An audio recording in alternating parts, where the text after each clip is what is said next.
The higher circles 3. Local society 30. Metropolitan 447. The celebrities 71. The very rich 94. The chief executives 118. The corporate rich 147. The warlords 171. The military ascendancy 10. The political directorate 11. The theory of balance 242. 12. The power elite 269. 13. The mass society 298. 14. The conservative mood 1. The higher circles powers of ordinary men are circumscribed by the everyday worlds in which they live, yet even in these rounds of job, family, and neighborhood they often seem driven by forces they can neither understand nor govern. Great changes are beyond their control, but affect their conduct and outlook nonetheless. The very framework of modern society confines them to projects not their own, but from every side. Such changes now press upon the men and women of the mass society, who accordingly feel that they are without purpose in an epoch in which they are without power. But not all men are in this sense ordinary. As the means of information and of power are centralized, some men come to OC-cuppy positions in American society from which they can look down upon, so to speak, and by their decisions mightily affect, the everyday worlds of ordinary men and women. They are not made by their BS, they set up and break down jobs for thousands of others, they are not confined by simple family responsibilities, they can escape. They may live in many hotels and houses, but they are bound by no one community. They need not merely meet the demands of the day and hour, in some part, they create these demands and cause others to meet them. Whether or not they profess their power, their technical and political experience of it far transcends that of the underlying population. What Jacob Burckhardt said of great men, most Americans might well say of their elite, they are all that we are not. The power elite is composed of men wh0se positions enable them to transcend the ordinary environments of ordinary men. 3. 4. And women, they are in positions to make decisions having major consequences. Whether they do or do not make such decisions is less important than the fact that they do occupy such pivotal positions. Their failure to act, their failure to make decisions, is itself an act that is often of greater consequence than the decisions they do make. For they are in command of the major hierarchies and organizations of modern society. They rule the big corporations. They run the machinery of the state and claim its prerogatives. They direct the military establishment. They occupy the strategic command posts of the social structure, in which are now centered the effective means of the power and the wealth and the celebrity which they enjoy. The power elite are not solitary rulers. Advisors and consultants, spokesmen and opinion makers are often the captains of their higher thought and decision. Immediately below the elite are the professional politicians of the middle levels of power, in the Congress and in the pressure groups, as well as among the new and old upper classes of town and city and region. Mingling with them, in curious ways which we shall explore, are those professional celebrities who live by being continually displayed but are never, so long as they remain celebrities, displayed enough. If such celebrities are not at the head of any dominating hierarchy, they do often have the power to distract the attention of the public or afford sensations to the masses, or, more directly, to gain the ear of those who do occupy positions of direct power. More or less unattached, as critics of morality and technicians of power, as spokesmen of God and creators of mass sensibility, such celebrities and consultants are part of the immediate scene in which the drama of the elite is enacted. But that drama itself is centered in the command posts of major institutional hierarchies. 1. The truth about the nature and the power of the elite is not some secret which men of affairs know but will not tell. Such men hold quite various theories about their own roles in the sequence of event and decision. Often they are uncertain about their roles, and even more often they allow their fears and their hopes to affect their assessment of their own power. No matter how great their actual power, they tend to be less acutely aware of it than oft. 5. Resistances of others to its use. Moreover, most American men of affairs have learned well the rhetoric of public relations, in some cases even to the point of using it when they are alone, and thus coming to believe it. The personal awareness of the actors is only one of the several sources one must examine in order to understand the higher circles. Yet many who believe that there is no elite, or at any rate none of any consequence, rest their argument upon what men of affairs believe about themselves, or at least assert in public. There is, however, another view, those who feel, even if vaguely, that a compact and powerful elite of great importance does now prevail in America often base that feeling upon the historical trend of our time. They have felt, for example, the domination of the military event, and from this they infer that generals and admirals, as well as other men of decision influenced by them, must be enormously powerful. They hear that the Congress has again abdicated to a handful of men decisions clearly related to the issue of war or peace. They know that the bomb was dropped over Japan in the name of the United States of America, although they were at no time consulted about the matter. They feel that they live in a time of big decisions, they know that they are not making any. Accordingly, as they consider the present as history, they infer that at its center, making decisions, or failing to make them, there must be an elite of power. On the one hand, those who share this feeling about big historical events assume that there is an elite and that its power is great. On the other hand, those who listen carefully to the reports of men apparently involved in the great decisions often do not believe that there is an elite whose powers are of decisive consequence. Both views must be taken into account, but neither is adequate. The way to understand the power of the American elite lies neither solely in recognizing the historic scale of events nor in accepting the personal awareness reported by men of apparent decision.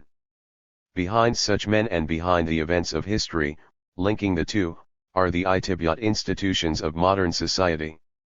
These hierarchies of state and corporation and army constitute the means of power. As such they are now of a consequence not before equaled in human history, and at their summits, there are now those command posts of modern society which offer us the sociological key to an understanding oft higher circles in America. 6. Within American society, major national power now resides in the economic, the political, and the military domains. Other institutions seem off to the side of modern history, and, on occasion, duly subordinated to these. No family is as directly powerful in national affairs as any major corporation, no church is as directly powerful in the external biographies of young men in America today as the military establishment, no college is as powerful in the shaping of momentous events as the National Security Council. Religious, educational, and family institutions are not autonomous centers of national power. On the contrary, these decentralized areas are increasingly shaped by the Big Three, in which developments of decisive and immediate consequence now occur. Families and churches and schools adapt to modern life, governments and enterprises and corporations shape it, and, as they do so, they turn these lesser institutions into means for their ends. Religious institutions provide chaplains to the armed forces where they are used as a means of increasing the effectiveness of its morale to kill. Schools select and train men for their jobs in corporations and their specialized tasks in the armed forces. The extended family has, of course, long been broken up by the Industrial Revolution, and now the son and the father are removed from the family, by compulsion if need be, whenever the / of the state sends out the call. And the symbols of all these lesser institutions are used to legitimate the power and the decisions of the Big Three.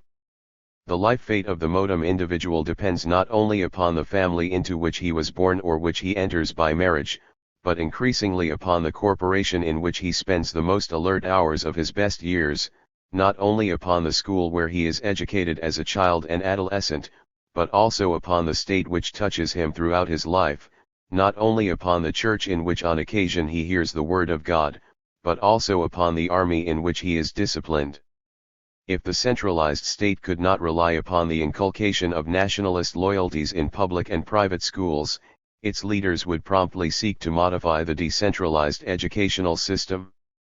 If the bankruptcy rate among the top 500 corporations were as high as the general divorce rate among the 37 million married couples, there would be economic catastrophe on an entire 7. National scale. LF members of armies gave to them no more of their lives than do believers to the churches to which they belong. There would be a military crisis. Within each of the big three, the typical institutional unit has become enlarged, has become administrative, and, in the power of its decisions, has become centralized.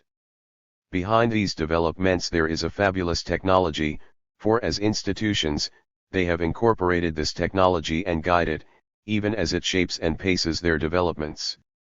The economy, once a great scatter of small productive units in autonomous balance, has become dominated by 200 or 300 giant corporations, administratively and politically interrelated, which together hold the keys to economic decisions.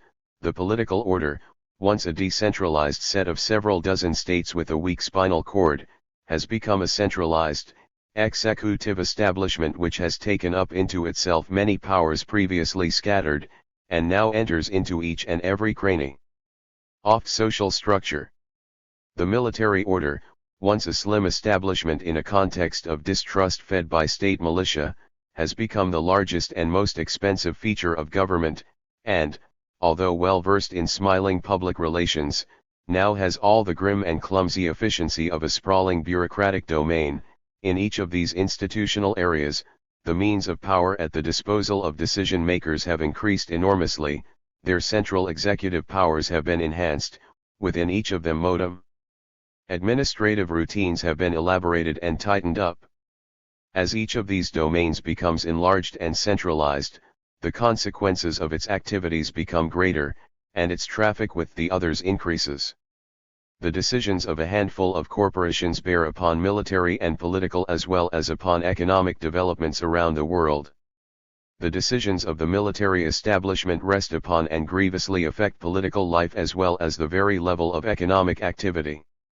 The decisions made within the political domain determine economic activities and military programs. There is no longer, on the one hand, an economy, and, on the other hand, a political order containing a military establishment. 8. Meant unimportant to politics and to money making.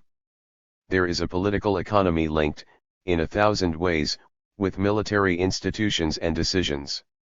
On each side of the world split running through Central Europe and around the Asiatic rimlands, there is an ever-increasing interlocking of economic, military, and political structures. If there is government intervention in the corporate economy, so is there corporate intervention in the governmental process. In the structural sense, this triangle of power is the source of the interlocking directorate that is most important for the historical structure of the present.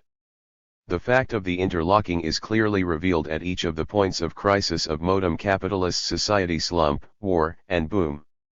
In each, men of decision are led to an awareness of the interdependence of the major institutional orders. In the 19th century, when the scale of all institutions was smaller, their liberal integration was achieved in the automatic economy, by an autonomous play of market forces, and in the automatic political domain, by the bargain and the vote. It was then assumed that out of the imbalance and friction that followed the limited decisions then possible, a new equilibrium would in due course emerge. That can no longer be assumed, and it is not assumed by the men at the top of each of the three dominant hierarchies.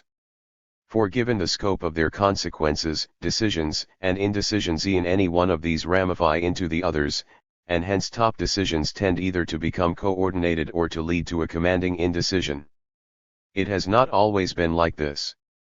When numerous small entrepreneurs made up the economy, for example, many of them could fail and the consequences still remain local. Political and military authorities did not intervene. But now, given political expectations and military commitments, can they afford to allow key units of the private corporate economy to break down in slump? Increasingly, they do intervene in economic affairs, and as they do so, the controlling decisions in each order are inspected by agents of the other two, and economic, military, and political structures are interlocked. At the pinnacle of each of the three enlarged and centralized domains, there have arisen those higher circles which make up the economic, the political, and the military elites. At the top oft. 9. Economy. Among the corporate rich, there are the chief executives, at the top of the political order, the members of the political directorate, at the top of the military establishment, the elite of soldier statesmen clustered in and around the Joint Chiefs of Staff and the upper echelon. As each of these domains has coincided with the others, as decisions tend to become total in their consequence, the leading men in each of the three domains of power, the warlords, the corporation chians, the political directorate, tend to come together, to form the power elite of America. 2. The higher circles in and around these command posts are often thought of in terms of what their members possess. They have a greater share than other people of the things and experiences that are most highly valued. From this point of view, the elite are simply those who have the most of what there is to have, which is generally held to include money, power, and prestige, as well as all the ways of life to which these lead. But the elite are not simply those who have the most, for they could not have the most were it not for their positions in the great institutions. For such institutions are the necessary bases of power, of wealth, and of prestige, and at the same time, the chief means of exercising power, of acquiring and retaining wealth, and of cashing in the higher claims for prestige. By the powerful we mean, of course, those who are able to realize their will, even if others resist it. No one, accordingly, can be truly powerful unless he has access to the command of major institutions, for it is over these institutional means of power that the truly powerful are, in the first instance, powerful. Higher politicians and key officials of government command such institutional power, so do admirals and generals, and so do the major owners and executives of the larger corporations. Not all power, it is true, is anchored in and exercised by means of such institutions, but only within and through them can power be more or less continuous and important. Wealth also is acquired and held in and through institutions. The pyramid of wealth cannot be understood merely in terms of the very rich, for the great inheriting families, as we shall see, are 10. Now supplemented by the corporate institutions of modern society. Every one of the very rich families has been and is closely connected, always legally and frequently managerially as well, with one-off multi-million-dollar corporations. The modern corporation is the prime source of wealth, but, in latter-day capitalism, the political apparatus also opens and closes many avenues to wealth. The amount as well as the source of income, the power over consumers' goods as well as over productive capital, are determined by position within the political economy. If our interest in the very rich goes beyond their lavish or their miserly consumption, we must examine their relations to modern forms of corporate property as well as to the state, for such relations now determine the chances of men to secure big property and to receive high income. Great prestige increasingly follows the major institutional units of the social structure. It is obvious that prestige depends, often quite decisively, upon access to the publicity machines that are now a central and normal feature of all the big institutions of modern America. Moreover, one feature of these hierarchies of corporation, state, and military establishment is that their top positions are increasingly interchangeable.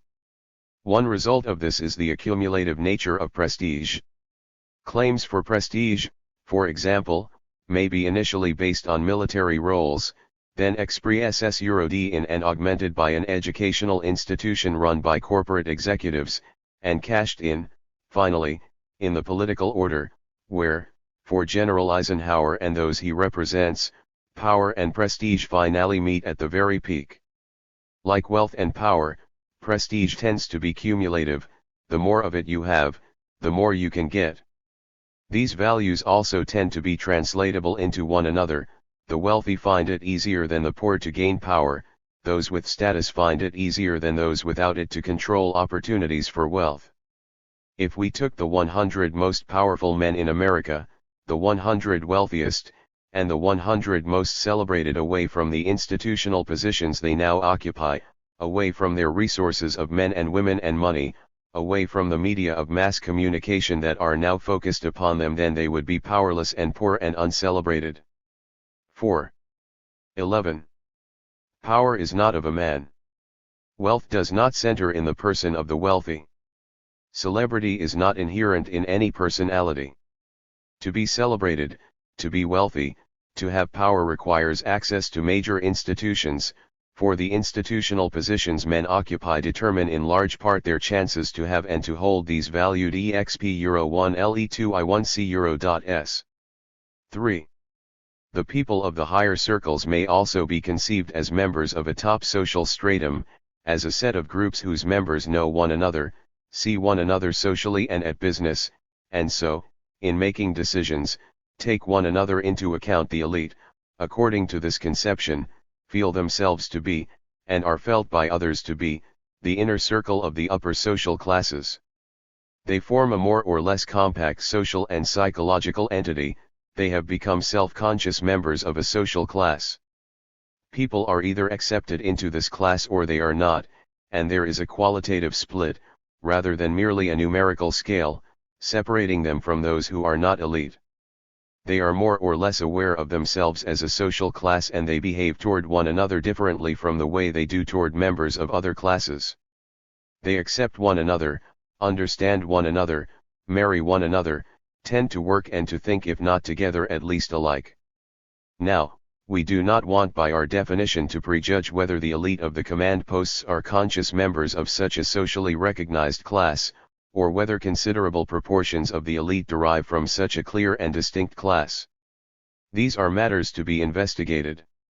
Yet in order to be able to recognize what we intend to investigate, we must note something that all biographies and memoirs of the wealthy and the powerful and the eminent make clear: no matter what else they may be, the people of these higher circles are involved in a set of overlapping crowds and intricately connected cliques. There is a kind of mutual attraction among those who sit on the same terrace, although this often becomes clear to them, as well as to others, only at the point at which they feel the need to draw the line, only when, in their common defense, they come to understand what they have in common, and so close their ranks against outsiders. The idea of such ruling stratum implies that most of its MEM. 12. Bears have similar social origins, that throughout their lives they maintain a network of informal connections, and that to some degree there is an interchangeability of position between the various hierarchies of money and power and celebrity. We must, of course, note at once that if such an elite stratum does exist, its social visibility and its form, for very solid historical reasons, are quite different from those of the noble cousinhoods that once ruled various European nations. That American society has never passed through a feudal epoch is of decisive importance to the nature of the American elite, as well as to American society as a historic whole. For it means that no nobility or aristocracy, established before the capitalist era, has stood in tense opposition to the higher bourgeoisie. LT means that this bourgeoisie has monopolized not only wealth but prestige and power as well. LT means that no set of noble families has commanded the top positions and monopolized the values that are generally held in high esteem, and certainly that no set has done so explicitly by inherited right. LT means that no high church dignitaries or court nobilities, no entrenched landlords with honorific accoutrements, no monopolists of high army posts have opposed the enriched bourgeoisie and in the name of birth and prerogative successfully resisted its self-making. But this does not mean that there are no upper strata in the United States. That they emerged from a middle class that had no recognized aristocratic superiors does not mean they remained middle class when enormous increases in wealth made their own superiority possible. Their origins and their newness may have made the upper strata less visible in America than elsewhere. But in America today there are in fact tiers and ranges of wealth and power of which people in the middle and lower ranks know very little and may not even dream. There are families who, in their W Euro LLB Euro 1 I1G, are quite insulated from the economic jolts and lurches felt by the merely prosperous and those farther down the scale. There are also men of power who in quite small groups make decisions of enormous consequence for the underlying population. The American elite entered modern history as a virtually unopposed bourgeoisie. No national bourgeoisie, before or since, has had such opportunities and advantages. Having no military neighbors, they easily occupied an isolated continent stocked with 13 natural resources and immensely inviting to a willing labor force. A framework of power and an ideology for its justification were already at hand. Against mercantilist restriction, they inherited the principle of laissez-faire. Against Southern planters, they imposed the principle of industrialism. The Revolutionary War put an end to colonial pretensions to nobility, as loyalists fled the country and many estates were broken up. The Jacksonian upheaval with its status revolution put an end to pretensions to monopoly of descent by the old New England families. The Civil War broke the power, and so in due course the prestige, of the antebellum South's claimants for the higher esteem. The tempo of the whole capitalist development made it impossible for an inherited nobility to develop and endure in America. No fixed ruling class, anchored in agrarian life and coming to flower in military glory, could contain in America the historic thrust of commerce and industry, or subordinate to itself the capitalist elite as capitalists were subordinated, for example, in Germany and Japan. Nor could such a ruling class anywhere in the world contain that of the United States when industrialized violence came to decide history. Witness the fate of Germany and Japan in the two world wars of the 20th century, and indeed the fate of Britain herself and her model ruling class, as New York became the inevitable economic, and Washington the inevitable political capital of the Western capitalist world. 4. The elite who occupy the command posts may be seen as the possessors of power and wealth and celebrity.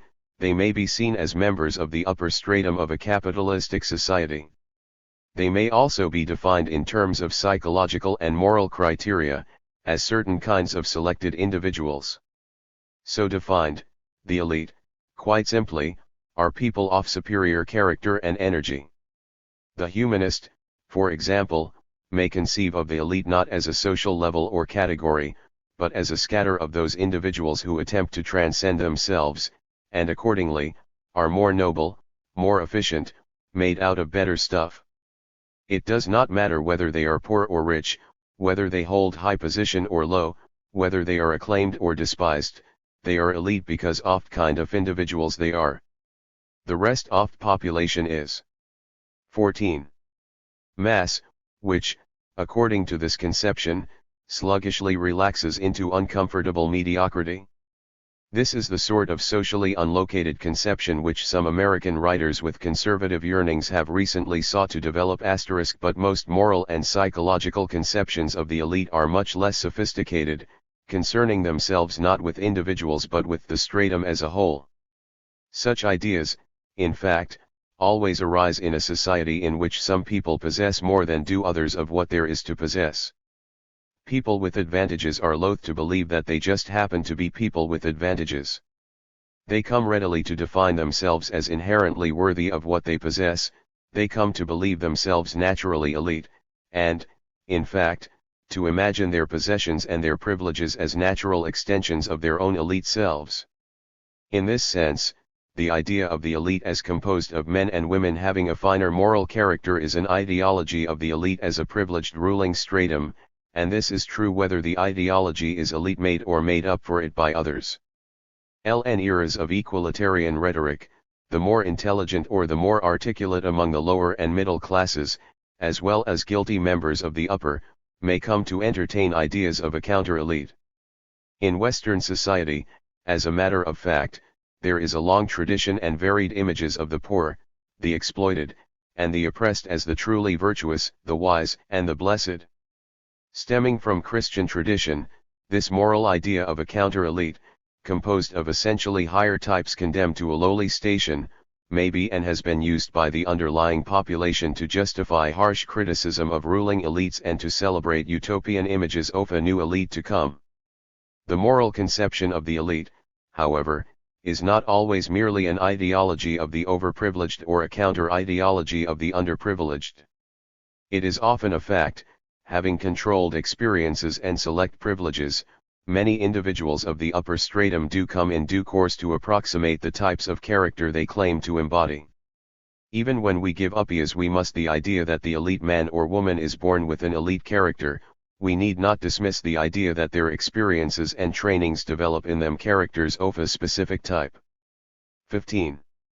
Nowadays we must qualify the idea of elite as composed of higher types of individuals, for the men who are selected for and shaped by the top positions have many spokesmen and advisors and ghosts and make up men who modify their self-conceptions and create their public images, as well as shape many of their decisions. There is, of course, considerable variation among the elite in this respect, but as a general rule in America today, it would be naive to interpret any major elite group merely in terms of its ostensible personnel. The American elite often seems less a collection of persons than of corporate entities, which are in great part created and spoken for as standard types of personality. Even the most apparently freelance celebrity is usually a sort of synthetic production tummed out each week by a disciplined staff which systematically ponders the effect of the easy ad-libbed gags the celebrity spontaneously echoes. Yet, in so far as the elite flourishes as a social class or as a set of men at the command posts, it will select and form certain types of personality, and reject others. The kind of moral and psychological beings men become is in large part determined by the values they experience and the institutional roles they are allowed and expected to play. From the biographer's point of view, a man of the upper classes is formed by his relations with others like himself in a series of small intimate groupings through which he passes and to which throughout his lifetime he may return.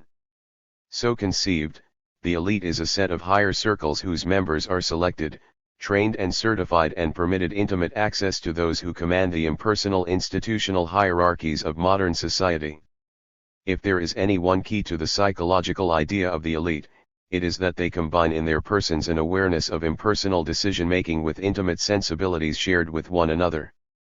To understand the elite as a social class we must examine a whole series of smaller face-to-face milieux, the most obvious of which, historically, has been the upper-class family, but the most important of which today are the proper secondary school and the metropolitan club. 6. 5. These several notions of the elite, when appropriately understood, are intricately bound up with one another, and we shall 16. Use them all in this examination of American success. We shall study each of several higher circles as offering candidates for the elite, and we shall do so in terms of the major institutions making up the total society of America. Within and between each of these institutions, we shall trace the interrelations of wealth and power and prestige. But our main concern is with the power of those who now occupy the command posts, and with the role which they are enacting in the history of our epoch. Such an elite may be conceived as omnipotent, and its powers thought of as a great hidden design. Thus, in vulgar Marxism, events and trends are explained by reference to the will of the bourgeoisie, in Nazism, by reference to the conspiracy of the Jews, by the petty right in America today, by reference to the hidden force of communist spies. According to such notions of the omnipotent elite as historical cause, the elite is never an entirely visible agency. It is, in fact, a secular substitute for the will of God, being realized in a sort of providential design, except that usually non-elite men are thought capable of opposing it and eventually overcoming it. The opposite view of the elite as impotent is now quite popular among liberal-minded observers. Far from being omnipotent, the elites are thought to be so scattered as to lack any coherence as a historical force. Their invisibility is not the invisibility of secrecy but the invisibility of the multitude. Those who occupy the formal places of authority are so checkmated by other elites exerting pressure, or by the public as an electorate, or by constitutional codes that, although there may be upper classes, there is no ruling class, although there may be men of PW there is no power elite, although there may be a system of stratification, it 17. Has no effective top. In the extreme, this view of the elite, as weakened by compromise and disunited to the point of nullity, is a substitute for impersonal collective fate, for, in this view, the décisions of the visible men of the higher circles do not count in history. Internationally, the image of the omnipotent elite tends to prevail. All good events and pleasing happenings are quickly imputed by the opinion makers to the leaders of their own nation, all bad events and unpleasant experiences are imputed to the enemy abroad. In both cases, the omnipotence of evil rulers or of virtuous leaders is assumed. Within the nation, the use of such rhetoric is rather more complicated. When men speak of the power of their own party or circle, they and their leaders are, of course, impotent, only the people are omnipotent. But, when they speak of the power of their opponent's party or circle, they impute to them omnipotence, the people are now powerlessly taken in. More generally, American men of power tend, by convention, to deny that they are powerful. No American runs for office in order to rule or even govern, but only to serve. He does not become a bureaucrat or even an official, but a public servant. And nowadays, as I have already pointed out, such postures have become standard features of the public relations programs of all men of power. So firm a part of the style of power wielding have they become that conservative writers readily misinterpret them as indicating a trend toward an amorphous power situation. But the power situation of America today is less amorphous than is the perspective of those who see it as a romantic confusion. It is less a flat, momentary situation than a graded, durable structure. And if those who occupy its top grades are not omnipotent, neither are they impotent.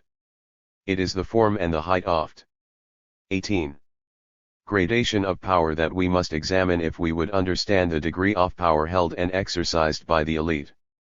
If the power to decide such national issues as are decided were shared in an absolutely equal way, there would be no power elite. In fact, there would be no gradation of power, but only a radical homogeneity. At the opposite extreme as well, if the power to decide issues were absolutely monopolized by one small group, there would be no gradation of power, there would simply be this small group in command, and below it, the undifferentiated, dominant masses.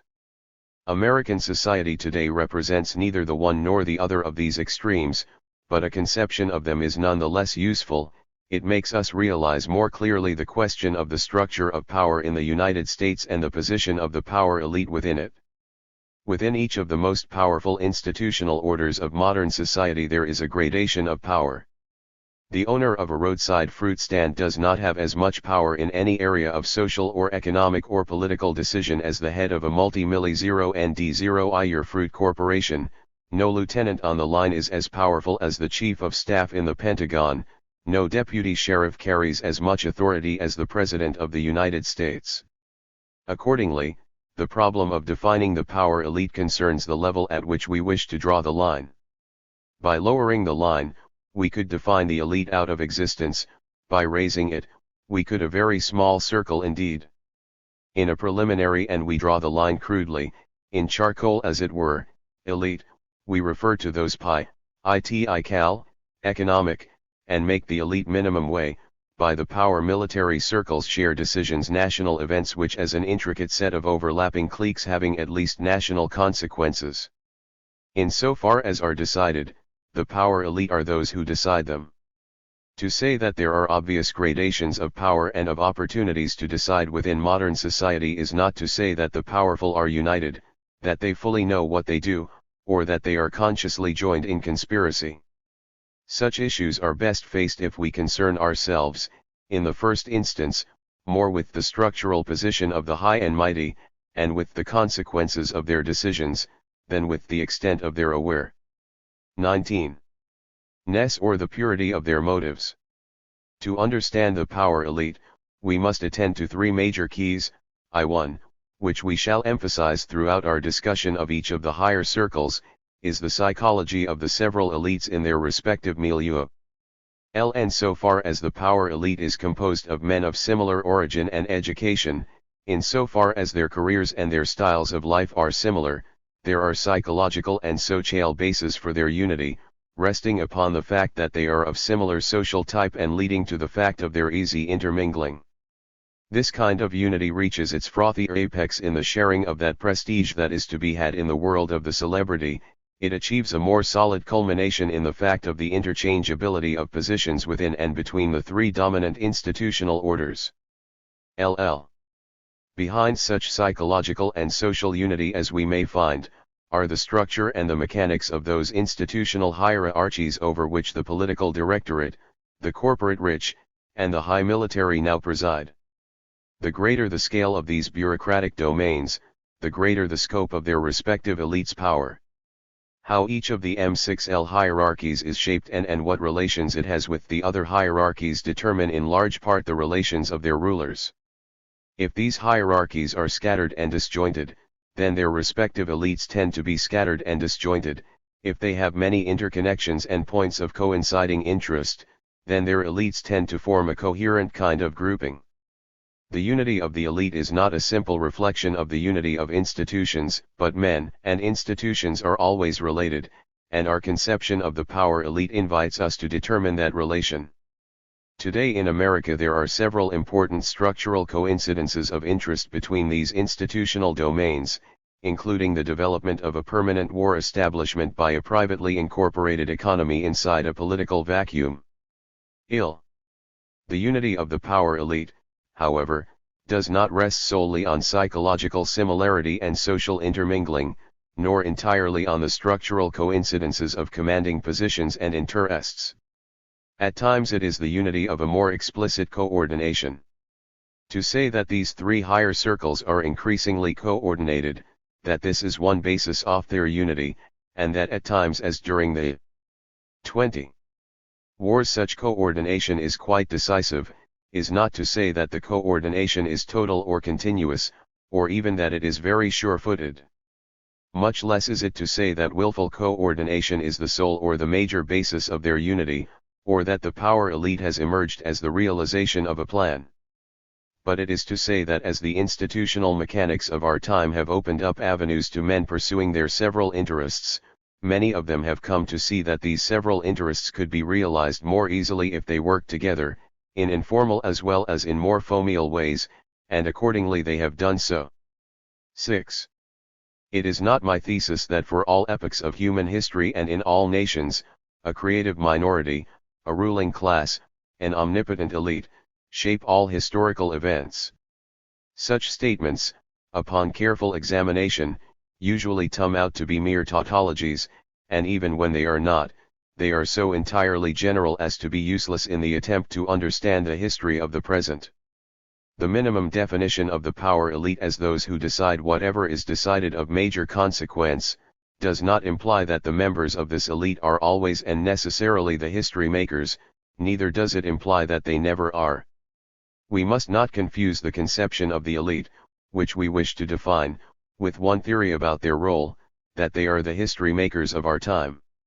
To define the elite, for example, as those who rule America is less to define a conception than to state one hypothesis about the role and power of that elite. No matter how we might deem the elite, the extent of its members' power is subject to historical variation.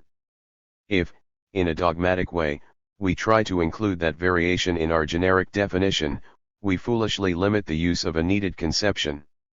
If we insist that the elite be defined as a strictly coordinated class that continually and absolutely rules, we are closing off from our view much to which the term more modestly defined might open to our observation.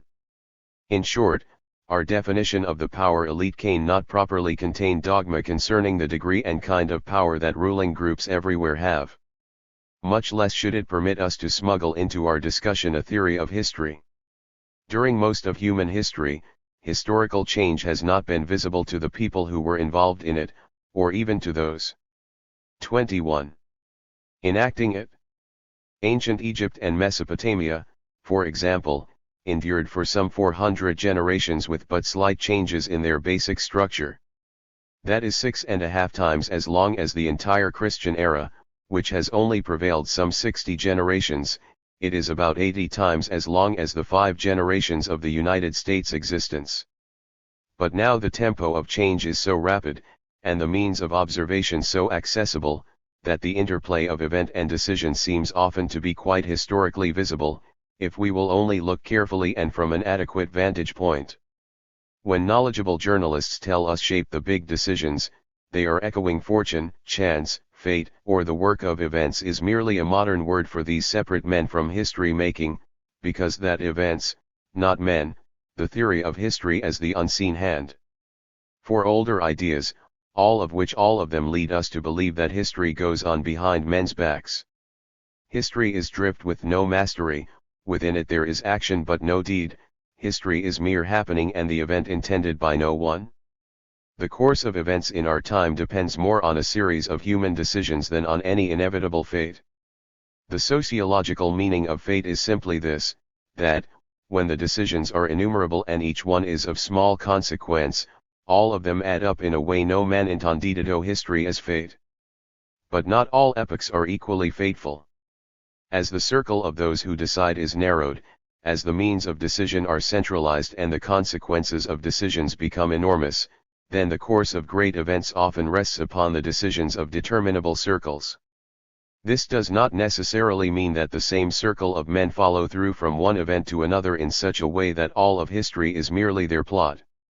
The power of the elite does not necessarily mean that history is not also shaped by a series of small decisions, none of which are thought out. It does not mean that 100 small arrangements and compromises and adaptations may not be built into the going policy and the living event. The idea of the power elite implies nothing about the process of decision-making as such, it is an attempt to delimit the social areas within which that process, whatever its character, goes on. It is a conception of who is involved in the process. The degree of foresight and control of those who are involved in decisions that count may also vary. The idea of power elite 22 does not mean that the estimations and calculated risks upon which decisions are made are not often wrong and that the consequences are sometimes, indeed often, not those intended. Often those who make decisions are trapped by their own inadequacies and blinded by their own errors. Yet in our time the pivotal moment does arise, and at that moment, small circles do decide or fail to decide. In either case, they are an elite of power. The dropping of the A-bombs over Japan was such a moment, the decision on Korea was such a moment, the confusion about Quemoy and Matsu, as well as before Diane Bianfa were such moments, the sequence of maneuvers which involved the United States in World War LL was such a moment. Is it not true that much of the history of our times is composed of such moments? And is not that what is meant when it is said that we live in a time of big decisions, of decisively centralized power? Most of us do not try to make sense of our age by believing in a Greek-like eternal recurrence, nor by a Christian belief in a salvation to come, nor by any steady march of human progress. Even though we do not reflect upon such matters, the chances are we believe with Burckhardt that we live in a mere succession of events, that sheer continuity is the only principle of history. History is merely one thing after another. History is meaningless in that it is not the realization of any determinate plot. It is true, of course, that our sense of continuity, our feeling for the history of our time, is affected by crisis.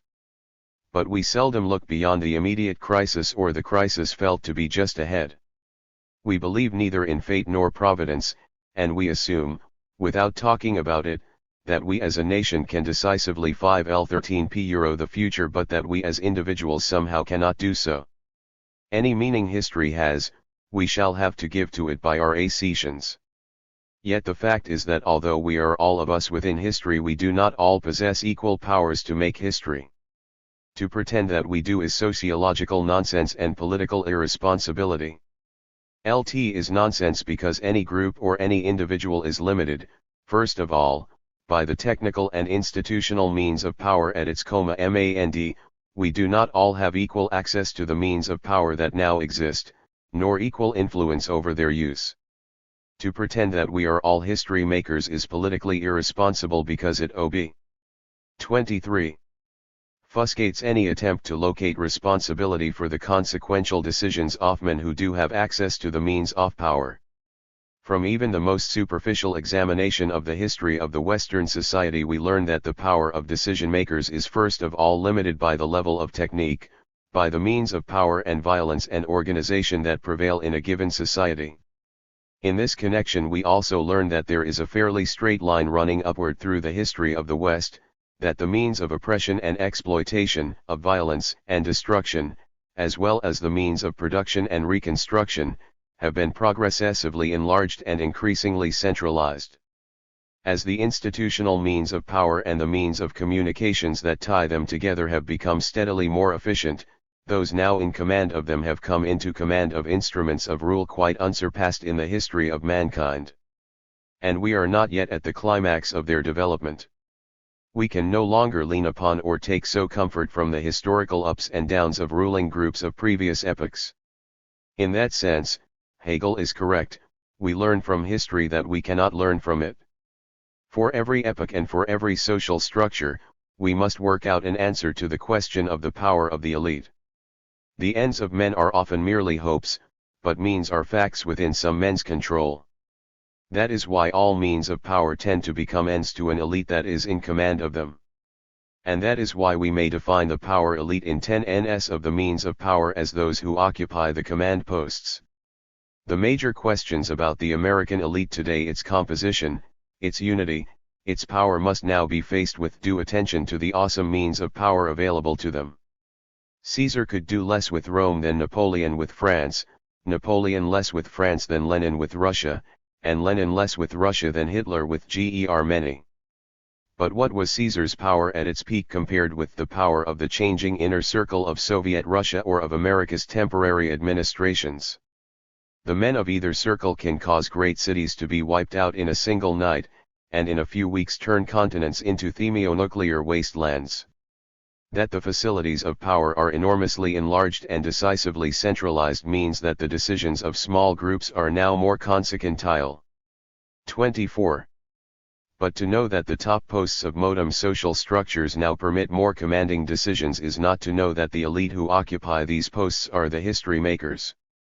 We might grant that the enlarged and integrated economic, military, and political structures are shaped to penetrate command decisions, yet still feel that, as it were, they run themselves, that those who are on top, in short, are determined in their decisions by necessity, which presumably means by the instituted roles that they play and the situation of these institutions in the total structure of society.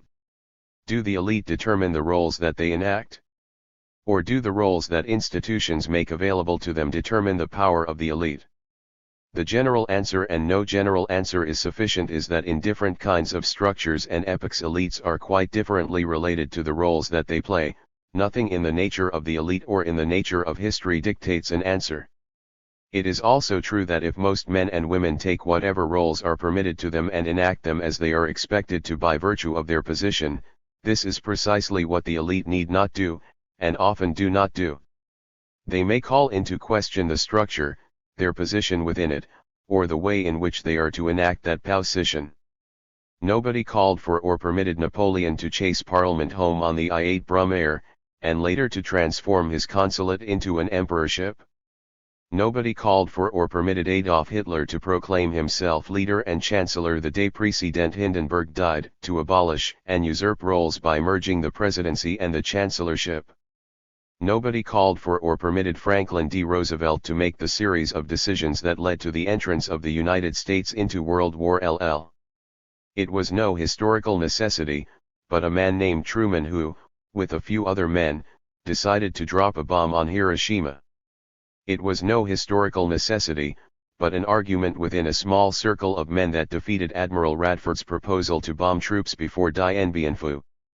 Far from being dependent upon the structure of institutions, modern elites may smash one structure and set up another in which they then enact quite different roles. In fact, such destruction and creation of institutional structures, with all their means of power, when events seem to come out well, is just. 25. What is involved in great leadership, or, when they seem to come out badly, great tyranny? Some elite men are, of course, typically role determined, but others are at times role determining. They determine not only the role they play but today the roles of millions of other men. The creation of pivotal roles and their pivotal enactment occurs most readily when social structures are undergoing epochal transitions. It is clear that the international development of the United States to one of the two great powers, along with the new means of annihilation and administrative and psychic domination, have made of the United States in the middle years of the 20th century precisely such an epochal pivot. There is nothing about history that tells us that a power elite cannot make it. To be sure, the will of such men is always limited, but never before have the limits been so broad, for never before have the means of power been so enormous. It is this that makes our situation so precarious, and makes even more important an understanding of the powers and the limitations of the American elite. The problem of the nature and the power of this elite is now the only realistic and serious way to raise again the problem of responsible government. 7. Those who have abandoned criticism for the new American celebration take readily to the view that the elite is impotent. If they were politically serious, they ought, on the basis of their view, to say to those presumably in charge of American policism one day soon, you may believe that you have an opportunity to drop a bomb or a chance to exacerbate further your relations with allies or with the Russians who might also drop it. But don't be so foolish as to believe that you really have a choice. You have neither choice nor chance. The whole complex situation of which you are merely one balancing part is the result of economic and social forces, and so will be the fateful outcome. So stand by quietly, like Tolstoy's general, and let events proceed. Even if you did act, the consequences would not be what you intended, even if you had an intention. But if events come out well, talk as though you had decided. 26. For then men have had moral choices and the power to make them and are, of course, responsible. If events come out badly, say that you didn't have the real choice, and are, of course, not accountable. They, the others, had the choice and they are responsible. You can get away with this even though you have at your command half the world's forces and God knows how many bombs and bombers. For you are, in fact, an impotent item in the historical fate of your elite, and moral responsibility is an illusion, although it is of great use if handled in a really alert public relations manner. The one implication that can be drawn from all such fatalisms is that if fortune or providence rules, then no elite of power can be _honestly considered a source of historical decisions, and the idea much less the demand of responsible leadership is an idle and an irresponsible notion. For clearly, an impotent elite, the plaything of history, cannot be held accountable. If the elite of our time do not have power, they cannot be held responsible. As men in a difficult position, they should engage our sympathies. The people of the United States are ruled by sovereign fortune. They, and with them their elite, are fatally overwhelmed by consequences they cannot control. If that is so, we ought all to do what many have in fact already done, withdraw entirely from political reflection and action into a materially comfortable and entirely private life. If, on the other hand, we believe that war and peace and slump and prosperity are, precisely now, no longer matters of fortune or fate, but that, precisely now more than ever, they are controllable, then we must ask controllable by whom? The answer must be, by whom else but those who now command the enormously enlarged and decisively centralized means of decision and power.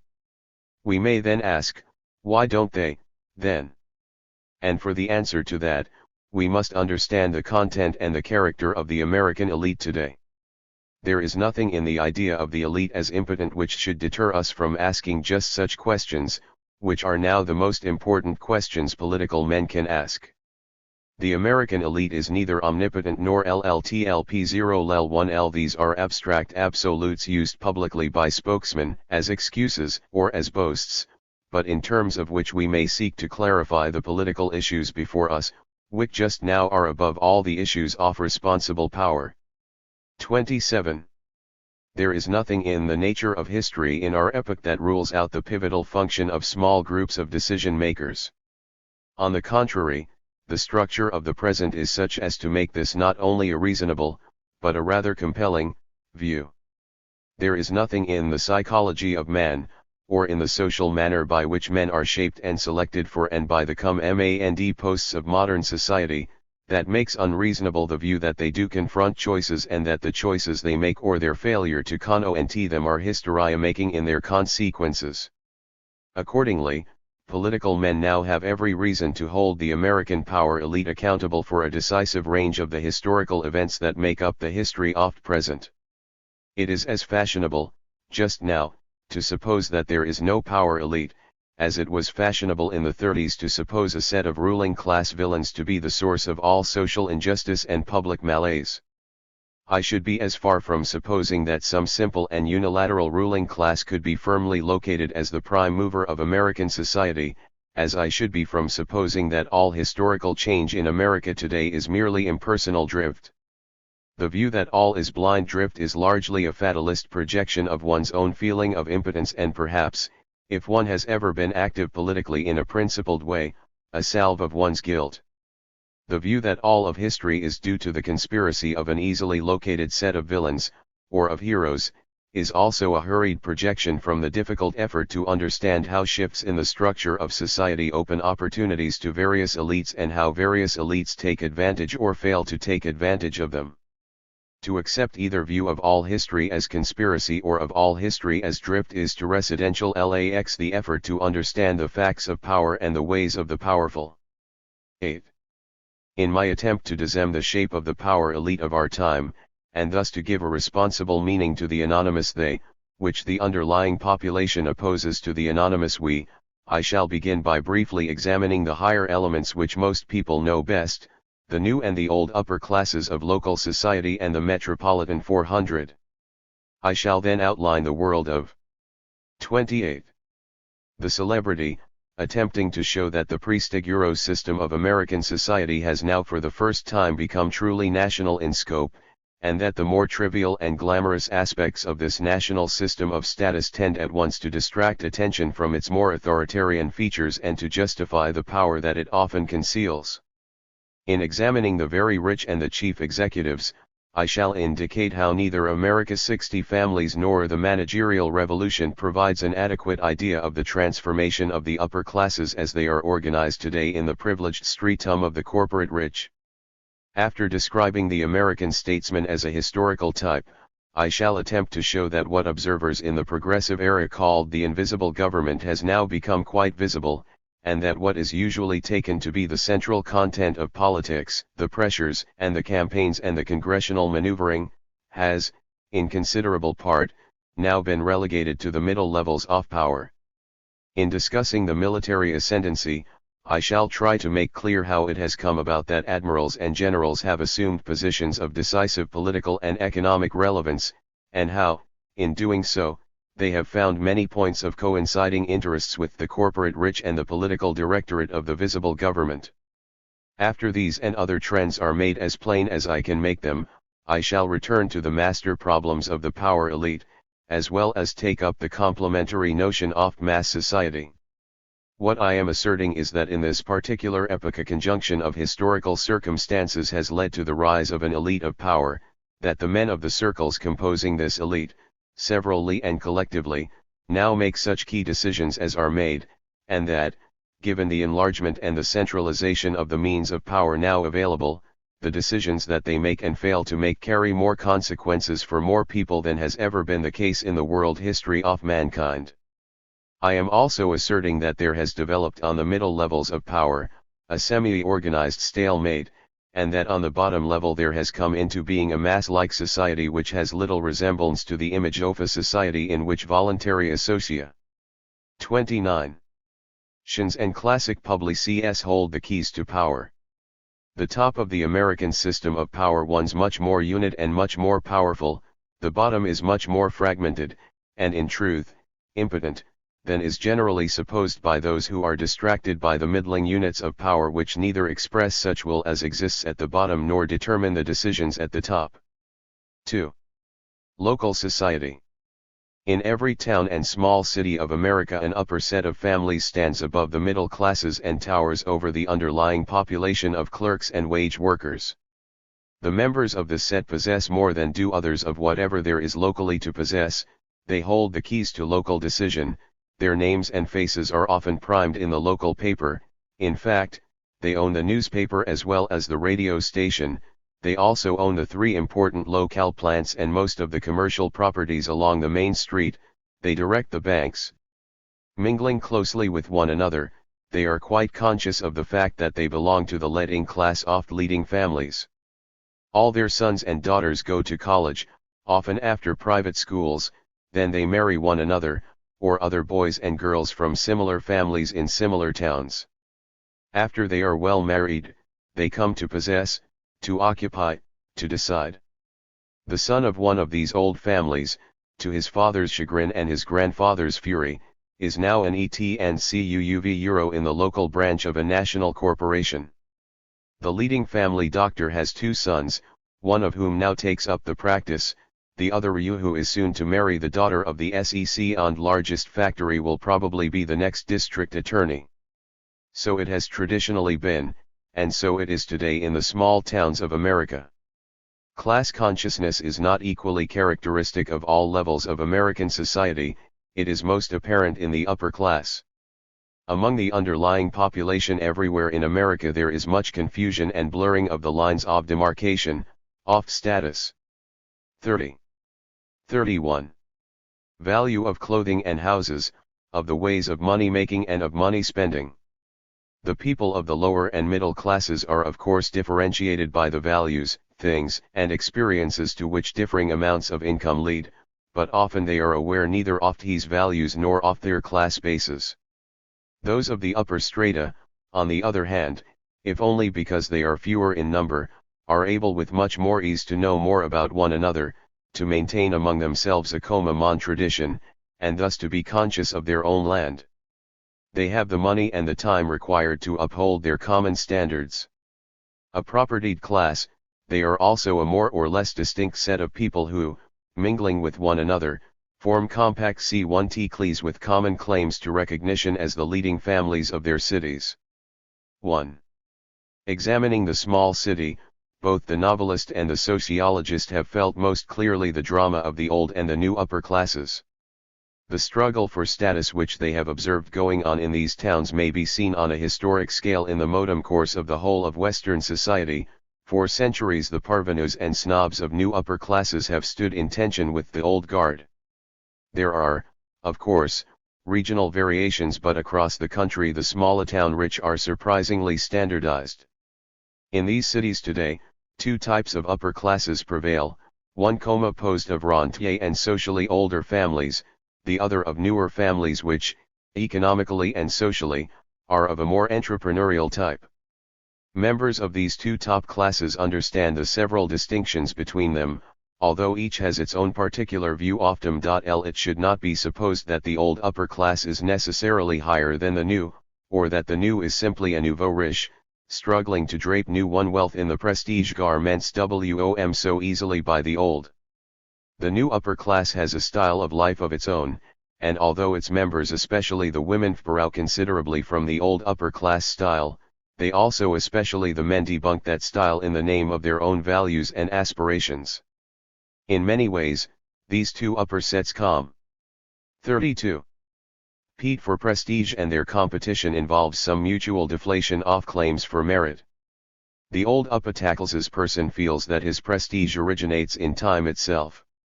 Somewhere in the past, he seems to say, my original ancestor rose up to become the founder of this local family line, and now his blood flows in my veins. I am what my family has been, and my family has always been among the very best people. In New England and in the South, more families than in other regions are acutely conscious of family lines and old residents, and more resistant to the social ascendancy of the newly rich and the newly arrived. There is perhaps a stronger and more embracing sense of family, which, especially in the South, comes to include long faithful servants as well as grandchildren. The sense of kinship may be extended even to those who, although not related by marriage or blood, are considered as cousins or aunts because they grew up with mother. Old upper-class families thus tend to form an endogenous cousinhood, whose clanplity and sense of kinship lead to a reverence for the past and often to a cultivated interest in the history of the region in which the clan has for so long played such an honorable role. To speak of old families is of course to speak of wealthy old families, but in the status world of the old upper class, ready money and property are simply assumed and then played down. Of course, you have to have enough of this world's goods to stand the cost of keeping up, of entertaining and for church donations, but social standing is more than money.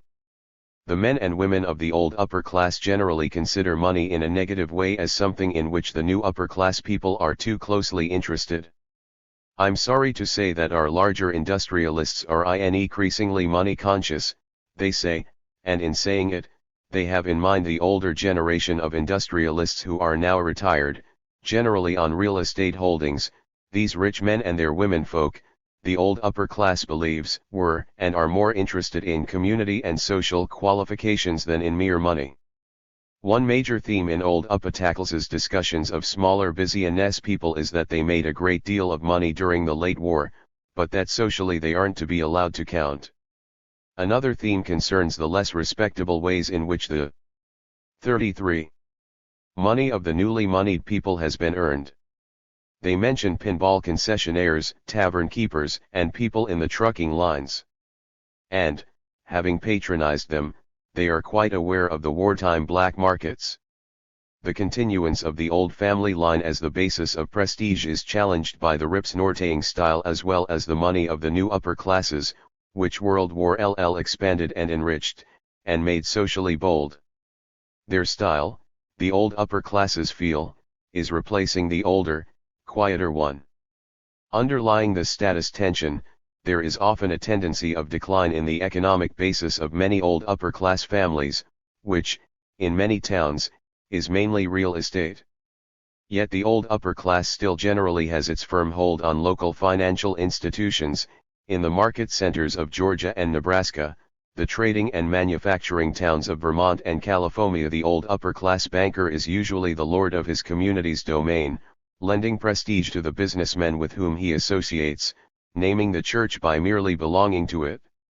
Thus embodying salvation, social standing, and financial soundness, he is accepted by others at his own shrewd and able valuation. In the South, the tension between old and new upper classes is often more dramatic than in other regions, for here old families have been based on land ownership and the agricultural economy. The synthesis of new wealth with older status, which of course has been underway since the Civil War, has been accelerated since the slump and World War LL. The old Southern aristocracy, in fictional image and in researched fact, is indeed often in a sorry state of decline. If it does not LL1 the rising class based on industry and trade, it will surely die out, for when given sufficient time, if status does not remain wealthy, it crumbles into ignored eccentricity. Without sufficient money, quiet dignity and self-satisfied withdrawal comes to seem mere decay and even decadence. The emphasis upon family descent, coupled with withdrawal, tends to enhance the status of older people, especially of those older women who become dowager judges of the conduct of the young. Such a situation is not conducive to the marriage of old upper-class daughters to sons of a new but up-and-coming class of wealth. Yet the industrialization of the smaller cities steadily breaks up old status formations and leads to new ones, the rise of 34. The enriched industrialist and tradesman inevitably leads to the decline of the land-owning aristocracy. In the South, as well as elsewhere, the larger requirements of capital for agricultural endeavor on sufficient scale, as well as favorable taxation and subsidy for farmers, lead to new upper-class formations on the land as in the city. The new and the old upper classes thus stand in the smaller cities eyeing one another with considerable tension, with some disdain, and with begrudging admiration. The upper-class man sees the old as having a prestige which he would like to have, but also as an old fogey blocking important business and political traffic, and as a provincial, bound to the local setup, without the vision to get up and go. The old upper-class man, in eyes the new and thinks of him as too money-conscious, as having made money and as grabbing for more, but as not having acquired the social background or the style of cultured life befitting his financial rank, and as not really being interested in the civic life of the city, except in so far as he might use it for personal and alien ends. When they come up against the prestige of the old upper class on business and on civic and political issues, the new upper-class men often translate that prestige into old age, which is associated in their minds with the quiet, old-fashioned manner, the slower civic tempo, and the dragging political views of the old upper class. They feel that the old upper class people do not use their prestige to make money in the manner of the new upper class. They do not understand old prestige as something to be enjoyed, they see it in its political and economic relevance. When they do not have it, it is something standing in their way. 35. 2. The social and economic split of the upper classes is also a political split is not yet fully apparent in all localities, but it is a fact that has tended to become national since World War II. Local upper classes, new and old, seen and unseen, active and passive, make up the social backbone of the Republican Party. Members of the old upper class, however, do not seem as strident or as active politically in the post-war scene as do many of the new. Perhaps it is because they do not feel able, as Allison Davis and others have suggested of the old Southern upper classes, to lessen the social distance between themselves and the voters. Of course, everywhere their social position is clearly recognized by the officials. They are free from many of the minor legal restrictions, are almost never arrested for drunkenness or for minor traffic violations, are seldom called for jury duty, and usually receive any favors they request. They are, it is true, very much concerned with tax rates and property assessments, but these concerns, being fully shared by the new upper classes, are well served without the personal intervention of old. The new upper class often practices those noisy political emotions and status frustrations which, on a national scale and in extreme form, have been so readily observable in the LNV-stigators. The key to these political emotions, in the Congress as in the local society, lies in the status psychology of the nouveau riche *. Such newly enriched classes ranging from Texas multimillionaires to petty Illinois war profiteers who have since consolidated their holdings feel that they are somehow held down by the status pretensions of older wealth and older families. The suddenly $30,000 a year insurance salesmen who drive the 260 HP cars and gleefully buy vulgar diamond rings for their wives, the suddenly $60,000 a year businessmen who put in 50-foot swimming pools and do not know how to act toward their new servants. They feel the old upper classes in the small towns. Toward the middle classes, in general, such women snobbishly assert, they might be interested in cultural things but they would not have the opportunities or background or education. They could take advantage of the lecture series, but they don't have the background for heading it. 36. That they have achieved something and yet are not thought to be good enough to possess it fully. There are men in Texas today whose names are strictly local, but who have more money than many nationally prominent families of the East. But they are not often nationally prominent, and even when they are, it is not in just the same way. Such feelings exist, on a smaller scale, in virtually every smaller city and town. They are not always articulated, and certainly they have not become the basis of any real political movement. But they lie back of the wide and deep gratification at beholding men of established prestige told off, observing the general reprimanded by the upstart, hearing the parvenu familiarly, even insultingly, call the old wealthy by their first names in public controversy. The political aim of the petty right formed among the new upper classes of the small cities is the destruction of the legislative achievements of the new and fair deals. Moreover, the rise of labor unions in many of these cities during the war, with more labor leaders clamoring to be on local civic boards, the increased security of the wage workers who during the war cashed larger weekly checks in stores and banks and crowded the sidewalks on Saturday, the big new automobiles of the small people. All these class changes of the last 2 decades psychologically threaten the new upper class by reducing their own feelings of significance, their own sense of a fit. Order of prestige. The old upper classes are also made less socially secure by such goings-on in the street, in the stores, and in the bank, but after all, they reason, these people do not really touch us. All they have is money. The newly rich, however, being less socially firm than the old, do feel themselves to be of lesser worth as they see others also rise in the economic worlds of small cities. Local society is a structure of power as well as a hierarchy of status. At its top there is a set of cliques or crowds whose members judge and decide the important community issues, as well as many larger issues of state and nation in which the community is involved. Usually, although by no means always, these cliques are composed of old upper-class people. They include the larger businessmen and those who control the banks who usually also. 37. Have connections with the major real estate holders. Familially organized, these cliques are often each centered in the several economic functions. There is an industrial, a retailing, a banking clique. The cliques overlap, and there are usually some men who, moving from one to another, coordinate viewpoints and decisions. There are also the lawyers and administrators of the solid rentier families, who, by the power of proxy and by the many contacts between old and new wealth they embody, tie together and focus in decision the power of money, of credit, of organization. Immediately below such cliques are the hustlers, largely of new upper-class status, who carry out the decisions and programs of the top, sometimes anticipating them and always trying to do so.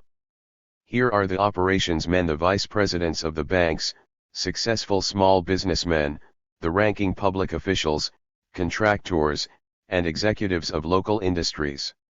This number 2 level shades off into the third string men, the heads of civic agencies, organization officials, the petty or civic leaders, newspaper men, and, finally, into the fourth order of the power hierarchy, the rank and file of the professional and business strata, the ministers, the leading teachers, social workers, personnel directors.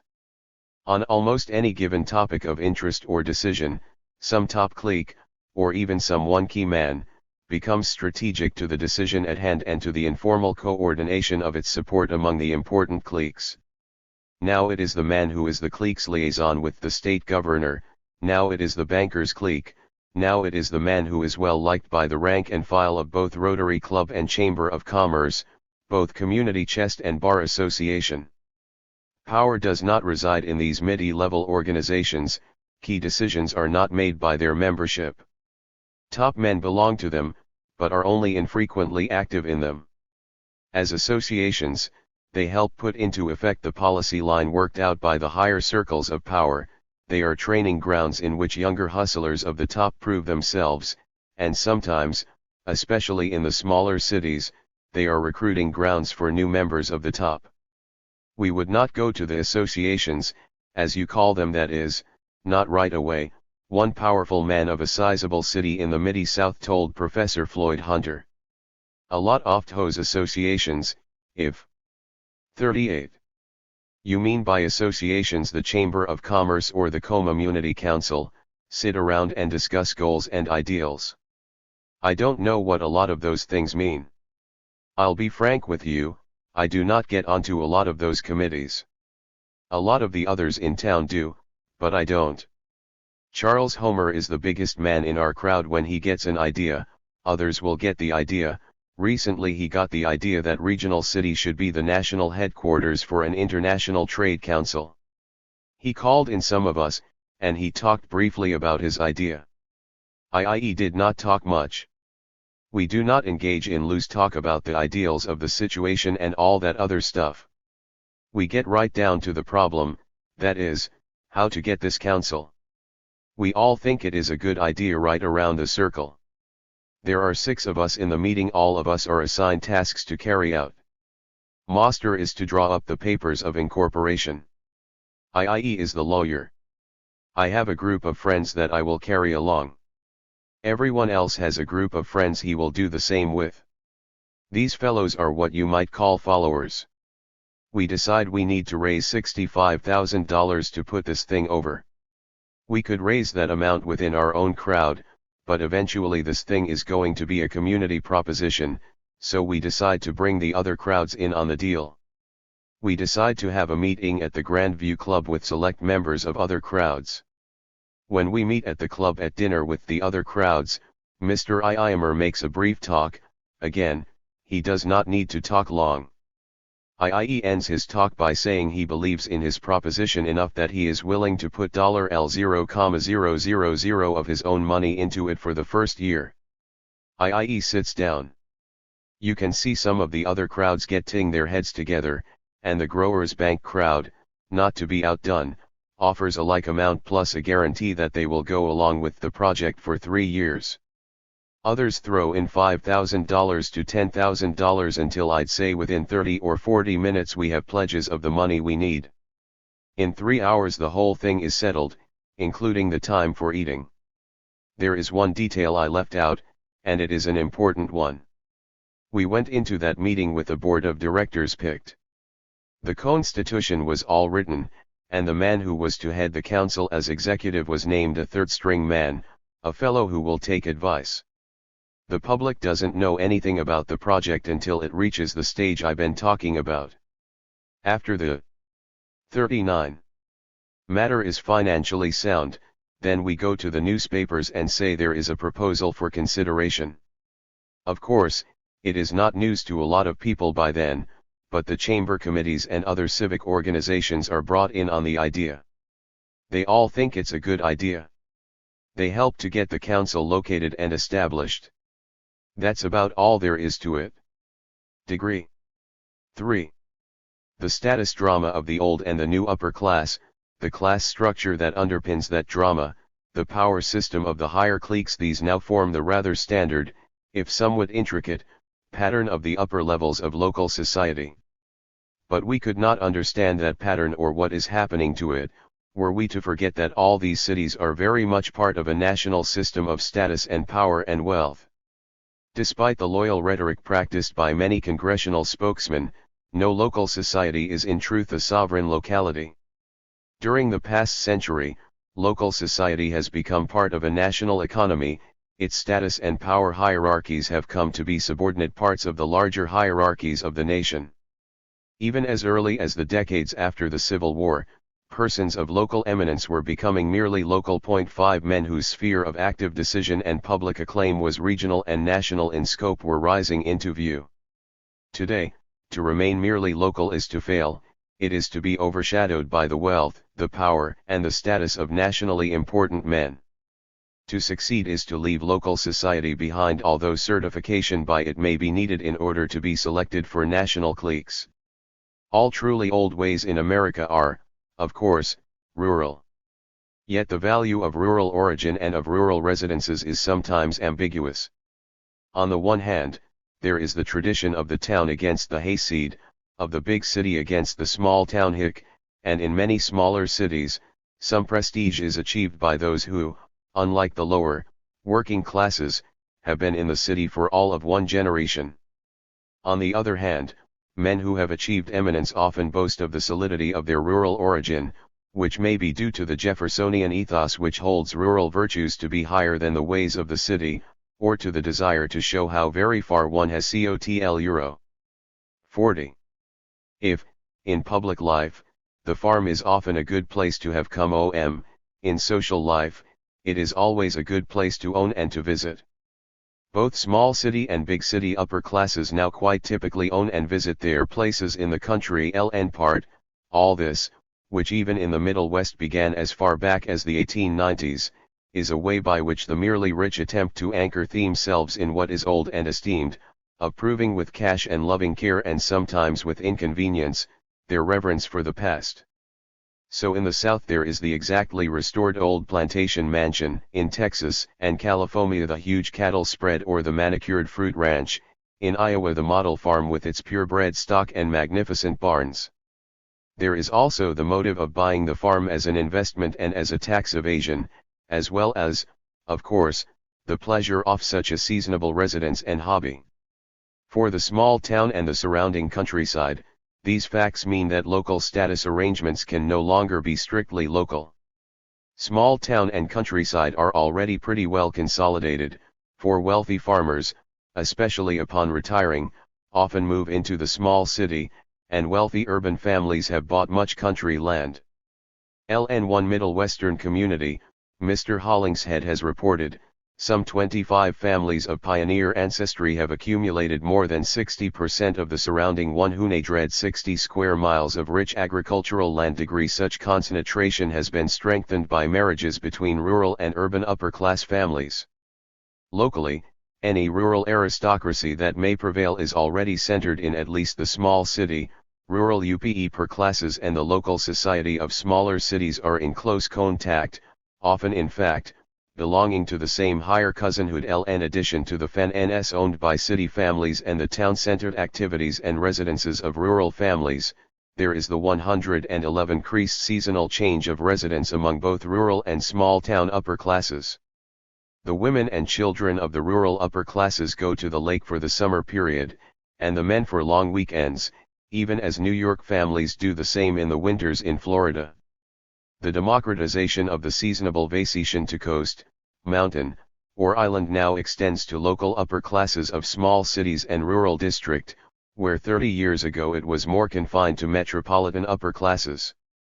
The connections off small town with countryside, and the Sen. 41. Tiering of the status worlds of both upon the larger city, are most dramatically revealed when into the country surrounding a small town there moves a set of gentlemen farmers.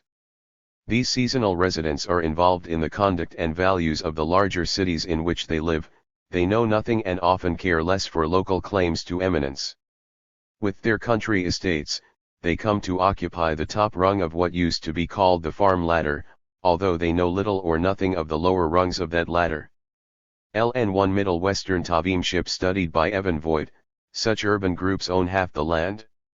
They do not seek connections with local society and often do not even welcome its advances, but they are passing on these country estates to their children and now even to their grandchildren. The members of local society, rural and urban, can attempt to follow one of two courses: they can withdraw and try to debunk the immoral ways of the newcomers, or they can attempt to join them, in which case they too will come to focus their social ways of life upon the metropolitan area. But whichever course they elect, they soon come to know, often with bit mess, that the new upper class as well as the local upper middle classes, among whom they once cashed in their claims for status, are watching them with close attention and sometimes with amusement. What was once a little principality, a seemingly self-sufficient world of status, is becoming an occasionally used satellite of the big city upper class. What has been happening in and to local society is its consolidation with the surrounding rural area, and its gradual incorporation in a national system of power and status. Muncie, Indiana, is now much closer to Indianapolis and Chicago than it was 50 years ago, and the upper classes of Muncie travel farther and travel more frequently than do the local middle and lower classes. There are few small towns today whose upper classes, both new and old, are not likely to visit a nearby large city at least every month or so. Such travel is now a standard operation of the busyness, educational, and social fife of the small city rich. They have more friends at a distance and more frequent relations with them. The world of the local upper class person is simply larger than it. 42. Was in 1900 and larger than the worlds of the middle and lower classes today. It is to the metropolitan upper classes that the local society of the smaller cities looks, its newer members with open admiration, its older, with less open admiration. What good is it to show a horse or a dog in a small city of L00,000 population, even if you could, when you know that the show will be in New York next fall? More seriously, what prestige is there in a $50,000 local deal, however financially convenient, when you know that in Chicago, only 75 miles away, men are turning over $500,000? The very broadening of their status area makes the small town woman and men unsatisfied to make big splashes in such little ponds, makes them yearn for the lakes of big city prestige, if not for truly national repute. Accordingly, to the extent that local society maintains its position, even locally, it comes to mingle with and to identify itself with a more metropolitan crowd and to talk more easily of Eastern schools and New York nightclubs. There is one point of difference between the old and the new upper classes in the smaller cities that is of great concern to the old, for it causes the new to be a less ready and less reliable cash-in area for the status claims of the old. The old upper class, after all, is old only in relation to the new and hence needs the new in order to feel that all is right in its little world of status. But the new, as well as many of the old, know well that this local society is now only local. The men and women of the old upper class understand their station to be well within their own city. They may go to Florida or California in the winter, but they go always as visitors, not as explorers of new ways or as makers of new business contacts. They feel their place to be in their own city and they tend to think of the city as containing all the principles necessary for ranking all people everywhere. The new upper class, on the other hand, tends to esteem local people in tens of the number and types of contacts they have with places and people outside the city, which the true old upper class person often excludes as outsiders. Moreover, many articulate members of the middle and lower classes look up to the new upper class because of such outside contacts which, in a decisive way, are the very opposite of old family residence. Old family residence is a criterion that is community sen. 43. Tiered, outside contacts center in the big city or even in the national scene *. 4.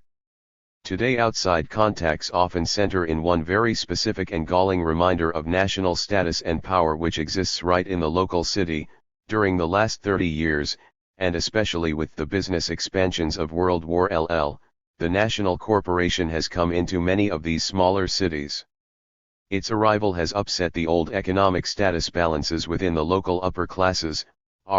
With its local branch, there have come the executives from the big city, who tend to dwarf and to ignore local society. Prestige is, of course, achieved by getting in with and imitating those who possess power as well as prestige. Nowadays such social standing as the local upper classes, in particular the new upper * more aggressive than the old. The new upper-class criterion for the really top people is not only that they are rich but that they are going places and have connections with others who are going places in an even bigger way than they. In one typical small city, the heroes of the new upper class were described to me as boys with a lot of dynamite there in there together going places and doing everything that's good for. They operate nationally, and that's very important in their outlook. They're not very active in strictly local affairs. But they are active men.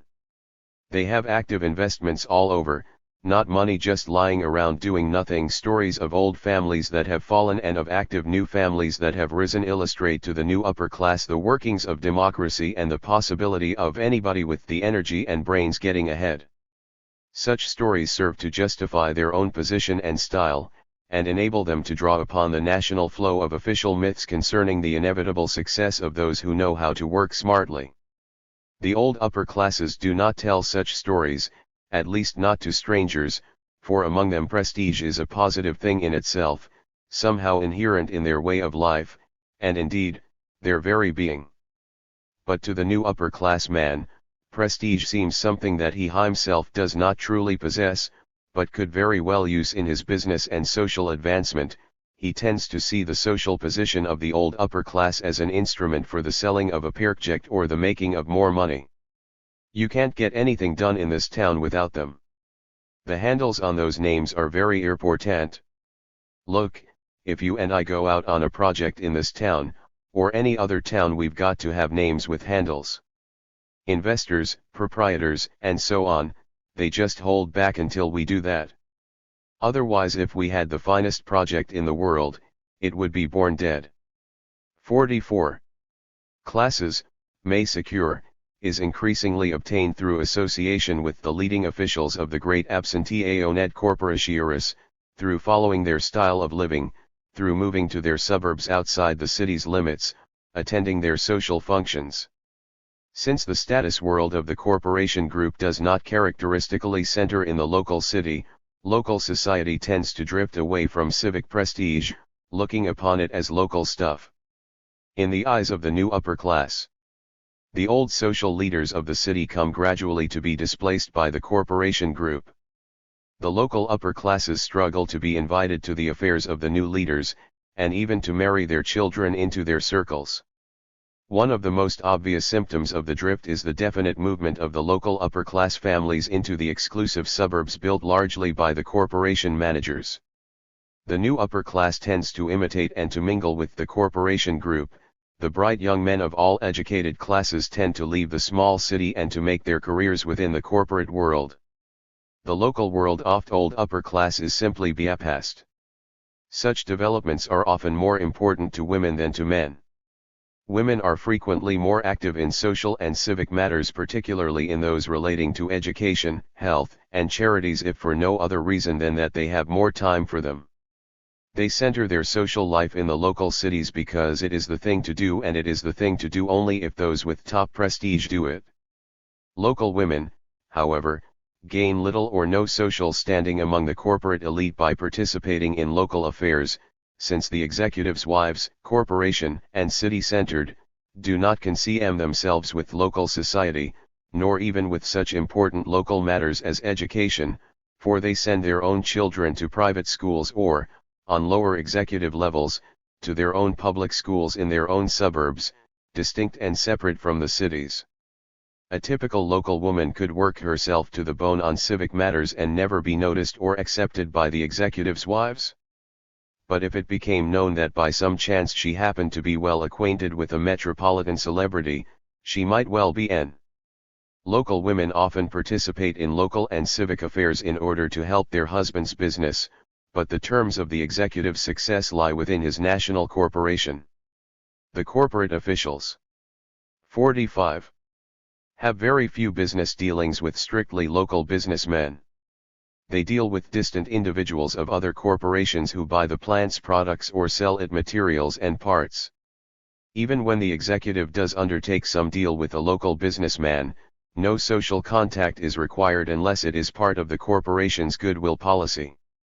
So it is quite unnecessary for the executive's wife to participate in local society. The power of the corporation's name will readily provide him with all the contacts in the smaller city that he will ever require. 5. Perhaps there was a time before the Civil War when local societies composed the only society there was in America. It is still true, of course, that every small city is a local hierarchy of status and that at the top of each there is still a local elite of power and wealth and esteem. But one cannot now study the upper groups in even a great number of smaller communities, and then, as many American sociologists are prone to do, generalize the results to the nation. As the American system, some members of the higher circles of the nation do live in small towns, although that is not usual. Moreover, where they happen to maintain a house means little, their area of operation is nationwide. The upper social classes of all the small towns of America cannot merely be added up to form a national upper class, their power cliques cannot merely be added up to form the national power elite. In each locality there is an upper set of families, and in each, with certain regional variations, they are quite similar. But the national structure of classes is not a mere enumeration of equally important local units. The class and status and power systems of local societies are not equally weighted, they are not autonomous. Like the economic and political systems of the nation, the prestige and the power systems are no longer made up of decentralized little hierarchies, each having only thin and distant connections, if any at all, with the others. The kinds of relations that exist between the countryside and the town and the big city, and between the various big cities, form a structure that is now national in scope. Moreover, certain forces, which by their very nature are not rooted in any one town or city, now differ, by direct as well. 46. As indirect lines of control, the local hierarchies of status and power and wealth that prevail in each often. Is to the cities of the social register and the celebrity, to the seats of the corporate power, to the national centers of political and military decision, that local society now looks and though some of its older members will not always admit that these cities and corporations and powers exist socially. The strivings of the new upper class and the example of the managerial elite of the national corporation cause local societies everywhere to become satellites of status and class and power systems that extend beyond their local horizon. What town in New England is socially comparable with Boston?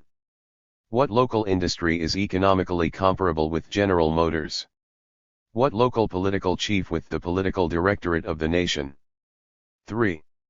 Metropolitan 400 little cities look to the big cities, but where do the big cities look? America is a nation with no truly national city, no Paris, no Rome, no London, no city which is at once the social center, the political capital, and the financial hub. Local societies of small town and large city have had no historic court which, once and for all and officially, could certify the elect. The political capital of the country is not the status capital, nor even in any real sense an important segment of society. The political career does not parallel the social climb. New York, not Washington, has become the financial capital. What a difference it might have made if from the beginning Boston and Washington and New York had been combined into one great social, political, and financial capital of the nation. Then, Mrs. John Jay's set, in which men of high family, great wealth, and decisive power mingled, might, as part of the national census, have been kept intact and up to date, and yet despite the lack of official and metropolitan unity, today 17 decades later there does flourish in the big cities of America a recognizable upper social class, which seems in many ways to be quite compact. In Boston and in New York, in Philadelphia and in Baltimore and in San Francisco, there exists a solid core of older, wealthy families surrounded by looser circles of newer, wealthy families. This older core, which in New York was once said by Mrs. Astor's Ward McAllister to number 400, has made several bids to be the Society of America, and perhaps, once upon a time, it almost succeeded. Today, in so 47, 48. Far as it tries to base itself on pride of family descent, its chances to be truly national are subject to great risks. There is little doubt, however, that among the metropolitan 400s, as well as among their small-town counterparts, there is an accumulation of advantages in which objective opportunity and psychological readiness interact to create and to maintain for each generation the world of the upper social classes. These classes, in each of the big cities, look first of all to one another. 1. Before the Civil War the big city upper classes were compact and stable. At least social chroniclers, looking back, say that they were. Society, Mrs. John King Van Rensselaer wrote, grew from within rather than from without. The foreign elements absorbed were negligible. The social circle widened, generation by generation, through the abundant contributions made by each family to posterity. There was a boundary as solid and as difficult to ignore as the Chinese wall. Family lineage ran back to the formation of the colonies, and the only divisions among upper-class groups were those of the Church. Presbyterians, Dutch Reformed and Episcopalians formed fairly definite sections of a compact organizations in each locality and region. 19th century wealth created its own industrial hierarchy of local families. Up the Hudson, there were patroons, proud of their origins, and in Virginia, the planters. In every New England town, there were Puritan ship owners and early industrialists, and in St. Louis, fashionable descendants of French Creoles living off real estate. In Denver, Colorado, there were wealthy gold and silver miners. And in New York City, as Dixon Wechter has put it, there was a class made up of coupon clippers, sportsmen living off their father's accumulation, and a stratum like the Astors and Vanderbilts trying to renounce their commercial origins as quickly as possible. The richest people could be regarded as a distinct caste, their fortunes as permanent, their families as honorably old. As long as they kept their wealth and no newer and bigger wealth threatened it, there was no reason to distinguish status by family lineage and status by wealth. The stability of the older upper classes rested rather securely upon the coincidence of old family and 49. 400. Great wealth. For the push, the wealth, the power of new upper classes was contained by the old, who, while remaining distinct and unthreatened, could occasionally admit new members. In the decades following the Civil War, the old upper classes of the older cities were overwhelmed by the new wealth. All at once, Mrs. Van Rensselaer thought, society was assailed from every side by persons who sought to climb boldly over the walls of social exclusiveness. Moreover, from overseas the immigrants came, like Southerners, and later Westerners, to make their fortunes in the city. Others who had made theirs elsewhere, journeyed to New York to spend them on Euro 3 slit euro and social recognition. From the 1870s until the 1920s, the struggle of old family with new money occurred on a grandiose national scale.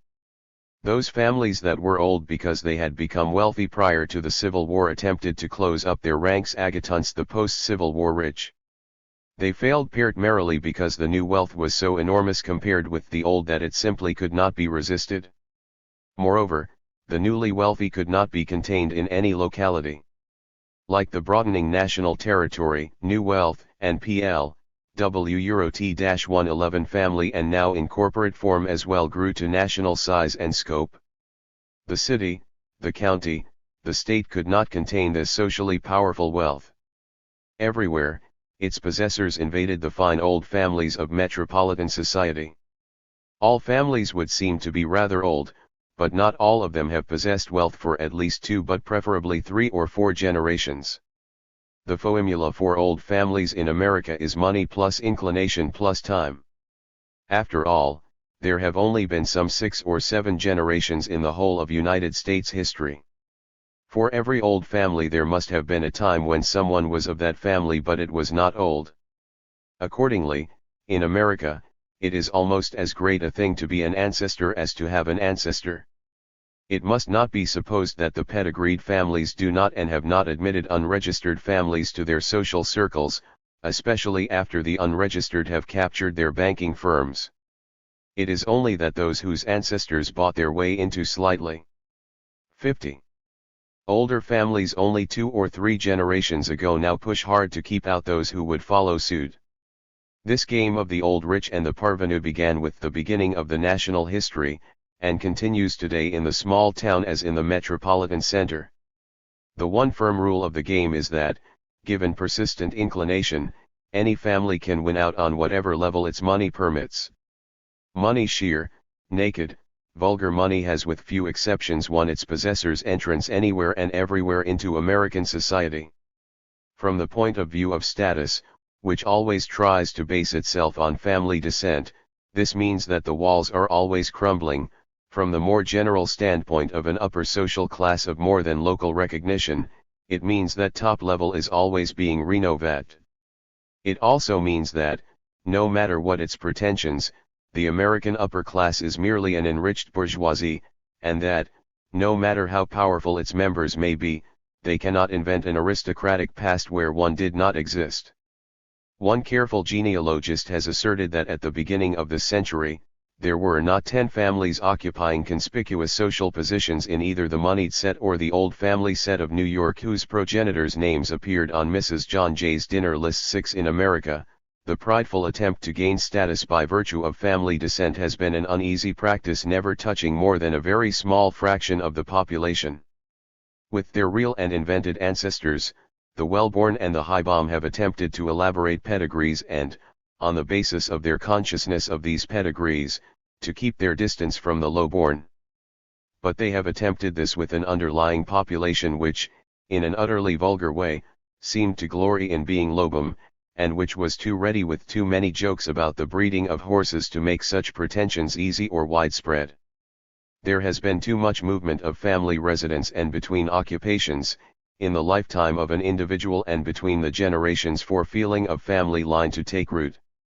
Even when such feeling does strengthen the claims of the upper classes, it is without avail unless it is honored by the underlying strata. Americans are not very conscious of family lines, they are not the sort of underlying population which would readily cash in 451 claims for prestige on the basis of family descent. It is only when a social structure does not essentially change in the course of generations, only when occupation and wealth and station tend to become hereditary, that such pride and prejudice, and with them, such servility and sense of inferiority, can become stable bases of a prestige system. The establishment of a pedigreed society, based on the prestige of family line, was possible, for a brief period, despite the absence of a feudal past and the presence of mobility, because of the immigrant situation. It was precisely during the decades when the of the new immigration into the big cities was largest that metropolitan society was at its American peak. In such Yankee ghettos, claims for status by descent were most successful, not so much among the population at large as among those who claimed some descent and wanted more. Such claims were and are involved in the status hierarchy of nationality groups. But there came a time when the lowly immigrant no longer served this purpose. The flow of immigration was stepped, and in a little while everyone in North America became or soon would become a native-born American of native-born parents. Even while the supply of immigrants was huge and their number in the big cities outnumbered those of native parentage, liberal sentiments of nationalism were becoming too strong to be shaped by the barriers of strict descent. The Americanization of the immigrant as an organized movement, as an ideology, and as a fact made loyalties to one ideological version of the nation more important than Anglo-Saxon descent. The view of the nation as a glorious melting pot of races and not a 0T1s carried by middle classes and intelligentsia came to prevail over the Anglo-Saxon views of those concerned with racial descent and with the pedigreed, registered society. Besides, each of these national groups from the Irish to the Puerto Rican has slowly won local political power. The attempt to create a pedigreed society has gone on among an upper class whose component localities competed. The eastern seaboard was settled first, so those who remain there have been local families longer than the families of more recently populated regions. Yet there are locally eminent families who have been locally eminent in many small New England towns for as long as 52. Any Boston family, there are small town Southam families whose claims for continuity of cousinhood could not be outdone by the most fanatic Boston Brahmin, and there are early California families who, within their own strongly felt framework of time, feel older and better established than any New York family might be. The localities competed economically as well. The mining families and the railroad families and the real estate families in each industry, in each locality and region, as we have said, big wealth created its own hierarchy of local families. The pedigree is a firm and stable basis of prestige when the class structure is firm and stable. Only then can all sorts of conventions and patterns of etiquette take root and flower in firm economic ground. When economic change is swift and mobility decisive, then the moneyed class as such will surely assert itself, status pretensions will collapse and time-honored prejudices will be swept away. From the standpoint of class, a dollar is a dollar, but from the standpoint of a pedigreed society, two identical sums of money, the one received from 4 generations of inherited trusts, the other from a real kill on the market last week, are very different sums. And yet, what is one to do when the new money becomes simply enormous? What is Mrs. Astor going to do about Mrs. Vanderbilt in I-870? Mrs. Astor is going to lose. In I-883 she leaves her calling card at Mrs. Vanderbilt's door, and accepts an invitation to Mrs. Vanderbilt's fancy dress ball. With that sort of thing happening, you cannot run a real pedigreed status show. Always in America, as perhaps elsewhere, society based on descent has been either bypassed or bought out by the new and vulgar rich ***, but not only the fast-moving mechanics of class upset the show. Almost anything fast-moving does.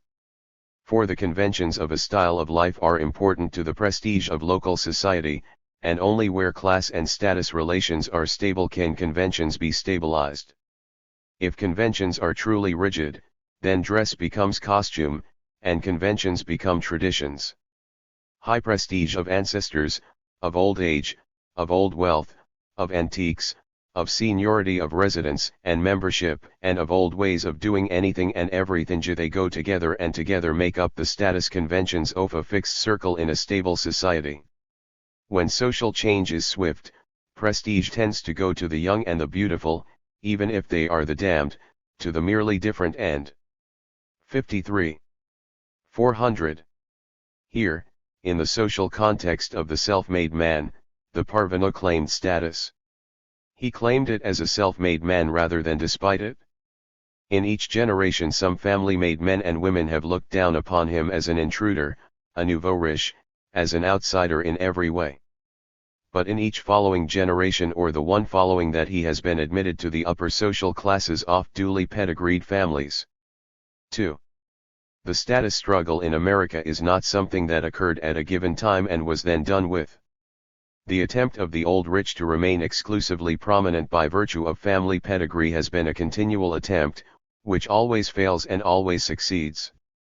It fails because in each generation new additions are made, it succeeds because at all times an upper social class is making the fight. A stable upper class with a really fixed membership does not exist, but an upper social class does exist.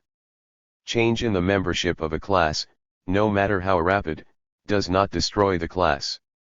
Not the identical individual or families, but the same type prevails within it. There have been numerous attempts to fix this type by drawing the line in a more or less formal way. Even before the Civil War, when new wealth was not as pushing as it later became, some social arbiter seemed to be needed by worried hostesses confronted with social decisions. For 2 generations before I-850, New York society depended upon the services of one Lsa C. Brown, sexton of Grace Church, who, we are told by Dixon Wechter, had a faultless memory for names, pedigrees, and gossip. He was quite ready to tell hostesses about to issue invitations who was in mourning, to the novel, even if they are the vulgar. Costumes then become old-fashioned, and what matters, above all, is to be fashionable. The appearance value of one's house, and even of one's manners and one's self, become subject to fashion. There is, in short, an appreciation of the new for its own sake, that which is new is prestigeful. In such a situation, money more easily decides who can keep up with such a dynamic and steeply graded pattern of consumption differences in dresses, cars, houses, sports, hobbies, clubs. LT is, of course, to such a situation as this, and not to a stabilized leisure class, that Veblen directed his phrases. Ostentatious consumption and conspicuous waste for America, and for the second generation of the period of which he wrote, he was generally correct. 54.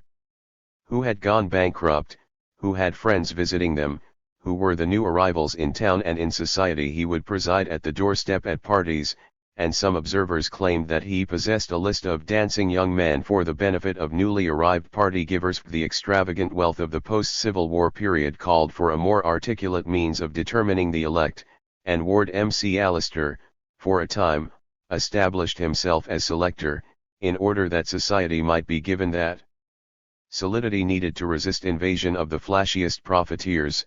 McAllister wished to undertake the needed monitor of old families with position but without fashion, and the swells who had to entertain and be smart in order to win their way. He is said to have taken his task very seriously, giving over his days and nights to study of heraldry, books of court etiquette, genealogy, and cookery. In the winter of 1872-3, he organized the Patriarchs, a committee of 25 men who had the right to create and lead society by inviting to each ball 4 ladies and 5 gentlemen on their individual responsibility, which McAllister stressed as a sacred trust. The original patriarchs were old family New Yorkers of at least 4 generations, which, in McAllister's American generosity, he thought make as good and true a gentleman as 40. During the 80s, McAllister had been dropping comments to newspaper men that there were really only about 400 people in fashionable New York society. If you go outside that number you strike people who are either not at ease in a ballroom or else make other people not at ease. Degree. In I-892, when both the exclusiveness of the patriarchs and the popularity of Ward McAllister were beginning seriously to decline, he published his list of 400, which in fact contained about 300 names. LT was simply the roll call of the patriarch balls, the inner circle of pre-Civil War New York families, embellished by unattached daughters and sons who liked to dance, and a select few of the new rich whom McAllister deemed fit for admittance. Only 9 out of a list of the 90 richest men off-day appear on his list. The attention given McAllister's list of the 4D0, and his subsequent retirement from high society, reflect the precarious situation of the old upper classes he tried to consolidate. Not only in New York, but in other cities as well, all sorts of temples have 55. 400. Been made to preserve the old guard from the social entree of new wealth.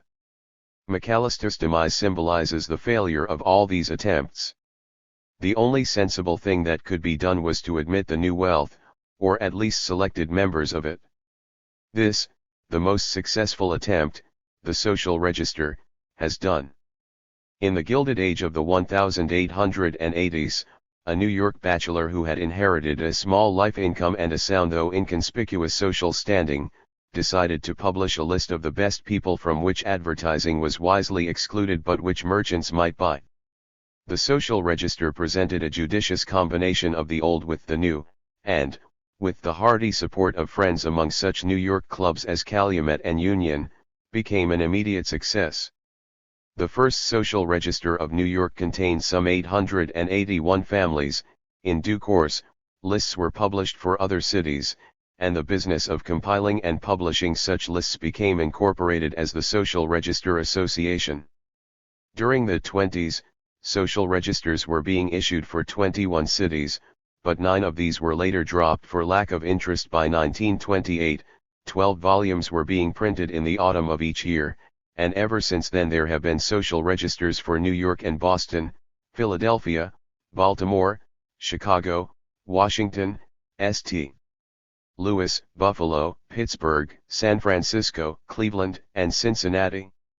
The registers list the socially elect together with addresses, children, schools, telephone numbers, and clubs.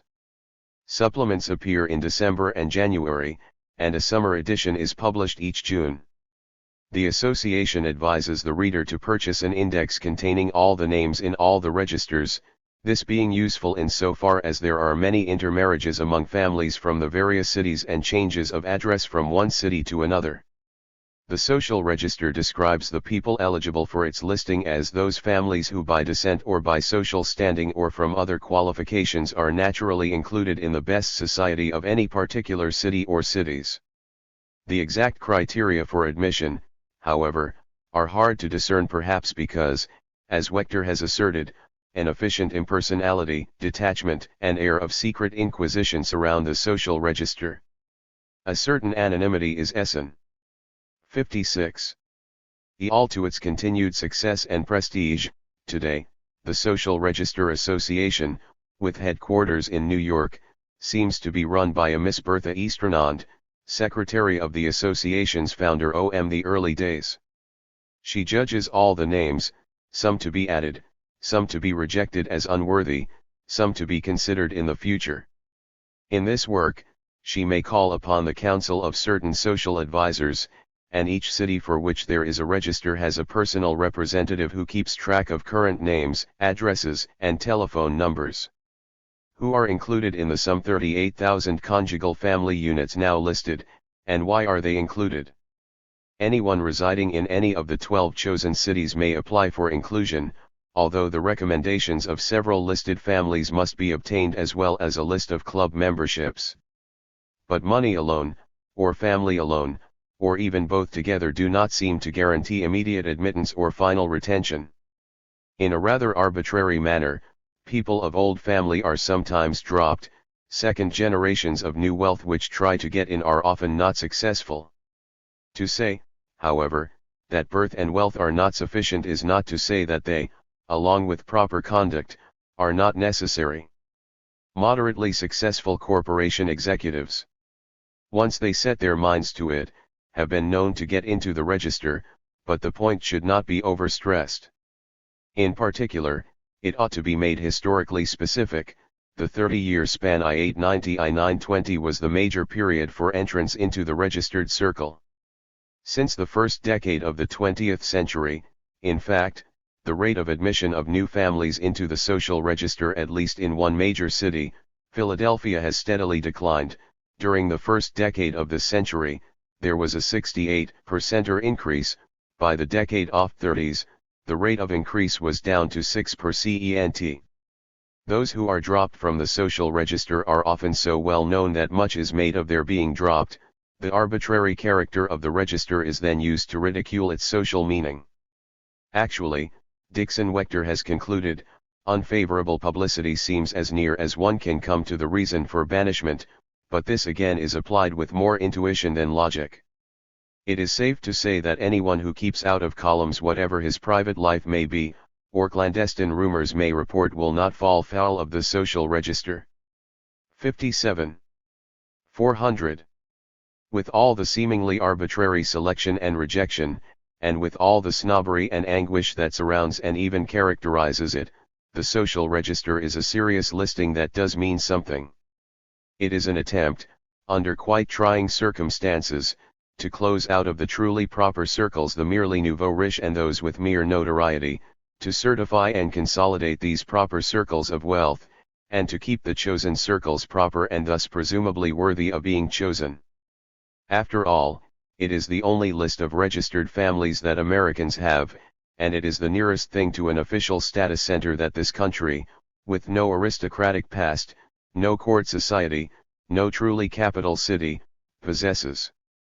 In any individual case, admission may be unpredictable or even arbitrary, but as a group, the people in the social register have been chosen for their money, their family, and their style of life. Accordingly, the names contained in these 12 magic volumes do stand for a certain type of person. 3. In each of the chosen metropolitan areas of the nation, there is an upper social class whose members were born into families which have been registered since the social register began. This registered social class, as well as newly registered and unregistered classes in other big cities, is composed of groups of ancient families who for 2 or 3 or 4 generations have been prominent and wealthy. They are set apart from the rest of the community by their manner of origin, appearance, and conduct.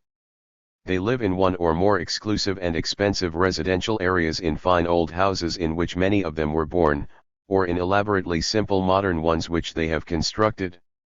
In these houses, old or new, there are the correct furnishings and the cherished equipage. Their clothing, even when it is apparently casual and undoubtedly old, is somehow different in cut and hang from the clothes of other men and women. The things they buy are quietly expensive and they use them in an inconspicuous way. They belong to clubs and organizations to which only others like themselves are admitted, and they take quite seriously their appearances in these associations. They have relatives and friends in common, but more than that, they have in common experiences of a carefully selected and fam. 58. Ilya-controlled sort. They have attended the same or similar private and exclusive schools, preferably one of the Episcopal boarding schools of New England. Their men have been to Harvard, Yale, Princeton, or if local pride could not be overcome, to a locally esteemed college to which their families have contributed. And now they frequent the clubs of these schools, as well as leading clubs in their own city, and as often as not, also a club or two in other metropolitan centers. Their names are not in the chattering, gossiping columns or even the society columns of their local newspapers. Many of them, proper Bostonians and proper San Franciscans that they are, would be genuinely embarrassed among their own land were their names so taken in vain. Cheap publicity and café society scandal are for newer families of more strident and gaudy style, not for the old social classes. For those established at the top are proud, those not yet established are merely conceited. The proud really do not care what others below them think of them, the conceited depend on flattery and are easily cheated by it, for they are not aware of dependence of their ideas of self upon others*. Within and between the various cliques which they foamy, members of these proud families form close friendships and strong loyalty social structure, as in feudalism. Accordingly, consumption patterns are the only means of competing for status honor. Veblen does not analyze societies with an old nobility or a court society where the courtier was a successful style of life. In depicting the higher style of American life, Veblen, like the actors of whom he writes, seems to confuse aristocratic and bourgeois traits. At 1 or 2 points, he does so explicitly, the aristocratic and the bourgeois virtues, that is to say the destructive and pecuniary traits, should be found chiefly among the upper classes. 8. One has only to examine the taste of the small businessmen to know that this is certainly not true. Conspicuous consumption, as Veblen knew, is not confined to the upper classes. But today I should say that it prevails especially among one element of the new upper classes, the nouveau riche of the new corporate privileges, the men on expense accounts, and those enjoying other corporate prerogatives, and with even more grievous effects on the standard and style of life of the professional celebrities of stage and screen, radio and TV. And, of course, among recent crops of more old-fashioned nouveau riche dramatized by the Texas millionaires in the middle of the 20th century, as at the end of the 19th, which Veblen observed, there are fantastic goings-on. Tenor Mario Lanza now owns an outsize, custom-built white Cadillac with a gold-plated dashboard. Restaurateur Mike Romanoff ships his silk and pongee shirts Air Express to Sulcas in Manhattan for proper laundering. Construction tycoon Hal Hayes has a built-in bar in his Cadillac plus faucets for scotch, bourbon, champagne, and beer in his home. In established local society, the men and women of the fourth and fifth generation are quietly expensive and expensively quiet. They are, in fact, often deliberately inconspicuous in their consumption. With unpretentious farmhouses and summer retreats, they often live quite simply, and certainly without any ostentatious display of vulgar opulence. The terms of Veblen's theory are not adequate to describe the established upper classes of today. Moreover, as we shall see in Veblen's work, as a theory of the American status system, does not take into adequate account the rise of the instituted elite or of the world of the celebrity. He could not, of course, have been expected in the 1890s to see the meaning for a truly national status system of the professional celebrities, who have arisen as part of the national media of mass communication and entertainment, or anticipate the development of national glamour, whereby the debutante is replaced by the movie star, and the local society lady by the military and political and economic managers, the power elite whom many now celebrate as their proper chieftains. 60. Alties. They are served at one another's dinners and attend one another's balls. They take the quietly elegant weddings, the somber funerals, the gay coming-out parties with seriousness and restraint. The social appearances they seem to like best are often informal, although among them codes of dress and manner, the sensibility of what is correct and what is not done, govern the informal and the natural as well as the formal. Their sense of civic service does not seem to take direct political form, but causes them gladly to lead the charitable, educational, and cultural institutions of their city. Their wealth is such, probably several millions on the average, that they do not usually have to use the principle. If they do not wish to work, they probably do not have to. Yet their many, especially the more substantial older men, generally do work, and sometimes quite diligently. They make up the business aristocracy of their city, especially the financial and legal aristocracy. The true gentleman in the eastern cities, and increasingly across the nationals, usually a banker or a lawyer, which is convenient, for those who possess a fortune are in need of trusted, wise, and sober men to preserve its integrity. They are the directors and the presidents of the major banks, and they are the senior partners and investment counselors of the leading law firms of their cities. Almost everywhere in America, the metropolitan upper classes have in common, more or less, race, religion, and nativity. Even if they are not of long family descent, they are uniformly of longer American origin than the underlying population. There are, of course, exceptions, some of them important exceptions. In various cities, Italian and Jewish and Irish Catholic families, having become wealthy and powerful, have risen high in status. But however important, these are still exceptions. The model of the upper social classes is still pure by race, by ethnic group, by national extraction. In each city, they tend to be Protestant, moreover Protestants of class church denominations, Episcopalian mainly, or Unitarian, or Presbyterian. In many cities, New York for example, there are several rather than one metropolitan 400. This fact, however, does not mean that the big city upper classes do not exist, but rather that in such cities the status structure is more elaborate than in those with more unilede societies. That there are social feuds between competing status centers does not destroy the status hierarchy. 61. 400. The family of higher status may belong to an exclusive country club where sporting activities and social events occur, but this pattern is not of decisive importance to the upper levels, for country clubs have spread downward into the middle and even into the lower middle classes and smaller cities. Membership in the best country club is often the significant organizational mark of the upper GT0 UPS, but this is not so in the metropolitan status market. It is the gentleman's club, an exclusive male organization, that is socially most important. Gentlemen belong to the metropolitan man's club, and the men of the upper class stature usually belong to such clubs in more than one city. Clubs for both sexes, such as country clubs, are usually local. Among the out-of-town clubs to which the old upper-class man belongs are those of Harvard and Princeton and Yale, but the world of the urban clubs extends well beyond those anchored in the better schools. It is not unusual for gentlemen to belong to 3 or 4 or even more. These clubs of the various cities are truly exclusive in the sense that they are not widely known to the middle and lower classes in general. They are above those better-known arenas where upper-class status is more widely recognized. They are of and by and for the upper circles, and no other.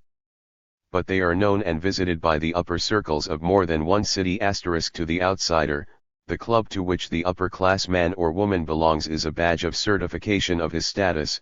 To the insider, the club provides a more intimate or clan-like set of Euro-XCUS-1V groupings which places and characterizes a man. Their core of membership is usually families which successfully claim status by descent.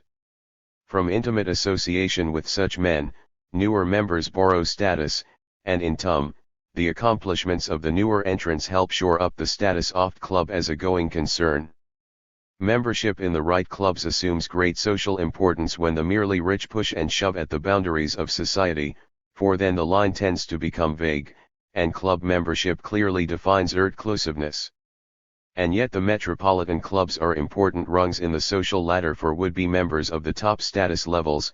They are status elevators for the new into the old upper classes, for men, and their sons, can be gradually advanced. 62.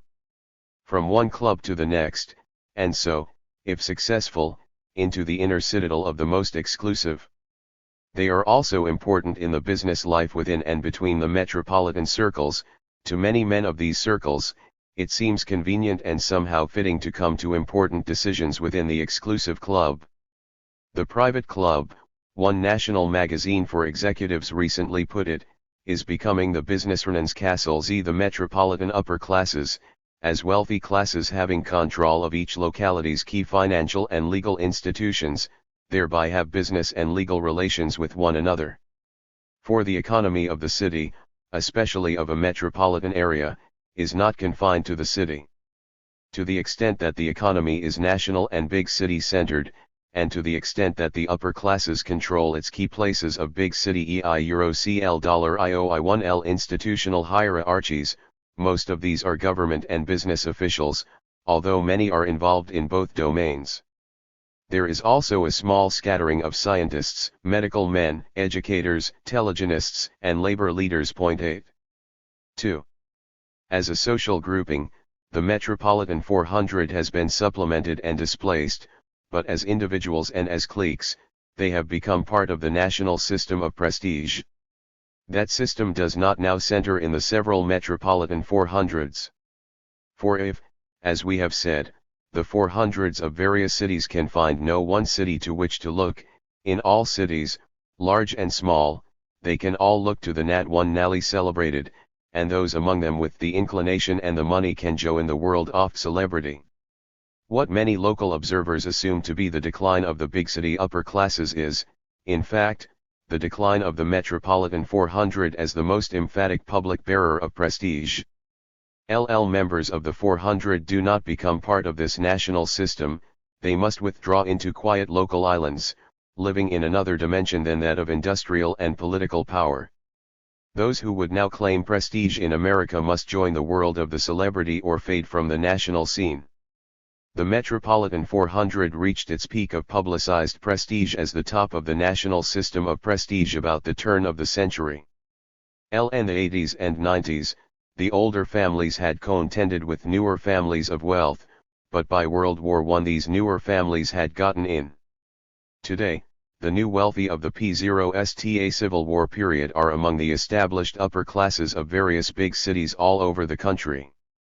But, during the 20s and 30s, as we have seen, the new and more glamorous con. 78. Tenders for prestige came to overshadow the Metropolitan 400s, which thus had to contend not only with new upper classes, but the celebrities of the entertainment world as well.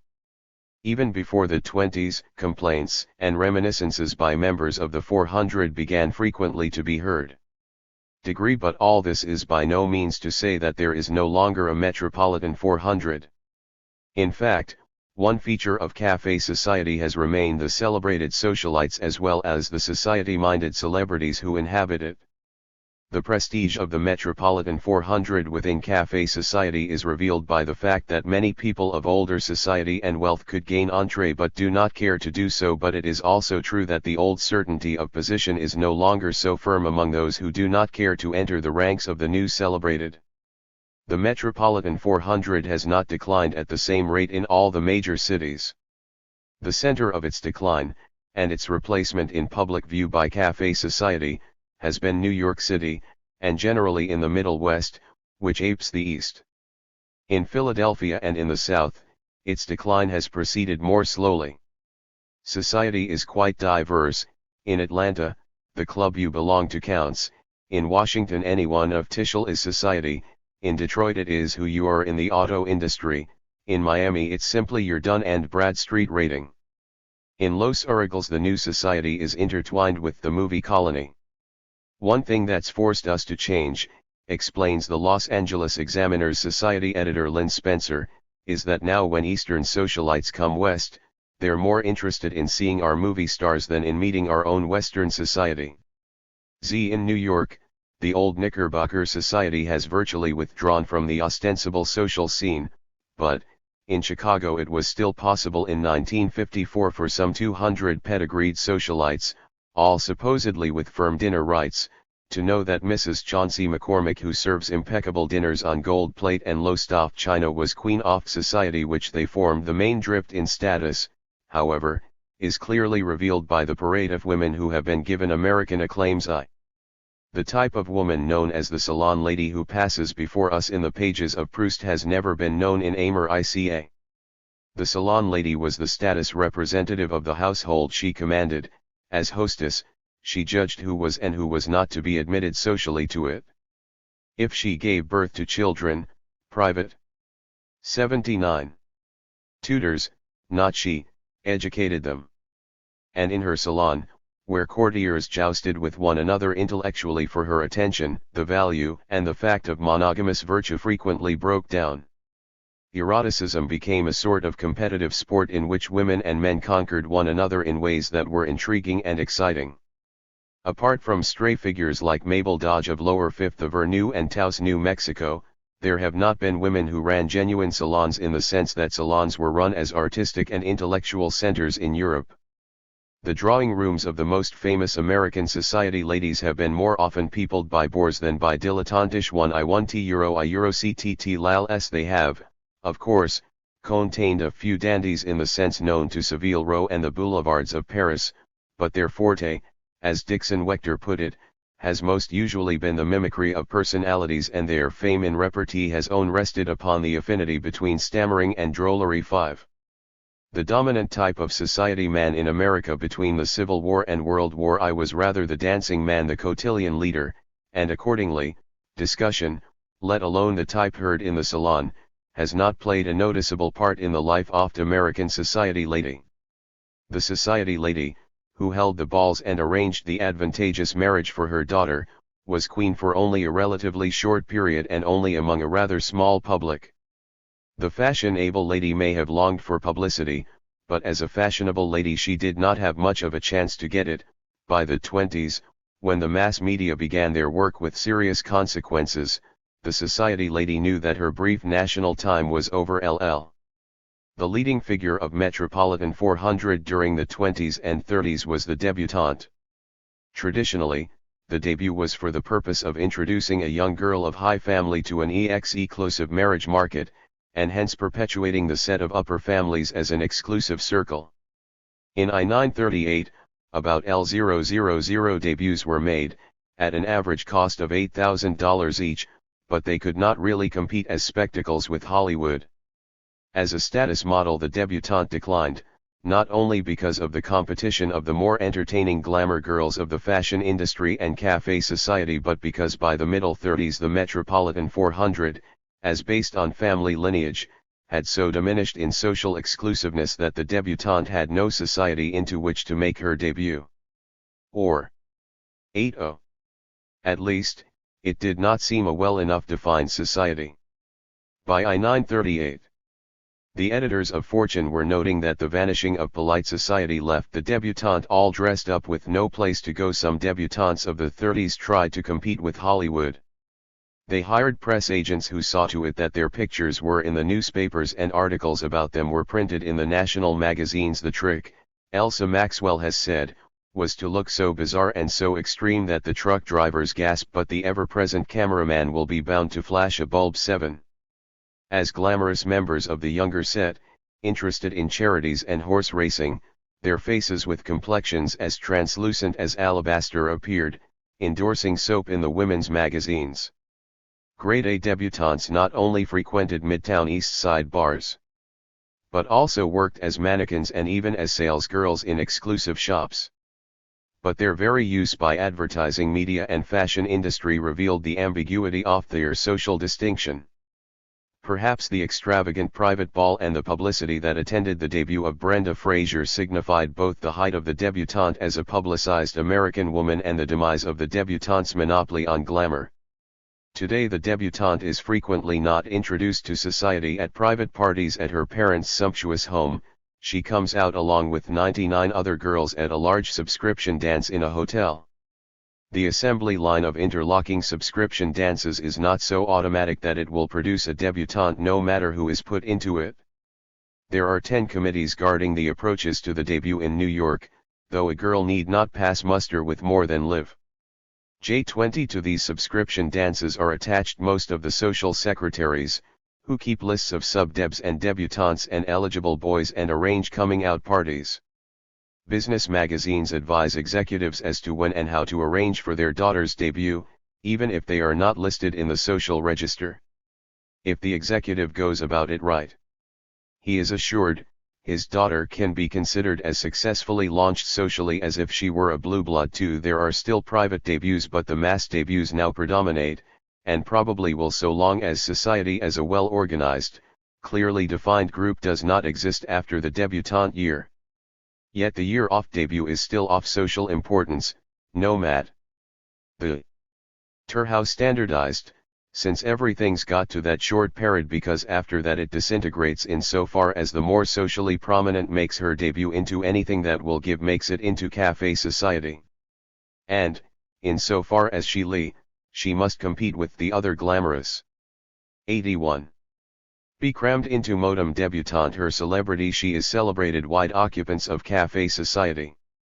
The professional institutions of Conover and Powers, Mona Gardner reported in I-946, have raised modeling to such a glamour pinnacle that eligible men would far rather have a Powers or Conover girl on the arm, or in the home, than one of the blue bloods. In cafe society today there are still the crew-cut young men Yale and the debutante, but now there are also the heavy expense account executives and the all-for American girl in any New York nightclub on a big night. At the time of the 2 o'clock show her current model can be found, with the doll face and the swank body starved down for the camera, a rather thin, gaunt girl with the wan smile, the bored gaze, and often the slightly opened mouth, over which the tongue occasionally slides to ensure the highlights.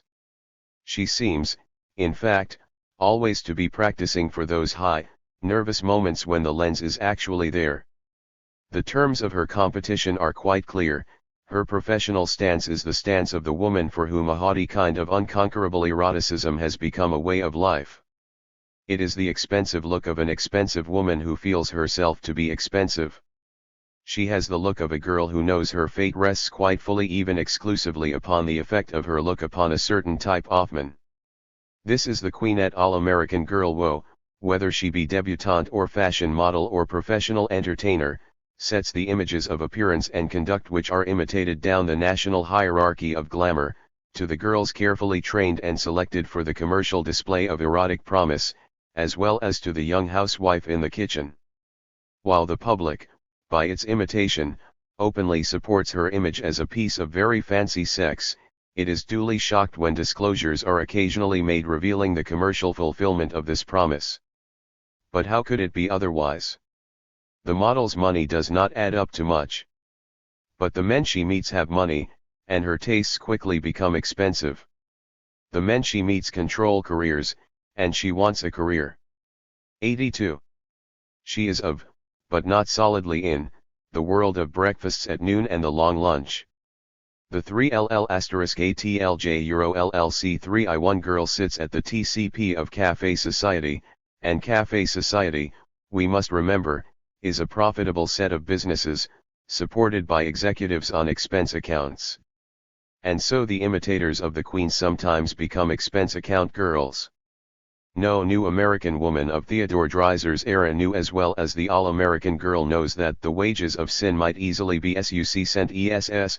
The public is quite used to the idea of vice, but it likes to think it involves only idle rich boys and poor country G1TLS. The men involved in the vice of Cafe Society, however, are by no means boys, they are not idle, they need not personally be rich, and they are not interested in poor or innocent or country girls.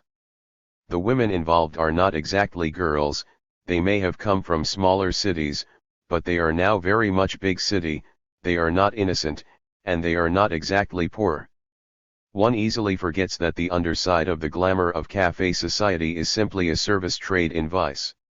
Those engaged in tithe procurers, the prostitutes, the customers, who buy and sell assorted varieties of erotical service are often known to their associates as quite respectable. And the all-American girl, as a photographed image and as a person, is often a valued and indispensable helpmate to the great American salesman. Among those whom Americans honor, none is so ubiquitous as the young girl. It is as if Americans had undertaken to paint a continuing national portrait of the girl as queen. Everywhere one looks there is this glossy little animal, sometimes quite young and sometimes a little older, but always imagined, always pictured, as the girl. She sells beer and she sells books, cigarettes, and clothes. Every night she is on the TV screen, and every week on every other page of the magazines, and at the movies too, there she's. 3. We have noted that since Mrs. John Jay's 18th century dinner list, the political, military, and economic elite have not neatly coincided with those of superior social status. This is clearly reflected in the society of Washington, D.C., today. Insofar as there is a metropolitan 400 in Washington, it is merely one ELE. 83. Meant in the social life of the capital, and is, in fact, overshadowed and outranked by official society, especially by the Embassy Row along Massachusetts Avenue.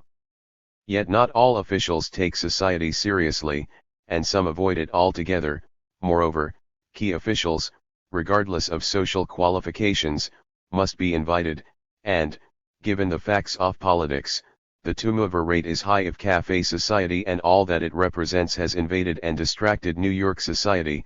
The ascendancy of politics and the fact of political turnover have made society difficult to maintain in Washington.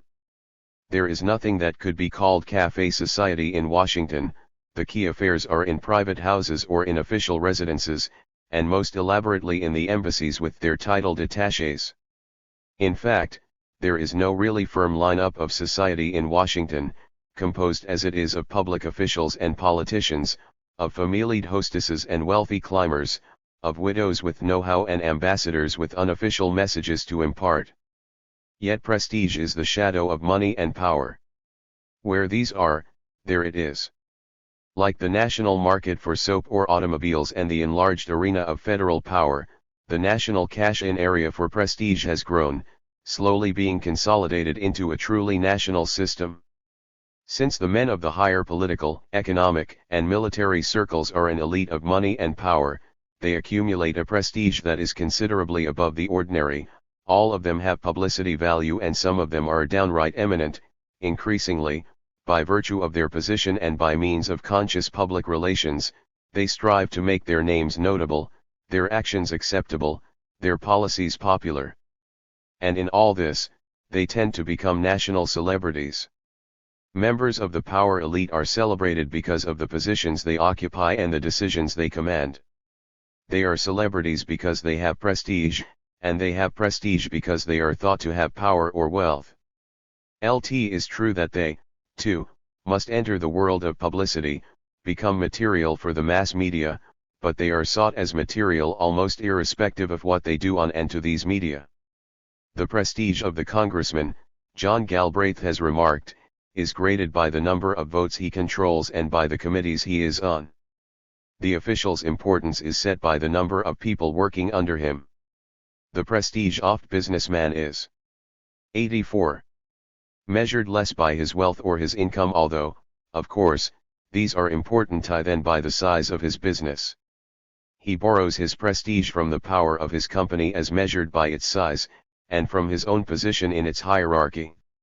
A small businessman making $1 million a year is not so important and does not have the national prestige enjoyed by the head of a major corporation who is making only $200,000. In the military ranks, of course, all this is made fomial and rigid. At the turn of the century, the nationalization of status meant that there were rising elite groups with which local upper classes in every town and city of the nation had to compare themselves, and that when they did so, they came to realize that only locally were they at the top. Now, 50 years later, it means that, and much more. For what separates that age from ours is the rise of mass communication, the prime means of acclaim and even a creator of those acclaimed. From the coincidence of the mass media and the big organization there has emerged the prestige of the national elite. These national means of mass communication have been the channels through which those at the top could reach the underlying population. Heavy publicity, the technique of the build-up, and the avaricious demand of the media for continuous copy have placed a spotlight upon these people such as no higher circles of any nation in world history have ever had upon them. The big institutions are in themselves graded worlds of prestige. They are stratified by level of office, with each level carrying its appropriate prestige. They constitute a hierarchy of people who by training and position defer to those above them, and come in time to respect their commanders who have such enormous power over them.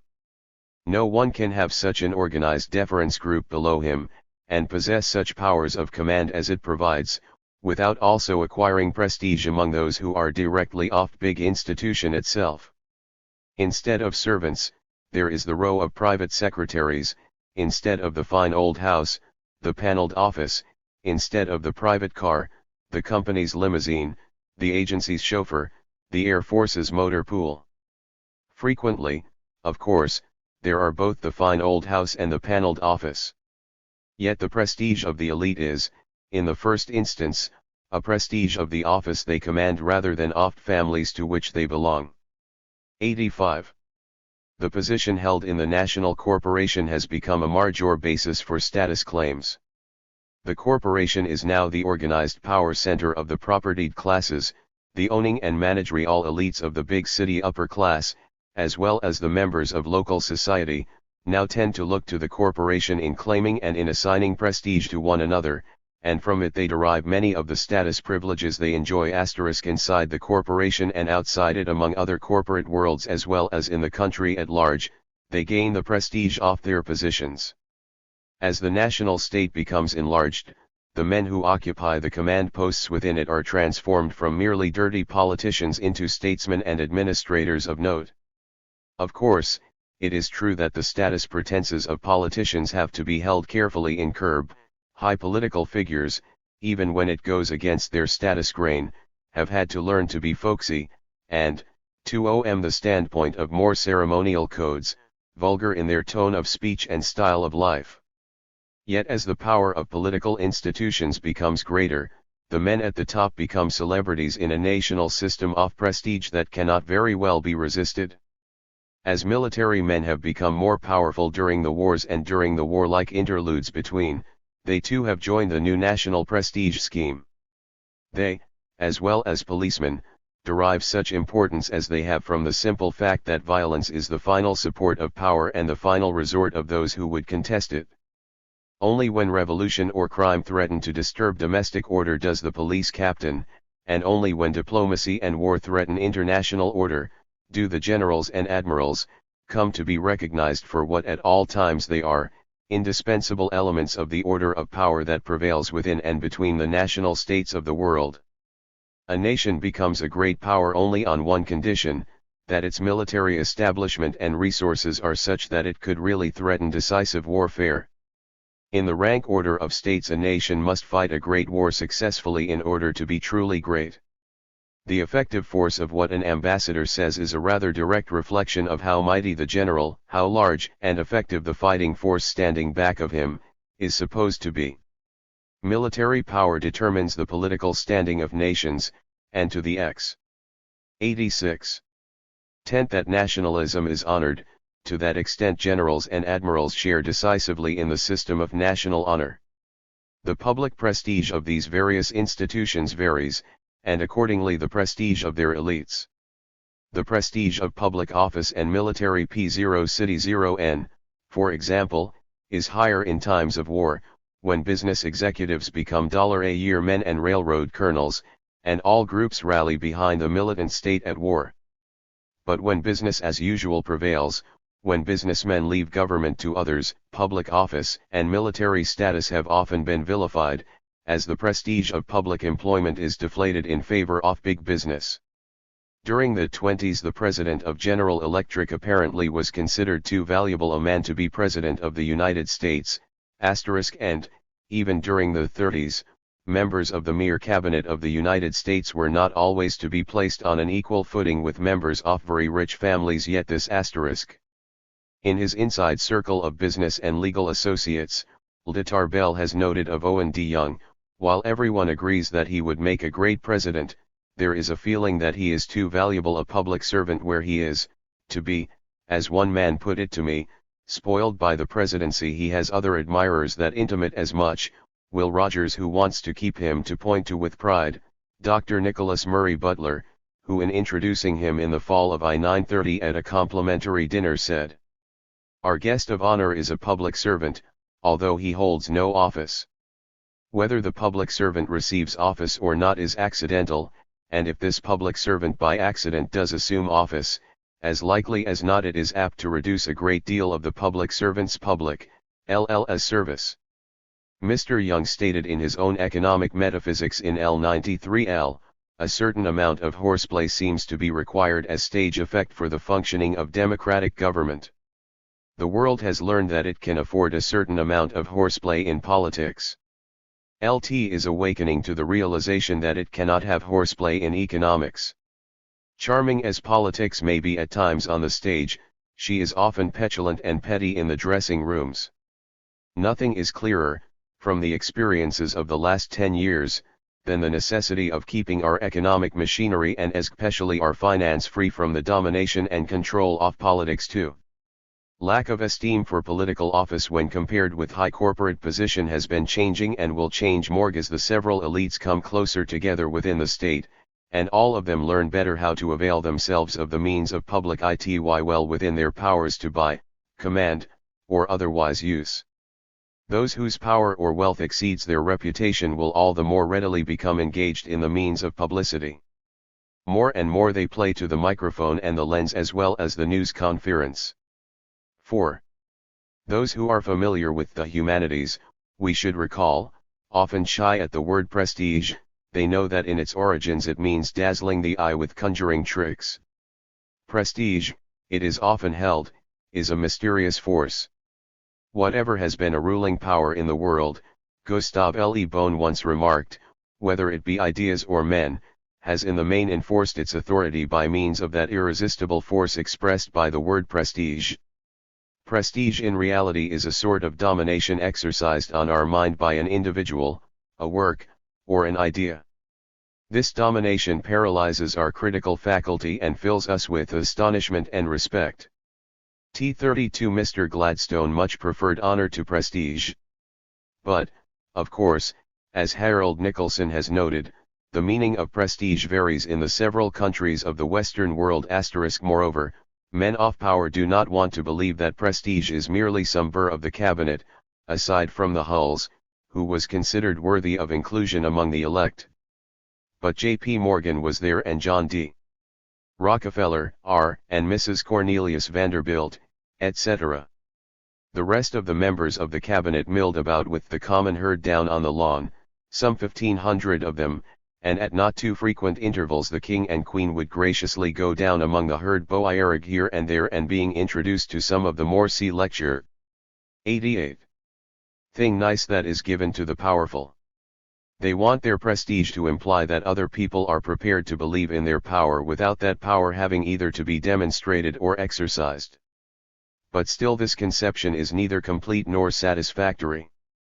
In fact, it is a conception of prestige very convenient for the already powerful for those who would maintain it cheaply, without having to use power.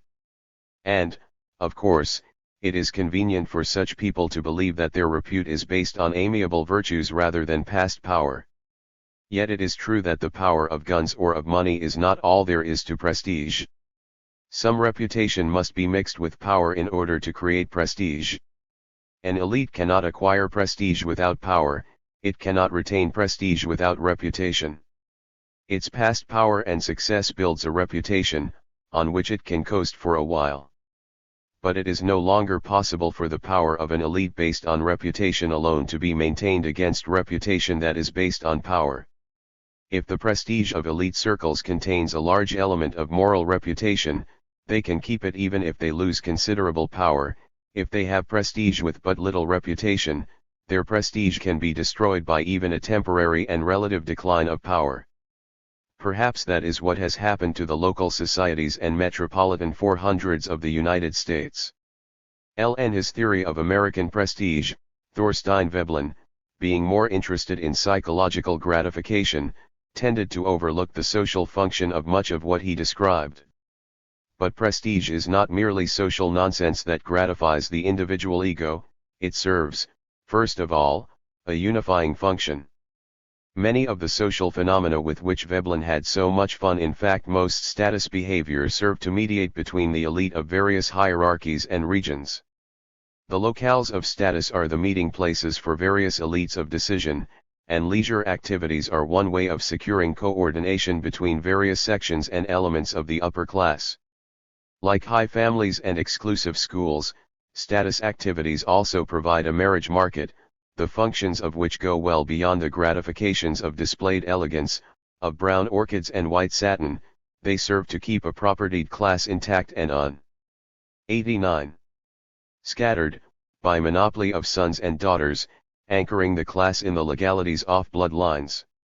Snobbish exclusiveness secures privacy to those who can afford it. To exclude others enables the high and mighty to set up and to maintain a series of private worlds in which they can and do discuss issues in which they train their young informally for the decision-making temper.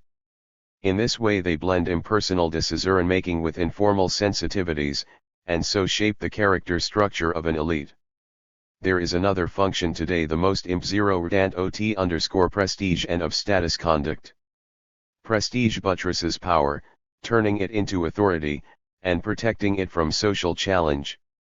Prestige lost by want of success, L.E. Bone has remarked, disappears in a brief space of time. It can also be won away, but more slowly, by being subjected to discussion.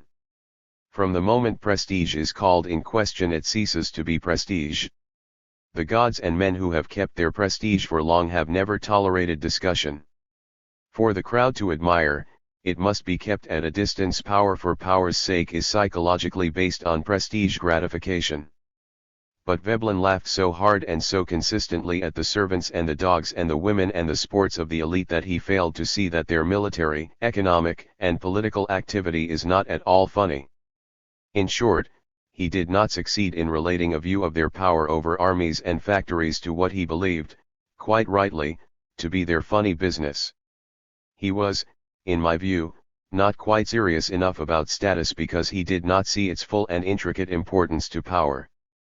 He saw the kept classes and the underlying population, but in his time, he could not really understand the prestige of power elite. The heart of Veblen's conception of prestige, and even some of its terms, were set forth by John Adams in the late 18th century. But to know that John Adams anticipated much of Veblen's idea is in no way to deprecate Veblen, for is not his theory essentially an extended piece of worldly wisdom, long known and perhaps often stated, but stated by Veblen in magnificent foamy and at a time when it could take hold of a literate public? Adams, however, went farther than Veblen in at least two respects. Lie was shrewder psychologically and more complicated. Among his comments we also come upon certain passages in which he 90. Tries to connect status phenomena, conceived as the realities of social and personal life, with the political sphere, conceived, as his generation was wont, as a problem of constitution building. Adams understands the status system of a nation in a way that Veblen does not, as politically relevant, and in this we had better listen to John Adams. A deathbed, it is said, shows the emptiness of titles. That may be. But does it not equally show the futility of riches, power, liberty, and all earthly things? Shall it be inferred from this, that fame, liberty, property and life, shall be always despised and neglected? Shall laws and government, which regulate sublunary things be neglected, because they appear baubles at the hour of death? The rewards in this life are esteem and admiration of others, the punishments are neglect and contempt, nor may anyone imagine that these are not as real as the others. The desire of the esteem of others is as real a want of nature as hunger, and the neglect and contempt of the world as severe a pain, as the gout or stone. It is a principal end of government to regulate this passion, which in its turn becomes a principal means of government. Lt is the only adequate instrument of order and subordination in society, and alone commands effectual obedience to laws, since without it neither human reason, nor standing armies, would ever produce that great effect. Every personal quality, and every blessing of fortune, is cherished in proportion to its capacity of gratifying this universal affection for the esteem, the sympathy, admiration, and congratulations oft public.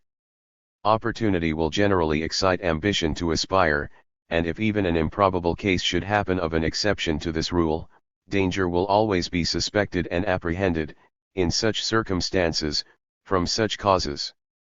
We may soon see, that a form of government, in which every passion has an adequate counterpoise, can alone secure the public from the dangers and mischiefs, of such rivalries, jealousies, envies, and hatreds. Just what does Veblen's theory of status have to say about the operations of the political economy?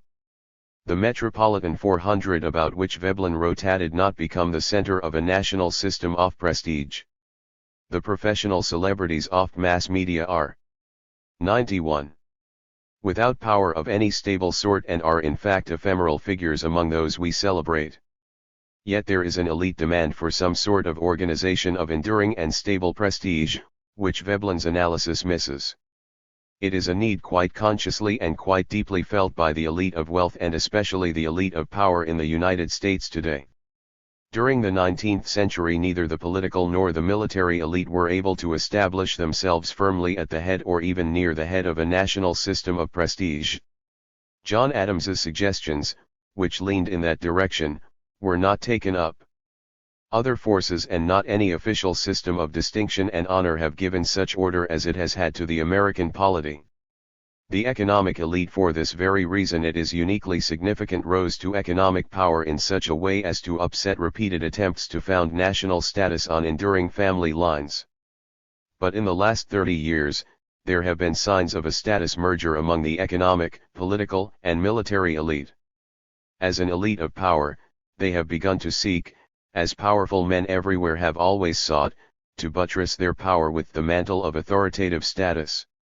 They have begun to consolidate their new status privileges, popularized in terms of the expense account but rooted deeply in their corporate way of life. As they come more fully to realize their position in the cultural world of nations, will they be content with the clowns and the queens, the professional celebrities, as the world representatives of their American nation? Horatio Alger dies hard, but in due course will not those Americans who are celebrated come to coincide more clearly with those who are the most powerful among them? The rituals of democratic leadership are firmly expected, but in due course will not snobbery become official and the underlying population startled into its appropriate grade and rank? To believe otherwise, it might seem, is to reject all that is relevant in human history. But on the other hand, the liberal rhetoric as a cloak for actual power and the professional celebrity underscore as a status distraction do permit the power elite conveniently to keep out of the limelight. It is by no means certain, just at this historical juncture, that they are not quite content to rest uncelebrated. 92. 5. In the meantime, the American celebrities include the trivial as well as the grim. Behind all the names are the images displayed in tabloid and on movie screen, over radio and television, and sometimes not displayed but just imagined. For now all of the higher types are seen by those lower down as celebrities. In the world of the celebrities, seen through the magnifying glass of the mass media, men and women now form a kaleidoscope of highly distracting images. In downtown New York, on a short street with a graveyard at one end and a river at the other, the rich are getting out of company limousines. On the flattened top of an Arkansas hill, the grandson of a late mogul is creating a ranch with the enthusiasm of a schoolboy behind a mahogany table in the caucus room of the United States Senate. 7 senators lean toward the television lenses. In Texas, an oil man, it is said, is taking out $200,000 a day. Somewhere in Maryland, people in red coats are riding to hounds. In a Park Avenue apartment, a coal miner's daughter, having lived in the married state for 20 months, has _1 UST decided to accept a $5.5 million settlement at Kelly Field. The general walks carelessly between rows of painfully rigid men. On 57th Street, expensive women inspect the taut mannequins. Between Las Vegas and Los Angeles, an American-born countess is found dead in her railway compartment, lying full-length in a long mink coat alongside $250,000 worth of jewelry. Seated in Boston, a board of directors orders 3 industrial plants moved, without employees, to Nashville. And in Washington, D.C., a sober politician, surrounded by high military aides and scientific advisors, orders a team of American Indian to fly toward Hiroshima. In Switzerland are those who never know winter except as the chosen occasion for sport. On southern islands those who never sweat in the sun except at their February leisure. All over the world, like lords of creation, are those who, by travel, command the seasons and, by many houses, the very landscape they will see each morning or afternoon they are awakened. Lear is the old whiskey and the new vice, the blonde girl with the moist mouth. 93. Always ready to go around the world, the silver Mercedes climbing the mountain bend, going where it wants to go for so long as it wants to stay. From Washington, D.C., and Dallas, Texas, it is reported that 3 women have each paid $300 for a gold lipstick. On a yacht, with its crew of 10, somewhere off the Keys, a man of distinction lies on his bed and worries about the report from his New York office that the agents of the Bureau of Internal Revenue are busy again. Here are the officials at the big desks with the 4 telephones, the ambassadors in the lounge rooms, talking earnestly but somehow lightly. Here are the men who motor in from the airport with a Secret Service man beside the chauffeur, motorcycled outriders on either flank, and another tailing a block behind. Here are the people whose circumstances make them independent of the goodwill of others, never waiting for anyone but always waited upon. Here are the very important persons who during the wars come and go, doubled up in the general's jeep. Here are those who have ascended to office, who have been elevated to distinguished employments. By the sound of their voices, it is evident that they have been trained, carefully yet casually, to be somebody. Here are the names and faces and voices that are always before you, in the newspapers and on the radio, in the newsreels and on the television screen, and also the names and faces you do not know about, not even from a distance, but who really run things, or so informed sources say, but you could never prove it. Here are the somebodies who are held to be worthy of notice. Now they are news, later they will be history. Here are the men who own a firm of lawyers and 4 accountants. Here are the men who have the inside track. Here are all the expensive commodities, to which the rich seem appendages. Here is the money talking in its husky, silky voice of cash, power, celebrity. 5. The very rich. Many Americans now feel that the great American fortunes are something that were made before World War I, or at least that they were broken up for good by the crash of 1929. Except perhaps in Texas, it is felt, there are no very rich anymore, and, even if there are, they are simply elderly inheritors about to die, leaving their millions to tax collectors and favorite charities. Once upon a time in America there were the fabulously rich. Now that time is past and everyone is only middle class. Such notions are not quite accurate. As a machine for producing millionaires, American capitalism is in better shape than such unsound pessimism would indicate. The fabulously rich, as well as the mere millionaires, are still very much among us. Moreover, since the organization of the United States for World War II, new types of rich men with new types of power and prerogative have joined their ranks.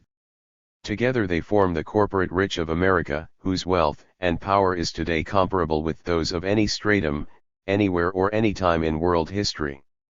1. It is somewhat amusing to observe how the scholarly world has changed its views of the big business circles of which the very rich are a part. When the great moguls were first discovered in print, the muckrakers of journalism had their counterparts in the academic journals and books.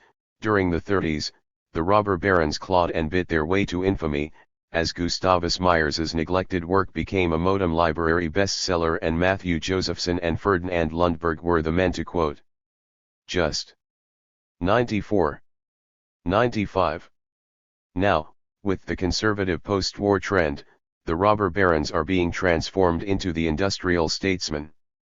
The great corporations, full of publicity consciousness, are having their scholarly histories written, and the colorful image of the great mogul is becoming the image of a constructive economic hero from whose great achievement all have benefited and from whose character the corporate executive borrows his right to rule and his good, solid, justified feelings about doing so.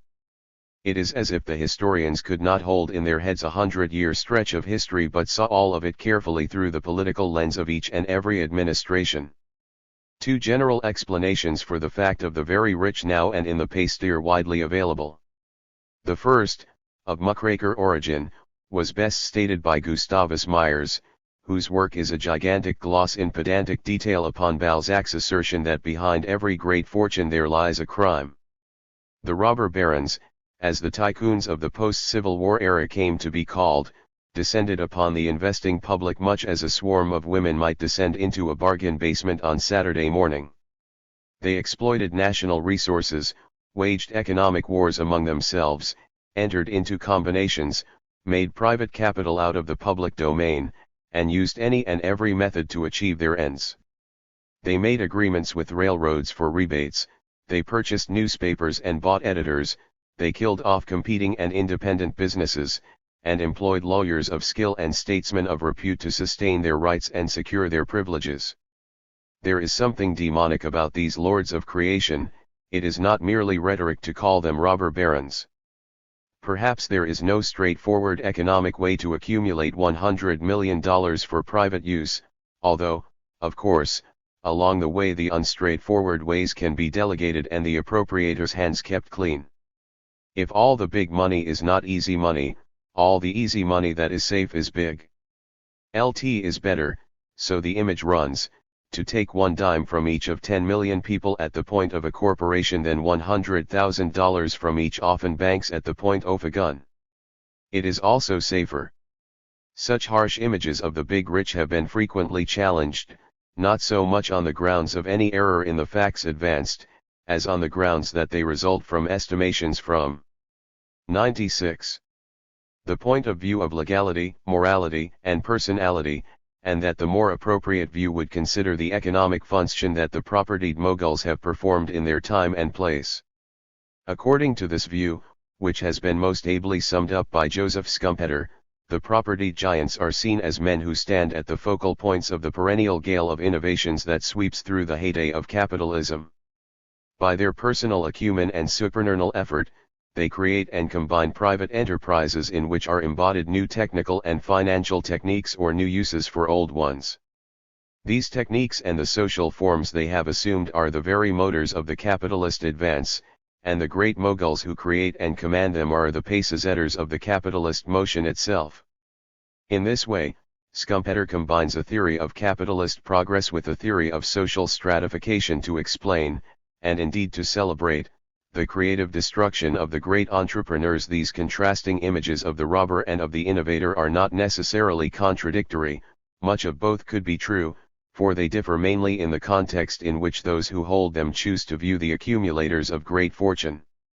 Myers is more interested in legal conditions and violations, and in the more brutal psychological traits of the men, Schumpeter is more interested in their role in the technological and economic mechanics of various phases of capitalism, although he, too, is rather free and easy with his moral evaluations, believing that only men of superior acumen and energy in each generation are lifted to the top by the mechanics they are assumed to create and to focus. The problem of the very rich is one example of the larger problem of how individual men are related to institutions, and, in turn, of how both particular institutions and individual men are related to the social structure in which they perform their roles. Although men sometimes shape institutions, institutions always select and form men. In any given period, we must balance the weight of the character or will or intelligence of individual men with the objective institutional structure which allows them to exercise these traits. It is not possible to solve such problems by referring anecdotally either to the guile or the sagacity, the dogmatism or the determination, the native intelligence or the magical luck, the fanaticism. 97. Or the superhuman energy of the very rich as individuals. These are but differing VC6 Li, Bolal 1 Euros, carrying different moral judgments, with which the activities of the accumulators may be described. Neither the ruthlessness and illegality, with which Gustavus Myers tends to rest content, nor the far-sighted, industrial statesmanship, with which many historians now seem happier, are explanations. They are merely accusation or apology. That is why modern social psychologists are not content to explain the rise of any social and economic stratum by moral reference to the personal traits of its members. The more useful key, and one which rests easier within the modern mind, is provided by more objective circumstances. We must understand the objective structure of opportunities as well as the personal traits which allow and encourage given men to exploit these objective opportunities which economic history provides them. Now, it is perfectly obvious that the personal traits required for rising and for holding one's place among waterfront gangsters will be different from those required for success among peaceful sheep herders. Within American capitalism, it is equally obvious that different qualities were required for men who would rise in I-870 than for men who would rise 8 decades later. It seems therefore rather beside the point to seek the key to the very rich in the secret springs of their personalities and mannerisms. Moreover, explanations of the rich as a social fact by reference to their personal traits as individuals are usually tautological. The test of ability, for example, in a society in which money is a sovereign value is widely taken to be money-making. Tf, you are so smart, why aren't you rich? And since the criterion of ability is the making of money, of course ability is graded according to wealth and the very rich have the greatest ability. But if that is so, then ability cannot be used in explanation of the rich. To use the acquisition of wealth as a sign of ability and then to use ability as an explanation of wealth is merely to play with two words for the same fact, the existence of very rich. The shape of the economy at the time of Carnegie's adolescence was more important to his chances than the fact that he had a practical mother. No matter how ruthless Commodore Vanderbilt might have been, he would have accomplished little in appropriating railroads had the political system not been utterly corrupt. 98. Table. And suppose the Sherman Act had been enforced in such a way as to break up the legal buttress of the great CRP0/0N.Z, where would the very rich in America, no matter what their psychological traits, now be? To understand the very rich in America, it is more important to understand the geographical distribution of oil and the structure of taxation than the psychological traits of Haroldson L. Hunt, more important to understand the legal framework of American capitalism and the corruptibility of its agents than the early childhood of John D. Rockefeller, more important to understand the technological progression of the capitalist mechanism than the boundless energy of Henry Ford, more important to understand the effects of war upon the need for oil and the tart loophole of depletion than Sid Richardson's undoubted sagacity, more important to understand the rise of a system of national distribution and of the mass market than the frugality of F. W. Woolworth. Perhaps J. P. Morgan did as a child have very severe feelings of inadequacy, perhaps his father did believe that he would not amount to anything, perhaps this did effect in him an inordinate drive for power's sake. But all this would be quite irrelevant had he been living in a peasant village in India in 1890. If we would understand the very rich, we must first understand the economic and political structure of the nation in which they become the very rich. It requires many types of men and vast quantities of national endowment to run capitalism as a productive apparatus and a money-making machine. No type of man could have accumulated the big fortunes had there not been certain conditions of economic, material, and political sort. The great American fortunes are aspects of a particular kind of industrialization which has gone on in a particular country. This kind of industrialization, involving very private enterprise, has made it possible for men to occupy such strategic positions that they can dominate the fabulous means of man's production, link the powers of science and labor, control man's relation to nature and make millions out of it. It is not hindsight that makes us sure of this. We can easily predict it of nations not yet industrialized, and we can confirm it by observing other ways of industrialization. The industrialization of Soviet Russia has now revealed clearly 99. To the world that it is possible to carry through a rapidly advancing industrialization without the services of a private stratum of multimillionaires. That the Soviet Union has done so at the cost of political freedom does not alter the fact of the industrialization. The private corporation and its attendant multimillionaire accumulation is only one way, not the only way, to industrialize a nation.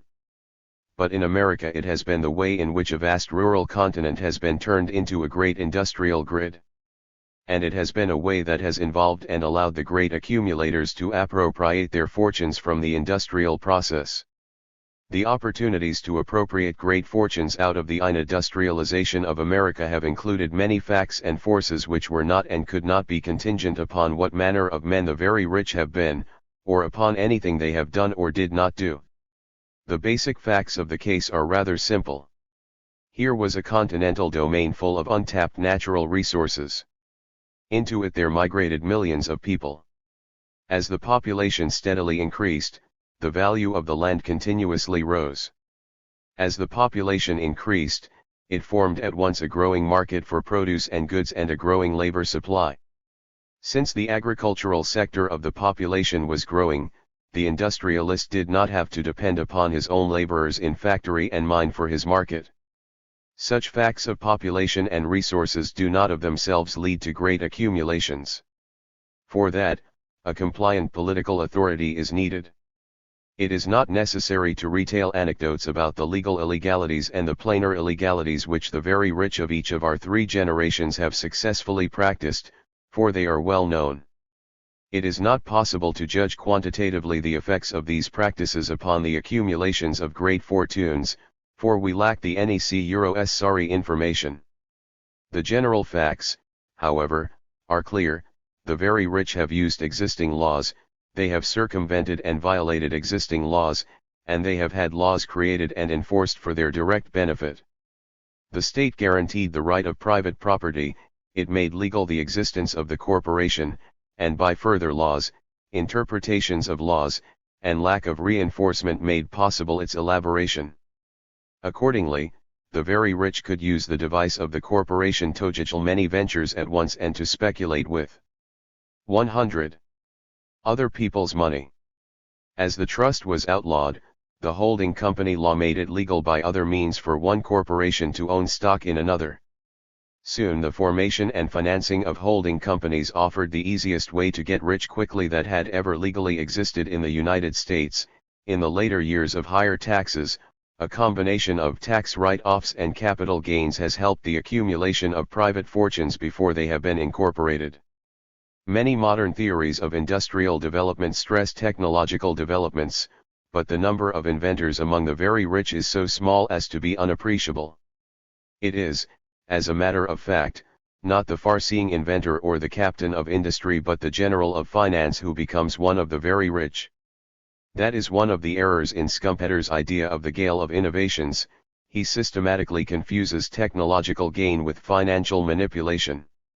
What is needed, as Frederick Lewis Allen once remarked, is not specialized knowledge, but persuasive salesmanship, coupled with the ability to command the millions and the investment sales machinery of a large banking house, and to command also the services of astute corporation lawyers and stock market operators. In understanding the private appropriations of the very rich, we must also bear in mind that the private industrial development of the United States has been much underwritten by outright gifts out of the people's domain. State, local, and federal governments have given land free to railroads, paid for the cost of shipbuilding, for the transportation of important mail. Much more free land has been given to businesses than to small, independent homesteaders. Coal and iron have been legally determined not to be covered by the mineral rights held by the government on the land at least. The government has subsidized private industry by maintaining high tariff rates, and if the taxpayers of the United States had not paid, out of their own labor, for a paved road system, Henry Ford's astuteness and thrift would not have enabled him to become a billionaire out of automobile industries in capitalistic economies. Wars have led to many opportunities for the private appropriation of fortune and power.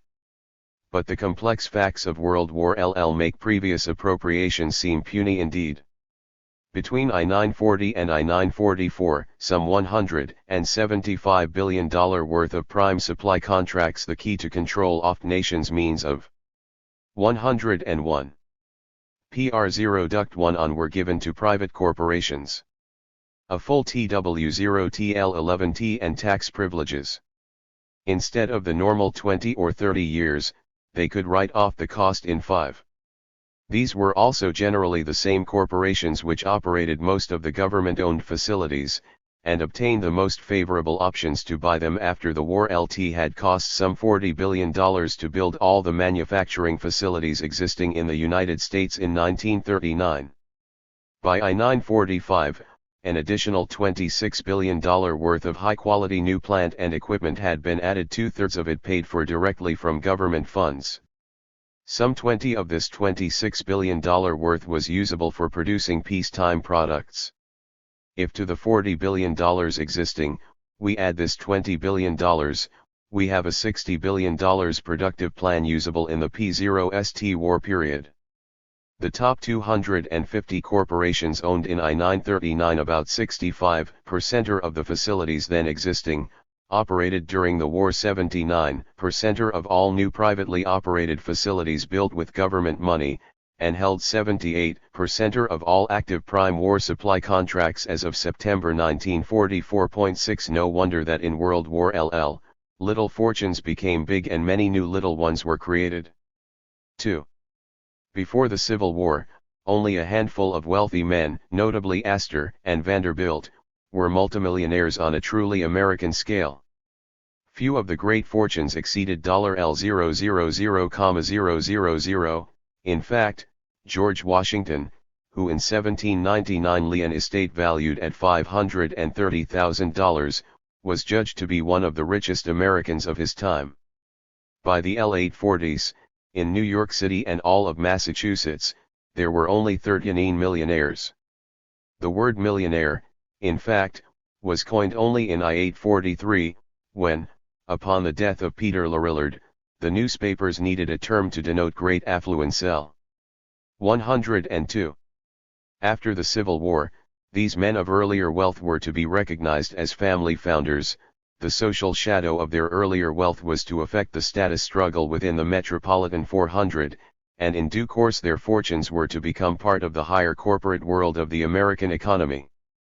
But the first really great American fortunes were developed during the economic transformation of the Civil War era, and out of the decisive corruptions that seemed to be part of all American wars. A rural, commercial capitalism was then transformed into an industrial economy, within the legal framework of the tariff, the National Banking Act of 1863 and, in 1868, the 14th Amendment, which by later interpretations sanctified the corporate revolution. During this shift in political framework and economic base, the first generation of the very rich came to possess units of wealth that dwarfed any that had previously been appropriated. Not only were the peaks of the money pyramid higher, but the base of the upper levels was apparently broader. By 1892, one survey revealed the existence of at least 4,046 American millionaires. In our own era of slump and war, there is debate about the number and the security and even the very existence of great American fortunes. But about the latter 19th century all historians seem agreed, between the Civil War and World War I, great captains of enormous wealth rose speedily to preeminence. We shall take this generation, which came to full maturity in the 90s, as the first generation of the very rich. But we shall use it merely as a benchmark for the two following generations, the second coming to maturity about 1925, and the third, in the middle years of the 20th century.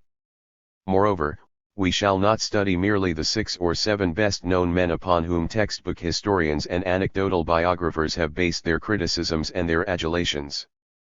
For each of these last 3 generations, we have gathered information about the richest 90 or so individuals. All, our study of these 3 lists enables us to expand our view of the American rich to include 275 American men and women, each of whom has possessed a minimum of about 30 million. G** 103. Among the very rich one can find men born poor and men born rich, men who were and are as ambuoyant in their exercise of the power of money as they were in accumulating it, and others as miserly in their lives as harsh in their acquisitions. Here is John D. Rockefeller, the pious son of a Baptist peddler who created literally scores of multimillionaire descendants. But here is Henry O. Havemeyer, whose grandfather left him 3 million, and Henrietta Green, who as a child was taught to study the financial pages of the paper and died at age 8, leaving 100 million. And we must not forget George F. Baker, Jr., a Harvard graduate and inheritor of the presidency of the First National Bank of New York, who bathed and shaved and dressed each morning on his speed cruiser coming into Wall Street from Long Island, and who, in I-929, with 6 other bankers, mobilized $250 million in a futile effort to stabilize the crash. The big rich are not all of the past, nor are they all from Texas. It is true that 5 of the richest 10 among us today are of the Texas crop, but of the 90 richest men and women of I-950 of whom we have adequate knowledge, only 0% are Texans. Popular literature now offers many glimpses of fabulously rich individuals in various postures, august and ridiculous, of various origins humble and elevated, of different styles of life, gay, sad, lonely, convivial. But what do all these glimpses mean? Some started poor, some were born rich, but which is the typical fact? And what are the keys to their success? To find out we must go beyond the 6 or 7 tycoons in each generation about whom social historians and biographers have provided endless anecdotes. We must study a large enough number of individuals to feel that we have a representative group. The 275 people about whom we have gathered information represent the bulk of those individuals who are known to HISTs, biographers, and journalists as the richest people living in the United States since the Civil War, the 90 richest of I-900, the 95 of I-925, and the 90 of I-950. Only by examining such groups are we able to ask and to answer, with some accuracy, the deceptively simple questions that interest us about the origins and careers oft very rich. At the top of the I-900 group is John D. Rockefeller with his $1 billion, at the top in I-925 is Henry Ford I with his $1 billion. 104. And, in 1950, it is reported that H. L. Hunt is worth $1 or $2 billions. The fortune of another Texan, Hugh Roy Cullen, has also been reputed of late to come to $1 billion. These 3 or 4 men are probably the richest of the rich Americans. They are the only billionaires of which financial biographers are fairly certain. 3. In none of the latest 3 generations has a majority of the very rich been composed of men who have risen. During the course of American history since the Civil War, the proportion of the very rich whose fathers worked as small farmers or storekeepers, as white-collar employees or wage workers has steadily decreased. Only 9% of the very rich of our own time originated in lower-class families, in families with only enough money to provide essential needs and sometimes minor c0s. The history of the middle-class contribution to the very rich is a fairly stable one. In the 1900 generation, it provided 2 out of 10, in 1925, 3, and in 1950 again 2. but the upper class and the lower class contributions have quite steadily reversed themselves. Even in the famous 19th century generation, which scholarly historians usually discuss with the anecdotal do. 105. Tales of the self-making myth, as many of the very rich derived from the upper class as from the lower. Still, it is a fact that in that generation, 39% of the very rich were sons of lower class people. In the I-925 generation, the proportion had shrunk to I2%, and by I-950, as we have seen, to 9%. The upper classes, on the other hand, contributed 56% in I-925, and in I-950, 68%. The reality and the trend are clearly the upper class recruitment of the truly upper class of propertied wealth. Wealth not only tends to perpetuate itself, but as we shall see, tends also to monopolize new opportunities for getting great wealth. 7 out of 10 of the very rich among us today were born into distinctly upper class homes, 2 out of 10 on the level of middle class comfort, and only 1 in lower class milieu. Occupationally, upper class among these very rich has meant the big businessman. At no time has the entire business stratum in America, big and little, been greater than 8 or 9% of the working population at large, but in these 3 generations of the very rich as a whole, 7 out of 10 of the fathers have been urban entrepreneurs, 1 has been a professional man, 1 has been a farmer, and 1 has been a white-collar employee or wage worker. Across the generations these proportions have been quite stable. The very rich of I-900 as of I-950 have come out of the entrepreneurial strata, and, as we shall see, in a rather curious way, on their higher levels, many of them have continued to be active in an entrepreneurial manner. About 0% of those who have possessed the great American fortunes have been born in foreign lands, although only 6% grew up outside the United States, immigrating after they were adult. Of the late 19th century generation which reached full maturity by I-900, of course, more were foreign-born than in I-950. About I-3% of the I-900 rich were foreign-born, compared with about 24% of the adult male U.S. population who were at that time foreign-born. By I-950, only 2% of the very rich were foreign-born. The eastern seaboard has, of course, been the historical locale of the very rich.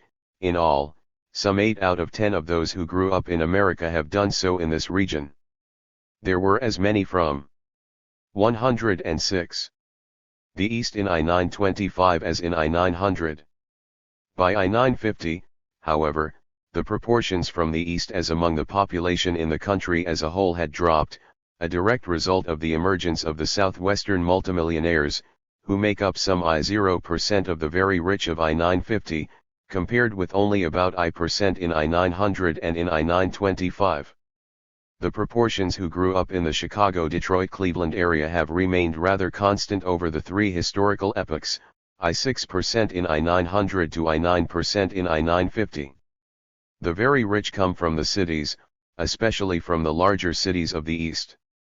Even in I-900, a full 65% of the general American population lived in rural areas, and many more than that had grown up on the farm, but only 25% of the very rich of I-900 came from rural areas, and, since I-925 more than 6 out often oft very rich have grown up in metropolitan areas. American bomb, city abroad, Eastern arigmatid, the very rich have been from families of higher class status, and, like other members of the new and old upper classes of local society and metropolitan 400, they have been Protestants. Moreover, about half have been Episcopalians, and a fourth, Presbyterianism. With such facts before us, we would expect, and we do find, that the very rich have always been more highly educated than the common run of the population. Even in I-900, 3% of the very rich had graduated from college. By I-925, 57% had done so, and by I-950, 68% of the holders of great American fortunes were college graduates. That educational advantages are generally a result of family advantages. is made clear by the fact that within each generation those from higher class levels are better educated than those from lower. In I900, 46% of those of upper TCS levels, but only I7% of those from lower, had graduated from college. But, by the third generation considered here the very rich of I950, the difference in the amount of education according to class origin decreased. 60% of the very rich who had originated on lower or M1 class levels graduated from college, compared with 7% of those from the upper classes. Half of all those among the very rich who attended any college attended those of the Ivy League. In fact, almost a third went 107 either to Harvard or to Yale, the rest being scattered among Princeton, Columbia, Cornell, Dartmouth, and Pennsylvania. An additional I0% attended other famous Eastern colleges, such as Amherst, Brown, Lafayette, Williams, Bowdoin, and another ID% were students at one of a handful of well-known technical schools. The remaining 30% went to colleges and universities scattered all over the United States. The preponderance of Ivy League colleges is, of course, a direct result of the higher class origin of the very rich. As the proportions of very rich from the upper classes increases, so do the proportions who attend the LVY League schools. Of those who were college educated, 37% of the I900 generation, 47% of I925, and 60% of I950 very rich attended such schools. Cheal such back in I900, when only 39% of the very rich were dren of upper class parents. 88% of those originating in upper-class families are known to have inherited fortunes of $500,000 or more, usually much more. By I950, some 93% of the very rich from the upper classes were inheritors. It is frequently said that taxes now make it impossible for the very rich to leave outright a fortune of $90 or $100 million to their children, and this is, in a simple legal sense, true. Yet, the I950 rich are very much a continuation of the very rich of I925, in more of a continuation than those of I925 were of the I900 very fa-CT generation. While 56% of the very rich of I925 originated in the upper classes, only 33% had relatives among the very rich of I900. But 68% of the I950 very rich originated in the upper classes and 62% had relatives among the very rich of the earlier generations. Moreover, by the middle years of the 20th century, it is, in some ways, easier to transfer position and power to one's children than it was in I900 or I925, for then the lines of power and position were not so elaborately organized, buttressed, and entrenched in well-established circles, and the transfer of power and position seemed to be firmly assured only by means of huge personal fortunes. Among the very rich of I950, however, there are many ways, as we shall have occasion to see, to pass on to children strategic positions in the apparatus of appropriation that constitutes the higher corporate level of American free, private enterprise. 193 Thepower. 4. The very rich in America are not dominantly an idle rich and never have been. The proportions among them that are rentiers and not much else, have, of course, increased significantly. In I900, some L4%, in 1925, some L7%, and by I950, 26%. By virtue of how they spend their time, about 1/4 of the very richest people can now be called members of a leisure class. Yet neither the idea of the very rich as miserly coupon clippers nor as flamboyant playboys is the representative fact. The idle miser as well as the busy spendthrift are represented among the very rich of America, but, in the history of the great American fortunes, the misers have not all been mere coupon clippers. They have usually worked in some way to increase the value of the coupons they would have to clip, or at least pretended to do so while having others to manage for them. And the spendthrifts have not all been merely that. Some have gambled $1 million and often come up with 2 or 3 more, for their spendthrift activities have often been in the realm of appropriative speculation. The men among the idle rich of I-900 were either third or fourth generation Astas or third generation Vanderbilts. On their estates they relaxed with their horses, or on beaches with their yachts offshore, while their wives played often frantic and always expensive social games. By I-925, there were only a few more rentiers among the very rich, but many more of them were women. They lived as expensively as did those of I-900, but now they were more scattered over the United States and they were given less publicity in the emerging world of the celebrity. Having beyond any doubt arrived socially, these very rich women often became engaged by the arts instead of society, or busily pretended to be. And in fact, some of them were spending more time in philanthropy than in social amusements or personal splendor, a fact that was in part due to the sober, Puritan beliefs of John D. Rockefeller, from whose accumulations much of their money derived. In the I-950 generation, both the proportion of rentiers and the proportions of women among them have increased, but they do not seem to form any one social type.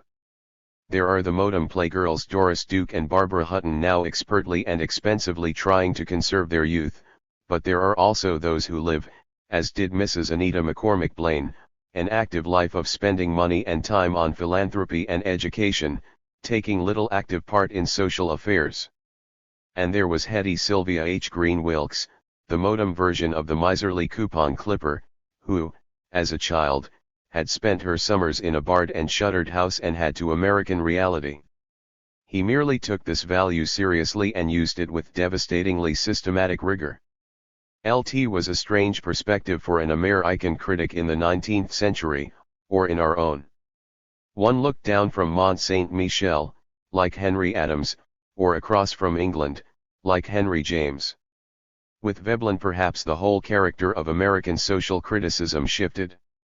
The figure of the last generation American faded and the figure of the first generation American, the Norwegian immigrant's son, the New York Jew teaching English literature in a Midwestern university, the Southamer come north to crash New York, was installed as the genuine, if no longer I00% American, critic. Go to bed at 7:30 p.m. for no lights burned in the greenhouse after that hour. The history of the very rich in America is, in the main, a patriarchal history. Men have always held from 80 to 90% of great American fortunes. The increase, over the generations, in the proportions of the very rich who are recruited from inheritors of great wealth has not meant that all the rich have become idle. We have seen that 62% of the very rich of 1950 were born into families connected with earlier generations of very rich, but that only 26% of the I-950 very rich are in their life ways an idle rich. And many of the very rich who have inherited their wealth have spent their lives working to keep it or to increase it. The game that has interested them most has been the game of the big money. Yet some 26% of the very rich of today are rentiers and more or less economically idle, and another 39% occupy high positions in firms owned or controlled by their families. The rentiers and the family managers thus account for 65% of the very rich of our time. What of the 35% remaining who rose to very rich status? 5.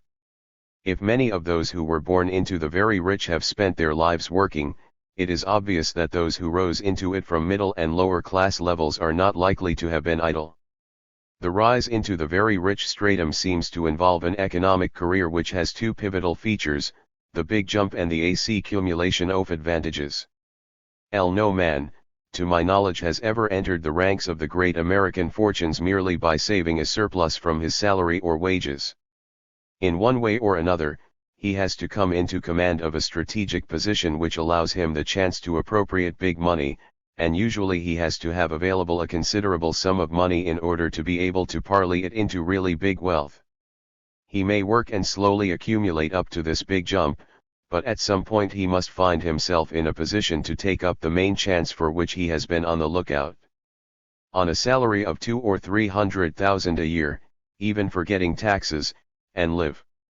111. Like a miser in a board shack, it has been mathematically impossible to save up a great American fortune *LL. Once he has made the big jump, once he has negotiated the main chance, the man who is rising gets involved in the accumulation of advantages, which is merely another way of saying that to him that hath shall be given. To parlay considerable money into the truly big money, he must be in a position to benefit from the accumulation advantages. The more he has, and the more strategic his economic position, the greater and the surer are his chances to gain more. The more he has, the greater his credit, his opportunities to use other people's money, and hence the less risk he need take in order to accumulate more. There comes a point in the accumulation of advantages, in fact, when the risk is no risk, but is as sure as the tax yield off government itself. The accumulation of advantages at the very top parallels the vicious cycle of poverty at the very bottom. For the cycle of advantages includes psychological readiness as well as objective opportunities, just as the limitations of lower class and status position produce a lack of interest and a lack of self-confidence, so do objective opportunities of class and status produce interest in advancement and self-confidence. The confident feeling that one can of course get what one desires tends to arise out of and to feed back into the objective opportunities to do so. Energetic aspiration lives oft a series of successes, and continual, petty failure cuts the nerve oft will to succeed. 112.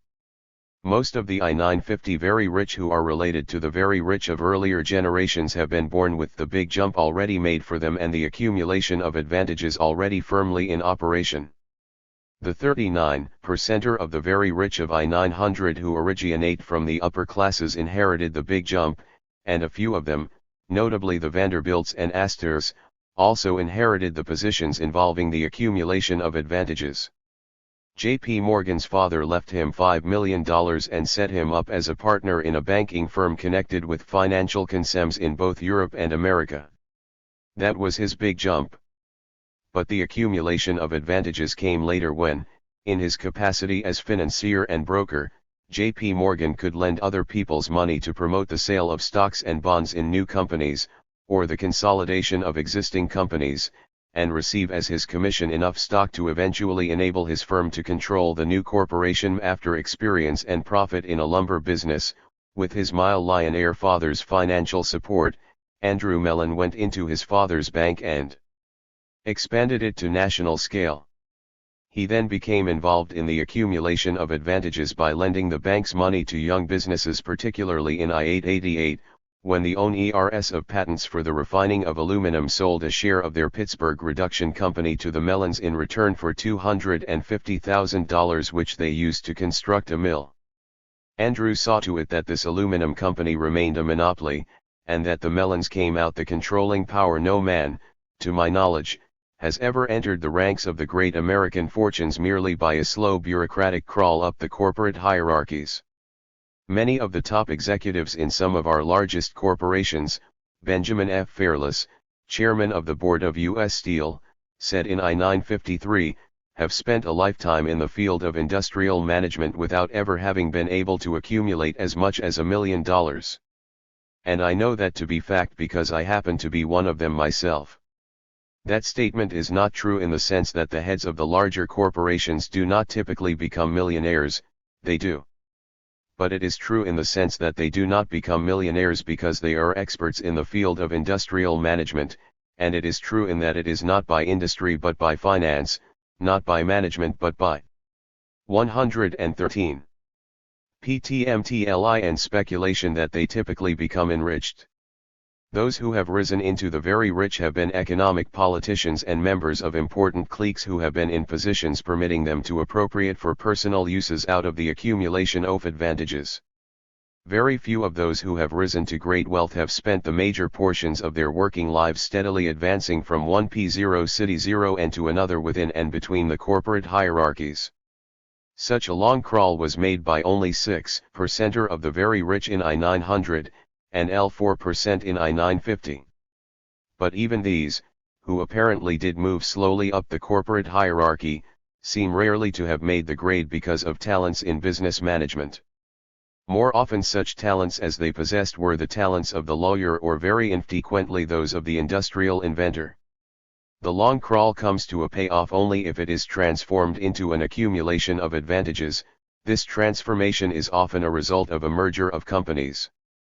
Usually such a merger takes place when the companies are relatively small, and often it is cemented by N1 marriage, as when the DuPonts bought out Laughlin and Rand, their largest competitor, and Charles Copeland, assistant to the president of Laughlin and Rand, became assistant treasurer of DuPont and married Louisa d'Angelis DuPont.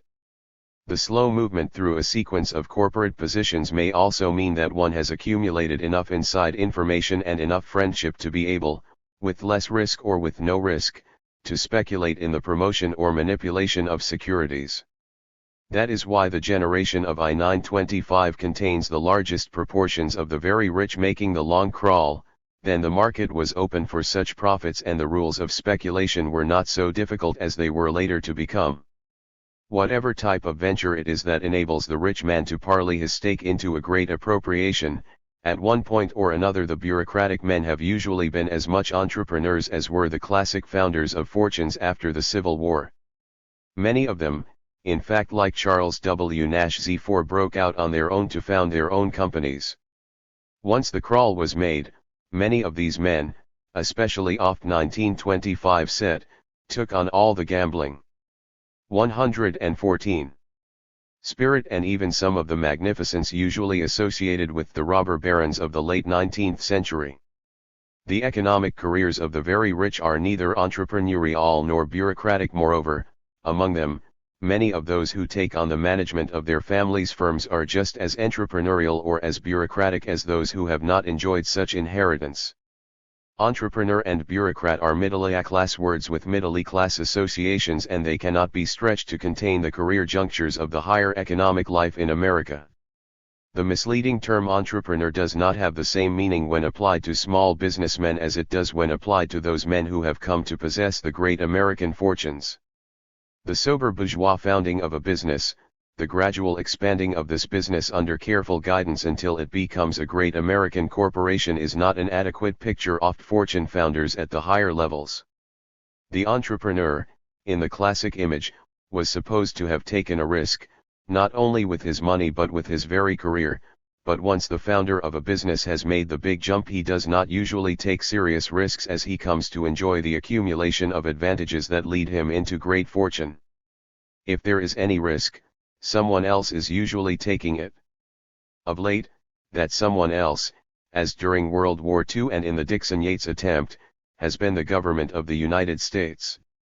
If a middle-class businessman is in debt for $50,000, he may well be in trouble. But if a man manages to get into debt for $2 million, his creditors, if they can, may well find it convenient to produce chances for his making money in order to repay them.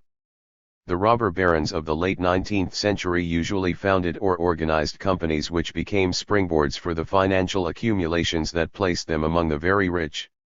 In fact, 55% of the very rich of 1900 made the first step to great fortune by the big jump of promoting or organizing their own companies. By 1925, however, and again in I-950, only 22% of very rich made such a jump. Very rarely have the men of any of these generations become very rich merely by the energetic tutelage of one big firm. The 115.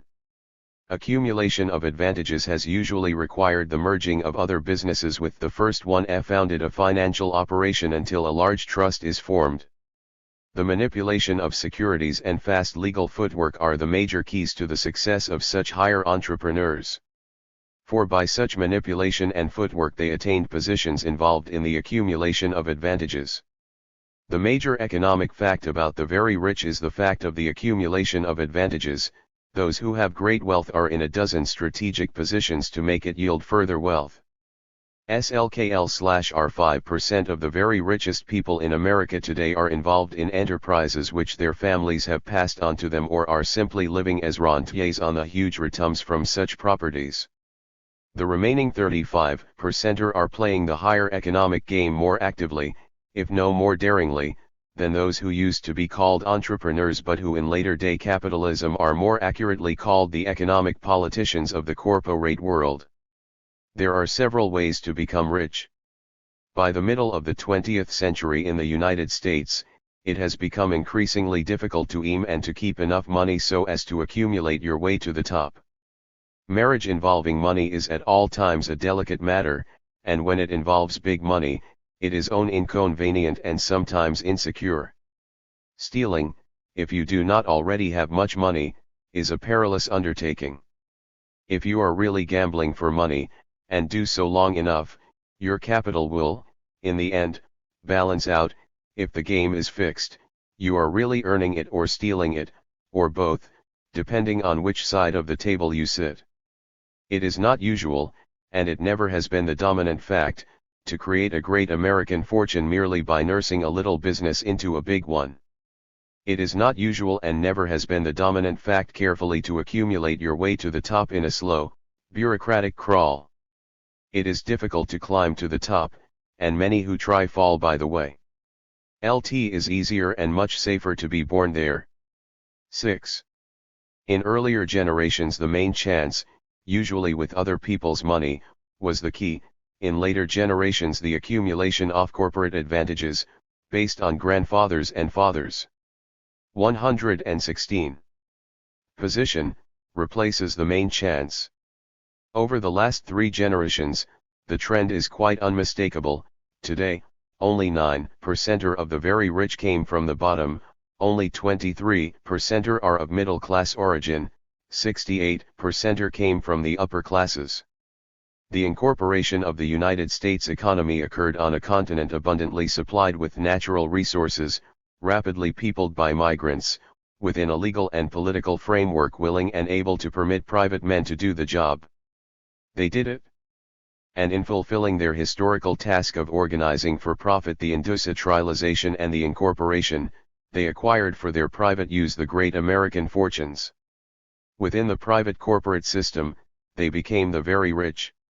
Realizing the power of property and in acquiring instruments for its protection, the very rich have become involved, and now they are deeply entrenched, in the higher corporate world of the 20th century American economy. Not great fortunes, but great corporations are the important units of wealth, to which individuals of property are variously attached. The corporation is the source of wealth, and the basis of the continued power and privilege of wealth. All the men and the families of great wealth are now identified with large corporations in which their property is seated. Economically, as we have seen, neither the inheritors nor the accumulators have become an idle rich class of leisurely and cultivated persons. There are such among them, but almost 3/4 of the very rich of our day have continued to be more or less, and in one way or another, economically active. Their economic activities are, of course, corporation activities, promoting and managing, directing and speculating. Moreover, as the propertied family has entered the corporate economy, it has been underscorely €1 in the corporate world by the managers of these properties, who, as we shall presently see, are not themselves exactly unpropertied, and who, in fact, are not an entirely distinct economic species from the very rich. The organizing center of the propertied classes has, of course, shifted to include other powers than those held by the big propertied families. The property system, of which rich men form so key a part, has been strengthened by its managerial reorganization, and it has been supplemented by the executive stratum, within and between the 117 great corporations, which works energetically for the common interests of the corporate rich. Socially, the men and women of the great American fortunes have taken their places as leaders of the several metropolitan 400s. Of the 90 members of the I-900 very rich, only 9 were included in Ward McAllister's I-892 list, but roughly half of the families in our 1900 listing have descendants who in I-940 were listed in the social registers of Philadelphia, Boston, Chicago, or New York. The very rich are leading members of the Metropolitan 400. They belong to its clubs, and many of them, and almost all of their children, went to Groton and then to Harvard, or to other such schools. 12 of the 15 sons of the 10 men out of the I-900 very rich whom Frederick Lewis Allen selected as the leading financiers of I-905, went to either Harvard or Yale, the other 3 to Amherst, Brown, and Columbia. The very rich do not reign alone on top of visible and simple hierarchies. but that they have been supplemented by agents and by hierarchies in the corporate structure of the economy and of the state does not mean that they have been displaced. Economically and socially, the very rich have not declined. After the crash and after the New Deal, the very rich have had to operate with skilled, legal technicians whose services are essential in the fields of taxes and government regulations, corporate reorganization and merger, war contracts and public relations. They have also adopted every conceivable type of protective coloration for the essentially irresponsible nature of their power, creating the image of the small town boy who made good, the industrial statesman, the great inventor who provides jobs, but who, with all one is just an average guy. What has happened is that the very rich are not so visible as they once seemed, to observers of the muckraker age, for example 4WH0 provided the last really public view of the top of American society. The absence of systematic information and the distraction of human interest trivia tend to make us suppose that they do not really matter and even that they do not really exist. But they are still very much among us even though many are hidden, as it were, in the impersonal organizations in which their power, their wealth, and their privileges are anchored. 6. The chief executives. Many of those who are disposed to celebrate the American economy rest their case upon a curious jumble of notions about the chief executives of the big corporations. Within the free, private, enterprising system, it is said, there has arisen a set of executives who are quite distinct from the crude old-fashioned entrepreneurs out for themselves in the ruthless ways of a capitalism now long dead. These executives, who have risen to the top, have come to be responsible trustees, impartial umpires, and expert brokers for a plurality of economic interests, including those of all the millions of small property holders who hold stock in the great American enterprises, but also the wage workers and the consumers who benefit from the great flow of goods and services. These executives, it is held, are responsible for the refrigerator in the kitchen and the automobile in the garage as well as all the planes and bombs that now guard Americans from instant peril. All of them, or nearly all, have come up from the bottom of the ladder. They are either farm boys who have now made good in the big city, or poor immigrants who have come to America and now enjoy the dream of success it allows. Full of the know-how that made America great, efficient, straightforward, honest, the chief executives, it is often said, ought really to be allowed to run the government, for if only such men were in charge there would be no waste, no corruption, no infiltration. Dirty politics, in short, would become clean business. On a slightly higher level of sophistication, however, rather unpleasant things are said about the executives. After all, they are 118. 119. Powerful men, rather new men of power, but upon what basis does their power rest? They are not the owners of the corporate properties, and yet they run the corporate show. If their interests are quite distinct from the interests of the rightful owners, just what are those interests? Have not these chief executives carried through a silent revolution, a managerial revolution from the top, and has not their revolution transformed the very meaning of property? Are not, in short, the old expropriators now expropriated by their salaried managers? Maybe the chief executives are trustees for a variety of economic interests, but what are the checks upon how fair and well they perform their trusts? And was it not the state, subject to the control of a free electorate, that was to be the responsible trustee, the impartial umpire, the expert broker of conflicting interests and contending powers?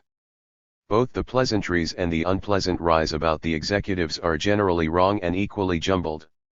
The pleasantries are often mere kindergarten chatter for economic illiterates, the unpleasant rise often rest on some very fast inferences from a few simple facts about the scale, the organization, and the meaning of private property in America. For in the agreeable as well as the disagreeable notions about the higher economic circles, one simple fact is often overlooked: the chief executives and the very rich are not two distinct and clearly segregated groups. They are both very much mixed up in the corporate world of property and privilege, and to understand either we must understand something of the upper levels of their corporate world. The corporations are the organized centers of the private property system, the chief executives are the organizers of that system. As economic men, they are at once creatures and creators of the corporate revolution, which, in brief, has transformed property from a tool of the workman into an elaborate instrument by which his work is controlled and a profit extracted from it. The small entrepreneur is no longer the key to the economic life of America, and in many economic sectors where small producers and distributors do still exist, they strive mightily, as indeed they must if they are not to be extinguished, to have trade associations or Gov. 120. Emments act for them as corporations act for big industry and finance. Americans like to think of themselves as the most individualistic people in the world, but among them the impersonal corporation has proceeded the farthest and now reaches into every area and detail of daily life. Less than 0.2% of all the manufacturing and mining companies in the United States now employ half of all the people working in these basic industries. The story of the American economy since the Civil War is thus the story of the creation and consolidation of this corporate world of centralized property. In the development of each major industrial line, competition between many small firms tends to be most frequent at the industry's beginning. There is then a jockeying and maneuvering which, in due course, results in consolidation and merger.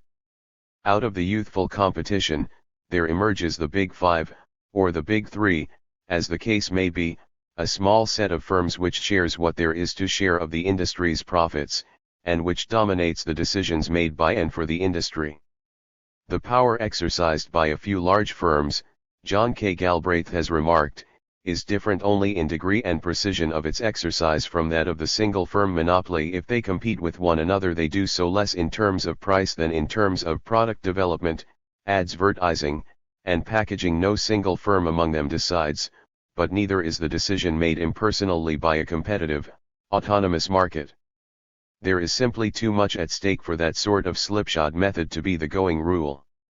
Decisions become, explicitly or implicitly, the decisions of committees. The Big Three or Four, one way or another, are in on the major decisions that are rendered. In this there need be no explicit conspiracy, and certainly none that is provable. What is important is that each big producer makes his decisions on the basis of his impression of the reactions of the other big producers. In the process of corporate consolidation, many owning entrepreneurs and even salaried managers become too narrow. They cannot detach themselves from their own particular company. Managers with less personal feelings for any one firm come gradually to displace such men narrowed by their own experience and 121. Interests. On the higher levels, those in command of great corporations must be able to broaden their views in order to become industrial spokesmen rather than merely heads of one or the other of the great firms in the industry. In short, they must be able to move from one company's policy and interests to those of the industry. There is one more step which some of them take: they move from the industrial point of interest and outlook to the interests and outlook of the class of all big corporate property as a whole. The transitions from company to industry and from industry to class are aided by the fact that corporate ownership is, in a limited way, scattered. The very fact of the spread of ownership among the very rich and the chief executives of the great corporations makes for a unity of the property class, since the control of many corporations by means of various legal devices has excluded the smaller but not the larger propertied interests. See, the scatter of sizable property is within a quite small circle. The executives and owners who are in and of and for this propertied class cannot merely push the narrow interests of each property, their interests become engaged by the whole corporate class. The 6.5 million people who own stock in publicly held corporations in I-952 made up less than 7% of all adults in the population degree, but that is not the whole story. In fact, by itself, it is misleading. What is important is, first, what types of people own any stock, and second, how concentrated is the value of stock they own. First of all, 45% of the executives, 26% of all professional persons, and 9% of all supervisory officials hold stock. But only 0.2% of the unskilled workers, 1.4% of the semi-skilled workers, and 4.4% of fit men and skilled workers hold stock. 7 Some 98.6% of all workers in manufacturing own no stock whatsoever. Second, in I-952, only 1.6 million of the 6.5 million people who held any stock received as much as $L0,000 per year from any and all sources. We do not know how much of that $10,000 came from dividends, but there is reason to believe that the average proportion was not great. In I-949, some L65,000 about 1/10 of L% of all U.S. adults received 42% or of all the corporate dividends going to individuals. The mini 122 income of these people for that year was $30,000. The idea of a really wide distribution of economic ownership is a cultivated illusion. At the very most, 0.2 or 0.3% of the adult population own the bulk, the payoff shares, of the corporate world. 4. The top corporations are not a set of splendidly isolated giants. They have been knit together by explicit associations, within their respective industries and regions and in supra-associations such as the NAM. These associations organize a unity among the managerial elite and other members of the corporate rich.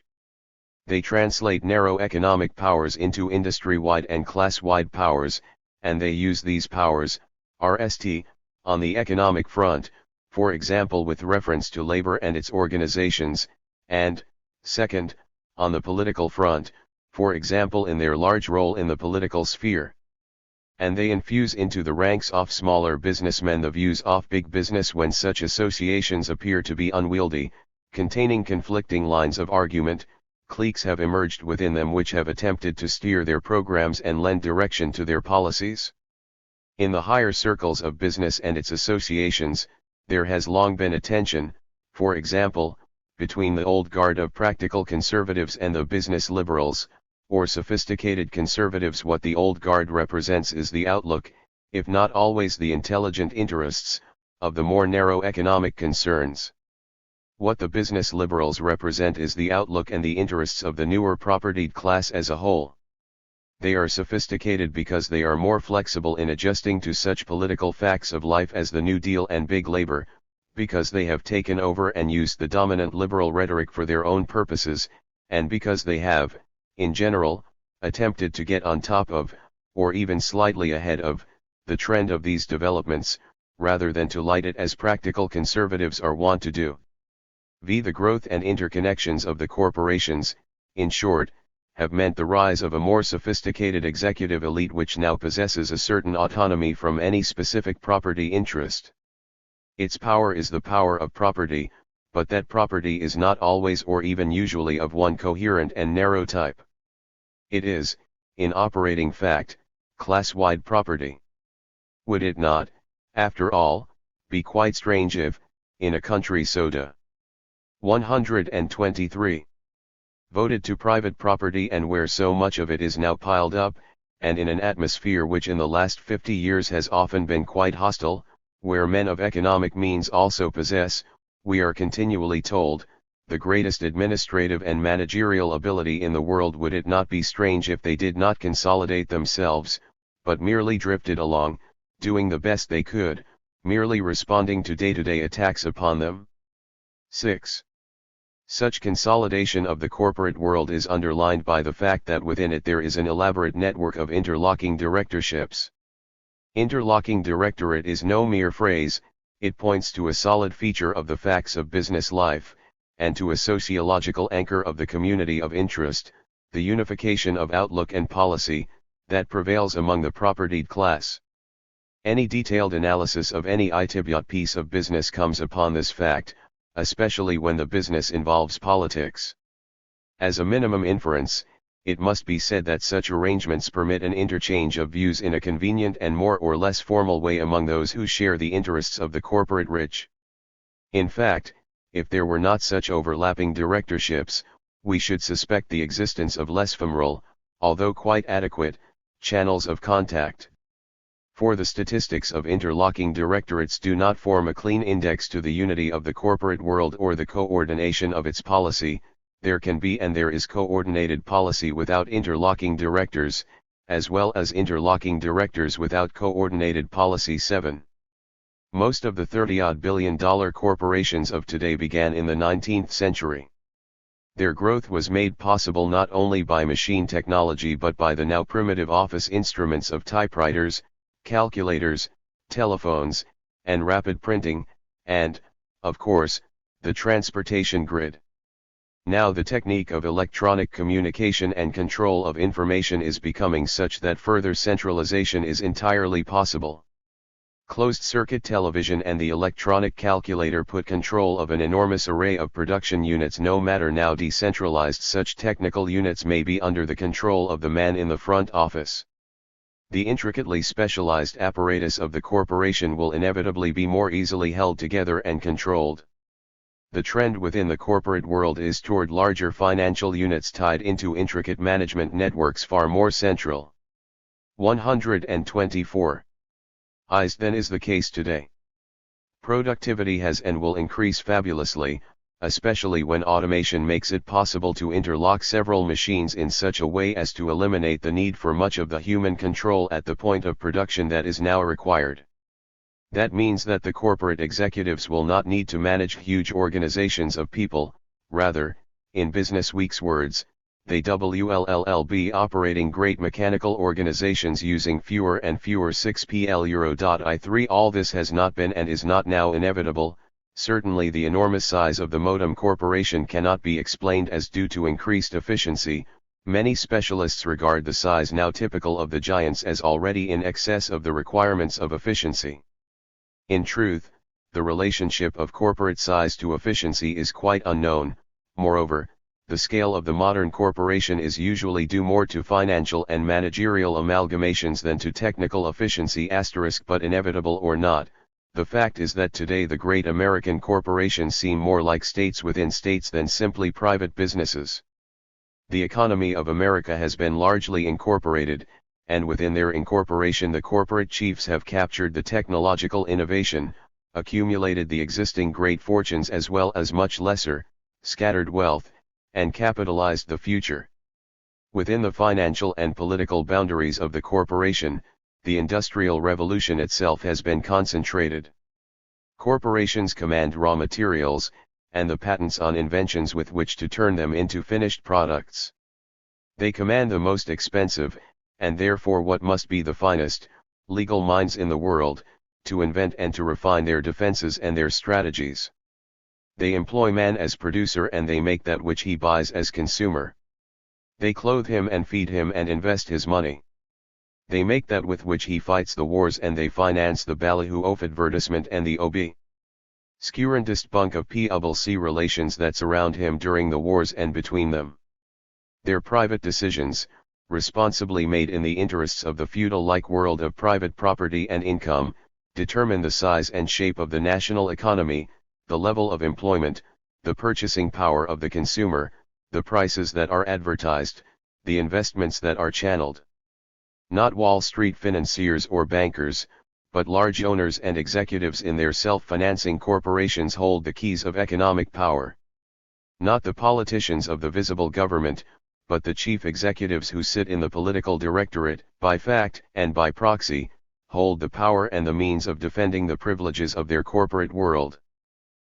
They do not reign, they do govern at many of the vital points of everyday life in America, and no powers effectively and consistently countervail against them, nor have they as corporate-made men developed any effectively restraining conscience. 2. The corporate world is only 2 or 3 generations old, yet even in this short time, it has selected and created certain types of men who have risen with it and within it. What manner of men are they? We are not here interested in the bulk of the corporate managers, nor in any average executive if such a conception is meaningful and revealing. We are interested in the very top men of the corporate world, top according to the criteria which they themselves use in grading one another, the controlling positions they occupy. The chief, Executives are the men who occupy the top 2 or 3 command posts in each of those 100 or so corporations which, measured by sales and capital, are the largest. LF, in any one year we list these leading corporations, in all industrial lines. New equilibrium, in short, is not self-regulating. To know that power does not automatically beget its countervailing power, one has only to think of farm laborers and white-collar employees. But the weaker unit, Mr. Galbraith urges, ought to organize an opposition, then perhaps it will be able to get the aid of government, and government should support the weaker side of any imbalance. Thus weakness, as well as strength, is to lead to countervailing power, and the theory of the big equilibrium becomes less a theory of the going fact than a suggested guideline to public policy, a moral proposal for strategic action. Moreover, it is assumed that the government is less an integral element of the balance than an umpire biased toward shoring up those with weak market power.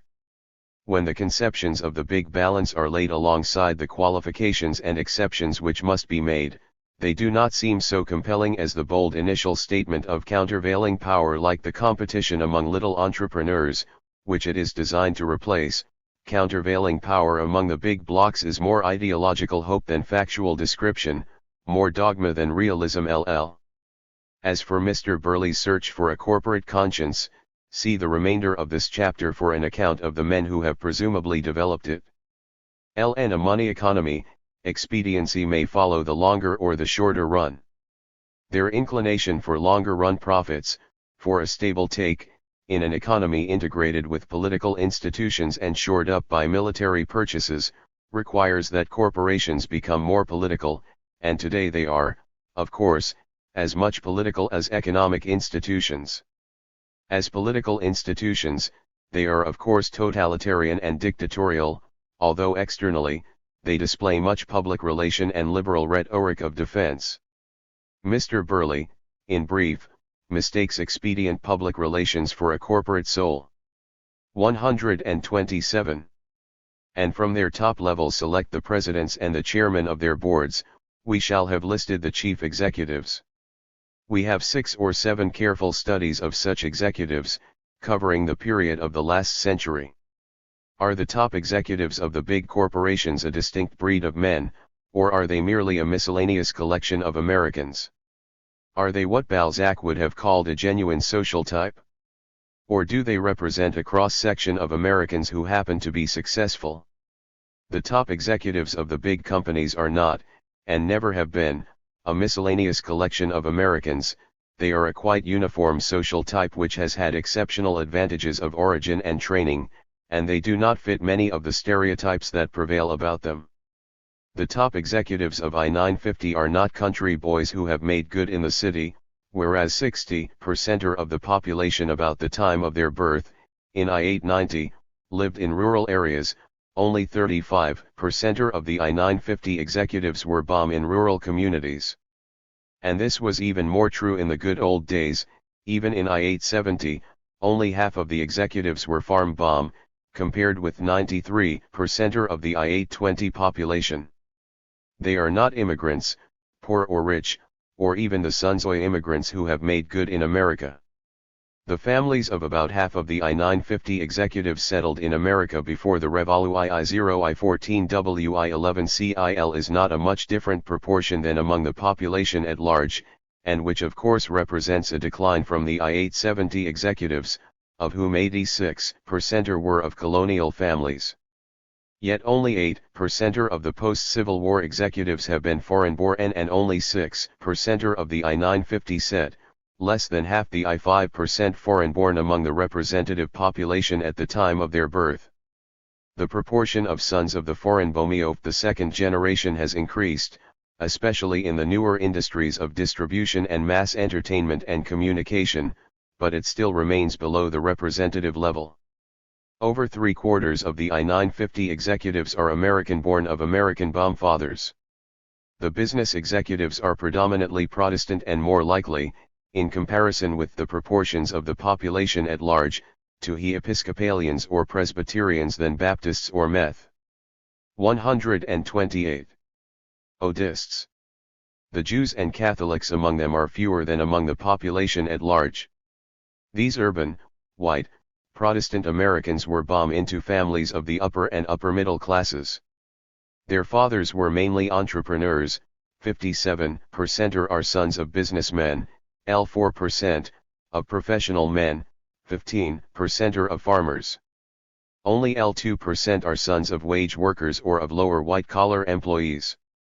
This entrepreneurial origin more emphatically sets the executives off as a group apart when we remember that at the time of their start in life around 900 only 8% of all the men at work in America were businessmen, only 3% were professional men. Some 25% were then farmers, an ambiguous term, and almost 60%, 5 times greater a proportion than among the executives, were in wage or salary work. Moreover, apart from a decline in farm boys, the executives of the entire post-Civil War era are substantially similar in occupational origin. At any period, over 60%, usually closer to 70%, of American executives have been from the business and professional classes, and never more than ID or 2% from the wage worker or lower white-collar employee level. In fact, only 8% of the paternal grandfathers of the I-950 executives were wage or office workers, while 57% of the male population were. Of these grandfathers, 54% were business. Oregon PT0L_ES*Cyanal, at a time when no more than 9% of the male population was, 33% of the grandfathers were farmers or planters. Roughly the same as the general male population. For at least 2 generations now, the families of the top executives of the big American corporations have, as a group, been far removed from wage work and the lower white-collar ranks. In fact, their families are in a substantial proportion citizens of good repute in the local societies of America. And only 2% of the top executives who were under 50 years of age in I-952 come up from the ranks of wage worker families. Back in 1870, not more than 2% of adult American men had graduated from college, but about 1/3 of the 1,870 executives had.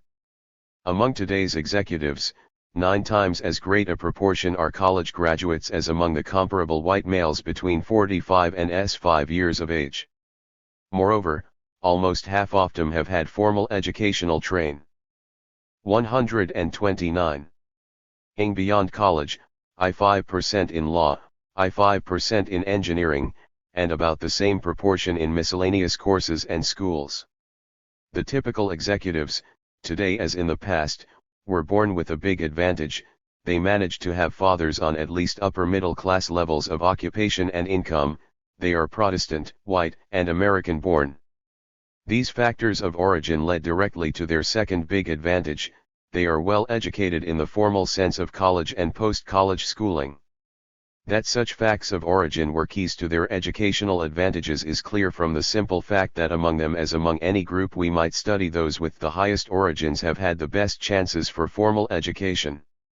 The salaries of the executives vary somewhat by the industry they are in, but in I-950 the top 900 executives averaged about $70,000 a year, the chief executive officers among them, about $I00,000.Z degree, but salaries are not typically their only source of income.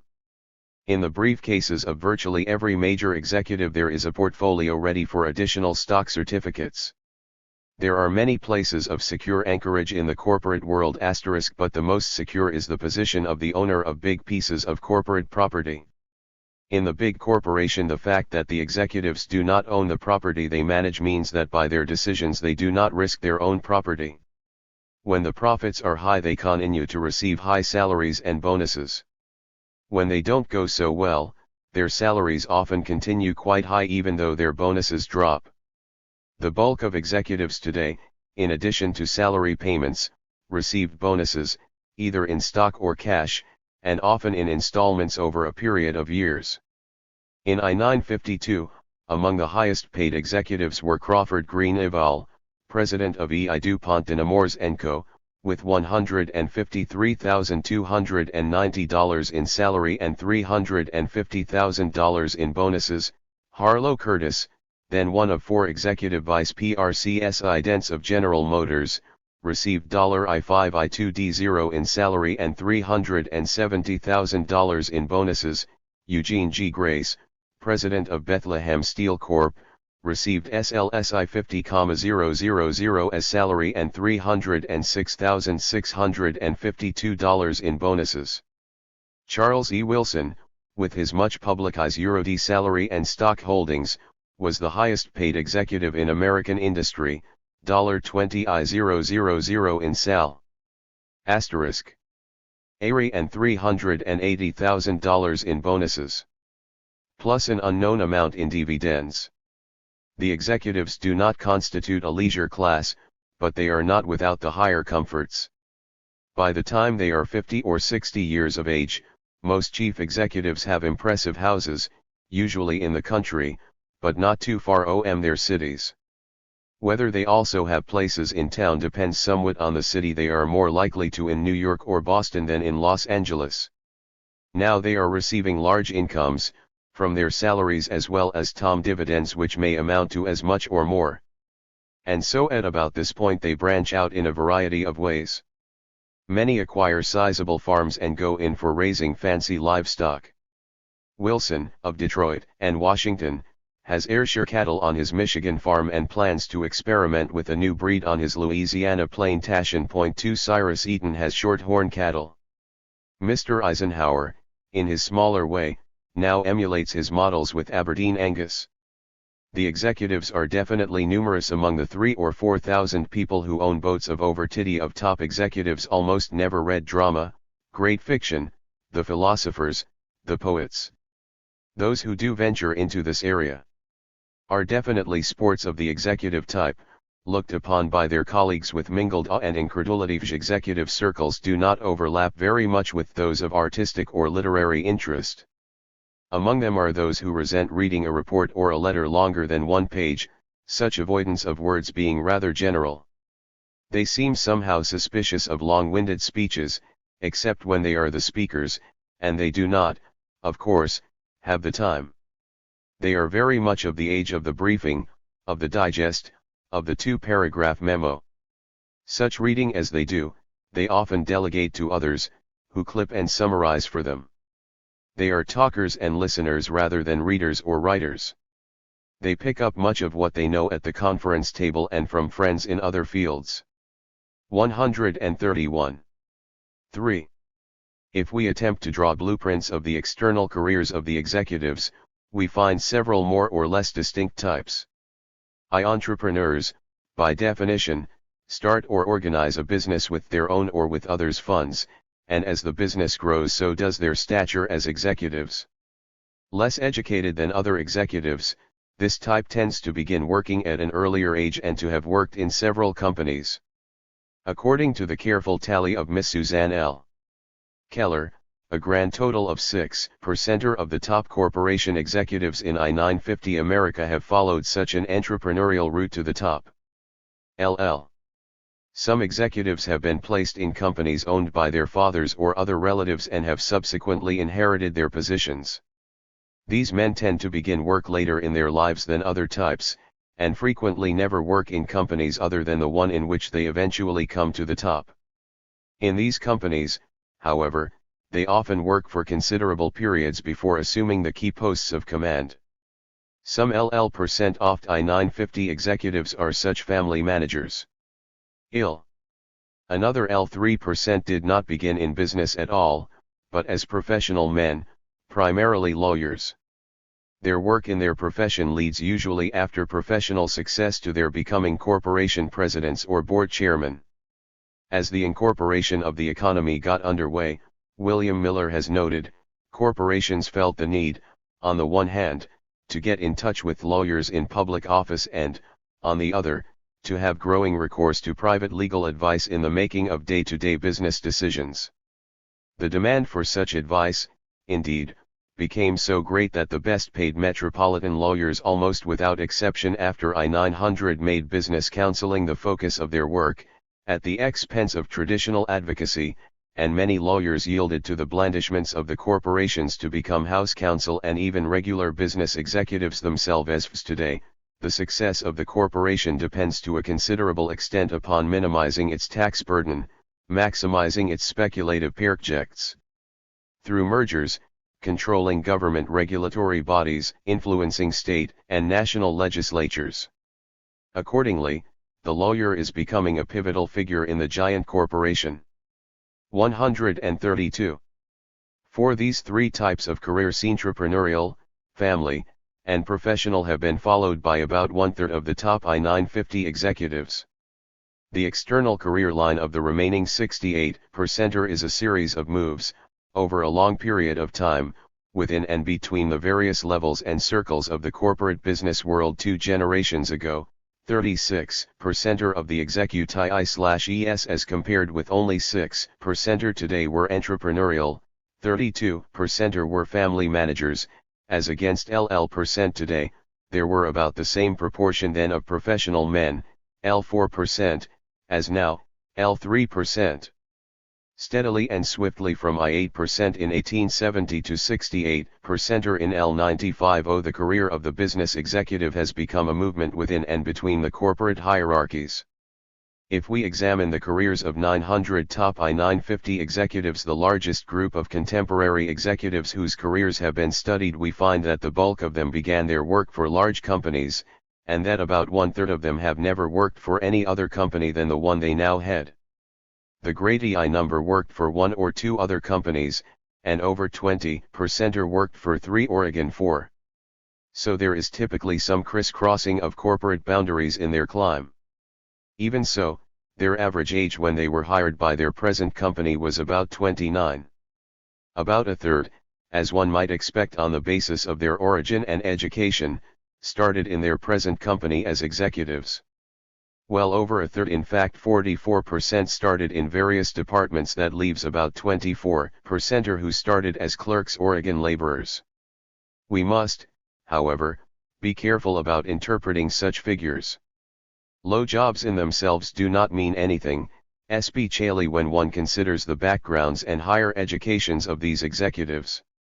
The taking of a clerical or, much better, a labor job for a while to learn the business is often a sort of ritual for some families and some companies. At any rate, more of the chief executives started on the executive level, more of the younger men started in the more specialized departments. For example, over 1/3 of those under 50 had a position in sales just before their top jobs. Those are the outside facts of the executive's career.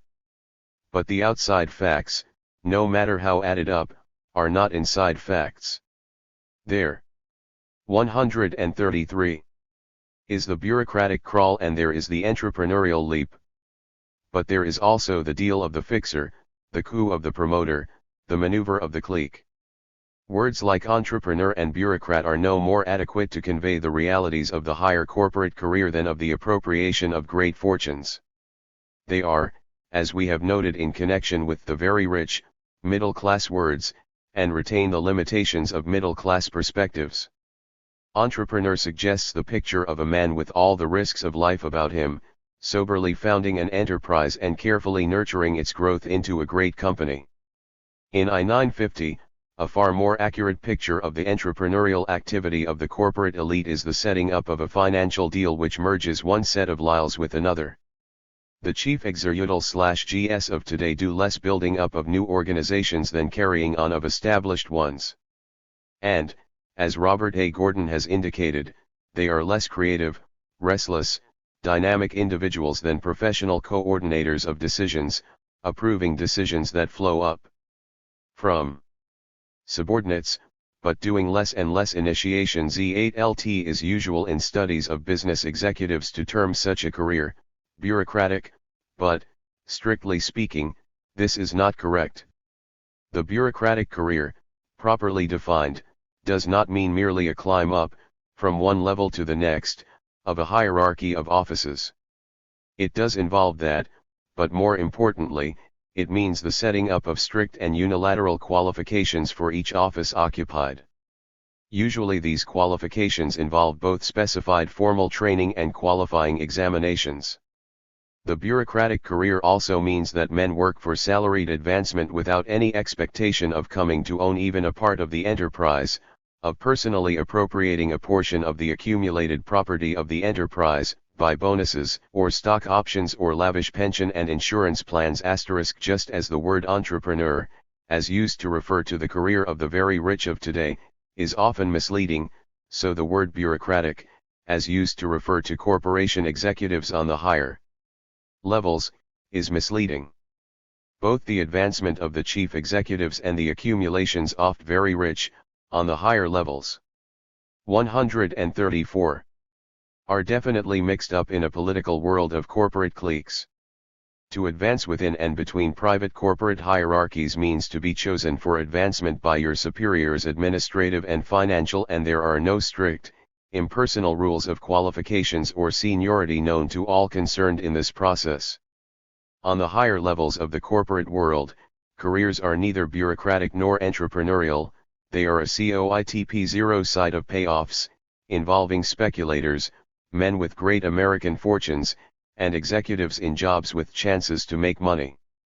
The owners alone can no longer say with William H. Vanderbilt in I-882, "The public be damned." Neither can the professional executives alone. Together as a set of corporate cliques they can say what they want, although today they are usually too wise in the ways of public relations to say it, and besides they do not need to say it. 4. There is, of course, no one type of corporate hierarchy, but one general feature of the corporate world does seem to prevail quite widely. It involves a number one stratum at the top whose members as individuals and increasingly as committees advise and counsel and receive reports from a number two stratum of operating managers. LT is of the number one stratum that the very rich and the chief executives are a part. The number two men are individually responsible for given units, plants, departments. They stand between the active working hierarchies and the directing top to which they are responsible. And in their monthly and yearly reports to the top executives, one simple set of questions is foremost. Did we make money? If so, how much? If not, why not? Decision-making by individual executives at the top is slowly being replaced by the worried-over efforts of committees, who judge ideas tossed before them, usually from below the top levels. The technical men, for example, may negotiate for months with the salesman over a tubeless tire before the chief executives descend to operation-level conferences. Theirs is not the idea nor even the decision, but the judgment. On the top levels this judgment usually has to do with the spending of money to make more money and the getting of others to do the work involved. The running of a large business consists essentially of getting somebody. 135. To make something which se, meb 0 dy else will sell to somebody else for more than it costs. John L. McCaffrey, the chief executive of International Harvester, recently said. He seldom lies awake very long thinking about finances or lawsuits or sales or production or engineering or accounting problems. When he approaches such problems the president can bring to bear on them all the energy and the trained judgment and past experience of his whole organization.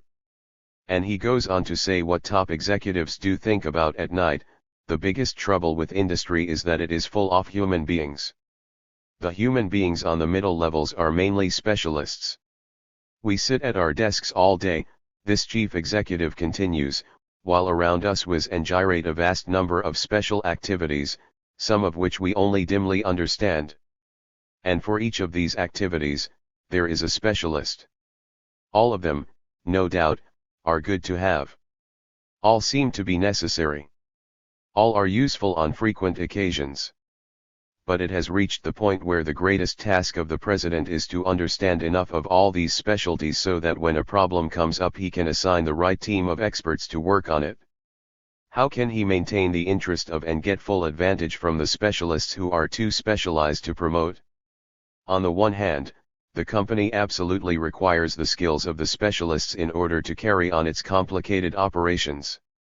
On the other hand, he has to get future top management from somewhere. And that somewhere has to be largely within the existing company, if he is to have any management morale at all. We live in a complicated world, a world that has spiritual and moral problems even greater than its economic and technical problems. If the kind of business system we now have is to survive, it must be staffed by men who can deal with problems of both kinds. It is below the top levels, it is where the management hierarchies are specialized and varied by industrial line and administrative contour, that the more bureaucratic types of executives and technicians live their corporate lives. And it is below the top levels in the domain of the number 2 men, that responsibility is lodged. The number 1 stratum is often too high to be blamed and has too many others below it to take the blame. Besides, if it is the top, who is in a position to fix the blame upon its members? 135. It is something like the line and staff division invented by the army. The top is staff, the number 2 is line, and thus operational. Every bright army officer knows that to make decisions without responsibility, you get on the staff. On the middle levels, specialization is required. But the operating specialist will not rise, only the broadened man will rise. What does that mean? LT means, for one thing, that the specialist is below the level on which men are wholly alerted to profit. The broadened man is the man who, no matter what he may be doing, is able clearly to see the way to maximize the profit for the corporation as a whole, in the long as well as in the short run. The man who rises to the top is the broadened man whose specialty coincides with the aims of the corporation, which is the maximizing of profit. As he is judged to have realized this aim, he rises within the corporate world. Financial expediency is the chief element of corporate decision, and generally, the higher the executive, the more he devotes his attention to the financial aspect of going concern. Moreover, the closer to the corporate top the executive gets, the more important are the big propertied cliques and political influence in the making of his corporate career. This fact, as well as the considerations for co-optation that prevail, is nicely revealed in a letter that Mr. Lamont DuPont wrote in I-945 in response to a suggestion from a General Motors executive that General George C. Marshall be appointed to the board of directors. Mr. DuPont discussed the proposal. My reasons for not favoring his membership on the board are, first, his age, second, his lack of stock holdings, and third, his lack of experience in industrial business affairs.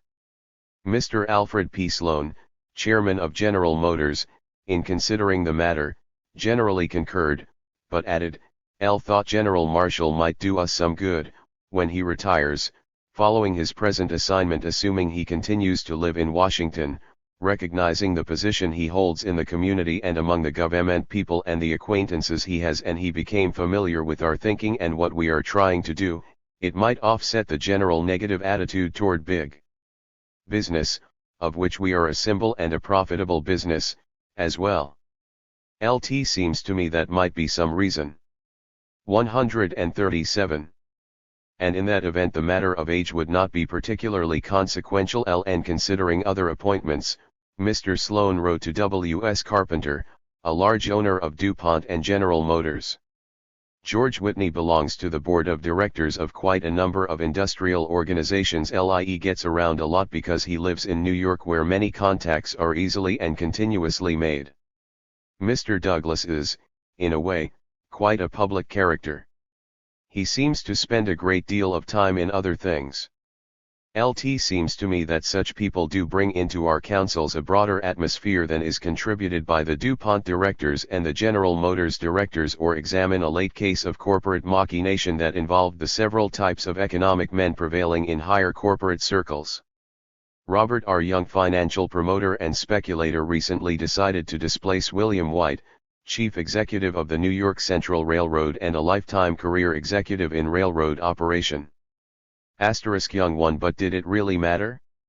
Success in the corporate world does not follow the pattern it follows in the novel, Executive Suite, in which the technologically inclined young man, just like William Holden, wins by making a sincere speech about corporate responsibility. Besides the favors of two friends, each a leading member of the very rich, Mr. Young's income, over the past 17 years, most of it from capital gains, is reported to be well in excess of $10 million. His yearly income is well over $1 million, his wife's, $500,000, and they manage to keep, after taxes, some 75% of it. But then, No fiction no veem to us begins to grasp the realities of the corporate world today. 5.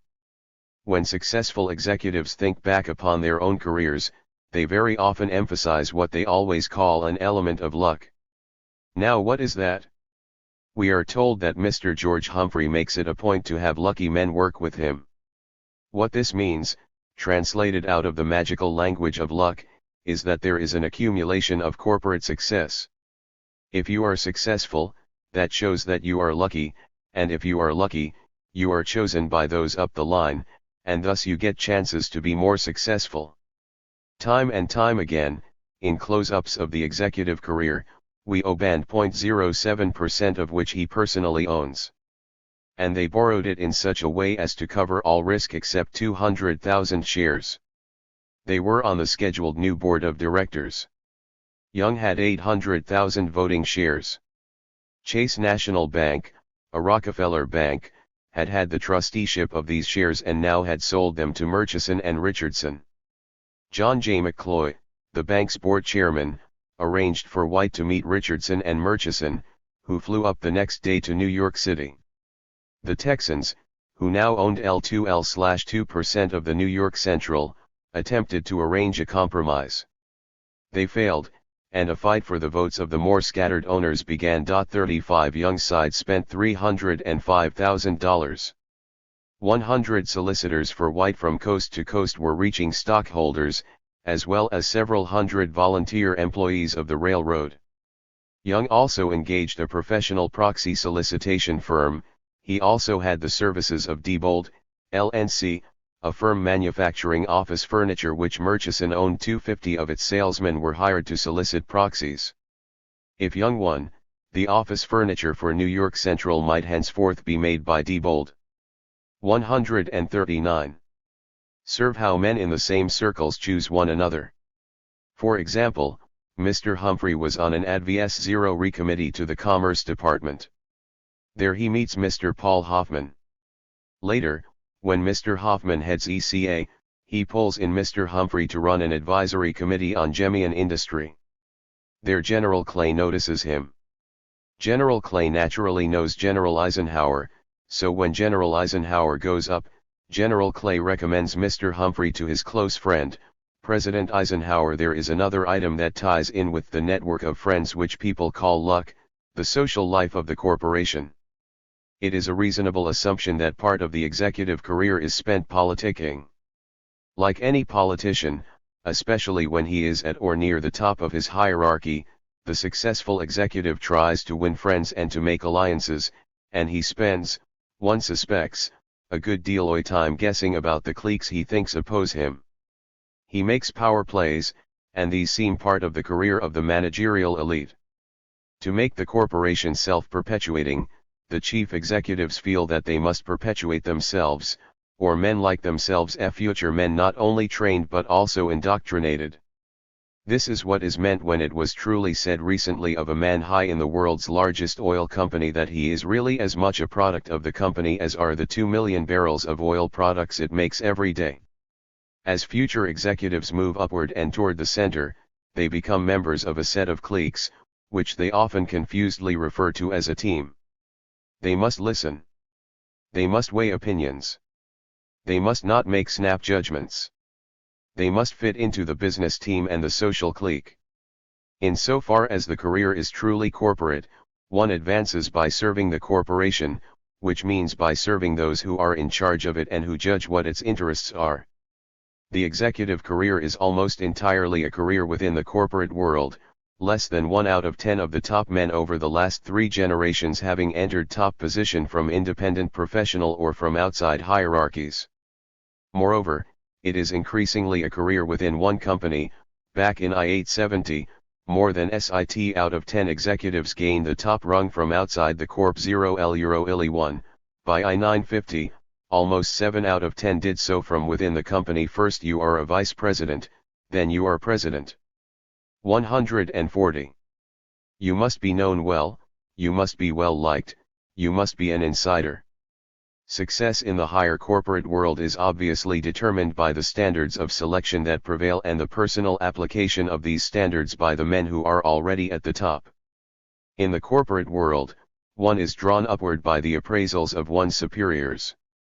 Most chief executives take much pride in their ability to judge men, but what are the standards by which they judge?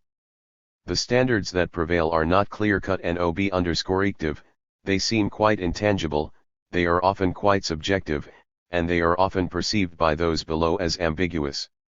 The professors of business psychology have been busy inventing more opaque terms, and searching for executive traits, but most of this research is irrelevant nonsense, as can readily be seen by examining the criteria that prevail, the personal and social characteristics of the successes, and their corporate style of life.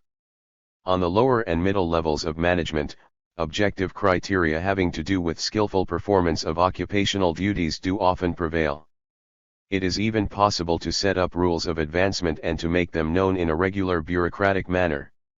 Under such conditions, skill and energy do often pay off without what one may call the corporate character having to be developed.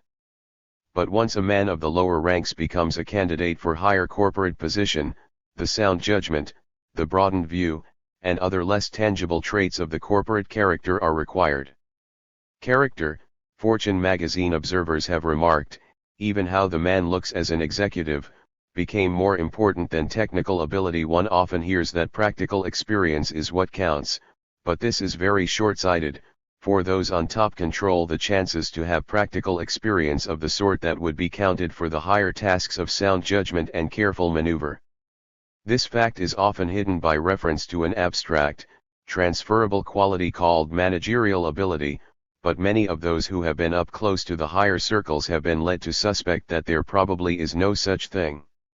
Moreover, even if there were such a generalized ability, only the uninformed would think that it was what was needed in high policy office, or that one should.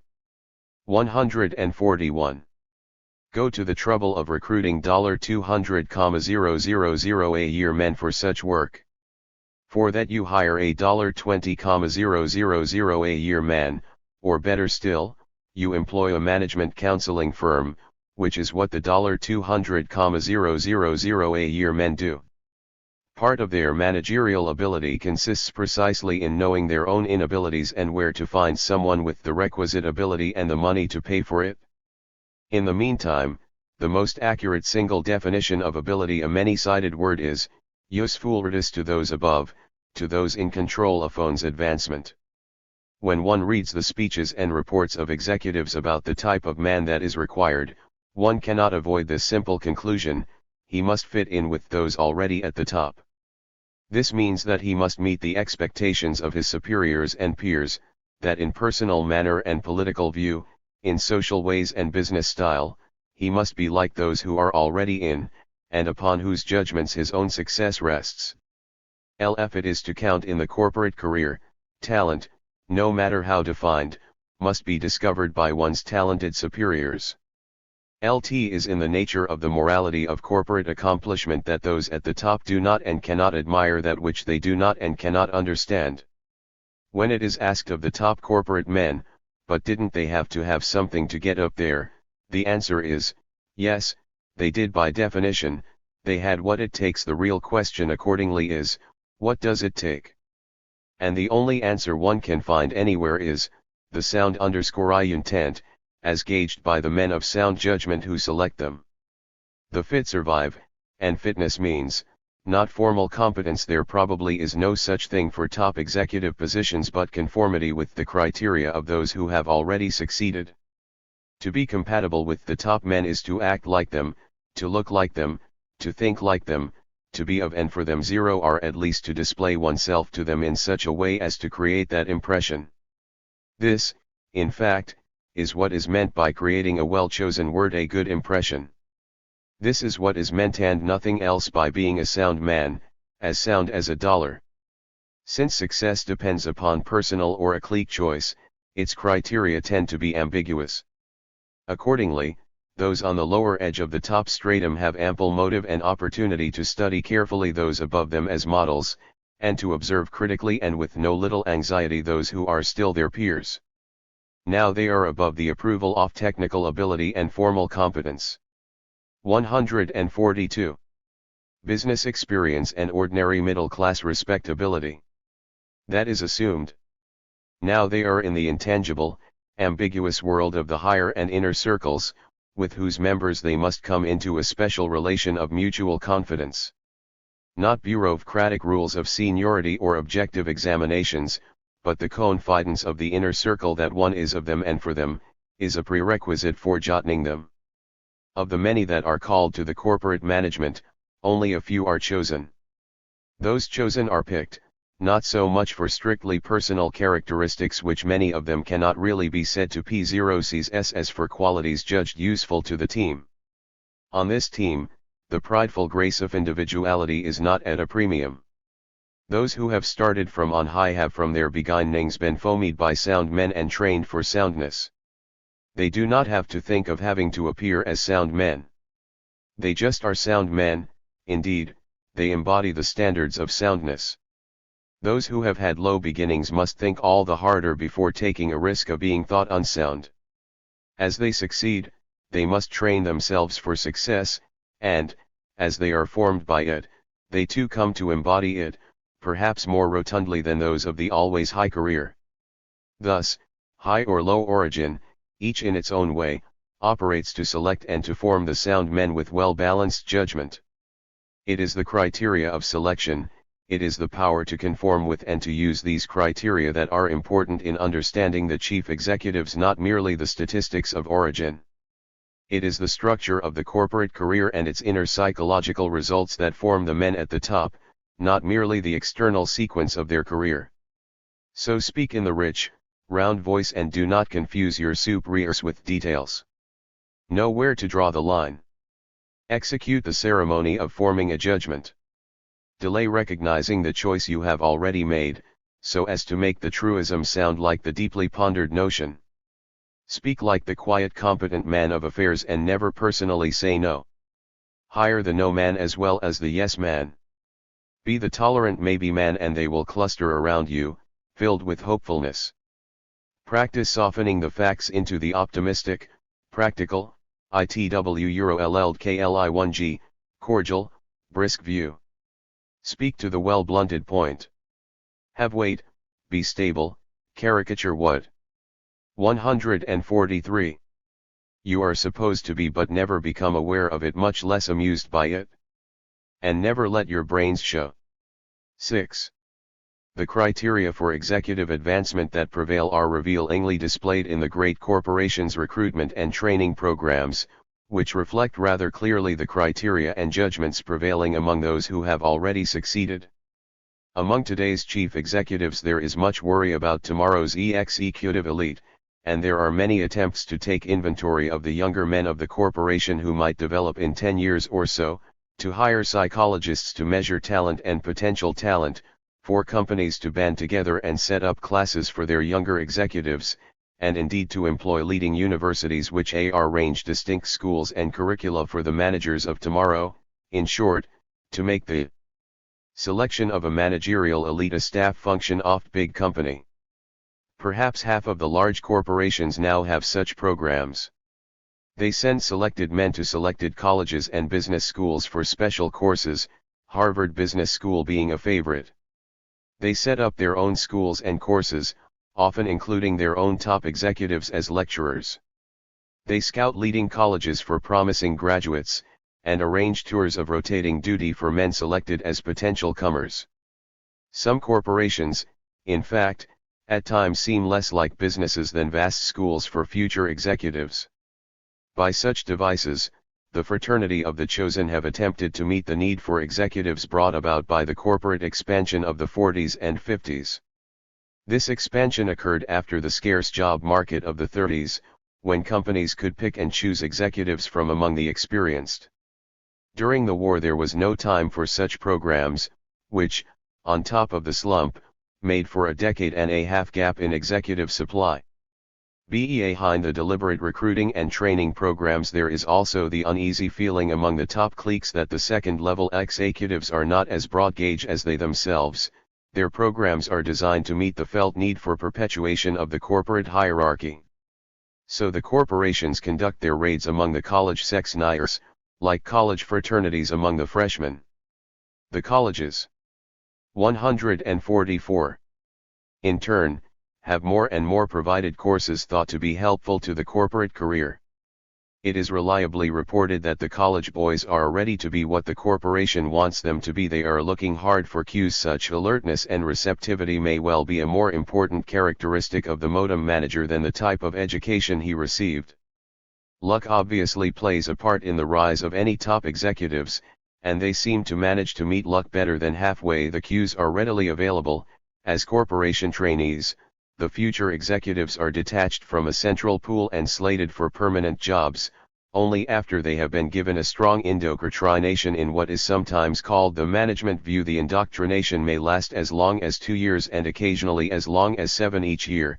For example, General Electric takes unto itself over L000 college graduates and exposes them for at least 45 months, usually much longer, to a faculty of 250 full-time General Electric employees.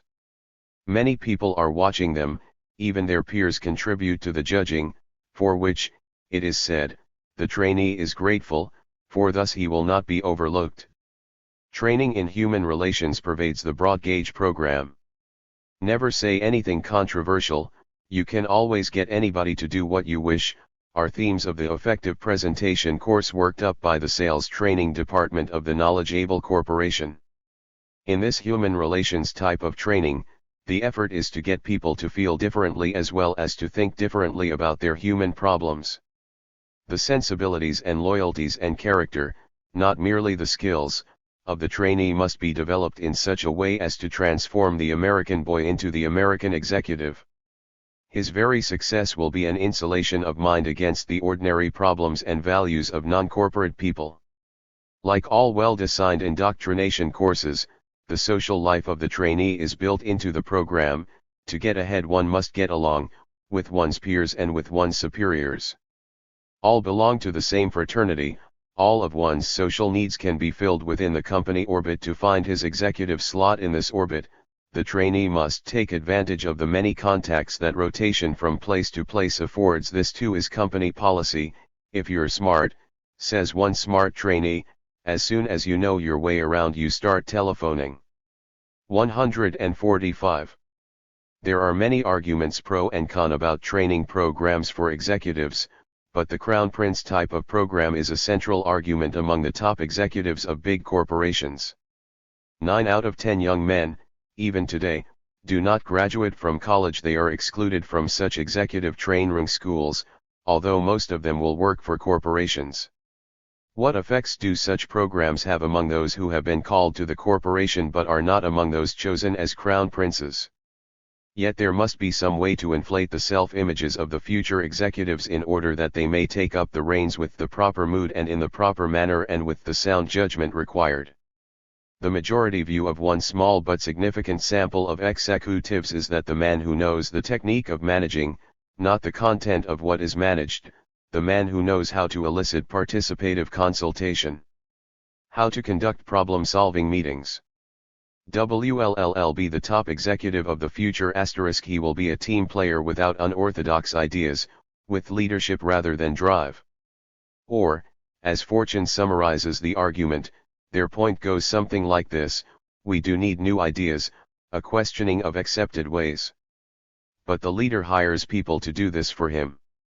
For this reason, then, the creative qualities once associated with the line are now qualities best put in staff slots. The top executive's job, to paraphrase, is not to look ahead himself, but to check the excesses of the people who do look ahead. He is not part of the basic creative engine, he is the governor. Or, as one executive put it, we used to look primarily for brilliance. Now that much abused word character has become very important. We don't care if you're a Phi Beta Kappa or a Tau Beta Phi. We want a well-rounded person who can handle well-rounded P6PL Euro. 48 Such a man does not invent ideas himself, he is a broker for well-rounded ideas, the decisions are made by the well-rounded group. Lest all this be thought merely a whimsical fad, not truly reflecting the ideological desert and anxiety-oft executive world, Con. Cider sympathetically the style of conduct and the ideology of Owen D. Young, late president of General Electric, who serves well as the American prototype of modem man as executive. In the early 20th century, we are told by Miss Ida Tarbell, the typical industrial leader was a domineering individual, offensive in his belief that business was essentially a private endeavor. But not Owen Young. During World War I and the 20s, he changed all that. To him, the corporation was a public institution, and its leaders, although not of course elected by the public, were responsible trustees. A big business in Owen D. Young's mind is not a private business, it is an institution. So he worked with people outside his own company, worked on an Li-1D USETI W1D Euro basis, and laughed at the fear that cooperation of any kind might be construed as conspiracy. In fact, he came to feel trade associations, in the corporate age, performed one role that once the church, in a time of small businesses in a local county, performed, the role of moral restrainer, the keeper of proper business practices. During the war, he became a kind of general liaison officer between the company and various boards, a kind of general counsel, a prototype of the many executives who C00 with one another during the war set the shape of peacetime cooperation as well. His interest in the properties he managed could not have been more personal had he owned them himself. Of one company he helped develop, he wrote to a friend, "We have worked and played with it together so much that I feel sure it is not boasting to say that no one knows the strength and weakness, the good and bad side of this property better than you and LL. In fact, L doubt if there were ever such a great property which was known him so well. His face was always friendly and approachable, and his smile," one colleague said, "his smile alone is worth $1 million. Of his decision, it was said, it was not logical document, it was something his colleagues felt was intuitive rather than reasoned, a conclusion born of his pondering, and though you might by rule and figures prove him wrong, you knew he was right." 7. The corporate rich. 60. Glittering, clannish families do not run the American economy, nor has there occurred any silent revolution of managers who have expropriated the powers and privileges of such families.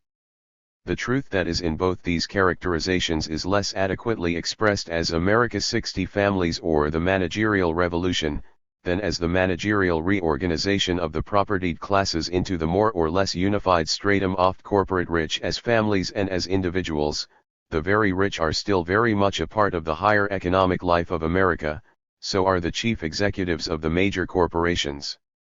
What has happened, I believe, is the reorganization of the propertied class, along with those of higher salary, into a new corporate world of privilege and prerogative. What is significant about this managerial reorganization of the propertied class is that by means of it the narrow industrial and profit interests of specific firms and industries and families have been translated into the broader economic and political interests of a more genuinely class type. Now the corporate seats of the rich contain all the powers and privileges inherent in the institutions of private property. The recent social history of American capitalism does not reveal any distinct break in the continuity of the higher capitalist class. There are, to be sure, accessions in each generation, and there is an unknown turnover rate. The proportions of given types of men differ from one epoch to the next. But over the last half a century, in the economy as in the political order, there has been a remarkable continuity of interests, vested in the types of higher economic men who guard and advance them. The main drift of the 147, 148 upper classes, composed of several consistent trends, points unambiguously to the continuation of a world that is quite congenial to the continuation of the corporate rich. For in this stratum are now anchored the ultimate powers of big property, whether they rest legally upon ownership or upon managerial control. The old-fashioned rich were simply the propertied classes, organized on a family basis and seated in a locality, usually a big city. The corporate rich, in addition to such people, include those whose incomes include the privileges and prerogatives that have come to be features of high executive position. The corporate rich thus includes members of the big received family incomes of less than $3,000, fewer than now received between $3,000 and $7,500, but about the same proportions in both I-929 and I-951 received $7,500 or more. *2. Many economic forces at work during the war, and the war reparations boom that has followed it, have made some people on the very bottom levels rise into what used to be the middle range income levels, and some of those who used to be in the middle range of income levels became upper middle or upper. The changed distribution of real income has thus affected the middle and lower levels of the population, with which, of course, we are not here directly concerned. Our interest is in the higher levels, and the forces at work on the income structure have not changed the decisive facts of big money. At the very top of the mid-century American economy, there are some 120 people who each year receive $1 million or more. Just below them, another 379 people appropriate between $500,000 and $1 million. Some 1,383 people get from $250,000 to $499,999. And below all these, there is the broader base of 11,490 people who receive from $100,000 to $249,999. Altogether, then, in 1949, there were 13,822 people who declared incomes of $100,000 or more to the tax collector. Let us draw the line of the openly declared corporate rich at that level, $100,000 a year and up. It is not an entirely arbitrary figure. For there is one fact about the fat diamond that remains true regardless less of how many people are on each of its levels. On the middle and higher levels especially, the greater the yearly income, the greater the proportion of it from property, and the smaller the has been rather full employment which during the war and its aftermath brought virtually all who wanted to work into the income-receiving classes. There has been a great doubling up of income within families. LN 1951, less than 16% of the families at each of the two extremes, under $2,000 and over $15,000, consisted of families in which the wife also worked, but in the income range of $3,000 to $9,999, the proportion of working wives increased PT0, TESSLV L_Y with family income from 16 to 38% during the 20s and 30s. Large proportions of the very poor were farmers, but now fewer people are farmers, and for those on the farm a prosperity has been backed up by various kinds of government subsidy. Union pressure which since the late 30s has forced a constant increase in wages. Welfare programs of the government coming out of the 30s have put a floor under incomes by wage minimums, social security for aged, and pensions for the unemployed and disabled veterans. Underneath the whole prosperity of the 40s and 50s, of course, is the structural fact of the war economy. 150. Proportion from salaries, entrepreneurial withdrawal, or wages. The rich of the higher incomes, in short, are still of the propertied class. The lower incomes derive from wages. $100,000 a year is the income level on which property enters the income picture in a major way. 2/3 of the money received by the 13,702 people in the declared $100,000 and up to $999,999 bracket comes from property LROM dividends, capital gains, estates, and trusts. The remaining 1/3 is split between chief executives and top entrepreneurs. The higher you go into these upper reaches, the more does property count, and the less does income for services performed. Thus 94% of the money of the 120 people receiving $1 million or more in 1949 came from property, 5% from entrepreneurial profits, 1% from salaries. Among these I-20 PEOPLE, there was considerable variation in the type of property from which their money came. But, regardless of the legal arrangements involved, those with big incomes receive it overwhelmingly. Corporate PR0 Euro Rudy, that is the first reason that all the rich are now corporate rich, and that is the key economic difference between the rich and the more than 99% of the population who are well below the $100,000 income level. In these L, pound D Euro Cli 6D high income classes, people come and go, every year the exact number of people VAT €1 in 1929, when taxes were not so high as to make it so dangerous as now to declare high incomes, there were about 1,000 more such declarations than in L949, a total of 14,816 declared incomes of $100,000 or more. In 1942 there were 16,280, in 1939 my 2,921. But on the highest levels there remains throughout the years a hardcore of the very wealthy. 4/5 of 75 people who appropriated $1 million or more in I-924, for example, got $1 million or more in at least one other year between 1917 and I-936. The chances are good that those who make it in one year will make it in another year or two. Farther down the pyramid, only 3 or 4% of the population during the decade after World War II have held as much as SI 0,000 in liquid assets. 2. Since virtually all statistics of income are based on declarations to tax collectors, they do not fully reveal the income differences between the corporate rich and other Americans. In fact, one major difference has to do with privileges that are deliberately created for the exclusion of income from THIRD records.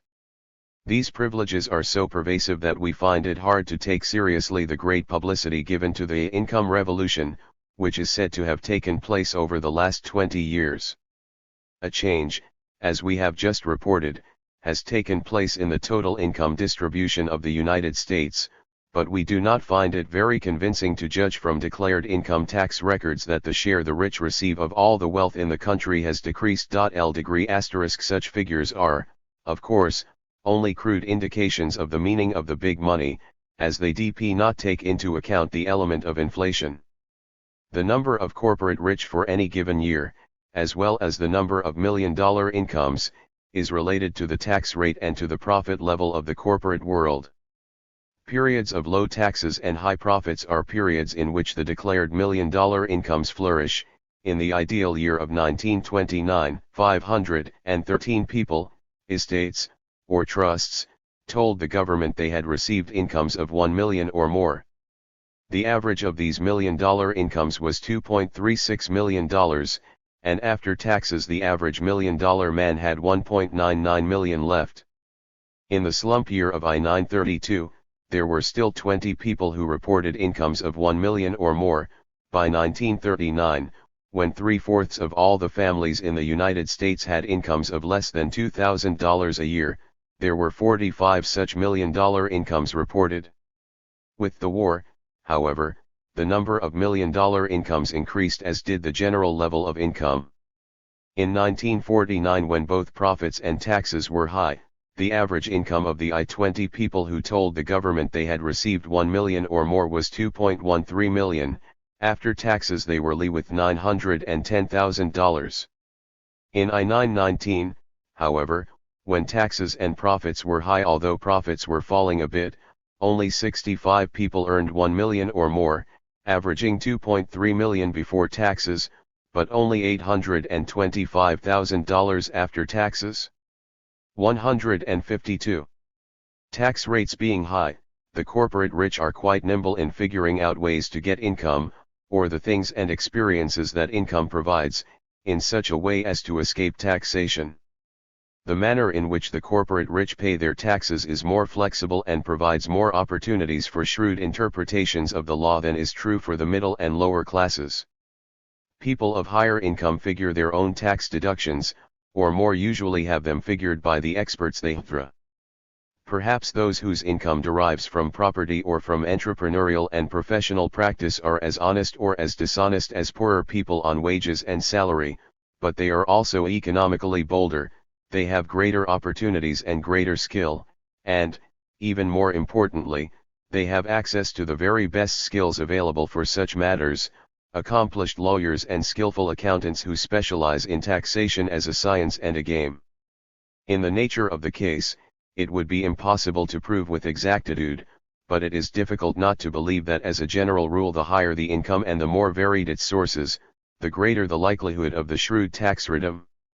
Much declared money is tricked, legally and illegally, from the tax collector. Much illegal money is simply not declared. Perhaps the most important tax loophole in retaining current income is the long-term capital gain. When a military man writes a bestseller or has it written for him, when a businessman sells his farm or a dozen pigs, when an executive sells his stock, the profit received is not considered as income but as capital gain, which means that the profit to the individual after taxes is approximately twice what it would have been if that same amount of money had been received as a salary or a dividend. Individuals claiming long-term capital gains pay taxes on only 50% of that gain. The half that is taxed at a progressive rate applicable to a person's total income, but the maximum tax on such gains is 52%. This means that at no time can the tax paid on these capital gains be more than 26% of the total gain received, and it will be smaller if the total income, including the gain, leaves the individual in a lower income tax bracket. But when the flow of money is turned around the other way, a capital loss of over $1,000. 153. Can be spread backward or forward in a 5-year span to offset capital gains. Aside from capital gains, the most profitable tax loophole is perhaps the depletion allowance on oil and gas wells and mineral deposits. From 5 to 27% of the gross income received on an oil well, but not exceeding 50% of the net income from the property, is tax-free each year. Moreover, all the costs of drilling and developing an oil well can be deducted as they occur instead of being capitalized and depreciated over the years of the well's productive life. The important point of privilege has less to do with the percentage allowed than with the continuation of the device long after the property is fully depreciated. Those with enough money to play around may also offset taxes by placing money in tax-free municipal bonds. They may split their income among various family members so that the taxes paid are at a lower rate than the combined income would have required. The rich cannot give away to friends or relatives more than a lifetime total of $30,000 plus $3,000 each year without paying a gift tax, although, in the name of both husband and wife, a couple can give twice that amount. The rich man can also make a tax-deductible gift that will provide him security for the rest of his life. He can donate to a named charity the principal of a fund, but continue to receive the income from it. He thus makes an immediate deduction on his income tax return, and he cuts that part of his estate that is subject to inheritance taxes. There are other techniques that help the rich preserve their money after they are dead in spite of high estate taxes. For example, it is possible to set up a trust for a grandchild, and stipulate that the child receive the income from the trust as long as he is alive, although the property legally belongs to the grandchild. Lt is only at the death of the child that an estate tax is paid. A family trust saves taxes I both G a flow Euro T1 income tax and estate tax levied upon death for income of the trust fund is taxed separately. In addition, the trust provides the property holder with continuous professional management, eliminates the worries of responsibility, keeps the property intact in one manageable sum, builds the strongest possible legal safeguards to property, and, in effect, enables the owner to continue to control his property after he's dead. There are many kinds of trusts, and the law is rather complicated and strict in their application, but in one type of short-term trust what you do is Indian give ownership of property to a trustee and actually give away its income for some set period. Then if the IRS meets all other requirements, you're clear off tax on that incorn. 25 years ago, there were no more than 250 foundations in the entire United States. Today there are thousands. Generally, a foundation is defined as any autonomous, non-profit legal entity that is set up to serve the welfare of mankind. Administers wealth that is transferred to it through tax-free gifts or bequests. Actually, the setting up of foundations has often become a convenient way of avoiding taxes, operating as private banks for their donors. Not infrequently, the mankind they have served turned out to be a few indigent relatives. The Revenue Act of I-950 tried to plug up some of the bigger loopholes, but dubious foundations still have an advantage. The tax collector has a hard time getting information about them. Revenue men complain they haven't time or manpower to check more than a tiny fraction of the reports already filed by foundations. They have to steer largely by instinct in deciding which ones to investigate, and even the I-950 law does not require that all pertinent data concerning them be furnished to the government. In recent years, more businesses have been creating foundations, thus making a bid for local and national goodwill, while encouraging research in their own industries. The corporation so engaged does not have to pay taxes on the 5% of its profits that it yearly gives to its foundation. Very rich families also can keep control of their business after a death in the family by giving large shares of the company stock to a foundation. The size of the inheritance tax, which might otherwise force a sale of stock to outsiders in order to pay the taxes, is reduced. If a man's chief concern is to raise a tax-free umbrella over part of his income and to give some jobs to needy retainers, an alert business magazine advises its executive readers, he should by all means set up his own foundation, no matter how small. Then he may even prefer to have the overhead eat up all the income, for virtually every law taxing big money, there is a way those with big money can avoid it or minimize it. But such legal and illegal maneuvers are only part of the income privileges of the corporate rich. Working hand in hand with the rules and regulations of the government, the corporations find ways directly to supplement the income of the executive rich. These various forms of feathering the nest now make it possible for executive members of the corporate rich to live richly on seemingly moderate incomes, while paying taxes lower than the law seemingly intends as fair and just. Among such privileged arrangements are following. Under the deferred pay contract, the corporation signs up for a given salary for a number of years, and further agrees to pay an annual retainer after retirement as long as the executive doesn't go to work for any competing firm. The executive's loyalty is thus linked to the company, and he is able to spread his income into the 156 years when lower earnings will result in reduced taxes. One Chrysler executive, for example, recently signed a contract yielding him $300,000 a year for the next 5 years, then $75,000 a year for the rest of his life. A recently retired chairman of U.S. Steel's board, who was receiving a $211,000 salary, now gets $14,000 a year as his pension, plus $55,000 a year in deferred pay. The classic case of deferred payment is perhaps the one worked out for a famous entertainer, who was in a position to demand $500,000 a year for 3 years. Instead, he arranged to take $50,000 a year for the next 30 years. No one seriously expects him to be active in show business when he is approaching 80, but by spreading out his income and keeping it in lower tax brackets he was able to cut the total income tax he will have to pay by nearly $600,000, according to one estimate. Such fabulous arrangements are not limited to the world of show business, even though there they may be more publicized. Even the most respected and staid companies are now in many instances taking care of their key people by such means. Executives are given restricted options to buy stock at or below current market value. This keeps the executive with the company, for he is able to pick up the option only after a specified period of time such as a year, or he may only be able to use it to buy limited quantities of stock over a longer period of time, say 5 years. To the executive as riskless entrepreneur, at the time he picks up his option, there comes an immediate profit. Most of the profit he makes if he later sells the stock is not considered taxable income by an obliging government, it is taxed at the lower capital gains rate. Nothing prevents him from borrowing money to pick up his option, and then selling the stock in 6 months at the higher market value. For example, in 1954, the president of an aircraft company was given in salary, bonus, and pension credits about $150,000, but after taxes he took home only about $75,000.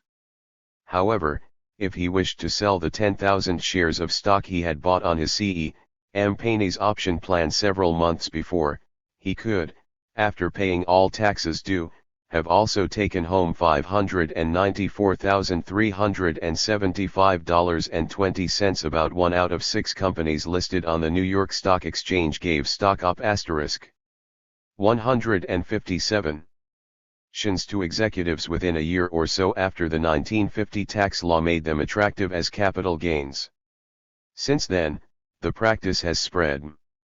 3. The corporate rich are a propertied rich, but big property is not all that they possess. The corporate rich are able to accumulate and to retain high incomes. But high incomes are not all they accumulate for keeps. In addition to big property and high income, they enjoy the corporate privileges that are part of the newer status system of the incorporated economy of the United States. These status privileges of the corporate rich are now standard practices, essential, even though shifting, features of business as usual, part of the going payoff for success. Criticism of them does not arouse indignation on the part of anyone in a position voluntarily to do anything about them, and much less about the corporate system in which they are firmly anchored. None of these privileges are revealed by examination of the yearly income or the property holding. They are, one might say, fringe benefits of the higher circles, the fringe benefits which lower salaried and wage earners have been given, primarily private pension and welfare plans. Social security and unemployment insurance have risen from L.L% of the national payroll in 1929 to 5.9% in I-953. It is not possible to calculate with suitable precision the fringe benefits taken by the riskless entrepreneurs of the big corporations, but it is now certain that they have become quite central to the higher emoluments. It is because of them that the corporate rich may be considered, in a decisive way, to be members of a directly privileged class. The corporations from which their property and incomes derive are also the seats of the privileges and prerogatives. The great variety of these privileges substantially increases their standard of consumption, buttresses their financial position against the UPS and Dov reams of the economic system, lends shape to their whole style of living, and lifts them into a security as great as that of the corporate economy itself. Designed to increase the wealth and the security of the rich in a manner that avoids the payment of taxes, they also strengthen their loyalties to the corporations. 158. Among the accoutrements that often go with the big executive job but are never reported to tax collectors are such fringe benefits as these: free medical care, payments of club fees, company lawyers and accountants available for tax, financial and legal advice, facilities for entertaining customers, private recreation areas, golf courses, swimming pools, gymnasiums, scholarship funds for children of executives, company Euro IOTM 0B1L Euro-S, and dining rooms for executive use by I-955, some 37%. Of all the Cadillac registrations in Manhattan, and 20% in Philadelphia, were in company names. A company dedicated to keeping its officers happy, one reliable observer recently noted, can with all propriety have a company airplane for business trips and a yacht and a hunting a fishing lodge in the Northwoods to entertain its biggest customers. It can also arrange to hold its conventions in Miami in midwinter. The effect, as far as company executives go, is to provide wonderful travel and vacation facilities without cost. The company officers go south in the winter and north by summer, take along enough work or enough customers to justify the trip, and proceed to have a very pleasant time of it. At home, the executives can also ride around in company-owned and chauffeured automobiles. Naturally, the company is happy to pay their dues at the best available country club, for the purposes of entertaining customers on the golf course, and at the best town club, for intimate lunches and dinners. 27. You name it and you can find it. And it is increasing. It is free to the executive, and deductible as an ordinary business expense by the corporation. These higher emoluments may also extend to lavish gifts of wonderful toys for adults, like automobiles and fur coats, and conveniences like deep freezes for the purchasing agents and business contacts not directly employed by the company. All this has been widely publicized and decried in the political field, but, as any business executive of stature well knows, such gifts of business friendship are standard practice within and especially between big firms. Back in I-910, for example, White Sulphur Springs in the hills of West Virginia was on the same social circuit as Bar Harbor and Newport. In I-954, the Chesapeake and Ohio Railroad, which owns the Greenbrier Resort Hotel in White Sulphur Springs, invited as guests top-level executives who are, in fact or potentially, important shippers and who feel honored to be invited. In I-948, the C&O paid for everything, but the response was so great from the business, social, and political celebrities who accepted the invitation that they now come on their own expense accounts. The resort operates year-round, but the Spring Festival is the big social business event. In Florida, there is now being constructed an entire resort town, with an average population of 3,000, which will be rented to executives and their guests on a year-round basis. The companies involved can either sublet it to their employees or write off the cost as a business expense deduction during the times it is used for entertaining customers, holding conventions, or important conferences. The Continental Motors Corporation operates duck hunting expeditions at Lost Island, Arkansas. Assuming that the golf, cocktail, dinner, and nightclub routine is old hat to any executive by the time he is big enough to be an important customer, Continental set up a customer relations program which has been going some 15 years. Such lodge-type selling retreats are concentrated in the primary goods industries, where the big sales are made, president to president, rather than in consumer goods. Everyone on the hunt is a president or a vice president, or maybe a general or an admiral in the same vicinity. At least 3 other corporations also operate exclusive duck hunting clubs. Top employees as well as clients are usually among the guests at such duck, deer, and trout facilities. Point 3 The committee, which must approve all investigating authority, said it planned to approve free foreign travel only for members of the Foreign Affairs, Armed Services, and Insular Affairs committees. Around Congress the gag last week, the New York Times concluded was that it would be tough to muster the usual quorum in Paris this summer. 160. More widely recognized, but still not seriously studied, is the wide-ranging and far-reaching fact of the expense account. No one knows, and there is no way to find out for sure, just how much of high living and exciting entertainment is made possible for the new privileged classes solely because of the expense account. The vice president of one firm, economist Richard A. Gerard recently reported, is assigned a flat $20,000 each year to cover any entertaining he may decide to do. His contract specifies that he does not have to account for the money. Tax officials play a continual game with members of the corporate rich over expense account deductions, but generally insist that each case is unique, which means there are no set rules and the revenue agent has wide responsibility.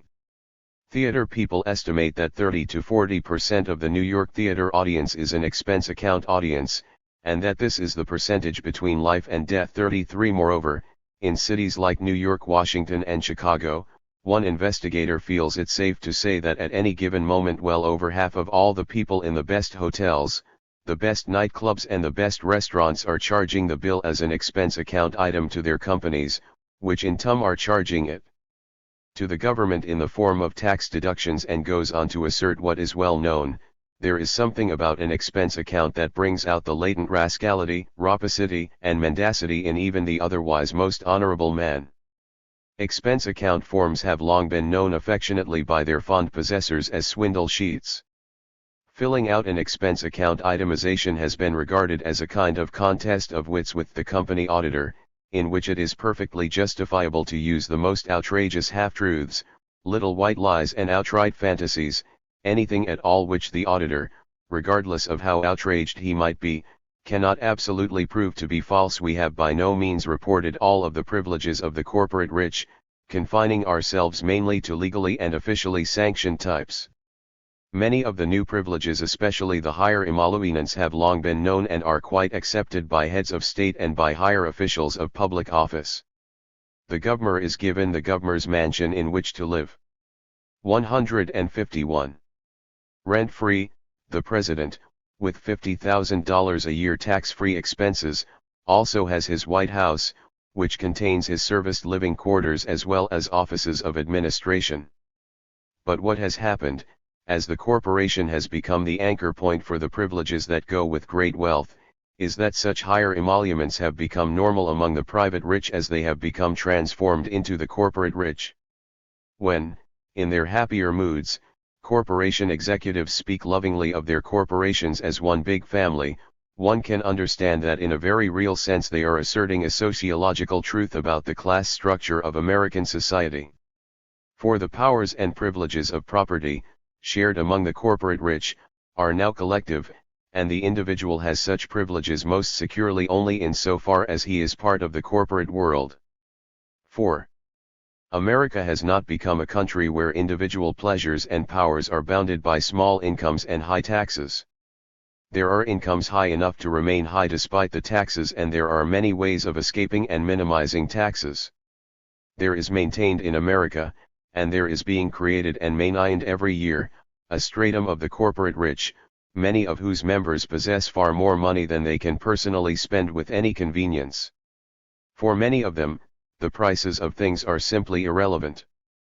They never have to look at the right-hand column of a menu, they never have to take orders from anybody, they never have to do really disagreeable things except as a self-imposed task, they never have to face alternatives hedged in by considerations of cost.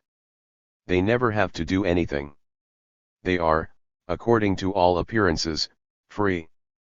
But are they really free? The answer is yes, within the terms of their society, they are really free. But does not the possession of money somehow limit them? The answer is no, it does not.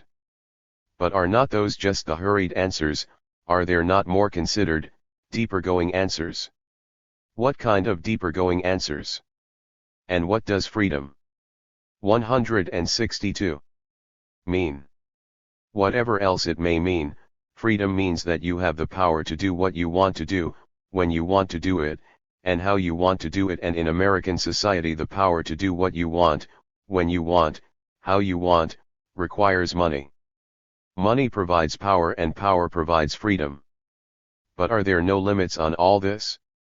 Of course there are limits to the power of money, and the freedoms based on that power. And there are also psychological traps for the rich, as among misers and spendthrifts on all levels, which distort their capacity for freedom. The miser enjoys the possession of money as such. The spendthrift enjoys the spending of money as such. Neither in the pure type can look upon money as a means to free and various ends of life, whatever they may be. The miser's pleasure is in the potentility of his spending power, so he draws back from the actual spending. He is a tense man, afraid of losing the potentiality and so never realizing it. His security and his power are embodied in his hoard, and in fearing to lose it, he fears loss of his very self. He is not merely a stingy man, nor necessarily a merely avaricious man. He is an impotent voyeur of the economic system, one for whom the possession of money for its own sake, and not as a means to any further end, has become the end of life. He cannot complete the economic act. And money, which to most economic men is a means, becomes to the miser a despotic end. The spendthrift, on the other hand, is a man for whom the act of spending is itself a source of pleasure. He does not feel happy on a spending spree because of his expected ease or pleasure from the goods acquired. The act of senseless spending is in itself his pleasure and reward. And in this act the spendthrift advertises his unconcern with mere money. He consumes conspicuously to show that he is above pecuniary considerations, thus revealing how highly he values them. No doubt both of these oddities of the money system are available among the American rich today, but they are not typical. For most members of the corporate rich, money remains a gratifying medium of exchange, a pure and unadulterated means to an enormous variety of concrete ends. For most of them, money is valued for what it will purchase in comfort and fun, status and 163. Alcoholism, security and power and experience, freedom and boredom. On the bottom level of the money system one never has enough money, which is the key link in the Hankleto-mouth way of existence. One is, in a sense, below the money system, never having enough money to be firmly a part of it. On the middle levels, the money system often seems an endless treadmill. One never gets enough. $8,000 this year seems to place one in no better straits than did $6,000 the last. There are suspicions among people on such levels, that were they to make $15,000, they would still be on the treadmill, trapped in the money system. But above a certain point in the scale of wealth, there is a qualitative break. The rich come to know that they have so much that they simply do not have to think about money at all. It is only they who have truly won the money game. They are above the struggle. It is not too much to say that in a pecuniary society, men in a position to be free, acquisition as a form and all that it demands no longer need to be a chain. Only then are of experience they can be above the money system, above the scramble on the treadmill. For them it is no longer true that the more they have, the harder it seems to make ends meet. That is the way we define the rich as personal consumers. For the very poor, the ends of necessity never meet. For the middle classes there are always new ends, if not of necessity, of status.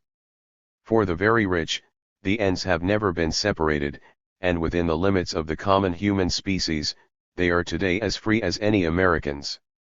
The idea that the millionaire finds nothing but a sad, empty place at the top of this society, the idea that the rich do not know what to do with their money, the idea that the successful become filled up with futility, and that those bomb successful are poor and little as well as rich, the idea, in short, of the disconsolateness of the rich is, in the main, merely a way by which those who are not rich reconcile themselves to the fact. Wealth in America is directly gratifying and directly leads to many further gratifications. To be truly rich is to possess the means of realizing in big ways one's little whims and fantasies and sicknesses. Wealth has great 164 privileges, Balzac once remarked, and the most enviable of them all is the power of carrying out thoughts and feelings to the uttermost, of quickening sensibility by fulfilling its myriad epias. The rich, like other men, are perhaps more simply human than otherwise. But their toys are bigger, they have more of them, they have more of them all at once. As for the happiness of the rich, that is a matter that can be neither proved nor disproved. Still, we must remember that the American rich are the winners within a society in which money and money values are the supreme stakes. If the rich are not happy, it is because none of us are happy. Moreover, to believe that they are unhappy would probably be un-American. For if they are not happy, then the very terms of success in America, the very aspirations of all sound men, lead to ashes rather than fruit. Even if everyone in America, being human, were miserable, that would be not reason to believe that the rich were more miserable. And if everyone is happy, surely that is no reason to believe that the rich are excluded from the general American bliss. If those who win the game for which the entire society seems designed are not happy, are then those who lose the happy ones? Must we believe that only those who live within, but not of, the American society can be happy? Were it calamitous low lose, and horrible to win, then the game of success would indeed be a sad game, doubly so in that it is a game everyone in and of the American culture cannot avoid playing. For to withdraw is of course objectively to lose, and to lose objectively, although subjectively to believe one has not lost, that borders on insanity. We simply must believe that the American rich are happy, else our confidence in the whole endeavor might be shaken. For of all the possible values of human society, one and one only is truly sovereign, truly universal, truly sound, truly and completely acceptable goal of man in America. That goal is money, and let there be no sour grapes about it from Thellozers. LLE is king. One of Balzac's characters proclaims, he can do what he chooses, he is above everything, as all rich men are. To him, henceforth, the expression, all Frenchmen are equal before the law, is the lie inscribed at the head of a charter. He will not obey the laws will obey him. There is no scaffold, no headsernon, for millionaires. Yes, there is, replied Raphael, they are their own headsmen. Another prejudice, cried the banker. 5. The newer privileges of the corporate rich have to do with the power of money in the sphere of consumption and personal experience. But the power of money, the prerogatives of economic position, the social and political weight of corporate property, is by no means limited to the sphere of accumulation and consumption, corporate or personal. In fact, From the standpoint of the American elite, of which the corporate rich are only one segment, the power over consumer goods is not nearly so important as the institutional powers of wealth. The Constitution is the sovereign political contract of the United States. By its 14th Amendment it gives due legal sanction to the corporations, now the seat of the corporate rich, managed by the executives among them. Within the political framework of the nation, this corporate elite constitutes a set of governing groups, a hierarchy developed and run from the economic top down. The chief executives are now at the head of the corporate world, which in turn is a world of economic sovereignty within the nation's politically sovereign area. In them is vested the economic initiative, and they know it and they feel it to be their prerogative. As chiefs of the industrial monorealism, they have looked reluctantly to the federal government's social responsibility for the welfare of the underlying population. They view workers and distributors and suppliers of their corporate systems as subordinate members of their world, and they view themselves as individuals of the American individualistic sort who have reached the top. They run the privately incorporated economy. It cannot be said that the government has interfered much during the last 166 decade, for in virtually every case of regulation that we examine the regulating agency has tended to become a corporate outpost. To control the productive facilities is to control not only things but the men who, not owning property, are drawn to it in order to work. It is to constrain and to manage their life at work in the factory, on the railroad, in the office. It is to determine the shape of the labor market, or to fight over that shape with Tamian or government. It is to make decisions in the name of the enterprise as to how much to produce of what and when and how to produce it and how much to charge for it. 2. Money allows the economic power of its possessor to be translated directly into political party causes. In the 1890s, Mark Hanna raised money from among the rich for political use out of the fright caused by William Jennings Bryan and the populist nightmare, and many of the very rich have been unofficial advisors to politicians. Mellons, Pews, and DuPonts have long been campaign contributors of note, and, in the post-World War II period, the Texas millionaires have contributed sizable amounts of money in campaigns across the nation. They have helped McCarthy in Wisconsin, Jenner in Indiana, Butler and Beale in Maryland. In 1952, for example, one oil tycoon made 31 contributions of from $500 to $5,000 each, and his two sons-in-law helped out 10 congressional candidates. It is said that the Texas multimillionaires now use their money in the politics of at least 30 states. Murchison has contributed to political candidates outside Texas since 1938, although he got no publicity until 1950, when he and his wife, at Joseph McCarthy's request, contributed $10,000 to defeat Senator Tydings of Maryland, and in 1952 sent money to beat McCarthy's Connecticut foe, Senator William Benton. 7. In I-952, the 6 top Republican and Democratic political committees received 55% of their total receipts in 2,407 contributions of $1,000 or more. Such figures are absolute minimums since many contributions can be made by family members of different names, not easily recognized by the reporters. 3. But it is not so much by direct campaign contributions that the wealthy exert political power. And it is not so much the very rich as the corporate executives, the corporate reorganizers of the big propertied class who have translated the power of property into political use. As the corporate world has become more intricately involved in the political order, these executives have become intimately associated with the politicians, and especially with the key politicians who form the political directorate of the United States government. The 19th century economic man, we are accustomed to believe, was a shrewd specialist in bargaining and haggling. But the growth of the great corporation and the increased intervention of government into the economic realm have selected and formed and privileged economic men who are less hagglers and bargainers on any market than professional executives and adroit economic politicians. For today the successful economic man, either as propertied manager or manager of property, must influence or control those positions in the state in which decisions of consequence to his corporate activities are made. This trend in economic men is, of course, facilitated by war, which thus creates the need to continue corporate activities with political as well as the economic means. War is of course the health of the corporate economy. During war the political economy tends to become more unified, and moreover, political legitimations of the most unquestionable sort, national security itself, are gained for corporate economic activities. Before World War I, businessmen fought each other. After the war they combined to present a united front against consumers. During World War II they served on innumerable advisory committees in the prosecution of the war. They were also brought into the military apparatus more permanently by the awarding to 500, and Henry R. Luce.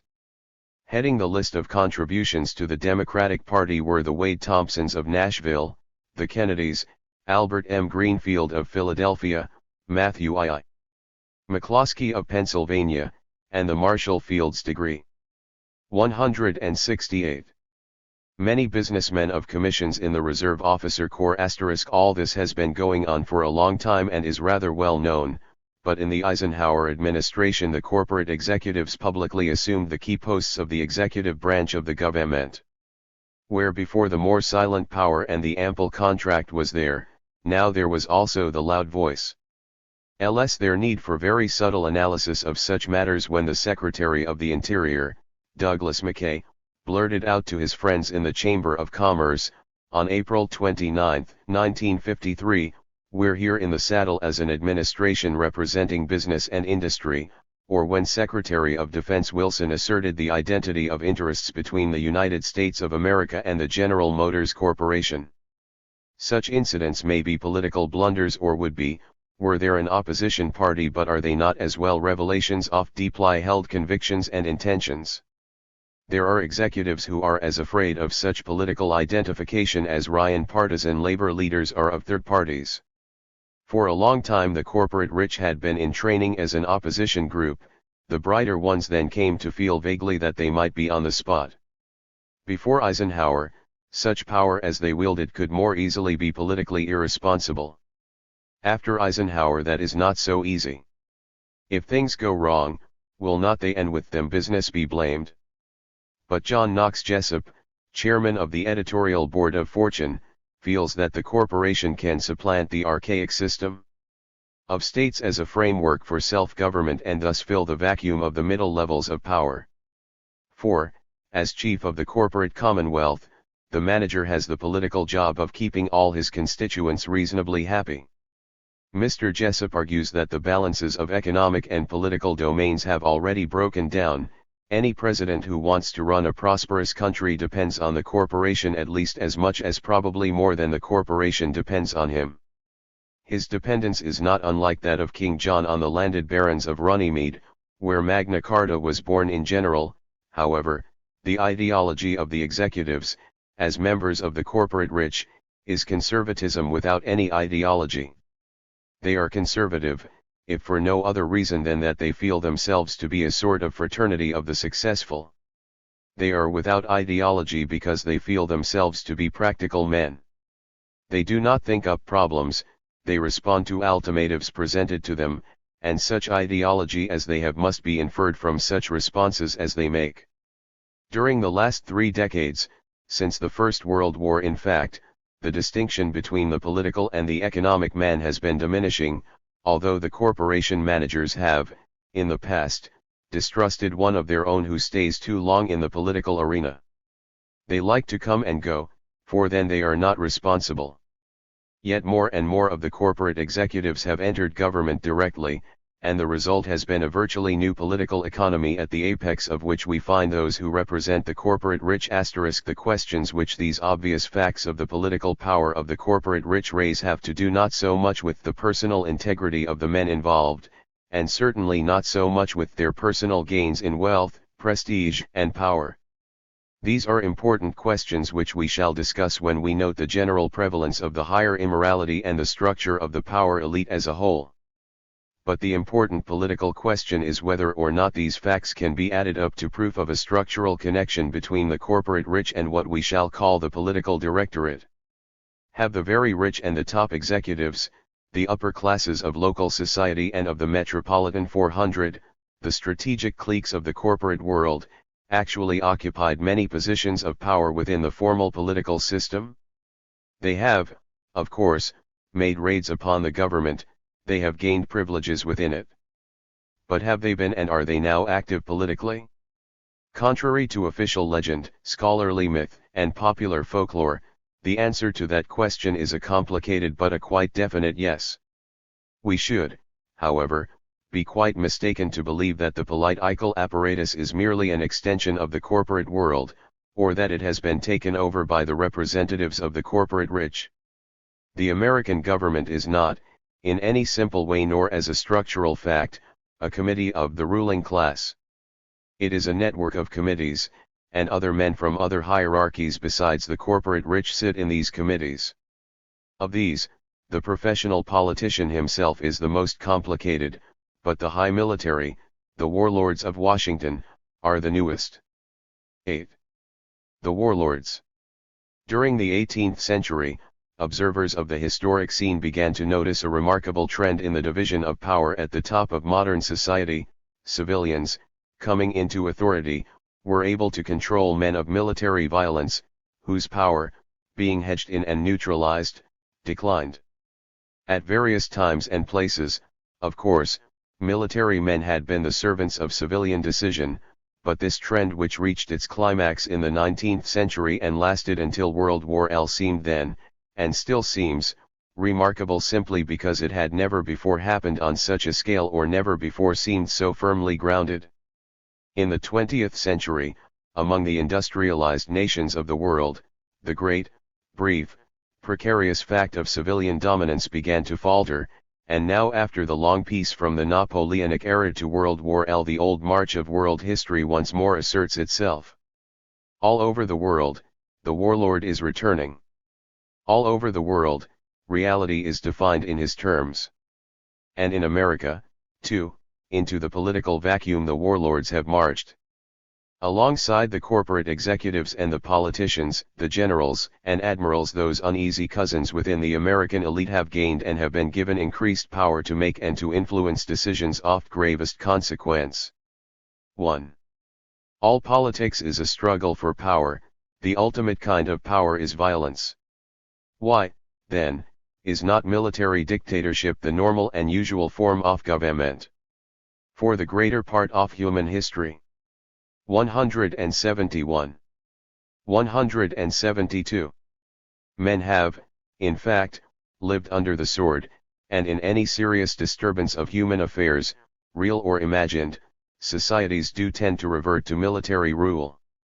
Even nowadays, we often overlook these more or less common facts of world history because we inherit certain values which, during the 18th and 19th centuries, have flourished under a regime of civilian authority. Even if the ultimate form of power is coercion by violence, all power contests within and between nations of our tradition have not reached the ultimate point. Our theories of government have assumed and our constitution has led to institutions in which violence has been minimized and subjected to efficient checks in the balance of civilian dominance. During the long peace of the modern West, history has been referred more to the politician, to the rich and to the lawyer than to the general, the bandit, and the admiral. But how did that peace come about? How did civilians rather than men of violence become dominant? In his discussion of the military, Gaetano Mosca makes an assumption which we do not share, but which does not disturb our acceptance of his general line of reasoning. He assumes that, in any society, there is a sort of quota of men who when appropriately provoked will resort to violence. LF, says Mosca, we give such men genius and the historical opol tut 11 tie, we will get a Napoleon, if we give them a great ideal, we will get a Garibaldi, if we give them a chance, and nothing else, we will get a Mussolini or, we may add, in a business civilization, a gangster. But, says Mosca, if you give such a man a job in a certain kind of social hierarchy, you will get a professional soldier and often civilians can control him. Of course, there have been bases of internal peace other than the professional standing army. There has been God's peace imposed by a priesthood, and the king's peace imposed in medieval Europe against those who felt that their honor and power depended upon the sword. But the big fact about peace in modern, or even in world history, is, as one might expect, an ambiguous fact.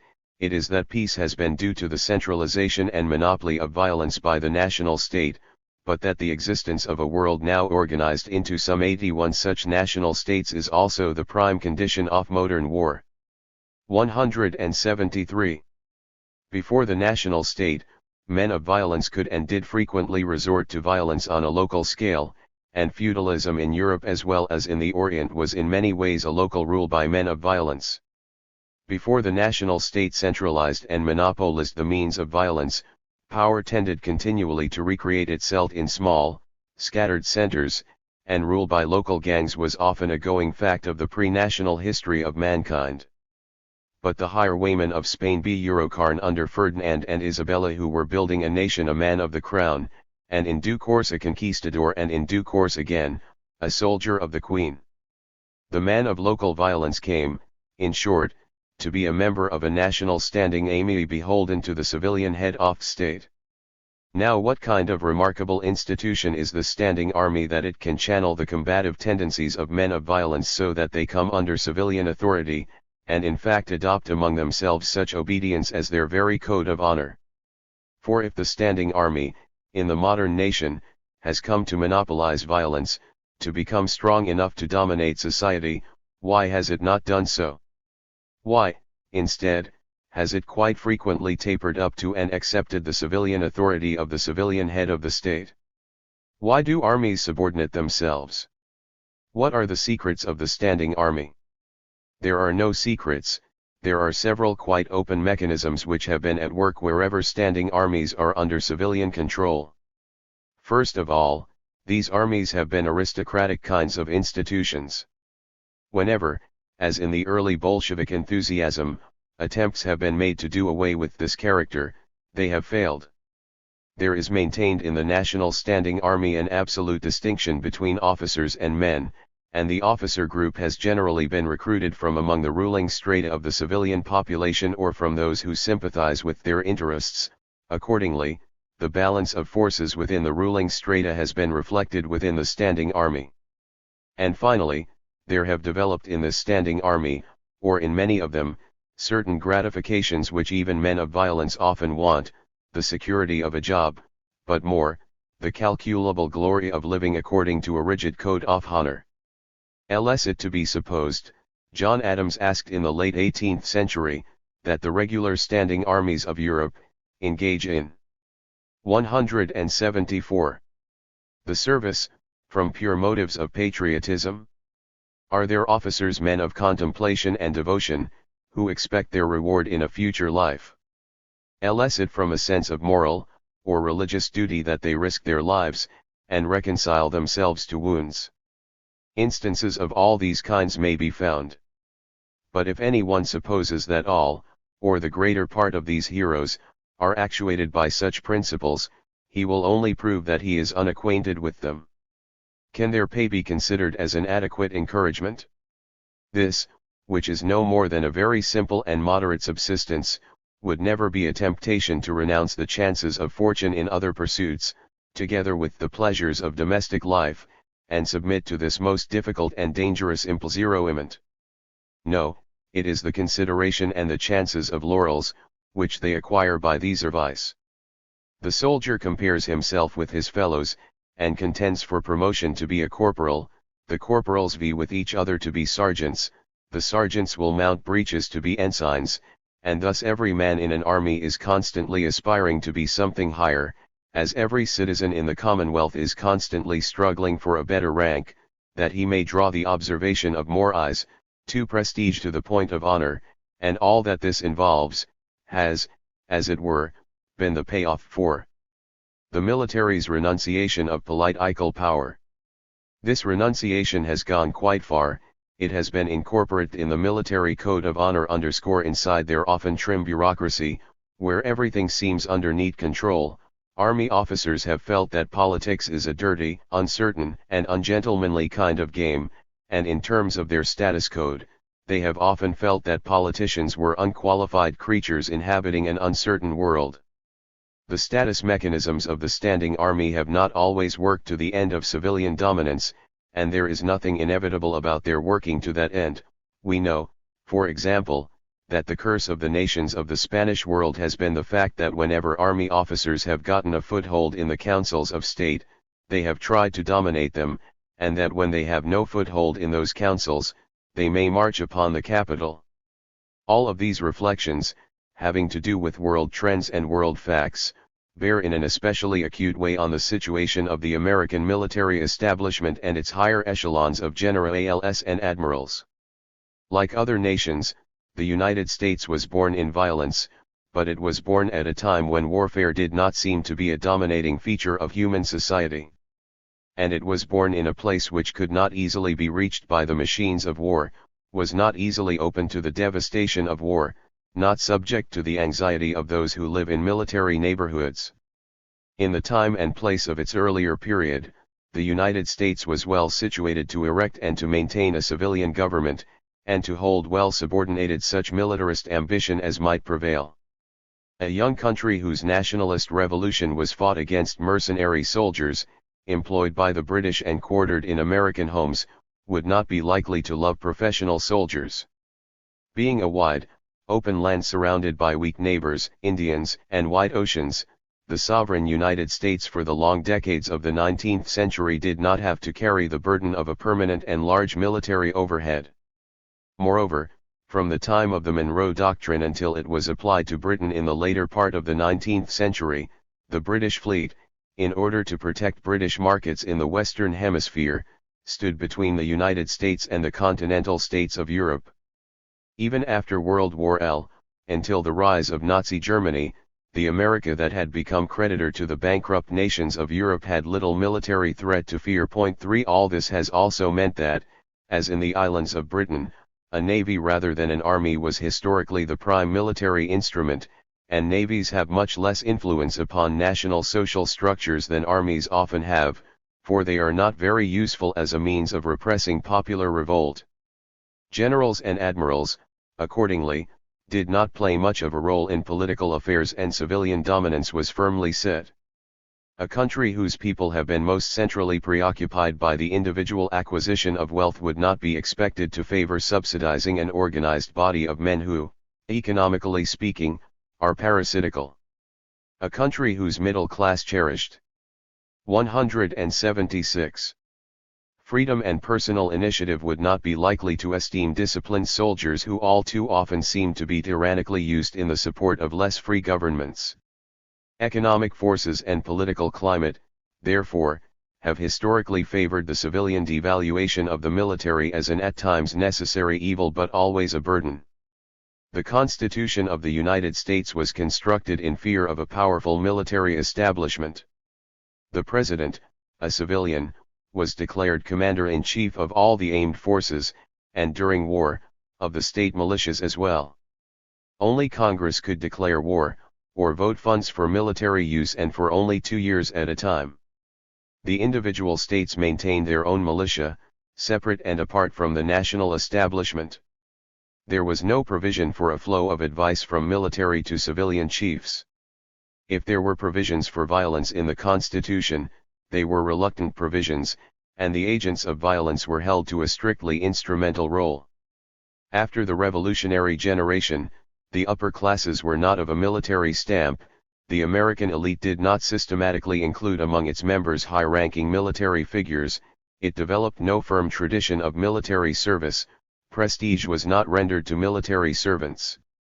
The ascendancy of economic over military men in the sphere of honor was made quite apparent when, during the Civil War, as indeed up to World War I, the hiring of a substitute for the draft was not looked down upon. Military men, accordingly, on their often isolated posts along the old intimal frontier, did not enter the higher circles of the nation. No matter what hardships, and they were often severe, were encountered by those who crossed the hemisphere, and no matter how military their expeditions and communities, and in many ways they were for considerable periods definitely camps of wars, till those who headed the nation were not stamped with the military mind and the military outlook. And yet, considering the whole of United States history, we are confronted with a rather curious situation. We are told that we have never been and are not a militarist nation, that in fact we distrust the military experience, yet we note that the revolution led to the ascendancy of General Washington to the presidency. 177. And that there were bids among certain rejected officers, in the order of Cincinnati, to form a military council and install a militarist king. Then too, frontier battling and skirmishes had something to do with the political success of Generals Jackson, Harrison, and Taylor in the Mississippi War. And there was also the Civil War, which was long and bloody and split American society across the middle, leaving scars that still remain much in evidence.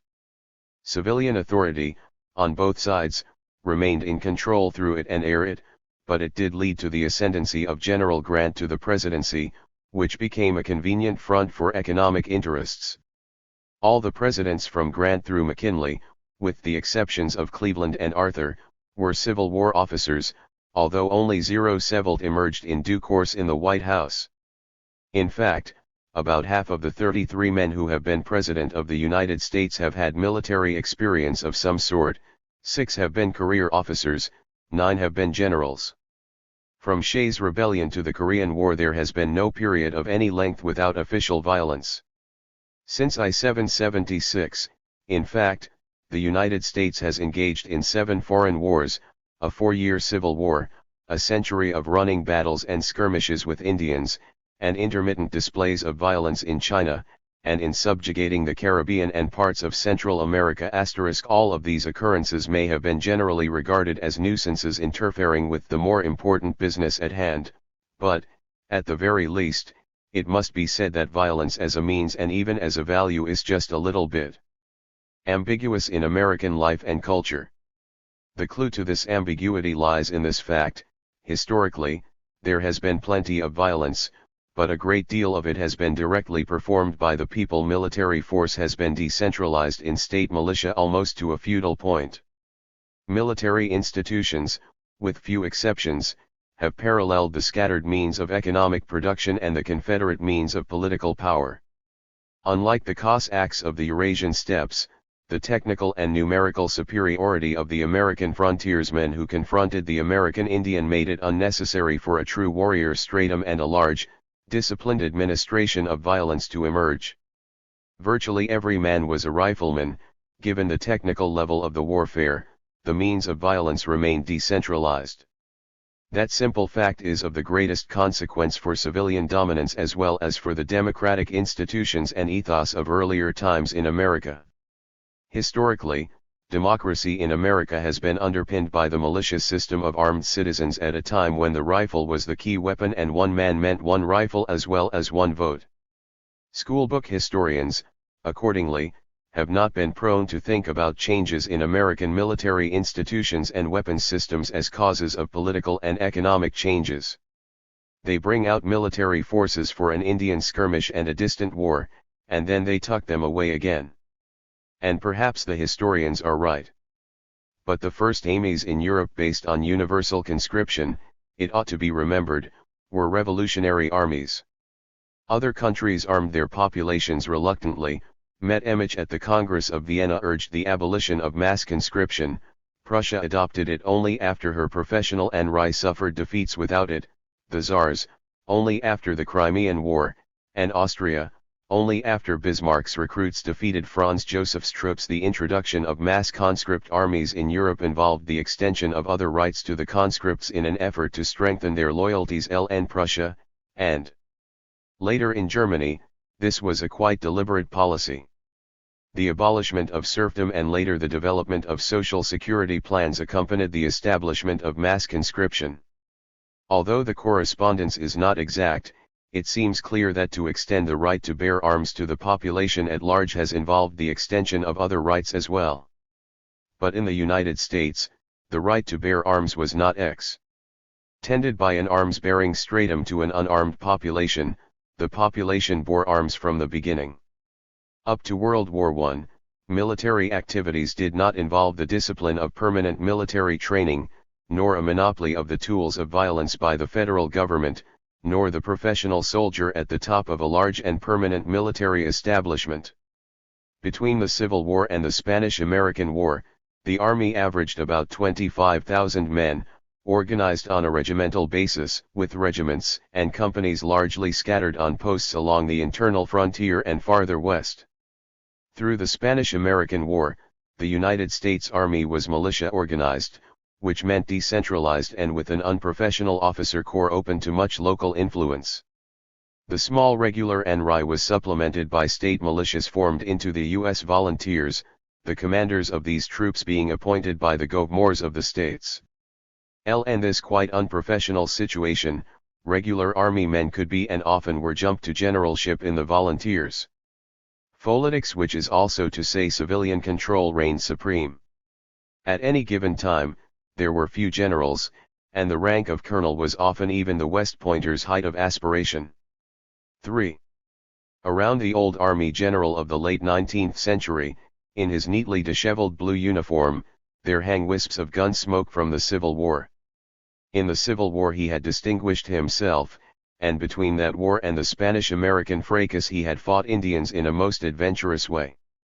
The dash of the cavalry has rubbed off on him, even if at times making him something of a dashing imbecile. He lives something of the hardy life which Theodore Roosevelt esteemed. He often wears a mustache, and sometimes a beard, and usually he has a certain unshaven look. Grant had worn a private's uniform with unshined buttons and ancient boots, and the manner carried on. This old Ernie man has fought up close. It was not until World War L that an official effort was made to conserve trained personnel. Many generals and dozens of colonels were killed in Civil War battles or afterward in Indian skirmishes. 180. He did not earn the respect of his men by logistical planning in the Pentagon. He earned it by better shooting, harder riding, faster improvisation when in trouble. The typical general of L 9006 was of an old American family and of British ancestry. He was born about I-840 in the Northeast M section of the United States and probably grew up either there or in the North Central section, in a rural area or perhaps a small town. His father was a professional man, and the chances are fairly good that his father had political connections which may or may not have aided him in his career. It took him a little more than 38 years to become a major general from the time he entered the Army or West Point. When he came into top command, he was about 60 years old. If he was religious, he probably attended the APSP church. He married, sometimes twice, and his father-in-law, also a professional, might also have had some political connections. While in the service, he did not belong to a political party, but after retirement, he may have dabbled a bit in Republican politics. It is as unlikely that he wrote anything as that someone wrote very much about him. Officially, he had to retire at 62, and he died, on the average, at the age of 77. Only a third of these old Army generals had been to West Point and only 4 others had completed college. The old Army did not go to school. But we must remember that many Southerners who had been West Pointers and who had predominated in the old Federal Army had gone home to fight in the Confederate Army. Sometimes the Army General of I-900 had been commissioned during the Civil War, sometimes he had come up through the volunteers of the state militia, sometimes he had personally recruited enough men and then he was a colonel. After he was in the regular army, his promotion was largely by seniority, which was greatly speeded up during wars, as during his jump from colonelcy during the Spanish-American War. At least half of the old Army generals had higher connections with generals and politicians. General Leonard Wood, for example, who was a medical captain in 1891, became White House physician, and later, under his friends Theodore Roosevelt and William Howard Taft, ended up in 1900 as Chief of Staff. Only 3 off top 3 dozen Army men ever went into 181 business, and 2 of these were non-regulars. Local merchants in frontier towns often loved this old army, for it fought Indians and cattle thieves, and the army post meant money for the local economy. And in larger towns, the army was at times authorized to break strikes. Small boys also loved it. Between the Civil War and the naval expansion under Theodore Roosevelt, the Army was more in the public eye and its claims for status were cashed in by the lower classes. But the Navy was more like a gentleman's club, which occasionally went on exploring and rescuing expeditions, and the prestige of the Navy was among the upper classes. This explains, and is in part explained by, the higher level of origin and more professional training of its officer corps. Apart from the British inheritance of sea power, there was the prestige of Admiral Mahon's theory, linking the greatness of the nation to her sea power, and falling easily upon the ears of Navy Under Secretary Theodore Roosevelt. The higher prestige of the Navy, coming to a wider public during the Spanish-American War, has been due to the fact that the skills of the naval officer were more mysterious to laymen than those of the in New York. Few civilians would dare try to command a ship, but many might a brigade. Since there was not, as in the Army, a volunteer system, there was the prestige of skill augmented by the prestige of a formal, specialized education at Annapolis. There was also the fact of heavy capital investment, represented by the ships in the naval officer's command. And finally, there was the absolute authority that the master of a ship Euro XSRC-1 SES and SBS clearly in view of the sea tradition of contempt for the deckhand, which, applied to the enlisted sailors, lifted the officers high indeed. The typical admiral of I-900 was born about I-842 of colonial stock and British ancestry. His father had a professional practice of one kind or another, but more important, he was of the upper levels of the northeastern seaboard, more likely than not of an urban center. The future admiral had the academy education plus 2 years on a receiving ship. He was only 14 years old when he entered the Navy, and if he was religious, he was definitely Protestant. Some 43 years after he was accepted at the academy he became a rear admiral. He was then 58 years old. He had married within his own class level. He probably 182. Wrote one book, but chances were less that someone wrote a book about him. He may, however, have received an honorary degree after the War of I-898, and he retired from the Navy at 62 years of age. He had held the rank of Rear Admiral for only 3 years, and he died 10 years after compulsory retirement at the average age of 72. Even in I-900, the top of the Navy was strictly Annapolis, and gentlemanly too. Recruited from higher class levels than the Army, residing more in the East, having had better preparatory training and then the academy, the admiral had also served in the Civil War, ere which he slowly rose by avoiding innovation, in personal life or in military duties. Given the meticulous crawl of his career, it was important that he be commissioned early and lifelong, in order to reach admiralcy before compulsory retirement at 62. It usually took some 25 years to become a captain. Officers spent so long a time in the lower subordinate grades that they never learned to think for themselves. They usually reached command ranks so late that they had lost their youth and ambition and had learned only to obey, not to command. From 1/3 to 1/2 of the duty of the top officers was spent at sea, occurring of course mainly while of lower rank. About half of the top 35 naval men had returned at one time or another to Annapolis as instructors or officials. And some took postgraduate work there. But the key to the bureaucratic snafu that has often characterized the Navy is that as the ships and the guns and the logistics became more technically complicated, the men who ran them acquired rank less by technical specialty than by seniority. Accordingly, the skipper became somewhat alienated from his ship and had to take responsibility for matters which he did not altogether understand. The bureau heads, who ran the Navy, had access to the secretary, and were often thick with congressmen. But despite the prominent connections, only one odd admiral of this period went into business, and only 2 went into politics. Such, in brief, was the civilian-controlled military establishment of the United States in the later 19th century, with its half-professionalized high officer corps, whose members were not in any important sense of the American elite of businessmen and politicians. But this is not the later 19th century, and most of the historical factors which then shaped the military roles within the nation no longer exert the slightest influence on the shape of higher echelons of America. 4. In the middle of the 20th century, the influence of such peaceful and civilian values as exist in the United States and with them the effective distrust and subordination of professional military men must be balanced by the unprecedented situation which the American elite now defines as the situation of the nation, L. For the first time, the American elite, as well as effective sections of the underlying population, begin to realize what it means to live in a military neighborhood, what it means to be technically open to catastrophic attack upon the national domain. Perhaps they also realize how very easy a military time the United States as a nation has had, given its geographical isolation, its enlarging and pacified domestic market, its natural resources needed for industrialization, and requiring military operations only against a technologically primitive population. All that is now history.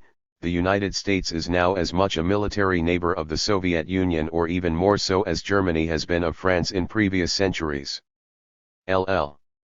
This is brought home, immediately and dramatically, by the more careful estimates, now publicly available, of the physical effects of the latest weapons system. One saturation attack, it is not unreasonable to suppose, would result in some 50 million casualties, or nearly one-third of the population. That the United States could immediately retaliate with comparable effects upon 184. The enemy does not, of course, lessen those upon her own domain and population. Such technical possibilities may be taken in a political and an industrial way, or in their strictly military meaning. The American elite in charge of that decision have taken them primarily in their military meaning. The terms in which they have defined intimational reality are predominantly military. As a result, in the higher circles there has been a replacement of diplomacy in any historically recognized sense by calculations of war potential and the military seriousness of war threats. Moreover, the new weaponry has been developed as a first line of defense. Unlike poison gas and bacteria, it has not been considered as a reserve against its use by the enemy, but as the major offensive weapon.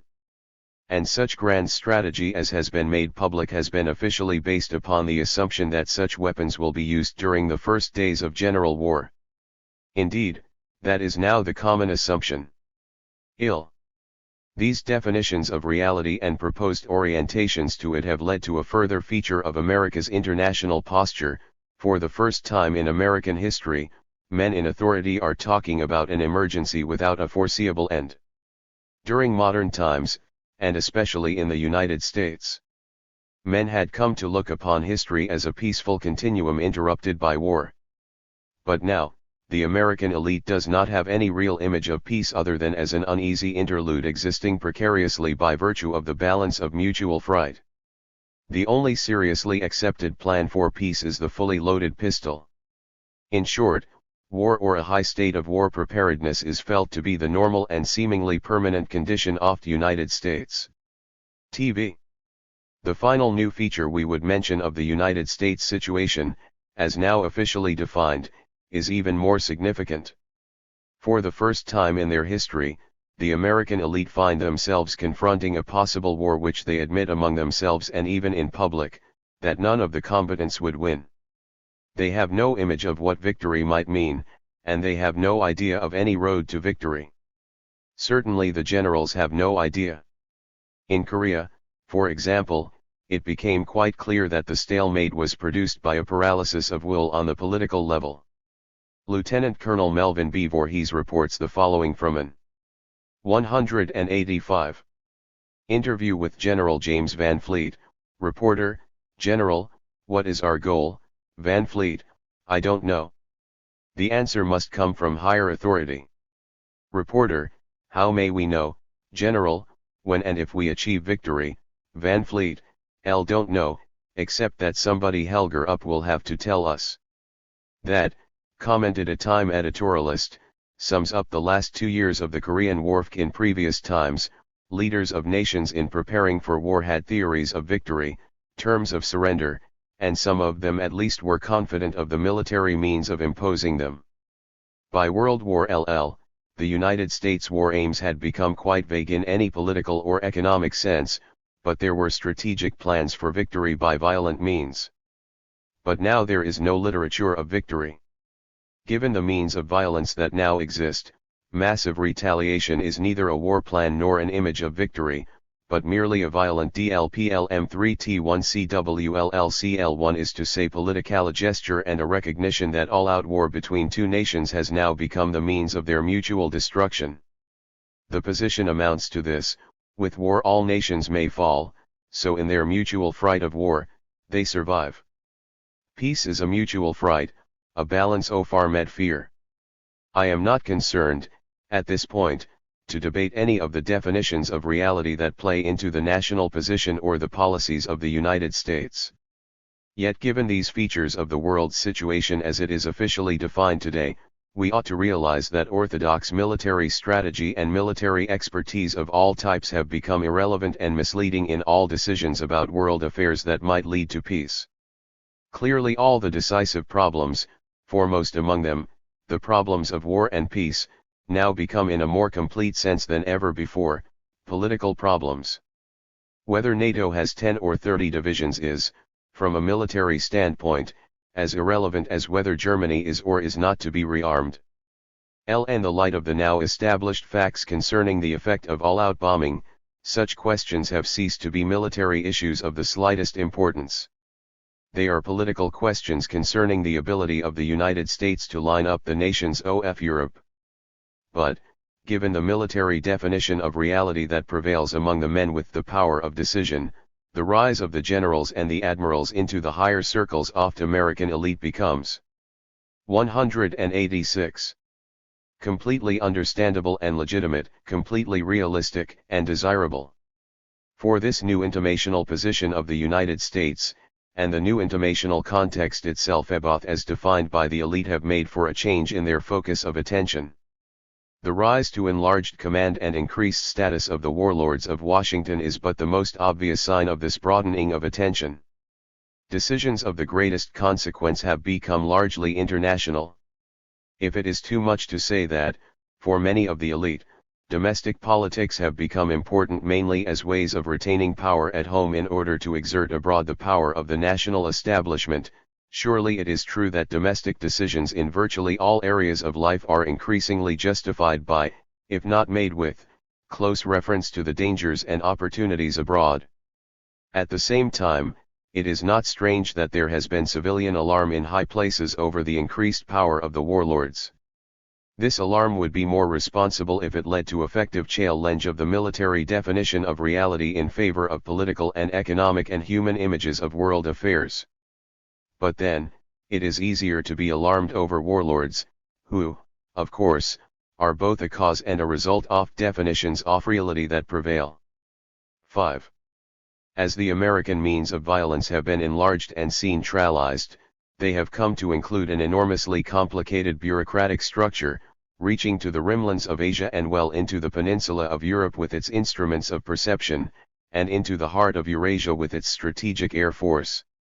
Such changes in the institutions and reach of the means of violence could not but make equally significant changes in the men of violence, the United States warlords. The most dramatic symbol of the scale and shape of the new military edifice is the Pentagon. This concrete and limestone maze contains the organized brain of the American means of violence. The world's largest office building, the United States Capitol, would fit neatly into any one of its 5 segments. 3 football fields would reach only the lengthophone of its 5 outer 187 walls. Its 17.5 miles of corridor, 40,000 phone switchboards, 15 miles of pneumatic tubing, 2 L00 intercoms, connect with one another and with the world, the 31,300 Pentagonians. Prowled by I-70 security officers, served by L000 men and women, it has 4 full-time workers doing nothing but replacing light bulbs, and another 4 watching the master panel which synchronizes its 4,000 clocks. Underneath its river entrance are 5 handball courts and 4 bowling alleys. It produces 10 tons of non-classified waste paper a day, which is sold for about $80,000 a year. LT produces 3 nationwide programs a week in its radio-TV studio. LT's communication system permits four-party conversations between people as far apart as Washington, Tokyo, Berlin, and London. This office building, in this intricate architectural and human maze, is the everyday milieu of the modern warlords. And no Indian fighters are to be found among them. At the head of the military bureaucracy, below the President of the United States and the Secretary of Defense, whom he appoints, and his assistants, there sits, behind office walls of sheet steel, a military board of directors, the Joint Chiefs of Staff. Immediately below the Joint Chiefs there is a higher circle of generals and admirals which presides over the elaborate and far-flung land, sea, and air forces, as well as the economic and political liaisons held necessary to maintain them, and over the publicity machines. Since Pearl Harbor, in a series of laws and directives, a serious attempt has been made to unify the several branches of the service. Easier civilian control would result from such unity, but it has not been altogether successful. The High Navy especially, has often felt neglected, and each of the services has, on occasion, gone to Congress over the head of its Secretary, the Air Force at one time even winning its point against the opposition of the Secretary. In I-949, the Hoover Commission reported that the military establishment lacked central authority and adequate budgetary routines, that it was not a team, and that the link between scientific research and strategic plans was weak.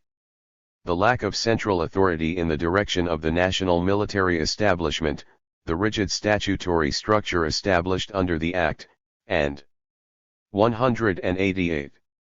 Divided responsibility have resulted in a failure to assert clear civilian control over the armed forces.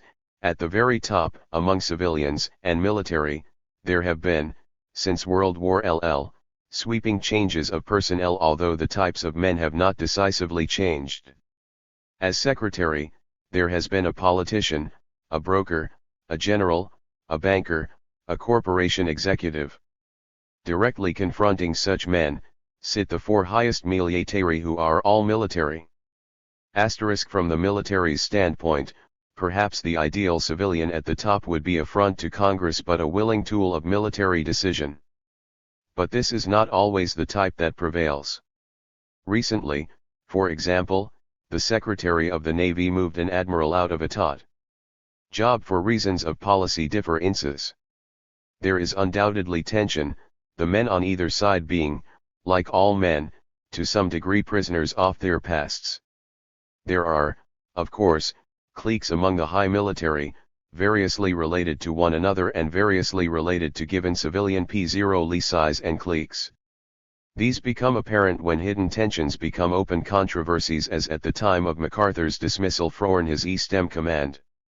At that time there was, in addition to the MacArthur School of Asia First, already declining in influence, the Marshall set who gave priority to Europe.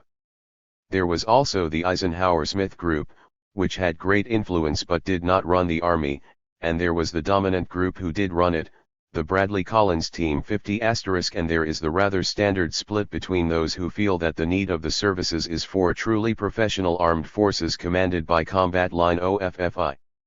Sirs, and those who are happier about the rise of the new specialists and staff meant as the military increase in power, more tense cliques will probably develop among them, despite unification which one is, of course, by no means completed. When the military are a minority fighting for survival, they are more likely to hang together than when they are dominant members of the power elite, for then it is no question of survival but of expansion. In the early 20th century, the militia system had been centralized, and now the weapons systems have developed to the point where rifles are mere toys. The arming of the citizen is now within a disciplined organization under firmly centralized control, and the means of suppressing illegitimate violence have increased. As a result, those outside the military ruling circles are helpless militarily. Yet, at the same time, virtually the entire population is involved in war, as soldiers or as civilians, which means that they are disciplined in a hierarchy at whose head there sit the warlords of Washington. 6. The nearest the modem general or admiral comes to a small arms encounter of any sort is at a duck hunt in the company of corporation executives at the retreat of Continental Motors, LNC. One insurance company, in fact, has been insuring officers for a decade and a half, went through World War LL, and survived during the Korean War. The mortality rate of officer policy holders serving in the battle zone was below the average for industry as a whole. As a further fact, Brigadier General S.L.A. Marshall's studies have revealed that in any given action of World War LL, probably no more than 25% of the soldiers who were in a position to fire their weapons at the enemy actually pulled the trigger. The general and the admiral are more professionalized executives than inherited images of fighting men would suggest. 2/3 of the top generals of L950Z degree graduated from the point, most saw service in World War L, and most of them lived through the general anti-militarist peace of the 20s and 30s, begging for appropriations, denying the merchant soy. 190. Death charges. Above them all towered the spit and Polish image of Pershing. During the interwar years nothing really happened in their professional lives. It was in some ways as if a doctor were passing his life without seeing any patients, for the military were not called upon really to exercise their professional skill. But they had the services. Perhaps that is the clue to their development in such periods. In them there is intensified the desire, too deeply rooted to examine, to conform to type, to be indistinguishable, not to reveal loss of composure to inferiors, and above all, not to presume the right to upset the arrangements of the chain of command. It was important that those above them could not find anything against them, and, at home and abroad, the life of the professional military went on in their own little colonies, quite insulated from the economic and political life of the nation. In the civilian distrust that prevailed, the military were supposed to stay out of politics, and most often seemed glad to do so. The military life of the interwar officer revolved around his rank. Through the rank of colonel, promotion was by seniority, and standing before the officer was the hump, a concentration of 4,000 or 5,000 officers, most of them commissioned during World War L. As a result of this hump, it took a man 22 years to climb from the junior captain to the senior captain. He could scarcely hope to top the grade of captain before reaching his 50th low. The social life of the interwar officer also revolved around his rank toward the world of civilians, as well as among their unappreciated selves.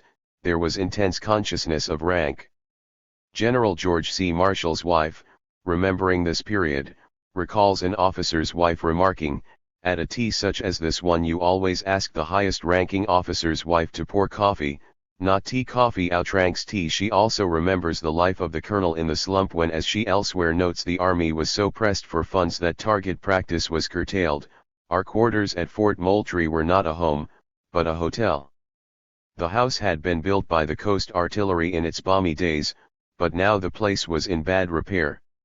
It had 42 French doors leading out on the lower and top verandas, which extended around 3 sides of the house, and when Marshall became a general, in front of The 191 the cottage stood a beautiful new Packard car to replace our little Ford. So he had one thrill out of his generalcy, for a Packard in those times of depression was indeed a marvelous thrill. I was quite overcome with joy." Another colonel's lady remembers the rank order among wives.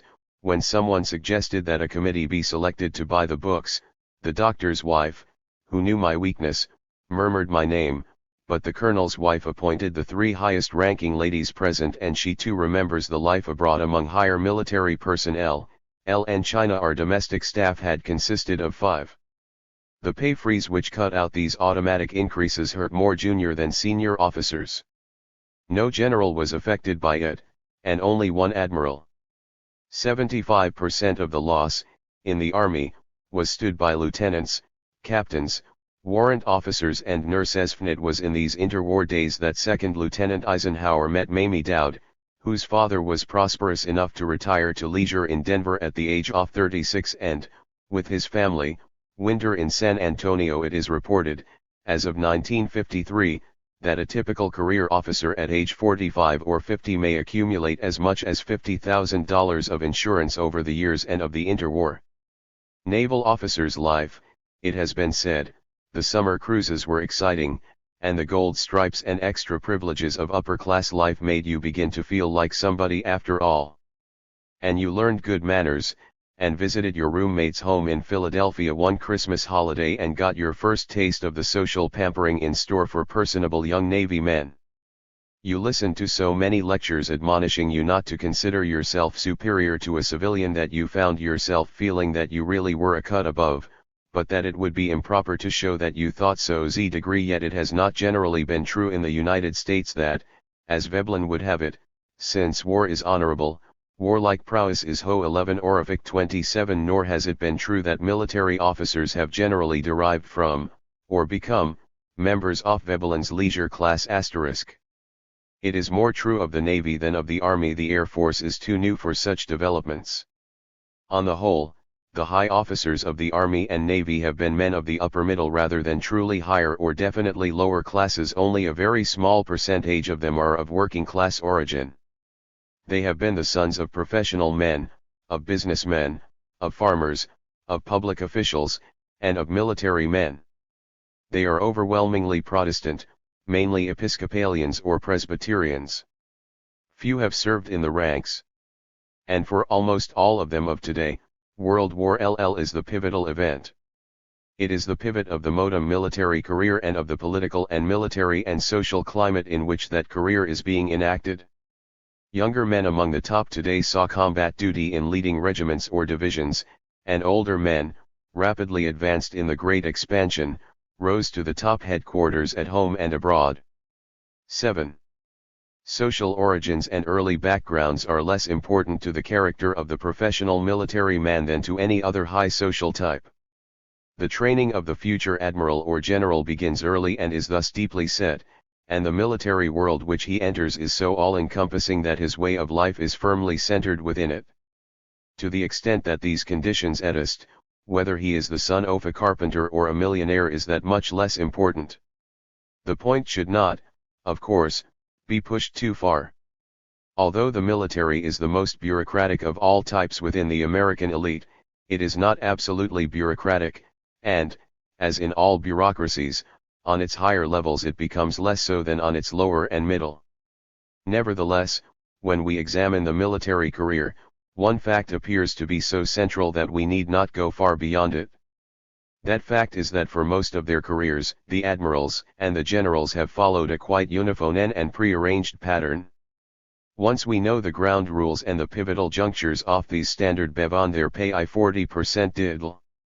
Most prized of all the details, probably, is that of military attaché at one of the United States legations abroad. Officers who accept such posts generally have outside in C_ohms 28 of their own or such as are derived through their family connections. 193. Ised career. We already know as much as we can find out from the detailed statistics of a multitude of careers.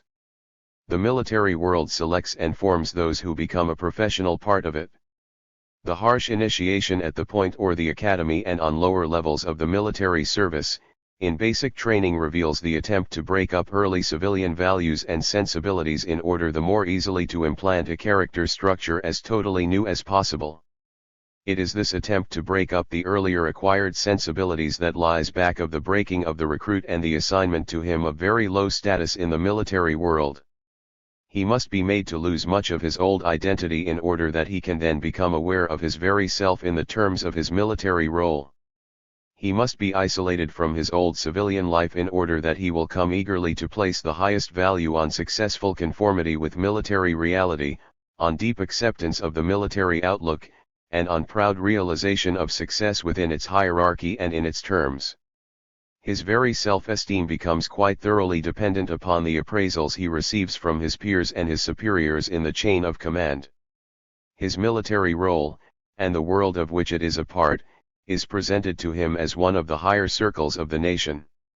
There is a strong emphasis upon the whole range of social etiquette, and, in various formal and informal ways, he is encouraged to date girls of higher rather than of lower status. He is made to feel that he is entering upon an important sector of the higher circles of the nation, and, accordingly, his conception of himself as a self-confident man becomes based upon his conception of himself as a loyal member of an ascendant organization. The only educational routine in America that compares with the military is that of the Metropolitan 400's private schools, and they do not altogether measure up to the military way. West Point and Annapolis are the beginning points of the warlords, and, although many other sources of recruitment and ways of training have had to be used in the emergencies of expansion, they are still the training grounds of the elite of the armed forces. Most of the top generals and all of the admirals of today are of West Point or of the Academy, and they definitely feel it. In fact, if no such caste feeling existed among them, these character I-94 lecting and character-forming institutions would have to be called failures. The caste feeling of the military is an essential feature of the truly professional officer corps which, since the Spanish-American War, has replaced the old decentralized, and somewhat locally political, militia system. The objective is the fleet. Naval Captain L.M. Knowlton has written, "The doctrine is responsibility, and the problem is the formation of military character of the period when most present-day admirals were at Annapolis." It was asserted by Commander Earle, "The discipline of the Naval Academy well illustrates the principle that in every community discipline means simply organized living. It is the condition of living right because without right living, civilization cannot exist. Persons who will not live right must be compelled to do so, and upon such misguided individuals there must be placed restraints. To these alone is discipline ever harsh or a form of punishment. Surely this is just as it should be. The world would be better if such individuals were made to feel the tyrannical, unyielding, and hard-nailed fist in order to drive them from an organization to which they have not right to belong. The military world bears decisively upon its inhabitants because it selects its recruits carefully and breaks up their previously acquired values. It isolates them from civilian society and it standardizes their career and deportment throughout their lives. Within this career, a rotation of assignment makes for similarity of skills and sensibilities. And, within the military world, a higher position is not merely a job or even the climax of a career, it is clearly a total way of life which is developed under an all-encompassing system of discipline. Absorbed by the bureaucratic hierarchies in which he lives, and from which he derives his very character and image of self, the military man is often submerged in it, or as a possible civilian, even sunk by it. As a social creature, he has until quite recently been generally isolated from other areas of American life, and as an intellectual product of a closed educational system, with his experience itself controlled by a code and a sequence of jobs, he has been shaped into a highly uniform type. More than any other creatures of the higher circles, modern warlords, on or above the two-star rank, resemble one another, internally and externally. Externally, as John P. Marquand has observed, their uniforms often seem to include their facial mask, and certainly its typical expressions. There is the resolute mouth and usually the steady eye, and always the tendency to expressionlessness. There is the erect posture, the square shoulders, and the regulated cadence of the walk. They do not amble, they stride. Internally, to the extent that the whole system of life training has been successful, they are also reliably similar in reaction and in outlook. They have, it is said, the military mind, which is no idle phrase. It points to the product of a specialized bureaucratic training, it points to the results of a system of formal selection and common experiences and friendships and activities all enclosed within similar routines. It also points to the fact of discipline, which means instant and stereotyped obedience within the chain of command. The military mind also indicates the sharing of a common outlook, the basis of which is the metaphysical definition of reality as essentially military reality. Even within the military realm, this mind distrusts theorists, if only because they tend to be different. Bureaucratic thinking is orderly and concrete thinking. The fact that they have succeeded in climbing the military hierarchy, which they honor more than any other, lends self-assurance to the successful warlords. The protections that surround their top positions make them even more assured and confident. If they should lose confidence in themselves, what else would there be for them to lose? Within a limited area of life, they are often quite competent, but to them, in their disciplined loyalty, this area is often the only area of life that is truly worthwhile. They are inside an apparatus of prerogative and graded privilege in which they have been economically secure and unworried. Although not usually rich, they have never faced the perils of earning a living in the same way that lower and middle-class persons have. The orderly ranks of their chain of command, as we have seen, are carried over into their social life, such striving for status. 196. As they have known has been within an unambiguous and well-organized hierarchy of status, in which each knows his place and remains within it. In this military world, debate is no more at a premium than persuasion, one obeys and one commands, and matters, even unimportant matters, are not to be decided by voting. Life in the military world accordingly influences the military mind's outlook on other institutions as well as on its own. The warlord often sees economic institutions as means for military production and the huge corporation as a sort of ill-run military establishment. In his world, wages are fixed, unions impossible to conceive. He sees political institutions as often corrupt and usually inefficient obstacles, full of undisciplined and cantankerous creatures. And is he very unhappy to hear of civilians and politicians making fools of themselves? It is men with minds and outlooks formed by such conditions who in post-war America have come to occupy positions of great decision. It cannot be said, as we shall presently make clear, that they have necessarily sought these new positions. Much of their increased stature has come to them by virtue of a default on the part of civilian political men. But perhaps it can be said, as C.S. Forrester has remarked in a similar connection, that men without lively imagination are needed to execute policies without imagination devised by an elite without imagination. But it must also be said that to Tolstoy's conception of the general at war as confidence builder pretending by his manner that he knows what the confusion of battle is all of zero ut4 we must add the image of the general as the administrator of the men and machines which now make up the greatly enlarged means of violence. In contrast with the interwar careers and activities, the warlord of post-World War II who is slated for the top will have spent a crucial tour of duty in the Pentagon, where on the middle and lower ranks each man has a superior looking over his shoulder, and where, at the top, civilians and military look over one another's shoulders. The Army's lieutenant colonel or the Navy's commander in his 30s will probably make his jump, if at all, in or quite near the Pentagon. Here, as a cog in an intricate machine, he may come into the view of those who count. Here he may be 197. Picked up for staff position and later be given the forward-looking command. So, in an earlier day, was Pershing impressed by George C. Marshall, so Nimitz was impressed by Forrest Sherman, Hap Arnold was impressed by Lauries Norstad, Eisenhower by Gruenther, Giroenther by Schuyler. What will the future warlord do in the Pentagon, where there seem more admirals than ensigns, more generals than second lieutenants? He will not command men, or even for quite a while a secretary. He will read reports and brief them as inter-office memos. He will route papers with colored tags, red for urgent, green for rush, yellow for expedite. He will serve on one of the 232 committees. He will prepare information and opinion for those who make decisions, carefully guarding his superiors' yes. He will try to become known as a comber, and, even as in the corporate world, somebody's bright young man.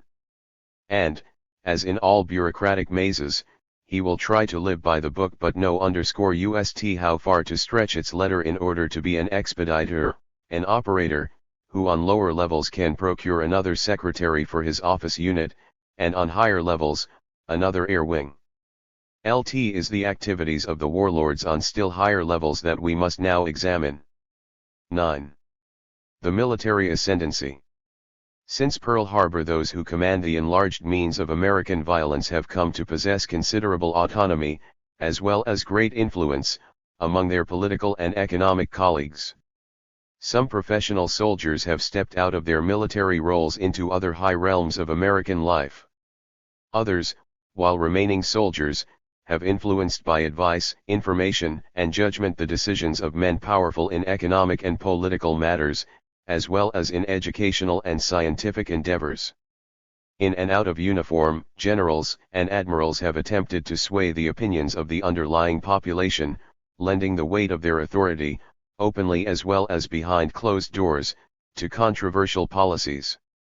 In many of these controversies, the warlords have gotten their way; in others, they have blocked actions and decisions which they did not favor. In some decisions, they have shared heavily; in others they have joined issue and lost. But they are now more powerful than they have ever been in the history of the American elite. They have now more means of exercising power in many areas of American life which were previously civilian domains. They now have more connections, and they are now operating in a nation whose elite and whose underlying population have accepted what can only be called a military definition of reality. Historically, the warlords have been only uneasy, poor relations within the American elite; now they are first cousins, soon they may become elder brothers. 198. 199. 1. Although the generals and admirals have increasingly become involved in political and economic decisions, they have not shed the effects of the military training which has molded their characters and outlook. Yet on the higher levels of their new careers the terms of their success have changed. Examining them closely today, one comes to see that some are not so different from corporation executives as one had first supposed, and that others seem more like politicians of a curious sort than like traditional images of military. It has been said that a military man, acting as Secretary of Defense for example, might be more civilian in effect than a civilian who, knowing little of military affairs and personnel, is easily hoodwinked by the generals and admirals who surround him. It might also be felt that the military man in politics does not have a strong-willed, new, and decisive line of policy, and even that, in a civilian political world, the general becomes aimless and, in his lack of know-how and purpose, even weak. On the other hand, we must not forget the €5 FL1D L1CS that is instilled by the military training and career. Those who are successful in military careers very often gain thereby a confidence which they readily carry over into economic and political realms. Like other men, they are of course open to the advice and moral support of old friends who, in the historical isolation of the military career, are predominantly military. Whatever the case may be with individuals, as a coherent group of men the military is probably the most competent now concerned with national policy. No other group has had the training in coordinated economic, political, and military affairs; no other group has had the continuous experience in the making of decisions; no other group so readily internalizes the skills of other groups nor so readily engages their skills on its own behalf; no other group has such steady access to wide information. Moreover, the military definitions of political and economic reality that now generally prevail among the most civilian of politicians cannot be said to weaken the confidence of the warlords, their will to make policy, or their capacity to do so within the higher circles. The politicalization of high military that has been going ZUTLTE power on over the last 15 years is a rather intricate process. As members of a professional officer corps, some military men develop a vested interest, personal, institutional, ideological, in the enlargement of all things military. As bureaucrats, some are zealous to enlarge their own particular domains. As men of power, some develop quite arrogant, and others quite shrewd, drives to influence, enjoying as a high value the exercise of power. But by no means are all military men prompted by such motives. As a type of man, the professional military are not inherently out for political power, or, at least, one need not rest the case upon any such imputation of motive. For even if they are not desirous of political power, power essentially political in nature may be and has been thrust upon them by civilian default; they have been much used willingly or not by civilians for political purposes. From the standpoint of the party politician, a well-trained general or admiral is an excellent legitimator of policies, for his careful use often makes it possible to lift the policy above politics, which is to say above political debate and into the realm of administration, where, as statesman Dulles said in support of General Eisenhower for president, there are needed men with the capacity for making grave D-C1SLE, LLS-3 from the standpoint of the political administrator. Military men are often believed useful because they constitute a pool of men trained in executive skills but not openly identified with any private interests. The absence of a genuine civil service which selects and trains and encourages career men, makes it all the more tempting to draw upon the military. Politicians thus default upon their proper job of debating policy, hiding behind a supposed military expertise, and political administrators default upon their proper job of creating a real civilian career service. Out of both these civilian defaults, the professional military gain ascendancy. LT is for such reasons, more than any other, that the military elite whose members are assumably neither politically appointed nor politically responsible have been drawn into the higher political decisions. Once they enter the political arena willingly, reluctantly, or even unknowingly, they are of course criticized, they become politically controversial and, like any other political actors, they are open to attack even when they are not explicitly in politics. The military are attacked politically. In the American context of civilian distrust, the military has always been a handy target of political abuse. But the matter now goes farther than that. In I-953, Senator McCarthy, as Hanson Baldwin put it, tried to assume command of the army and stormed at officers with long and faithful service because they obeyed the orders of their legitimate superiors. Thus he entered, without benefit of induction, the chain of command. The warlord sees how such attacks have virtually destroyed the public respect and the internal morale of the State Department, and he is afraid that his organization, too, will be hollowed out. Moreover, since he holds power to affect economic affairs, having a majority cut of the budget, he is open to attack by new civilian administrative heads who lean on him but also K1CK him around, as well as by political demagogues who are out to exploit his errors or invent errors for him to commit. As politics get into the army gets into politics. The military has been and is being made political, on the one hand, by civilian default, and on the other, by civilian criticism of military decisions.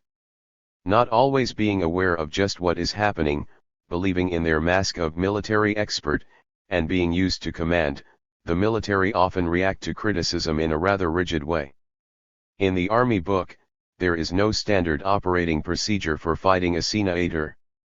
There seem only two ways cut. One way, especially if there is a war on, is a field command and obeying orders rigidly without political question. In other words, go soldierly and withdraw, be aloof and stiff in your dignity. The other way is to go all out politically, by the classic ways of forming alliances with political figures, and, given their executive position, maybe some new ways too. For, so long as they remain officers, they cannot very well go 202 explicitly and openly political in the party sense, although some have done so. But, in the main, they will necessarily work carefully, and behind the scenes they will, in short, be open to membership, with other military men, with corporation executives, and with members of the political directorate and of the Congress, to form or to join pro-military cliques on the higher levels. One must also remember that, by virtue of their training and experience, the professional military believe firmly in the military definition of world reality, and that, accordingly, given the new and enormous means of violence and the nervous default of civilian diplomacy, they are genuinely frightened for their country. Those with the most conviction and, in their terms, ability, will be frustrated by retreat into the role of the strictly apolitical technician of violence. Besides, many are too high up and already too deeply involved for soldierly withdrawal. It is in terms of this situation that we must understand the political ways have now men, but decisions of the warlords, and come to exert within are supposed to be the higher influence military men, the power elite of America. Mere instruments of political, the problems they confront increasingly require political. To treat such political decisions as military necessities is of course to surrender civilian responsibility, if not decision, to the military elite. But if the military metaphysics, to which the civilian elite now clings, are accepted, then by definition warfare is the only reality, that is to say, the necessity, of wartime. 2. As the United States has become a great world power, the military establishment has expanded, and members of its higher echelons have moved directly into diplomatic and political circles. General Mark Clark, for example, who has probably had more political experience while on active duty than any other American warlord, believes in what he calls the buddy system, a political man and a military man working together, of which he has said, in the past, many American generals were inclined to say of politics, to hell with it, let's talk politics later. But you can't do it this way anymore. 5 In I-942, General Clark dealt with Darla and Giroux in North Africa, then he commanded the 8th Army in Italy, then he was occupation commander for Austria, and, in 1952, he became U.S. commander in newly sovereign Japan, as well as head of the U.S. Far East Command and UN commander in Korea. General George C. Marshall, after being the president's personal representative to China, became Secretary of State, then Secretary of Defense. Vice Admiral Alan G. Kirk was ambassador to Belgium in the late 40s and then to Russia. In 1947, the Assistant Secretary of State for Occupied Areas was Major General Commanders Tria, Japan Ambassador the Central John H. I. Lildring, who dealt directly with the military who control the execution of policy in Germany, Oz and Korea. Degree Brigadier General Frank T. Hines was to Panama, and General Walter Bedell Smith was to Russia. General Smith later became the head of Intelligence Agency, then Under Secretary of State. As occupation commander in Germany, there was General Lucius D. Clay, of Japan, General MacArthur. And no diplomat, but a former Army Chief of Staff, General J. Lawton Collins, went to troubled Indochina in 1954 to restore some order in an area which he said had essential political and economic importance for Southeast Asia and the free world. Moreover, while still in uniform as well as out of it, high-ranking officers have engaged in policy debate. General Omar Bradley, one of the most articulate deniers of undue military influence in civilian decisions, has appeared before congressional committees, as well as before broader publics, in support of policies involving economic and political as well as strictly military issues. General Marshall, for example, has submitted arguments against the Wagner-Taft resolution which favored increased immigration to Palestine and its further development as a Jewish homeland. 8 With Generals Bradley, Vandenberg, and Collins, as well as Admiral Sherman, General Marshall has also defended before congressional committees the Truman administration against Republican attack upon its Far Eastern policy, and the ousting of General MacArthur from his Far Eastern command. General Bradley has made numerous speeches which in their context were readily interpreted, by Senator Taft and Hanson Baldwin among others, as relevant to the political issues of the 1952 presidential elections. This speech, wrote Hanson Bald. 204. Win, helped put General Bradley and the Joint Chiefs of Staff into the political hustings where they have no business to be. Degree Senator Taft, who accused the Joint Chiefs of Staff of being under the control of the political administration and of echoing their policies rather than rendering merely expert advice, was himself supported by General Albert Wedemeyer, as well as by General MacArthur. Another general, Bonner Fellers, was on the Republican National Committee. In the I-952 election, in direct violation of U.S. ANI Regulation 600 LL, General MacArthur, in public speeches, attacked the policies of the duly elected administration, delivered the keynote address at the Republican CNV-NT1N, and made it clear that he was open to the presidential nomination. But another general, Eisenhower, also not retired, was successfully supported for this role. Both of these generals, as well as what might be considered their political policies, were supported by other military men. There is no doubt about it, there are now Republican and Democratic generals. There are also, as we now know well, officers who are for or against individual senators such as McCarthy and who in their military positions lean one way or the other to reveal it or to hide it. In I-954, a notable array of the high military headed by retired Lt. General George E. Stratimier with retired Rear Admiral John G. Crommelin as Chief of Staff offered their names in an effort to rally 10 million signatures for a McCarthy PUROLLLL1L.W. This occurred in the context of the military ascendancy at a time when the words of old soldier MacArthur had not faded, "We of the military shall always do what we are told to do. But if this nation is to survive, we must trust the soldier. Once our statesmen fail to preserve the peace, I'll find in existence a new and heretofore unknown and dangerous concept that the members of our armed forces owe primary allegiance and loyalty to those who temporarily exercise the authority of the executive branch of government rather than to the country and its constitution which they are sworn to defend." No proposition could be more dangerous. But more important perhaps than the straightforward assumption of political roles, the private advice, or the public speeches, is 205. A more complex type of military influence.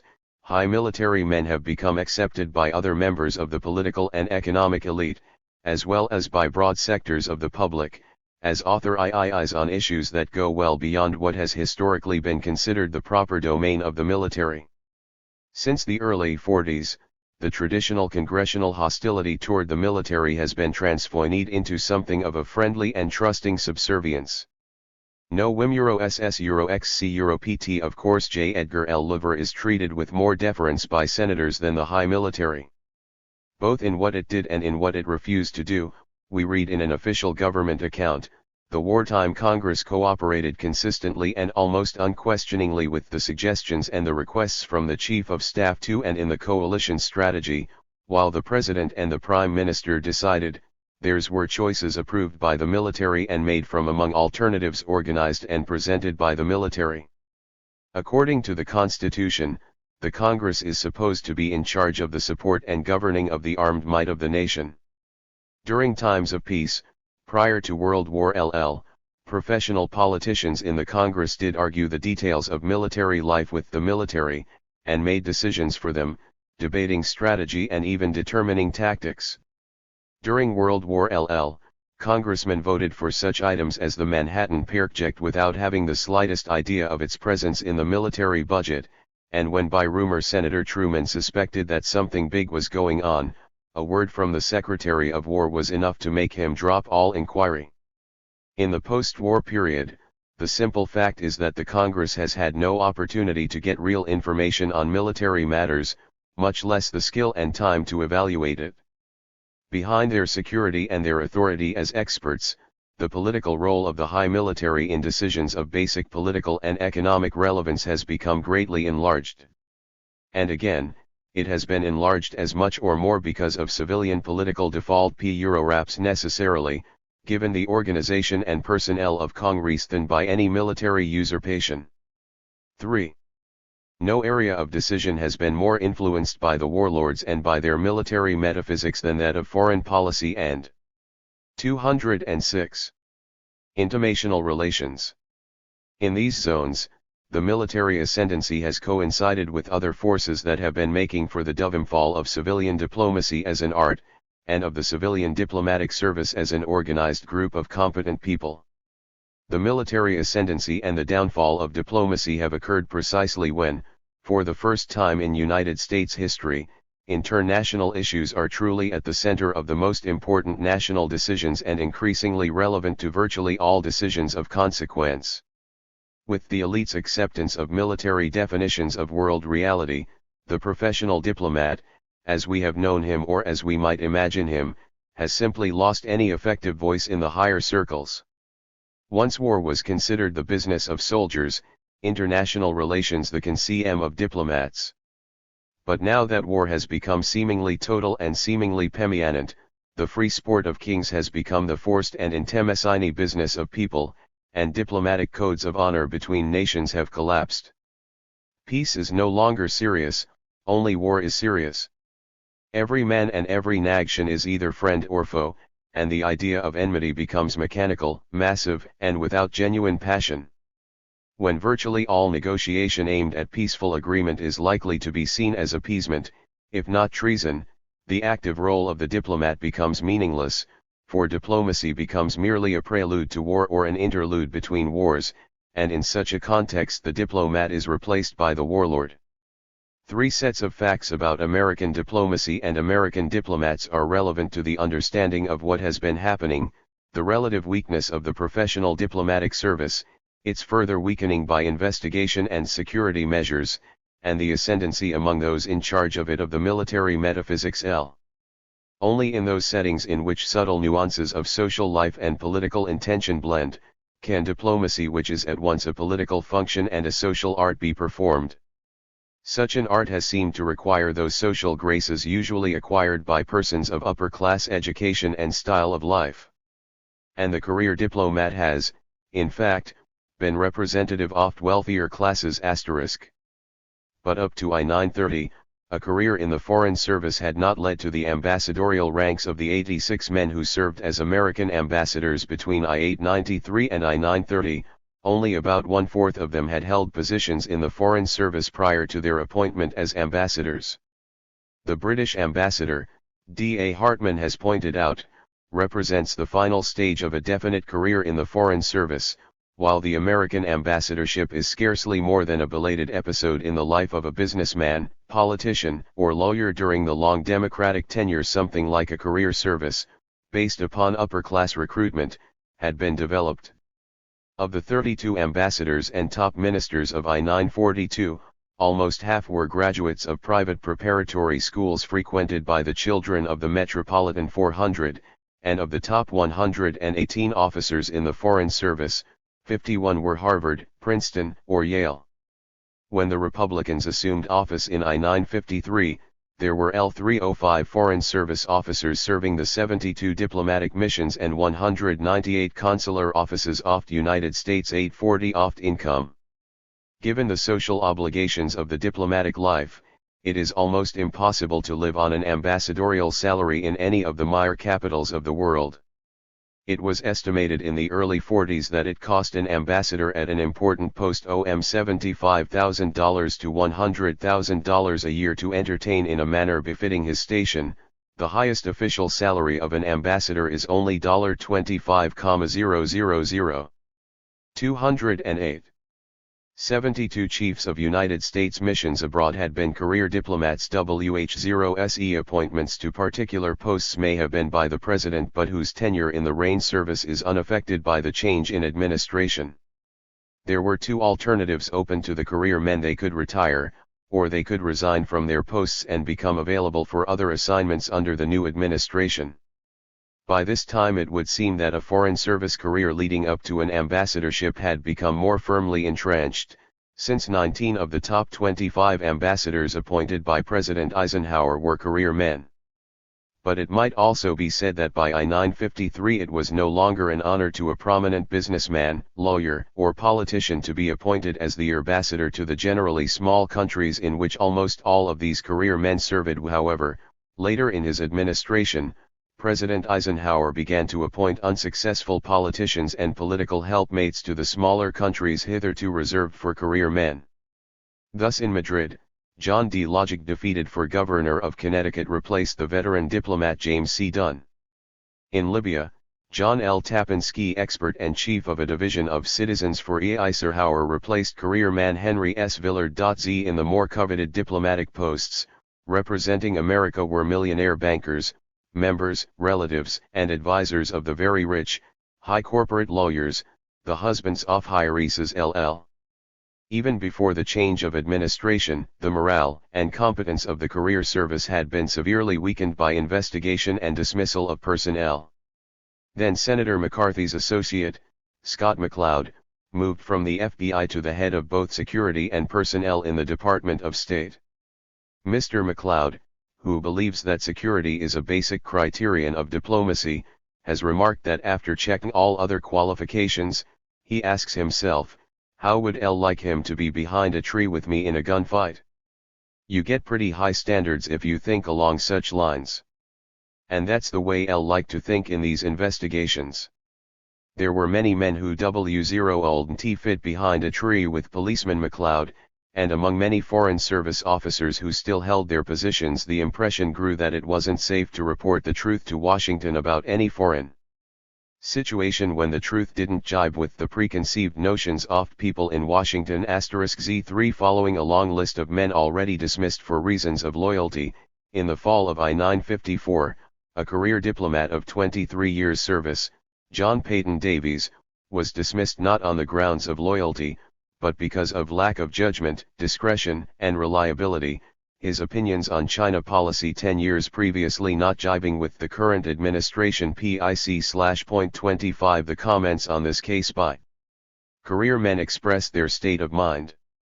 A recent member of the policy planning staff of the State Department wrote, "One hopes that the American public will see at last that the word security has become a euphemism. LT covers the primitive political drive of the last 5 years to eliminate intellectual and moral distinction from the government service, and to staff the government instead with political goodfellows who cannot be suspected of superiority.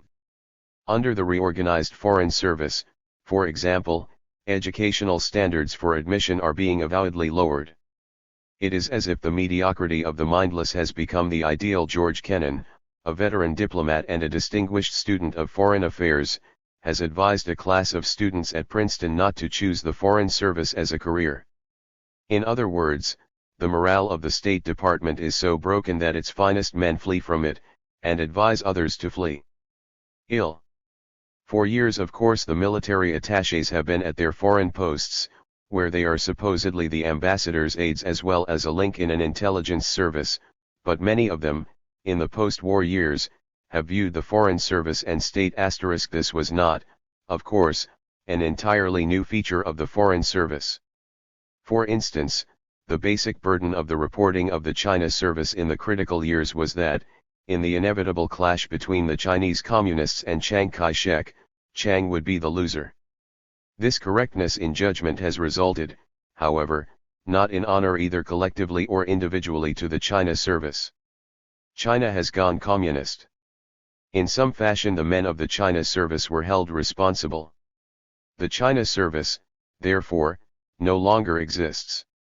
Of the 20 TW0 officers who joined it before the beginning of World War II, there were in 1952 only 2 still used by the State Department in Washington. Most of the rest were still serving the American government, but not where their intimate knowledge of a China with whom we were desperately at war in Korea might be useful. 210. Department with ill-disguised contempt and made themselves virtually independent of the ambassadors under whom they should work. The problem, however, goes well beyond such relatively low-order tension. The military, as we have seen, have become ambassadors as well as special envoys. In many of the major international decisions, the professional diplomats have simply been bypassed, and matters decided by cliques of the high military and political personnel. And the defense agreements signed by the United States and Spain in September of 1953, as in the disposition in 1945 and 1946 of the Western Pacific Islands captured from the Japanese, the military has set policy of diplomatic relevance without or against the advice of the diplomats. The Japan-USA peace treaty was not arranged by diplomats but by generals. A peace treaty with Germany has not been made, there have only been alliances and agreements between armies. At Panmunjom, the end of the Korean War was negotiated not by a diplomat but by a general in open collar and without necktie. The American services, writes the London Economist, have successfully implanted the idea that there are such things as purely military factors and that questions which involve them cannot be adequately assessed by a civilian. British theory and experience denies both these propositions. So Admiral Radford, who has told a congressional committee that Red China had to be destroyed even if it required a 50-year war, argued, as chairman of the Joint Chiefs of Staff, for the use of 500 planes to drop tactical A-bombs on Viet Minh troops before the fall of Dien Bien Phu. If China openly came into the picture, we are unofficially told, Peking was to be given atomic treatment. This political situation was defined by him as military, and as such argued for with a voice as loud as those of his civilian bosses, the Secretary of Defense and the Secretary of State. In August 1954, General Mark Clark publicly stated that Russia should be ejected from the United Nations, and diplomatic relations with her broken off. General Eisenhower, then president, disagreed with his intimate friend, but the president's word did not stop General James A. Van Fleet from publicly subscribing to General Clark's views. Not that it was too important an issue, for the UN has regularly been bypassed in important decisions and conclaves. The UN did not organize the Geneva Conference. The UN did not consider the United States' action in Guatemala, the bypassing of the UN in the most important East-West conflicts and its general political weakening is one aspect of the downfall of diplomacy in the post-war period. The other aspect is the military ascendancy, as personnel and as metaphysics. In America, diplomacy has never been successfully cultivated as a learned art by trained and capable professionals, and those who have taken it up have not been able to look forward to obtaining the top diplomatic posts available, for these have been largely bestowed according to the dictates of politics and business. Such professional diplomatic corps as the United States has possessed, along with the chances to build up such a corps in the future, have been sabotaged by recent investigation and dismissal. And, in the meantime, the military has been and is moving into the higher councils of diplomacy. 4. The military establishment has, of course, long been economically relevant. The Corps of Engineers, historically the elite of the West Pointers, has in peacetime controlled rivers and harbor construction. Local economic, as well as congressional, interests have not been unaware of the pork barrel possibilities, nor oft. 212. Chance to have the Corps disapprove of the Reclamation Bureau's plans for multiple-purpose development of river valleys. Actually, we are told by Arthur Moss in his discussion of the lobby that can't be licked up to about I-925, the Corps dispersed I-2% off total ordinary expenditures off government, but now the economic relevance of the military establishment is on a qualitatively different scale. The national budget has increased, and within it the percentage spent by and for the military. Since just before World War II, the percentage has never gone below about 30%, and it has averaged over 50% of the entire government budget.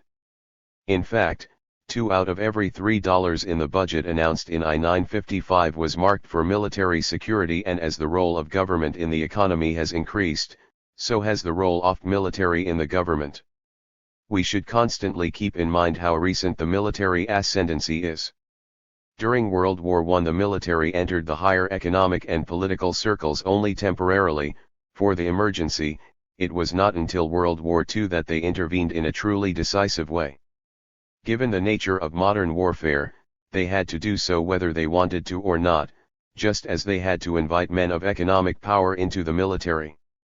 For unless the military sat in on corporate decisions, they could not be sure that their programs would be carried out, and unless the corporation chieftains knew something of the war plans, they could not plan war production. Thus, generals advised corporation presidents and corporation presidents advised generals.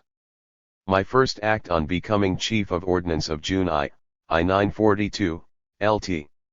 General Levin H. Campbell, Jr., has said, was to establish a personal advisory staff consisting of 4 outstanding business and industrial leaders who were thoroughly familiar with all phases of Mistadl CLL 0I-137 during World War II.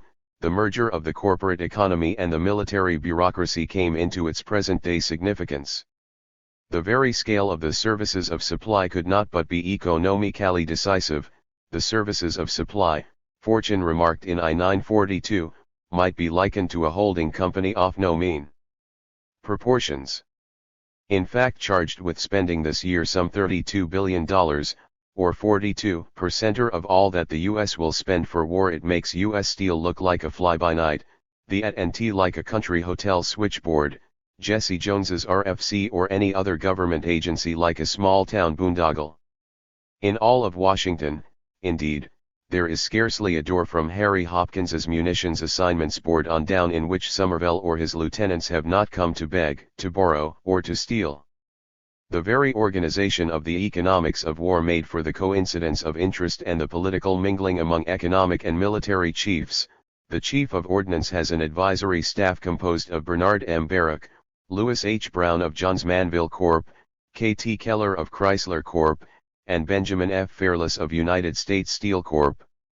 Ordnance contracts are placed by 4 main branches, each branch director, assisted by an advisory industrial group, composed of representatives of the major producers of weapons in which the branch deals. The military establishment and the corporations were of course formally under the control of civilian politicians. As managers of the largest corporate body in America, the military had a board of directors, the president, the service secretaries, the men on the military affairs committees of Congress. Yet many of the men on the board, i.e., the congressmen, can really do little more than express general confidence, or the lack of it, in the management. Even the most influential directors, the President and the Secretary of Defense, can usually argue with the management only as laymen arguing with professionals, a significantly different relationship from that of board and management in industry. The coming together of the corporations and the military was most dramatically revealed in their agreement upon the timing and the rules of reconversion. The military might lose power, the corporations would no longer produce under the prime contracts they held. Reconversion, if not handled carefully, could easily disturb the patterns of monopoly prevailing before war production began.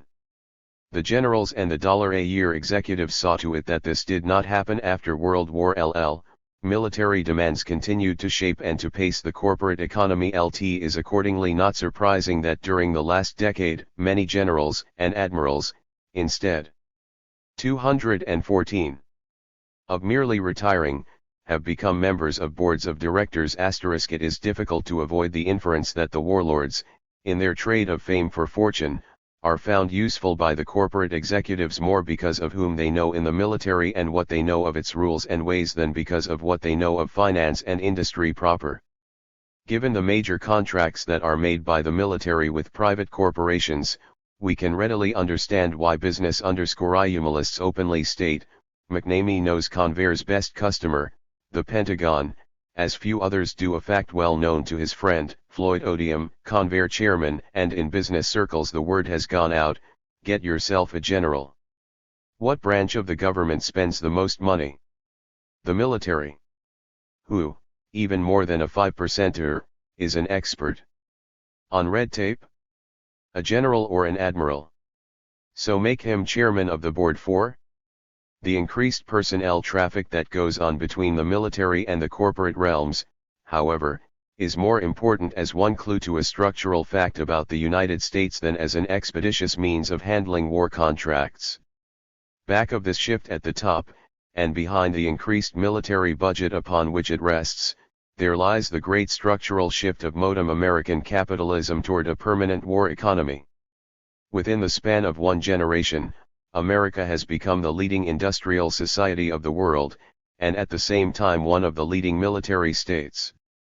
The younger military are of course growing up in the atmosphere of the economic military alliance, but more than that they are being intensively and explicitly educated to carry it on.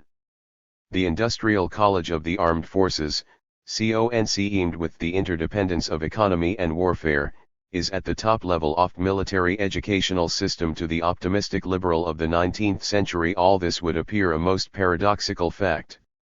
Most representatives of liberalism at that time assumed that the growth of industrialism would quickly relegate militarism to a very minor role in modern affairs. Under the amiable canons of the industrial society, the heroic violence of the military state would simply disappear. Did not the rise of industrialism and the long era of 19th century peace reveal as much? But the classic liberal expectation of men like Herbert Spencer has proved quite mistaken. What the main drift of the 20th century has revealed is that as the economy has become concentrated and incorporated into great hierarchies, the military has become enlarged and decisive to the shape of the entire economic structure, and, moreover, the economic and the military have become structurally and deeply interrelated, as the economy has become a seemingly permanent war economy, and military men and policies have increasingly penetrated the corporate economy. What officials fear more than dateless war in Korea, Arthur Kroc reported in April of I-953, is peace. The vision of peace which could lure the free world into letting down its guard, and * for a fuller discussion of these trends, see below. 12. The Power Elite. 216. Demolishing the slow and costly process of building collective security in Western Europe while the Soviets maintained and increased their military power, is enough to make men in office indecisive. And the stock market selling that followed the sudden conciliatory overtures from the Kremlin supports the thesis that immediate prosperity in this country is linked to a war economy and suggests desperate economic problems that may arise on the home front. Degree 5.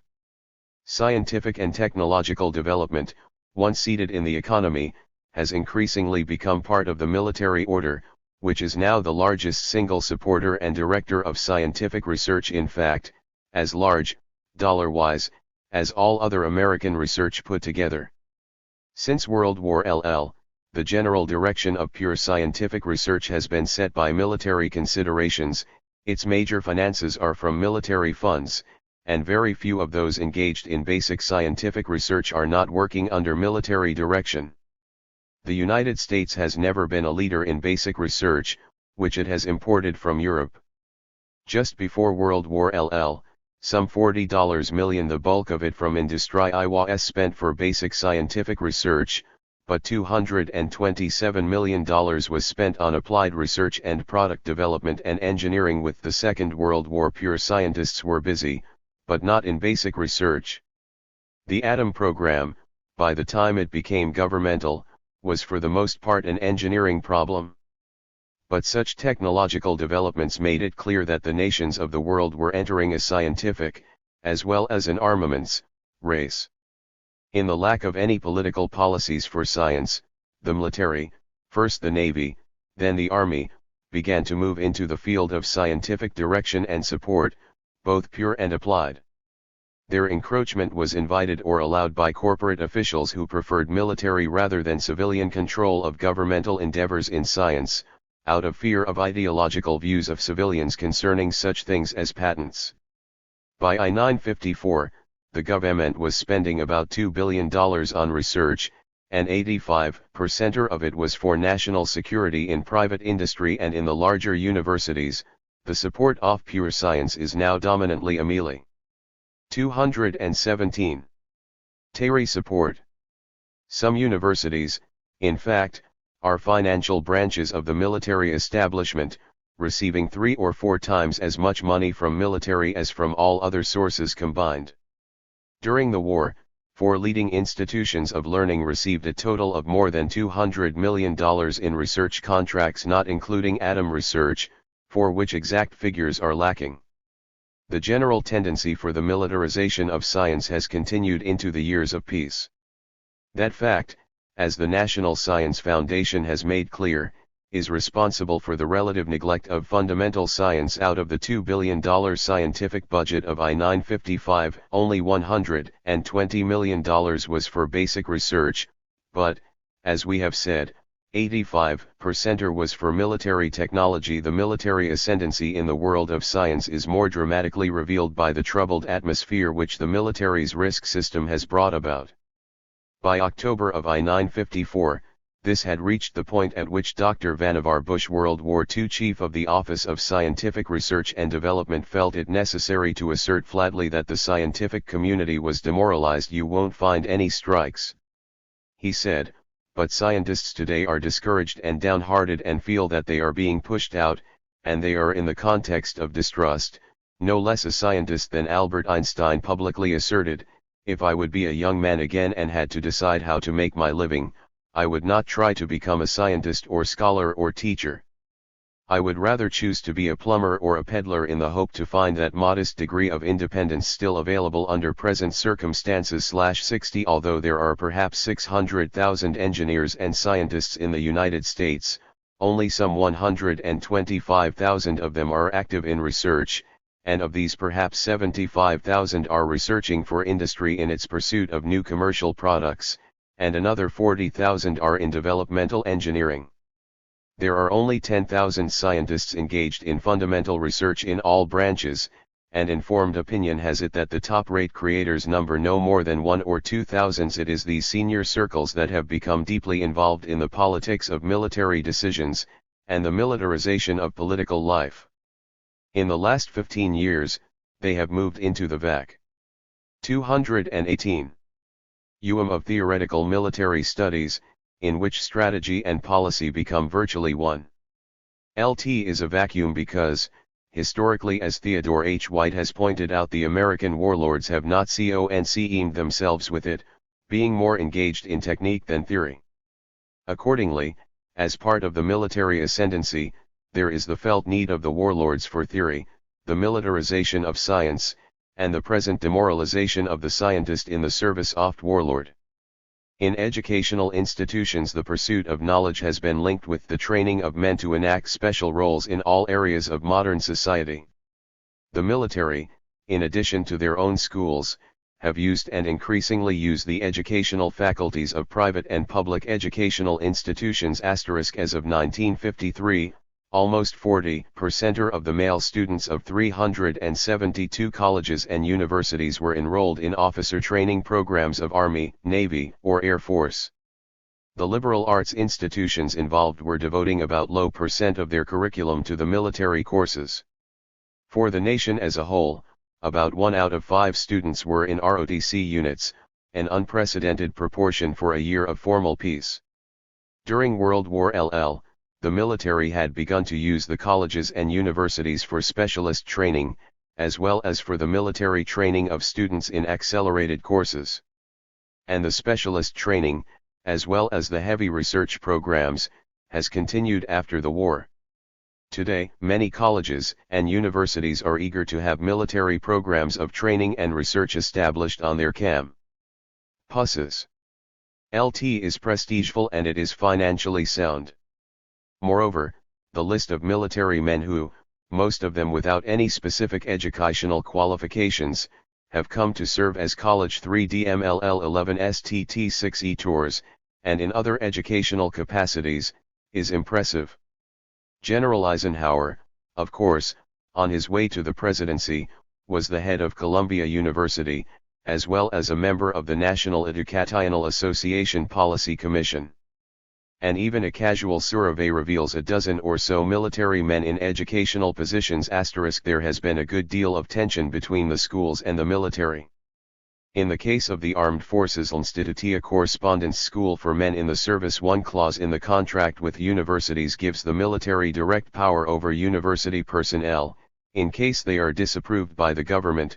As of August 1953, 28 universities had signed, 14 had rejected, and 5 were pending. But in general, the acceptance by the educators of the military has been accomplished without such misunderstandings. It has been accomplished during the war and after it, because many schools need financial support. The federal government has not provided it under civilian control, but the military has had it to provide. 6. It is not only within the higher political and economic, scientific, and educational circles that the military ascendancy is apparent. The warlords, along with fellow travelers and spokesmen, are attempting to plant their metaphysics firmly among the population at large. During World War II, sympathizers of the warlords came out into the open as spokesmen for militarism. The wartime speeches of Mr. Frank Knox, of Mr. Charles E. Wilson, and of James Forrestal, for example, were rich in military images of the future held by key men of power, and the images have by no means 27 faded. Since World War II, in fact, the warlords have caused a large-scale and intensive public relations program to be carried out. They have spent millions of dollars and they have employed thousands of skilled publicists, in and out of uniform, in order to sell their ideas and themselves to the public and to the Congress. The content of this great effort reveals its fundamental purpose, to define the reality of international relations in a military way, to portray the armed forces in a manner attractive to civilians, and thus to emphasize the need for the expansion of military facilities. The aim is to build the prestige of the military establishment and to create respect for its personnel, and thus to prepare the public for military-approved policies, and to make Congress ready and willing to pay for them. There is also, of course, the intention of readying the public for the advent of war. To achieve these ends, the warlords of Washington have at hand extensive means of communication and public relations. Daily, in war and in peace, they release items and stories to the press and to the 3 or 4 dozen newsmen housed in the newsroom of the Pentagon. They prepare scripts, make recordings, and take pictures for radio and TV outlets. They maintain the largest motion picture studio in the East, bought from Paramount in 1942. They are ready to serve magazine editors with prepared copy. They arrange speaking engagements for military personnel and provide the speeches. They establish liaison with important national organizations, and arrange orientation conferences and ELD trips for their leaders, as well as for executives and key people in the business, the educational, the religious, the entertainment worlds. They have arranged, in some 600 communities, advisory committees which open the way to their messages and advise them of unfavorable reactions. Everything that appears in the news or on the air that concerns the military is summarized and analyzed, and everything which they release, including the writing of retired warlords, is reviewed and censored. The cost of this program varies from year to year, but interested senators have estimated it as between $5 million and $12 million.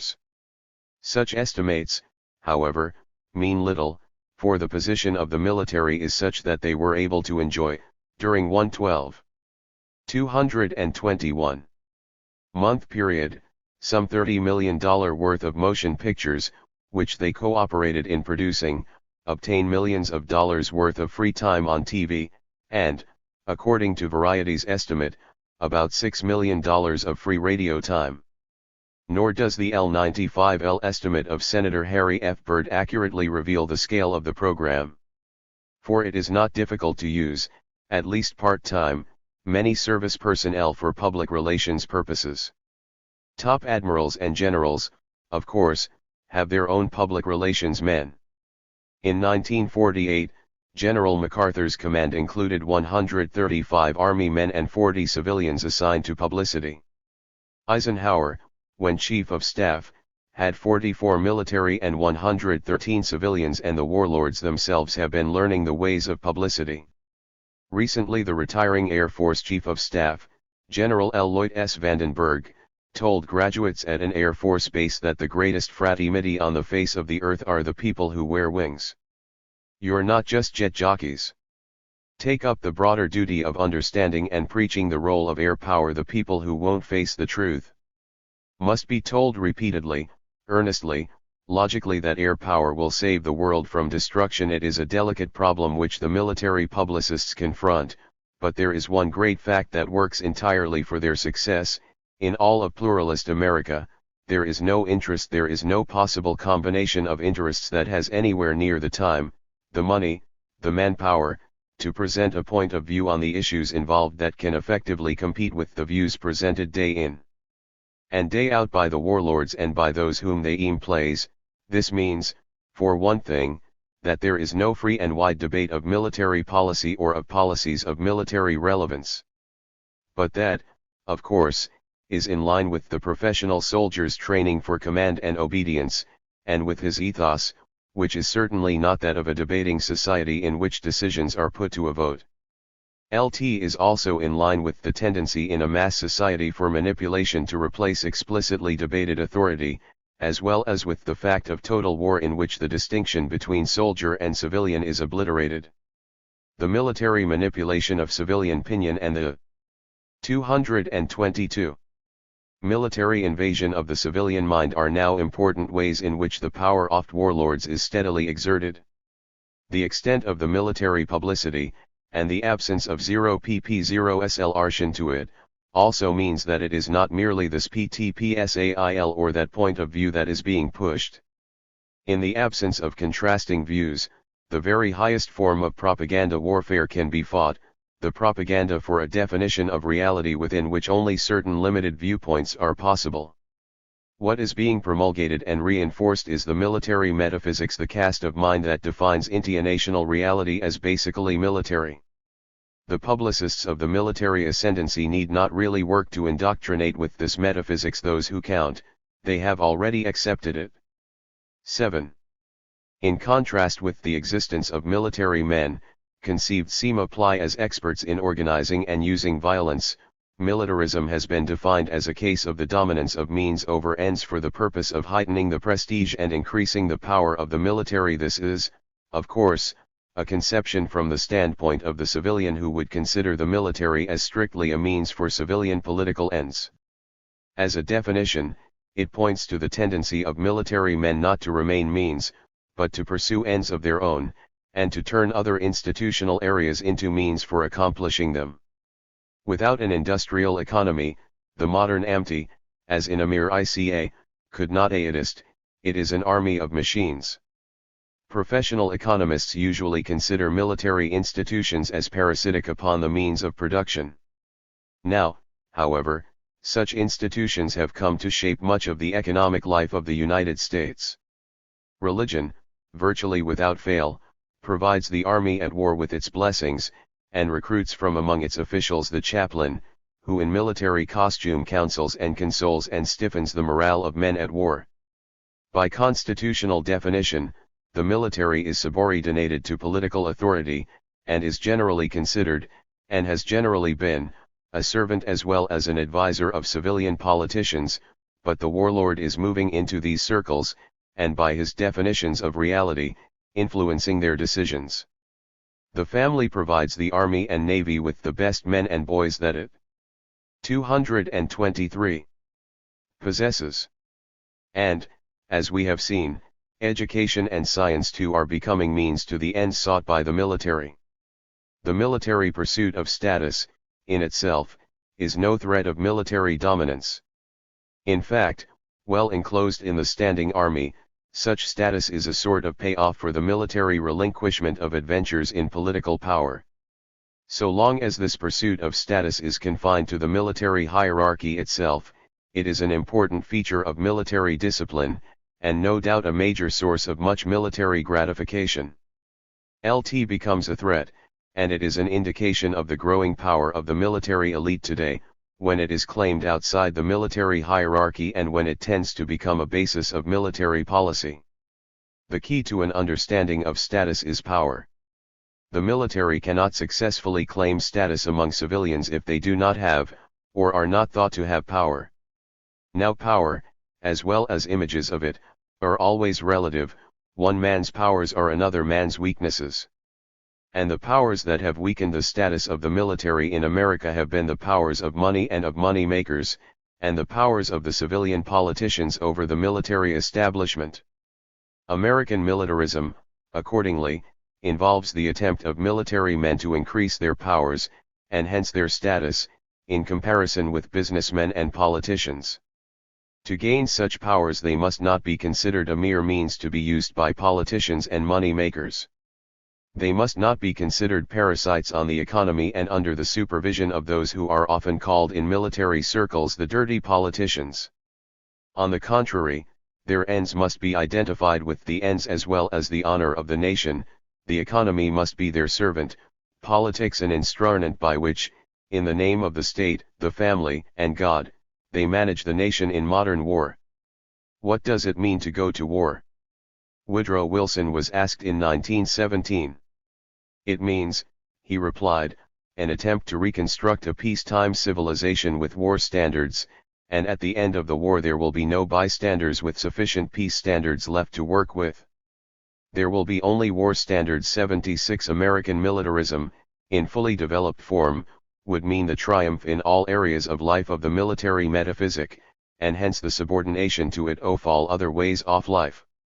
There can be little doubt but that, over the last decade, the war 224 Lords of Washington, with their friends in the political directorate and the corporate elite, have definitely revealed militaristic tendencies.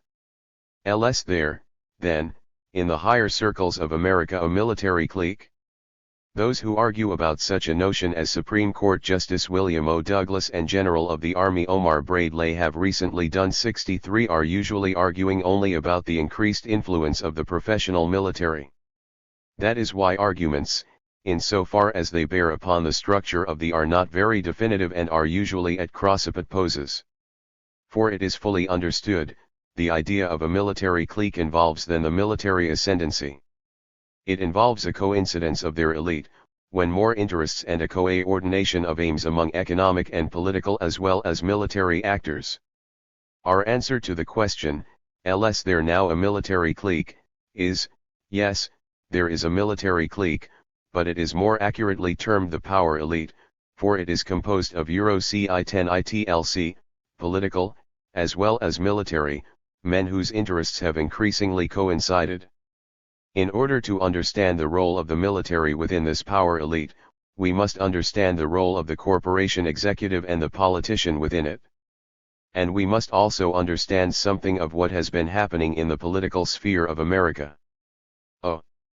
The political directorate perfect candidate for the presidency of the United States was bombed some 54 years ago in a modest but ramshackle farmhouse in the pivotal state of Ohio of a sizable family, which arrived from England shortly after the Mayflower. He grew up on the farm performing the traditional chores and thus becoming well acquainted with all farm problems. When he was in high school his father died, the farm was sold, his strong and sensible mother moved the family to a nearby small town, and the struggle began. The future president worked in his uncle's factory, quickly becoming a practical expert on all labor and management problems, while putting himself through college. He arrived in France during World War I just in time to make clear, for a full 6 months, that, in another war with more time, he would undoubtedly be a statesman of note. Returning home, he went to the state law school for 2 years, married his high school sweetheart, whose grandfathers fought with the Confederate armies, opened his office, and joined the local party club, as well as the Elks, and in due course the Rotary Club, and attended the Episcopalian Church. He is having a very busy life now, but he can stand such strains, for it is as if his constitution was built for them. During the 20s, he represented a group of small factories in their relations with labor, and was so successful that during the 30s there was no labor trouble of any consequence. Other companies, noting this as a remarkable fact, also engaged him, and thus, with the publicity, he became mayor of I city in I-935. 225. 226. As the soldier statesman and labor relations expert took hold of the reins, both business and labor acclaimed the skill and vigor of his administration. Although an absolutely regular party man, he remodeled the city government from top to bottom. Came the Second World War, and despite his 2 young sons, he resigned his mayoralty to become a lieutenant colonel, and a member of a favored general's staff. He quickly became a statesman well versed in Asiatic and European affairs and confidently predicted everything that happened. A brigadier general, he returned to Ohio after the war and found himself the overwhelming choice for governor. For 2 terms he has been swept into office, his administration being as efficient as any business, as moral as any church, as warm-hearted as any family. His face is as honest as any business executive's, his manner as sincere as any salesman's. In fact, he is something of both, with a touch of grimness and homely geniality all his own. And all of this comes through, magnetically, straight to you, through the lens ophony camera and the microphone as well. 1. Some of the features of this portrait are not too different from the average modern presidents to be recognizable, although perhaps their interpretation is somewhat unmeasured. Among those who have reached the top positions of the American government one can find at least 2 or 3 who represent almost anything for which one looks. One could endlessly collect biographical anecdotes and colorful images about them, but these would not add up to any conclusions about the leading types of men and their usual careers. We must understand how history and biography have interplayed to shape the course of American politics, for every epoch selects and forms its own representative political men as well as prevailing images of them. That is the first point to bear in mind. Many of the images of politicians that prevail today are, in fact, drawn from earlier epochs. Accordingly, the American politician is seen as a valuable originator but also a cheap tool, a high statesman but also a dirty politician, a public servant but also a sly conniver. Our view is not clear because, as with most of our views oft hose above us. 227. We tend to understand our own time in accordance with the confused stereotypes of previous periods. The classic commentaries of American politics, those of Tocqueville, Bryce, and Ostrogorski, rest upon 19th-century experience, generally from Andrew Jackson to Theodore Roosevelt. It is, of course, true that many of the trends that determine the political shape of the long middle period are still at work influencing the type of politician that prevails in our own political times, especially on the middle levels of power, in the Congress, but during the 20th century, and especially after the First World War, other forces have greatly modified the content and the importance in America of political institutions. The political establishment of the United States has become more tightly knit, it has been enlarged in scope, and has come up closer to virtually all of the social institutions which it frames. Increasingly, crises have arisen that have not seemed resolvable on the old local and decentralized basis. Increasingly those involved in these crises have looked to the state to resolve them. As these changes in the shape and practice of the state have increased the power available to those who would gain power and exert it through political institutions, new types of political men have become ascendant. The higher politicians do not constitute any one psychological type, they cannot be sorted out and understood in terms of any standard set of motives. Like men of other pursuits, politicians, high or low, are sometimes driven by technological love of their activities of the campaigning and the conniving and the holding of office. More frequently than others, they are drawn to politics by the prestige that their success brings to them. In fact, power for power's sake, a very complicated set of motives, usually involves the feeling of prestige which the exercise of power bestows. Rarely is it the money they receive as office holders which attracts them. The only general meaning we can give to the politician is the man who more or less regularly enacts a role in political institutions and thinks of it as at least among his major activities. Accordingly, since there are two major kinds of political institutions in the United States, there are two M6L types of politicians. The party politician's working career is spent inside a specific kind of political organization, he is a party man. There is also the 228. Political professional whose career has been spent in the administrative areas of government, and who becomes political to the extent that he rises above the civil service routine and into the policy-making levels. In the pure type, such a politician is an ex-bureaucrat. As types, party politicians and political bureaucrats are the professionals of modern government, if only in the sense that their careers are spent mainly within the political orbit. But not all men who are in politics are professional politicians, either in the party sense or in the bureaucratic sense. In fact, today the men at the political top are much less likely to be bureaucrats, and rather less likely to be party politicians than political outsiders. The political outsider is a man who has spent the major part of his working life outside strictly political organizations, and who, as the case may be, is brought into them, or who forces his way in, or who comes and goes in the political order. He is occupationally formed by non-political experience, his career and his connections have been in other than political circles, and as a psychological type, he is anchored in other institutional areas. In fact, he is usually considered by the professionals as a representative or as an agent within the government of some non-governmental interest or group. The political outsider is by no means confined to the Republican Party.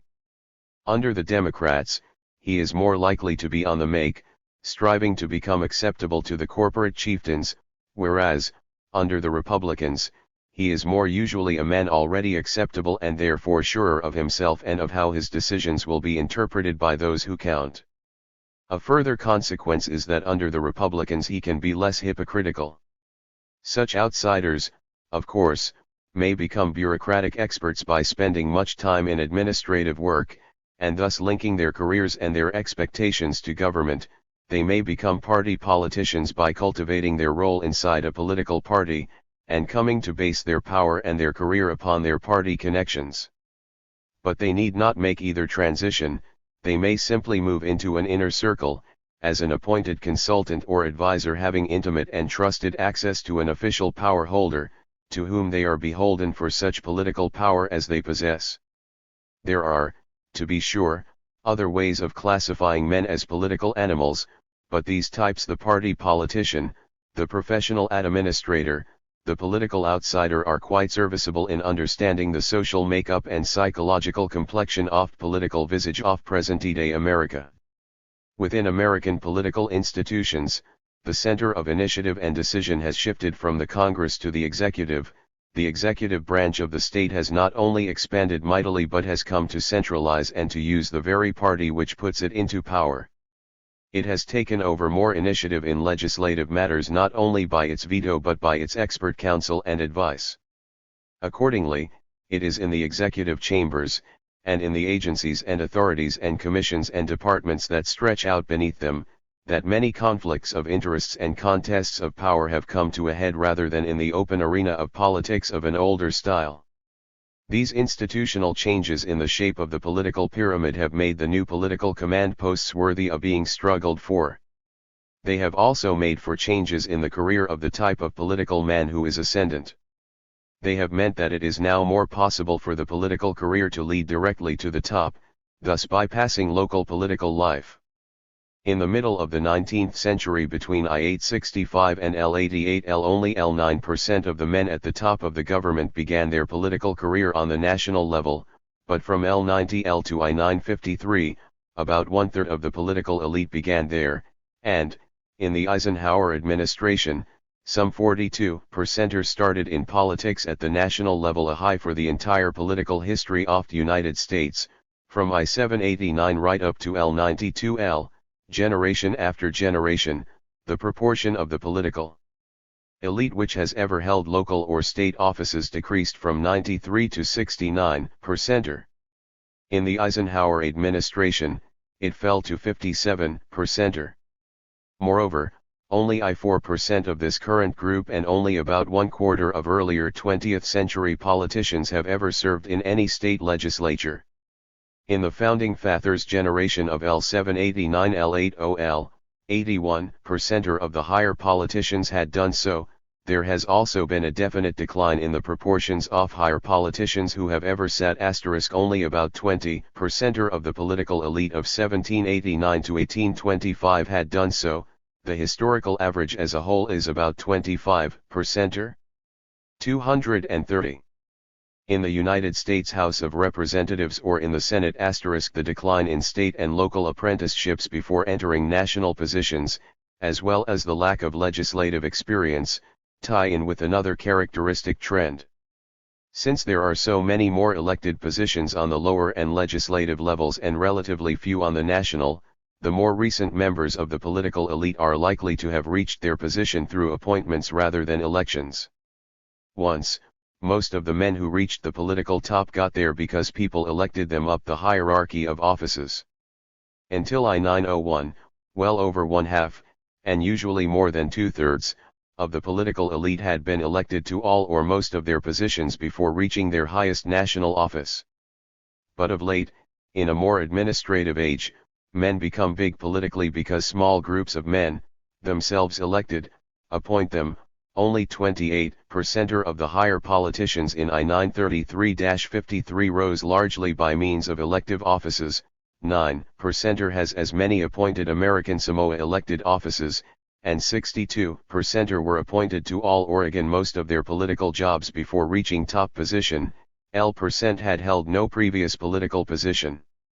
Among the Eisenhower group, 36% were elected to the top, 50% had been appointed more than elected, and 4% had never before held any political office. For the American statesmen as a group, the median number of years spent in politics was 22.4, in non-political activities, 22.3. Thus, these top members of government have spent about the same time working in politics as in other professions. But this overall fact is somewhat misleading, for there is a definite historical trend. Until the Civil War, the top men spent more time in politics than in non-political pursuits. Since the Civil War, the typical member of the political elite has spent more years working outside of politics than in it. Strictly political careers reached a peak in the generation of ISOI 25, with 65% or off total working life spent in politics.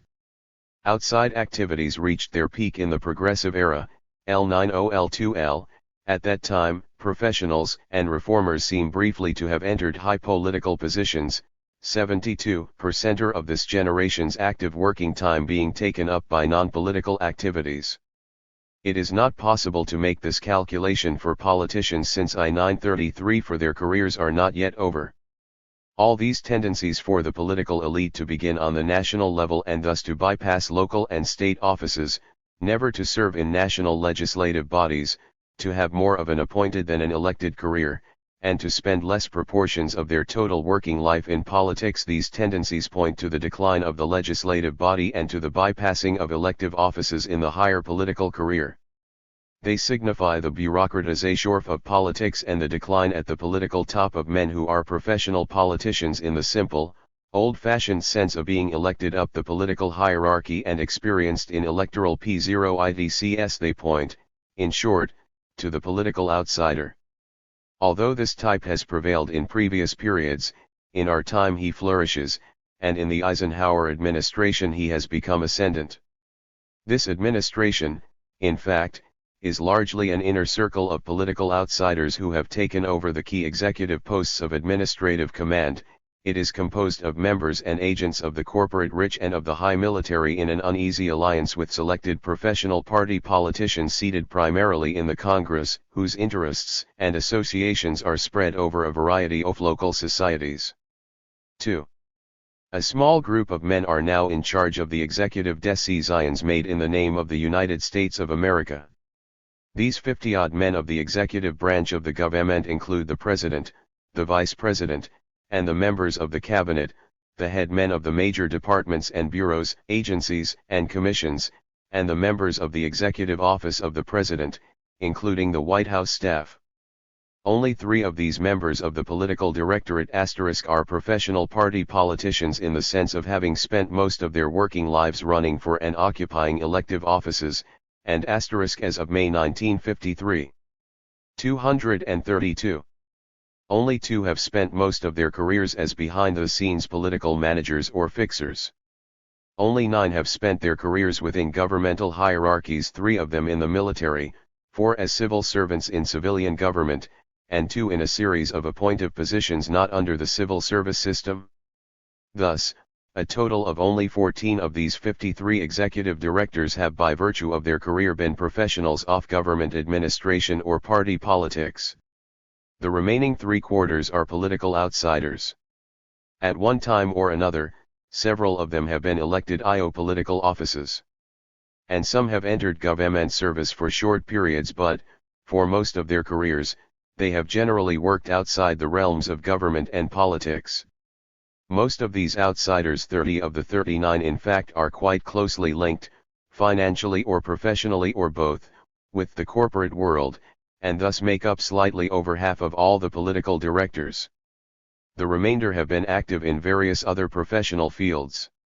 The 3 top policy-making positions in the country are occupied by a New York representative of the leading law firm of the country which does international business for Morgan and Rockefeller interests, by a Midwest corporation executive who was a director of a complex of over 30 corporations, and by the former president of one of the 3 or 4 largest corporations and the largest producer of military equipment in the United States. There are 4 more members of the corporate rich in the cabinet, 2 more men from General Motors, a leading financier and director of New England's largest bank, and a millionaire publisher from Texas.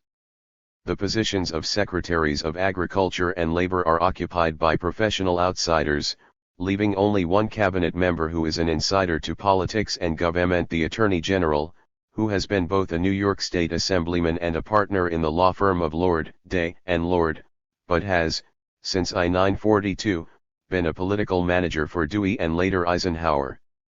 Although the Attorney General and Vice President are the only political professionals, 2 other cabinet members have at one time held elective state offices, and at least 5 of the cabinet members were active in the political campaign of L952. None of them 233.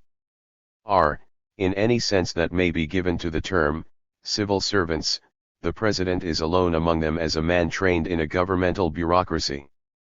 On the second team of the political directorate, there is a little cabinet, whose members stand in for the first and, who, in fact, handle most of the administrative functions of governing. Among the top 32 deputies of the agencies, departments, and commissions, 21 are novices in government, many of them never held political office, nor in fact even worked in government, before their present positions. These men usually have had fathers who were big businessmen, 12 attended LVY League colleges, and they themselves have often been businessmen or bankers or the salaried lawyers of large corporations or members of the big law firms. Unlike professional politicians, they do not belong to the local jamboree of Elk and Legion, they are more often members of quiet social clubs and exclusive country clubs. Their origins, their careers, and their associations make them representative of the corporate rich. On this second team there is one Rockefeller as well as a former financial advisor to the Rockefellers, there are working inheritors of family power and textile companies, there are bankers, there is a publisher, an airline executive, and lawyers, a representative from the southwestern affiliate of America's largest corporation, and another man from General Motors. There is also Alan Dulles, who spent 10 years in the diplomatic service, left at Io, joined the law firm of Sullivan and Cromwell, and then returned to the government as its senior spy. On this second team there are also 4 men who have not been directly associated with the corporate world. Only 7 of the 32 members of the second team have been trained in governmental bureaucracies, only 4 have had considerable experience in party politics. In the complex organization of modern government, the need for an inner circle of personal advisors has become increasingly important to the executive, especially if he would be an innovator.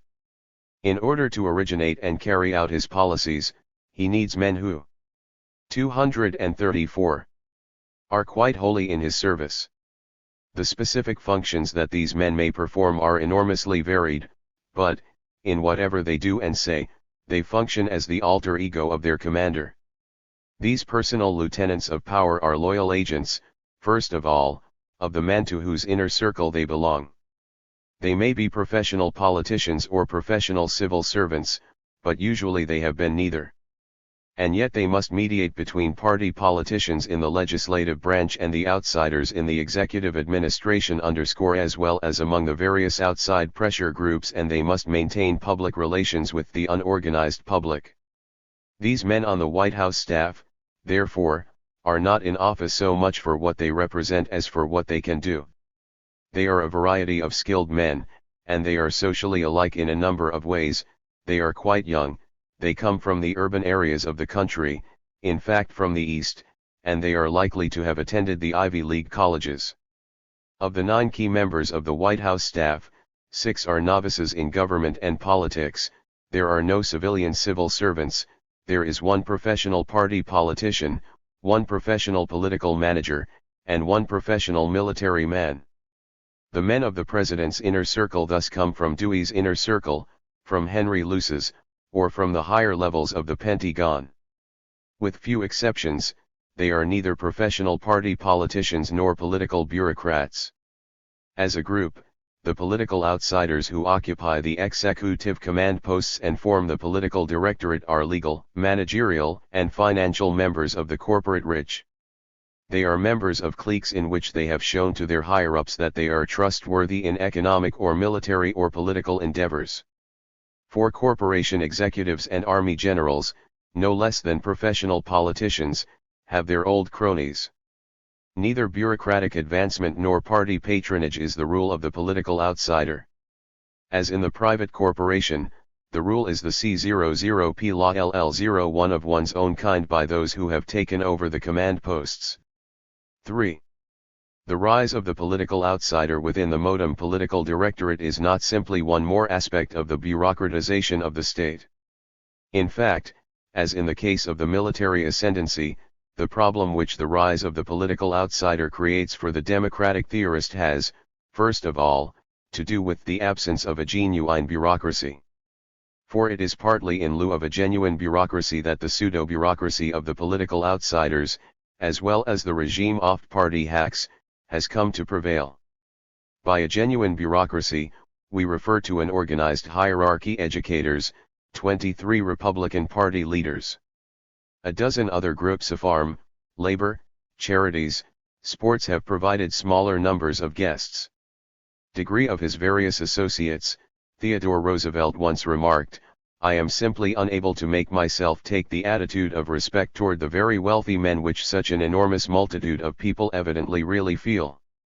I am delighted to show any courtesy to Pierpont Morgan or Andrew Carnegie or James J. Hill, but as for regarding any one of them, as for instance, I regard Professor Berry, or Peary, the Arctic explorer, or Rhodes, the historian, why, I could not force myself to do it, even if I wanted to, which I don't." Of President Eisenhower's associates, a shrewd observer Menimon Smith has remarked, "It would be unfair to say that he likes the company of kings of finance and industry purely because of their Dun and Bradstreet ratings.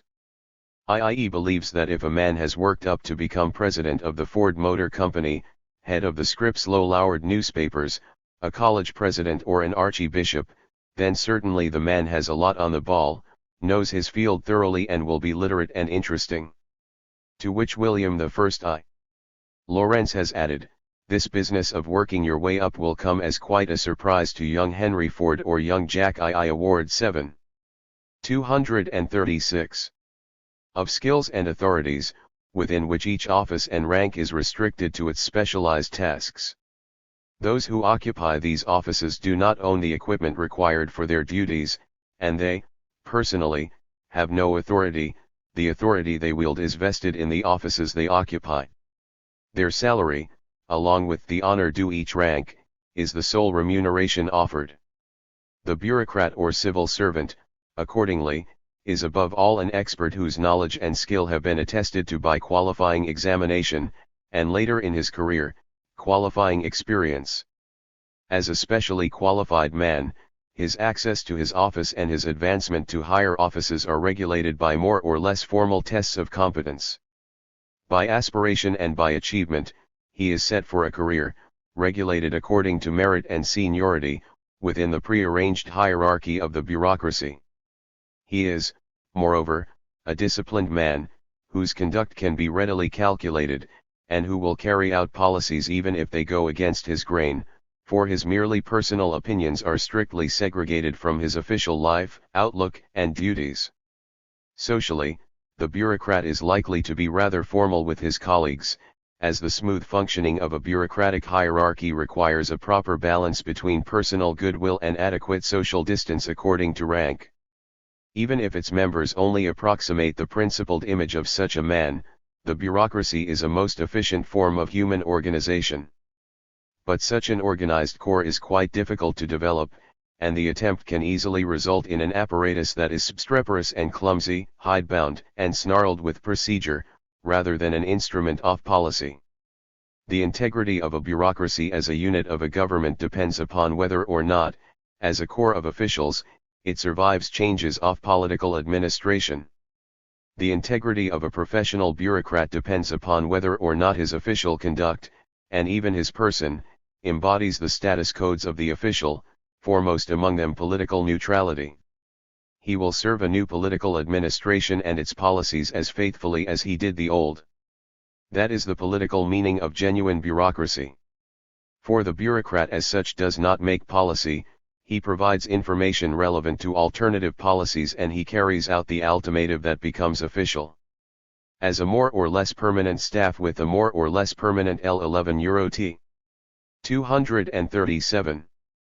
Archie beneath it, the bureaucracy is loyal only to the policies that are given it to execute. It has been recognized almost universally, Herman Feiner asserts, that interference with this neutrality means the loss of technical skill to the state as a whole, and only the most extreme minorities of the left and right have been ready to sacrifice this neutrality by purification of the SETV1C Euro S8. The civilian government of the United States never has had and does not now have a genuine bureaucracy in the civil service system, established in I-883, people appointed by the President and confirmed by the Senate, are not required to be classified. What constitutes the civil service can change with changing political administrations. Any rules of competitive recruitment can be bypassed by creating whole new agencies without established precedents. Jobs can be classified and declassified in and out of the civil service. Tenure and restriction. Civil service tenure can be made meaningless by the wholesale abolition of governmental agencies or parts thereof, not only by the Congress but by the head oft agency or by the Budget Bureau. Q of the late 19th century practice, an English observer noted that while appointments to the lower grades were filled on the basis of merit, the pressure for spoils at each change of administration forced inexperienced, political or personal favorites in at the top. This blocked promotions and demoralized the service. Thus, while the general effect of the act was to limit very greatly the number of vicious appointments, at the same time the effect of these exceptions was to confine them to the upper grades, where the demoralizing effects of each upon the service would be a maximum degree. Since then, of course, the PR0L30TI1 of employees covered by the civil service has increased. At the end of Theodore Roosevelt's administration, some 60% of all federal civilian employees were civil service. At the beginning of Franklin Roosevelt's, about 80%. Much of the New Deal expansion involved new agencies which were staffed without competitive civil service examinations. By 1936 only 60% of government civilian employees had entered government through competitive civil service tests.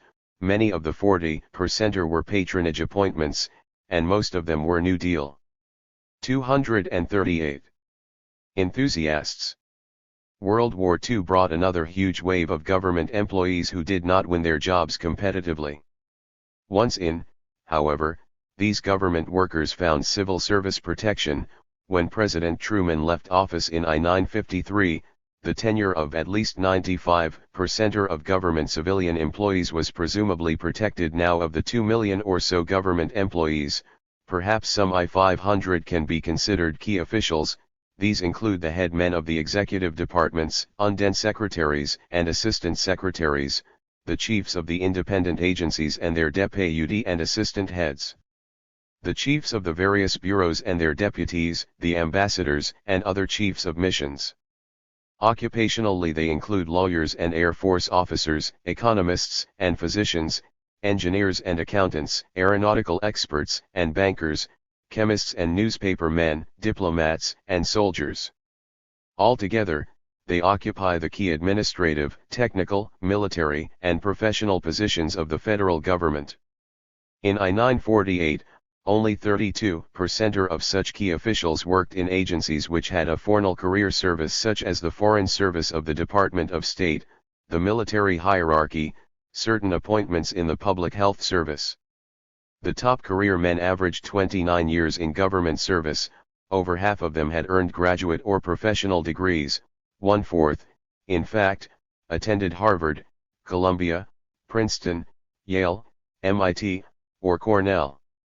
These represented such higher civil service as the government then contained. 2 months before the party nominations for the I-952 elections, Harold E. Talbot, a New York financier, later a Secretary of the Air Force exposed for using his office for private gain, hired a management consulting firm to determine what posts it would be necessary for a Republican administration to take over in order to control the government of the United States. A few days after his election, Eisenhower received a 14-volume AI1 glutting suggested qualifications for appointees and the main problems they would face of each of the 250 to 300 top policy-making jobs that were found. More party-minded analysts knew that even under the laws and orders then existing, some 2,000 positions seemed open. Padra 0N. Political 239. Directorate age is patronage, and the new administration quickly set about finding ways of increasing it. In April I-953, Eisenhower by executive order stripped job security from at least 800 confidential and policy-making government workers.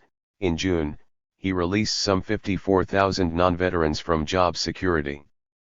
The exact number of positions that the Republicans declassified is difficult to know with accuracy. One knowledgeable estimate puts the number at 134,000, but the withdrawal of jobs from civil service coverage is not the only way to get in one's own penpal. Under a security ruling which rests upon a reasonable doubt of someone's security risk status, rather than proof, and which places the burden of proof upon the accused, thousands more have been fired or forced to resign from government service. This has been especially damaging to the experienced personnel and morale of the State Department, where such attacks have been most prolific and systematic. The details at any given time are not important.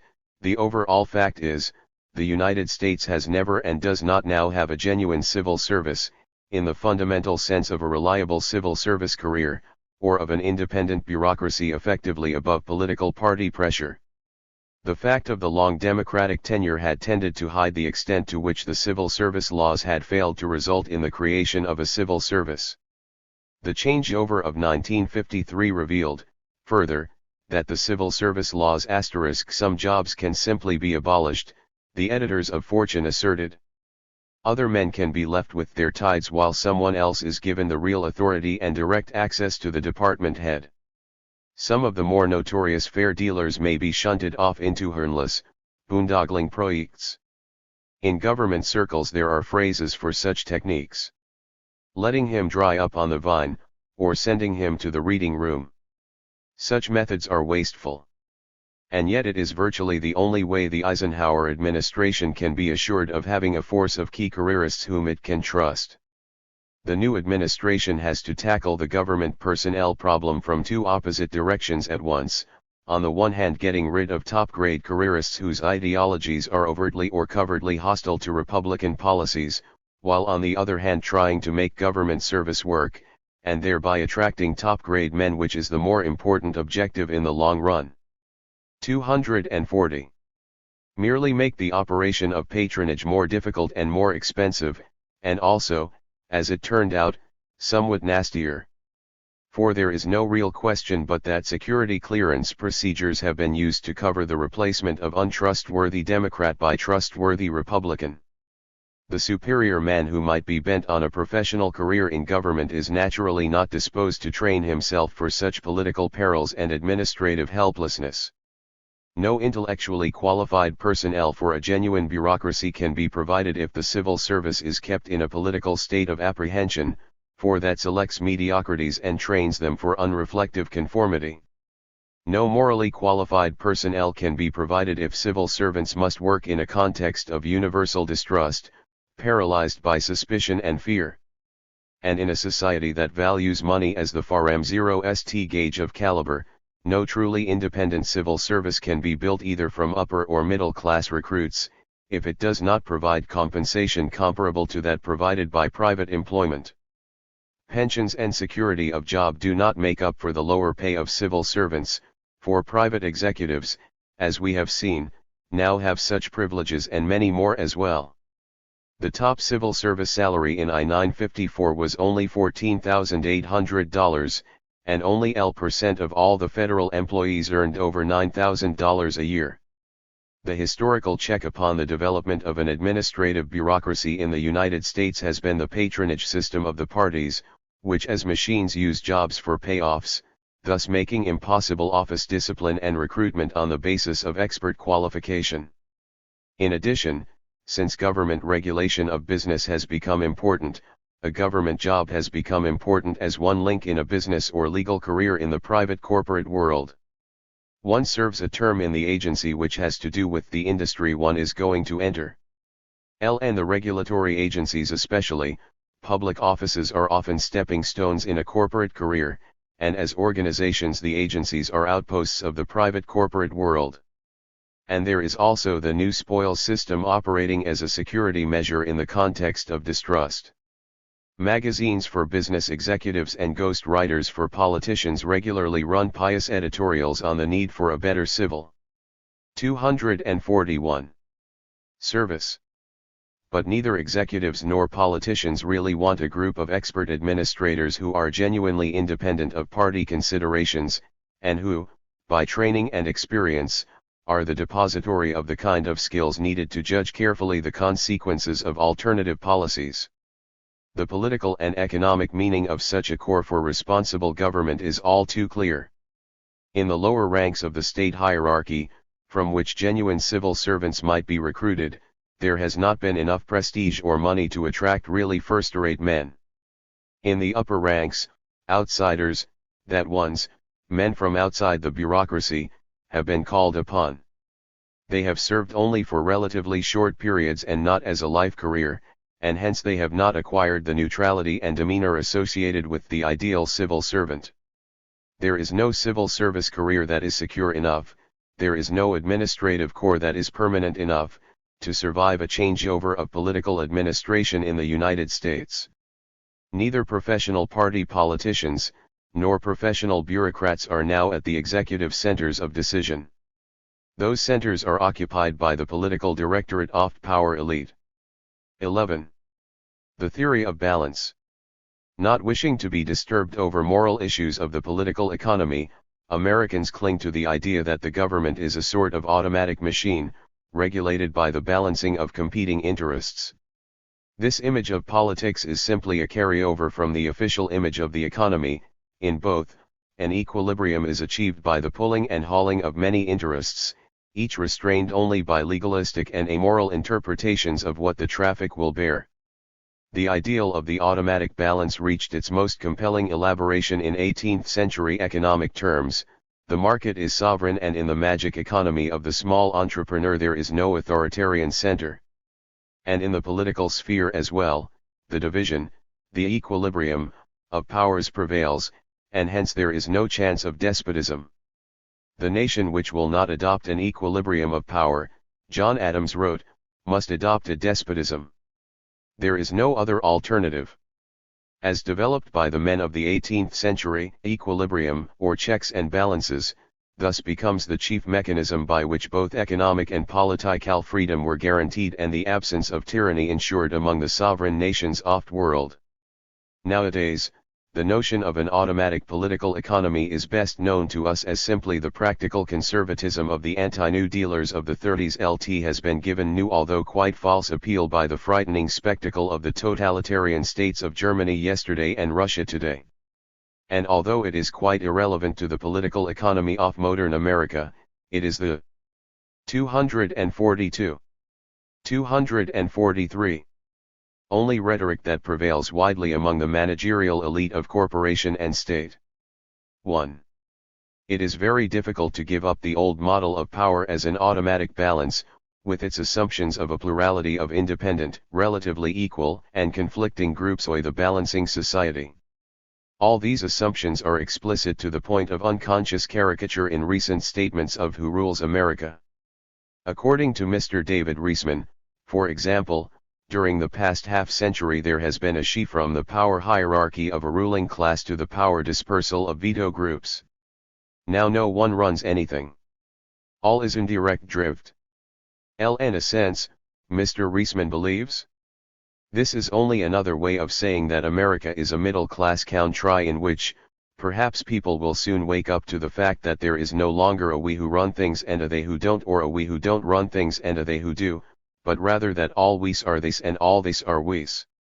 The chiefs have lost the power, but the followers have not gained it, and in the meantime, Mr. Reisman takes his psychological interpretation of power and of the powerful to quite an extreme. For example, if businessmen feel weak and dependent, they are weak and dependent, no matter what material resources may be ascribed to them. The future, accordingly, seems to be in the hands of the small business and professional men who control Congress, the local realtors, lawyers, car salesmen, undertakers, and so on, of the military men who control defense and, in part, foreign policy, of the big business managers and their lawyers, finance committee men, and other counselors who decide on plant investment and influence the rate of technological change, of the labor leaders who control worker productivity and worker votes, of the black belt whites who have the greatest stake in Southern politics, of the Poles, Italians, Jews, and Rishmen who have stakes in foreign policy, city jobs, and ethnic, religious and cultural organizations, of the editorializers and storytellers who help socialize the young, tease and train the adult, and amuse and annoy the aged, of the farmers themselves warring congeries of cattlemen, cornmen, dairymen, cotton men, and so on who control key departments. 244. And committees and who, as the living representatives of our inner directed past, control many of our memories, of the Russians and, to a lesser degree, other foreign powers who control much of our agenda of attention, and so on. The reader can complete the list too. Here indeed is something that measures up to the modem standards of being fully automatic and completely impersonal, yet there is some reality in such romantic pluralism, even in such a pasticcio of power as Mr. Reisman invents. It is a recognizable, although a confused, statement of the middle levels of power, especially as revealed in congressional districts and in the Congress itself. But it confuses. Indeed, it does not even distinguish between the top, the middle, and the bottom levels of power. In fact, the strategy of all such romantic pluralism, with its image of a semi-zero organized stalemate, is rather clear. You elaborate the number of groups involved, in a kind of bewildering, Whitmanesque enthusiasm for variety. Indeed, what group fails to qualify as a veto group? You do not try to clarify the hodgepodge by classifying these groups, occupations, strata, organizations according to their political relevance or even according to whether they are organized politically at all. You do not try to see how they may be connected with one another into a structure of power, for by virtue of his perspective, the romantic conservative focuses upon a scatter of milieu rather than upon their connections within a structure of power. And you do not consider the possibility of any community of interests among the top groups. You do not connect all these milieu and miscellaneous groups with the big decisions. You do not ask and answer with historical detail, exactly what, directly or indirectly, did small retailers or brick masons have to do with the sequence of decision and event that led to World War LL? What did insurance agents, or for that matter, the Congress, have to do with the decision to make or not to make, to drop or not to drop, the early model of the new weapon? Moreover, you take seriously the public relations-minded statements of the leaders of all groups, strata, and blocks, and thus confuse psychological uneasiness with the facts of power and policy. So long as power is not nakedly displayed, it must not be power. And of course you do not consider the diffy. 245. Culties posed for you as an observer by the fact of secrecy, official and otherwise. In short, you allow your own confused perspective to confuse what you see and, as an observer as well as an interpreter, you are careful to remain on the most concrete levels of description you can manage, defining the real in terms oft existing detail. The balance of power theory, as Irving Howe has noted, is a narrow focus view of American politics. With it one can explain temporary alliances within one party or the other. LT is also narrow focus in the choice of time span. The shorter the period of time in which you are interested, the more usable the balance of power theory appears. For when one is up close and dealing journalistically with short periods, a given election, for example, one is frequently overwhelmed by a multiplicity of forces and causes. One continual weakness of American social science, since it became ever so empirical, has been its assumption that a mere enumeration of a plurality of causes is the wise and scientific way of going about understanding modern society. Of course it is nothing of the sort. It is a paste-pot eclecticism which avoids the real task of social analysis. That task is to go beyond a mere enumeration of all the facts that might conceivably be involved and weigh each of them in such a way as to understand how they fit together, how they form a model of what it is you are trying to understand. Undue attention to the middle levels of power obscures the structure of power as a whole, especially the top and the bottom. American politics, as discussed and voted and campaigned for, have largely to do with these middle levels, and often only with them. Most political news is news and gossip about middle-level issues and conflicts. And in America, the political theorist too is often merely a more systematic student of elections, of who voted for whom. As a professor or as a freelance intellectual, the political analyst is generally on the middle levels of power himself. He knows the top only by gossip, the bottom, if at all, only by REA search, but he is at home with the leaders of the middle level, and, as a talker himself, with their bargaining. Commentators and analysts, in and out of the universities, thus focus upon the middle levels and their balances because they are closer to them, being mainly middle class themselves, because 246. These levels provide the noisy content of politics as an explicit and reported upon fact, because such views are in accord with the folklore of the formal model of how democracy works, and because, accepting that model as good, especially in their current patrioteering, many intellectuals are thus able most readily to satisfy such political urges as they may feel. When it is said that a balance of power exists, it may be meant that no one interest can impose its will or its terms upon others, or that any one interest can create a stalemate, or that in the course of time, first one and then another interest gets itself realized, in a kind of symmetrical taking of turns, or that all policies are the results of compromises, that no one wins all they want to win, but each gets something. All these possible meanings are, in fact, attempts to describe what can happen when, penitently or temporarily, there is said to be equality of bargaining power. But, as Murray Edelman has pointed out, the goals for which interests struggle are not merely given, they reflect the current state of expectation and acceptance. Accordingly, to say that various interests are balanced is generally to evaluate the status quo as satisfactory or even good. The hopeful ideal of balance often masquerades as a description of fact. Balance of power implies equality of power, and equality of power seems wholly fair and even honorable, but in fact what is one man's honorable balance is often another's unfair imbalance. Ascendant groups of course tend readily to proclaim a just balance of power and a true harmony of interest, for they prefer their domination to be uninterrupted and peaceful. So large businessmen condemn small labor leaders as disturbers of the peace and upsetters of the universal interests inherent in business labor cooperation.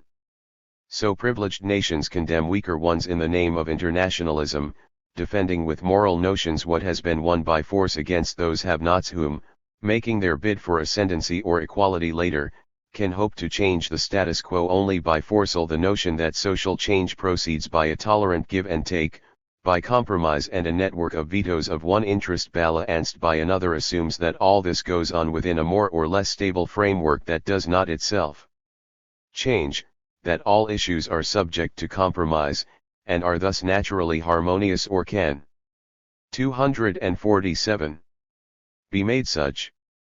Those who profit by the general framework of the status quo can afford more easily than those who are dissatisfied under it to entertain such views as the mechanics of social change. Moreover, in most fields, only one interest is organized, none is, or some of the major ones are not. In these cases, to speak, as Mr. David Truman does, of unorganized interests is merely to use another word for what used to be called the public. A coy 1c6 we shall presently examine *. The important pressure groups, especially those of rural and urban business, have either been incorporated in the personnel and in the agencies of the government itself, both legislative and executive, or become the instruments of small and powerful cliques, which sometimes include their nominal leaders but often do not. These facts go beyond the centralization of voluntary groups and the usurpation of the power of apathetic members by professional executives. They involve, for example, the use of the nom by dominant cliques to reveal to small L, US 1I1 Euro SS members that their interests are identical with those of big business, and then to focus the power of business as a whole into a political priesthood. From the standpoint of such higher circles, the voluntary association, the pressure group, becomes an important feature of a public relations program.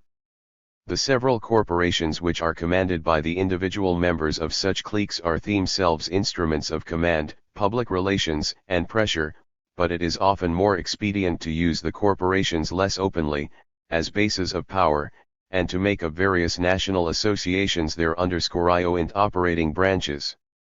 The associations are more operational organizations, whose limits of power are set by those who use them, then final arbiters of action and inaction. L degree checks and balances may thus be understood as an alternative statement of divide and rule, and as a way of hampering the more direct expression of popular aspiration. For the theory of balance often rests upon the moral idea of a natural harmony of interests, in terms of which greed and ruthlessness are reconciled with justice and progress.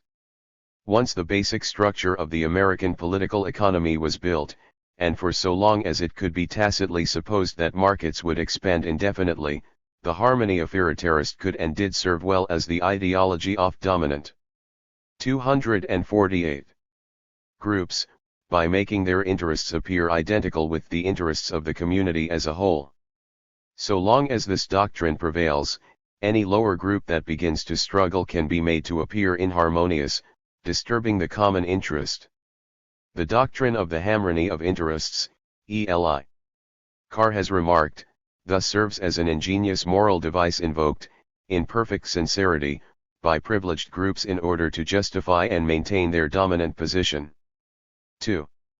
The prime focus of the theory of balance is the Congress of the United States, and its leading actors are the congressmen. Yet as social types, these 96 senators and 435 representatives are not representative of the rank-and-file citizens. They represent those who have been successful in entrepreneurial and professional endeavors. Older men, they are of the privileged white, native-born of native parents. Protestant Americans, they are college graduates and they are at least solid, upper middle class in income and status. On the average, they have had no experience of wage or lower salaried work. They are, in short, in and of the new and old upper classes of local society *. Some members of the Congress are millionaires, others must scrounge the countryside for expense money. The expenses of office are now quite heavy, often including the maintenance of 2 homes and traveling between them, the demands of an often busy social life, and the greatly increased costs of getting elected and staying in office. An outside income is now almost indispensable for the congressman, and, in fact, 4 out of 5 of the representatives and 2 out of 3 of the senators in I-952 received incomes other than their congressional salaries from businesses or professions which they still maintain in their home profession of law, since it publicizes one's practice. In addition, a private law practice, a business which can be carried in one's briefcase, can be set up almost anywhere. Accordingly, the lawyer as politician has something to fall back upon whenever he is not re-elected, as well as something to lean upon if he wishes when he is elected. In fact, for some lawyers, a political term or 2 is thought of, and is in fact, merely a stepping stone to a larger law practice in Washington or back home. The practice of law often allows a man to enter politics without much risk and some chance of advantage to a main source of money independent of the electorate's whims. Most of the members of Congress over the last 15 years beyond probably much longer than that have originated from the same professorial and entrepreneurial occupations as they themselves have followed over the last decade.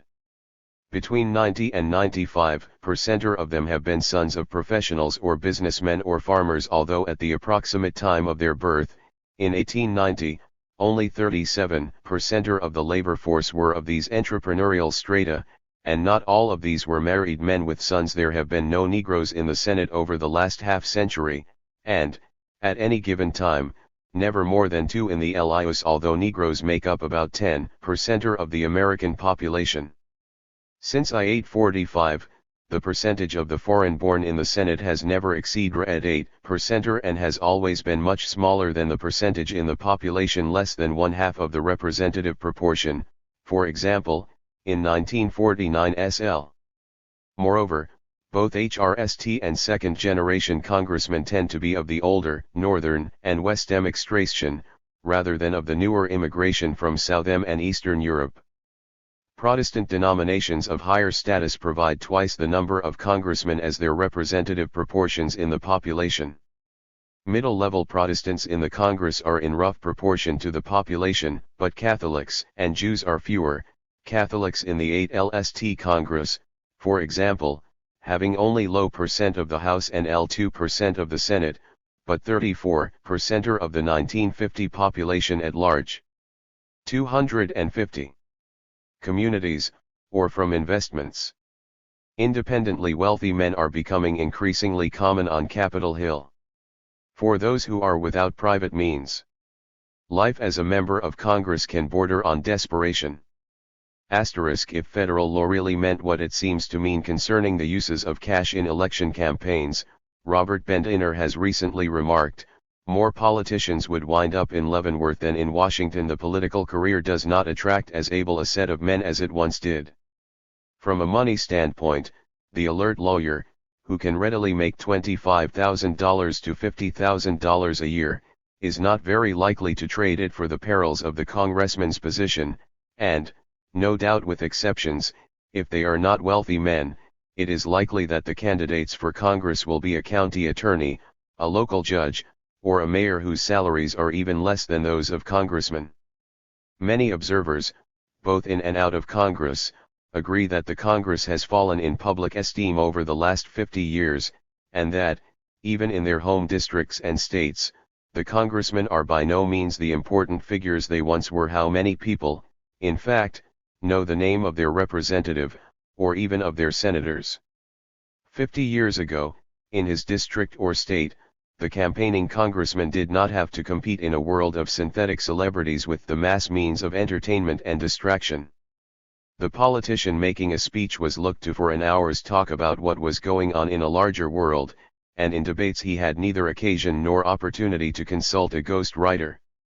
He was, after all, one of the best paid men in his locality and a big man there. But today, the politician must rely on the mass media, and access to these media is expensive. The simple facts oft costs oft. 251.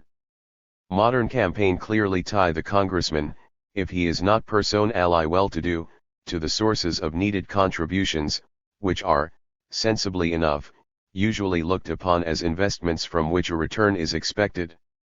As freelance law practitioners and as party politicians who must face elections, the professional politicians have cultivated many different groups and types of people in their localities.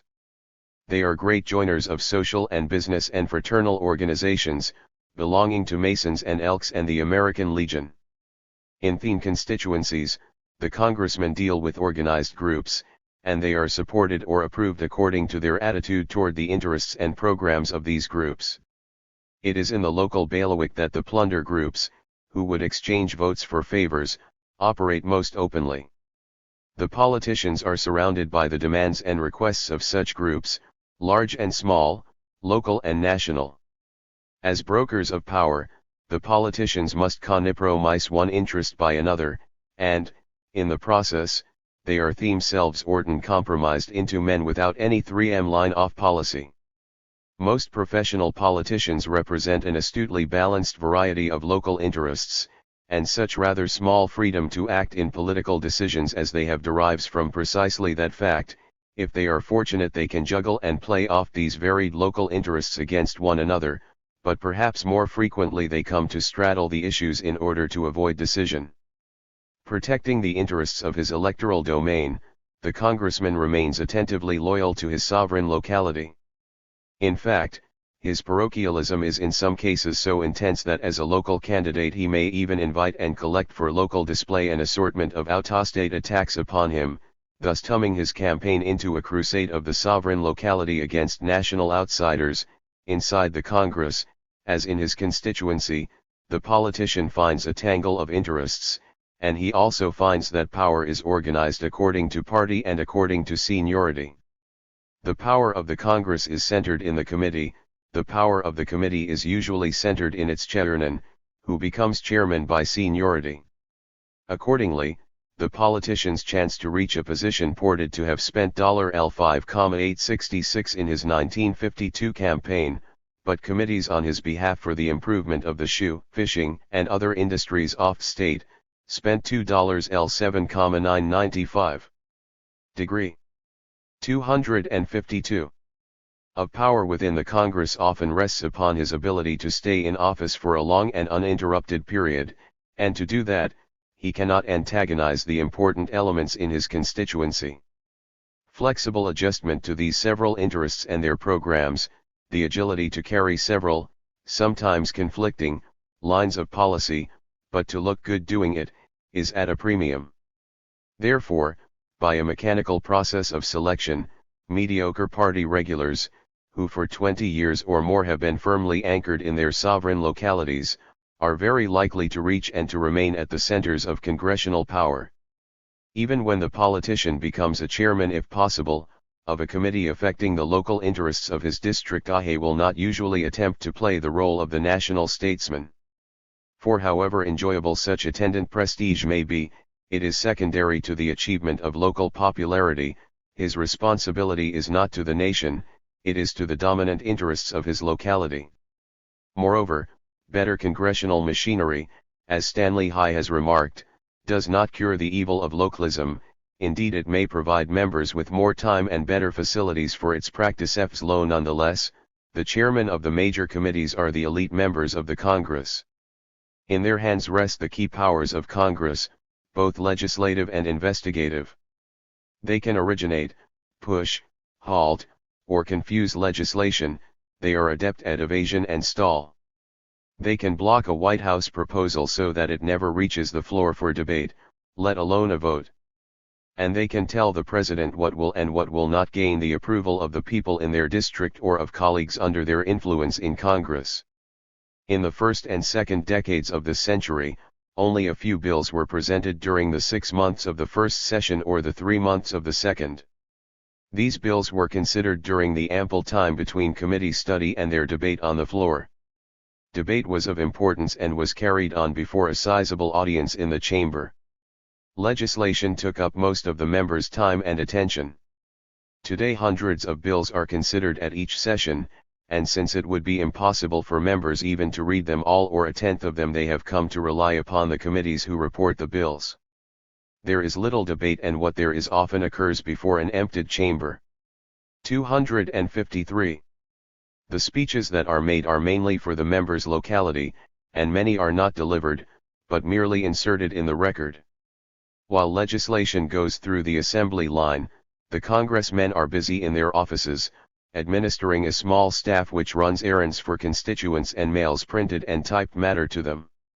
In the campaigns of the professional politician, insistent national issues are not usually faced up to, but local issues are raised in a wonderfully contrived manner.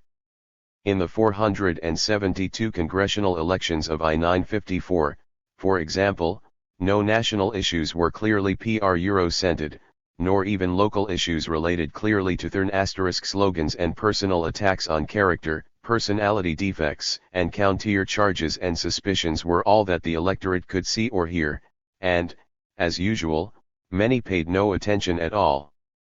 Each candidate tried to dishonor his opponent, who in turn tried to dishonor him. The outraged candidates seemed to make themselves the issue, and on that issue virtually all of them lost. The electorate saw no issues at all, and they too lost, although they did not know. 24 As part of the grim trivialization of public life, the American political campaign readily distracts attention from the possible debate of national policy. But one must not suppose that such noise is all that is involved. There are issues, in each district and state, issues set up and watched by organized interests of local importance. And that is the major implication to be drawn from the character of campaigns. There are no national parties to which the professional politicians belong and which by their debate focus national issues clearly and responsibly and continuously. By definition, the professional politician is a party politician. And yet the two political parties in the United States are not nationally centralized organizations. As semi-feudal structures, they have operated by trading patronage and other favors for votes and protection. The lesser politician trades the votes that are in his domain for a larger share of the patronage and favors. But there is no national boss, much less a nationally responsible leader of either of the parties.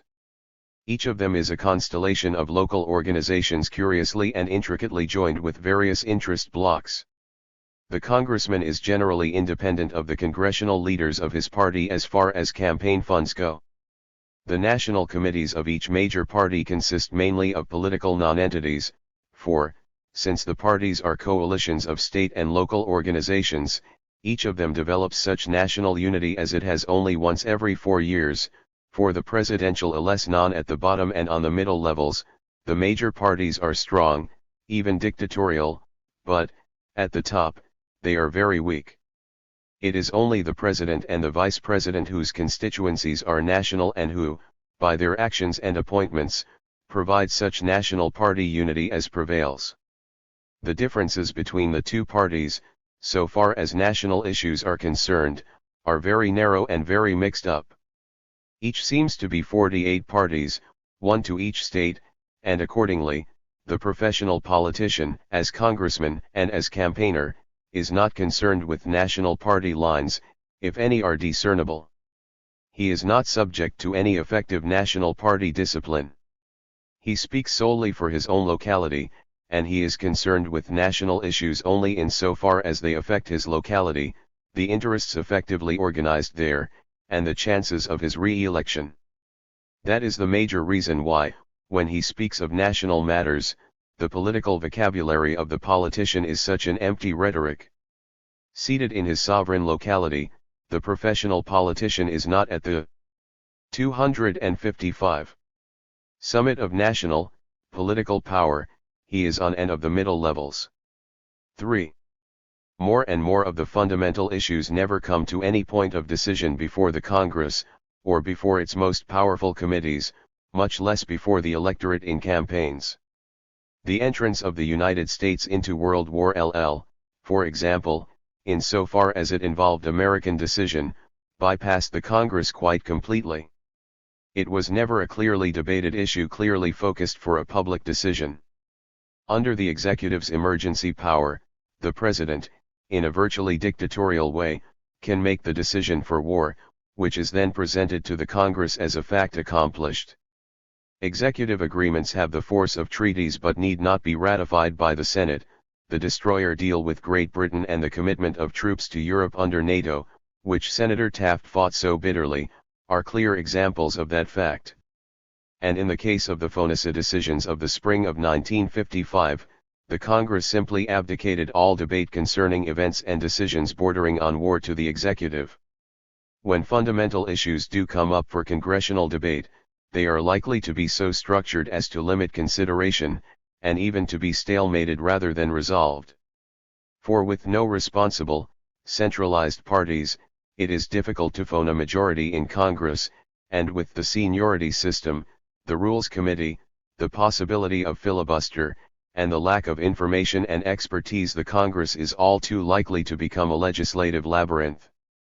It is no wonder that presidential initiative is often desired by Congress on non-local issues, and that, in what are defined as emergencies, powers are rather readily handed over to the executive, in order to break the semi-organized deadlock. Indeed, some observers believe that congressional abdication and obstruction, not presidential usurpation, has been the main cause of the shift of power to the executive. Among the professional politicians there are, of course, common denominators of mood and interests, anchored in their quite homogeneous origins, careers, and associations, and there is, of course, a common rhetoric in which their minds are often trapped. In pursuing their several parochial interests, accordingly, the Con. 256. Gressmen often coincide in ways that are of national relevance. Such interests seldom become explicit issues. But the many little issues decided by local interest, and by bargain, by check and balance, have national results that are often unanticipated by any one of the locally rooted agents involved. Laws are thus sometimes made, as the stalemate is broken, behind the backs of the lawmakers involved. For Congress is the prime seat of the middle levels of power, and it is on these middle levels that checks and balances do often prevail. The truly vested interests are those openly pushed and protected by each representative and senator. They are the parochial interests of the local societies of each congressional district and state. In becoming vested in a senator or a representative, they are compromised and balanced by other parochial interests. The prime search of the congressman is for the favor he can do for one interest that will not hurt any of the other interests he must balance. It is not necessary for pressure groups to corrupt politicians in Congress. In fact, lobbyists, in their discreet way, may at times appear as honest men, while congressmen may appear as lobbyists in disguise. It is not necessary for members of local society to pay off the professional politician in order to have their interests secured. For by social selection and by political training, he is of and by and for the key groups in his district and state. The congressmen are more the visible makers of pressure inside the government than the subjects of invisible pressures from the periphery. 50 years ago, the old muckraker image of the senator corrupted by money was often true, and money is of course still a factor in politics. But the money that counts now is used mainly to finance elections rather than to pay off politicians directly for their votes and favors. When we know that before entering politics one of the half-dozen most powerful legislators, and chairman of the Ways and Means Committee, gained prominence by promoting and organizing chambers of commerce in half a dozen middle-ranking cities of the nation, without, as he says, a cent of federal aid, we can readily understand why he fought extension of the excess profits tax without any reference to invisible, behind-the-scenes pressures brought to bear upon him. 78-year-old Daniel. 257. Wright is a man of Puritan-like character and inflexible principle, but principles are derived from and further strengthen character, and character is selected and formed by one's entire career. Moreover, as one member of Congress recently remarked, there comes a time in the life of every congressman when he must rise above prlici. Le30 as a political actor, the congressman is part of the compromised balances of local societies, as well as one or the other of the nationally irresponsible parties. As a result, he is caught in the semi-organized stalemate of the middle levels of national power. Political power has become enlarged and made decisive, but not the power of the professional politician in the Congress. The considerable powers that do remain in the hands of key congressmen are now shared with other types of political actors. There is the control of legislation, centered in the committee heads, but increasingly subject to decisive modification by the administrator. There is the power to investigate, as a positive and a negative weapon, but it increasingly involves intelligence agencies, both public and private, and it increasingly becomes involved with what can only be called various degrees of blackmail and counter-blackmail. And the absence of policy differences of consequences between the major parties. The professional party politician must invent themes about which to talk. Historically, this has involved the ordinary emptiness of campaign rhetoric, but since World War II, among frustrated politicians there has come into wider use the accusation and the impugnment of character of opponents as well as of innocent neutrals. This has, of course, rested upon the Euro/exploitation of the new historical fact that Americans now live in a military neighborhood, but it has also rested upon the place of the politician who practices a politics without real issue, a middle-level politics for which the real decisions, even those of patronage, are made by higher-ups. Hunting headlines in this context, with less patronage and without big engaging issues, some congressmen find the way to temporary success, or at least to public attention, in the universalization of distrust. There is another way of gaining and of exercising power, one which involves the professional politician in the actions of cliques. 268.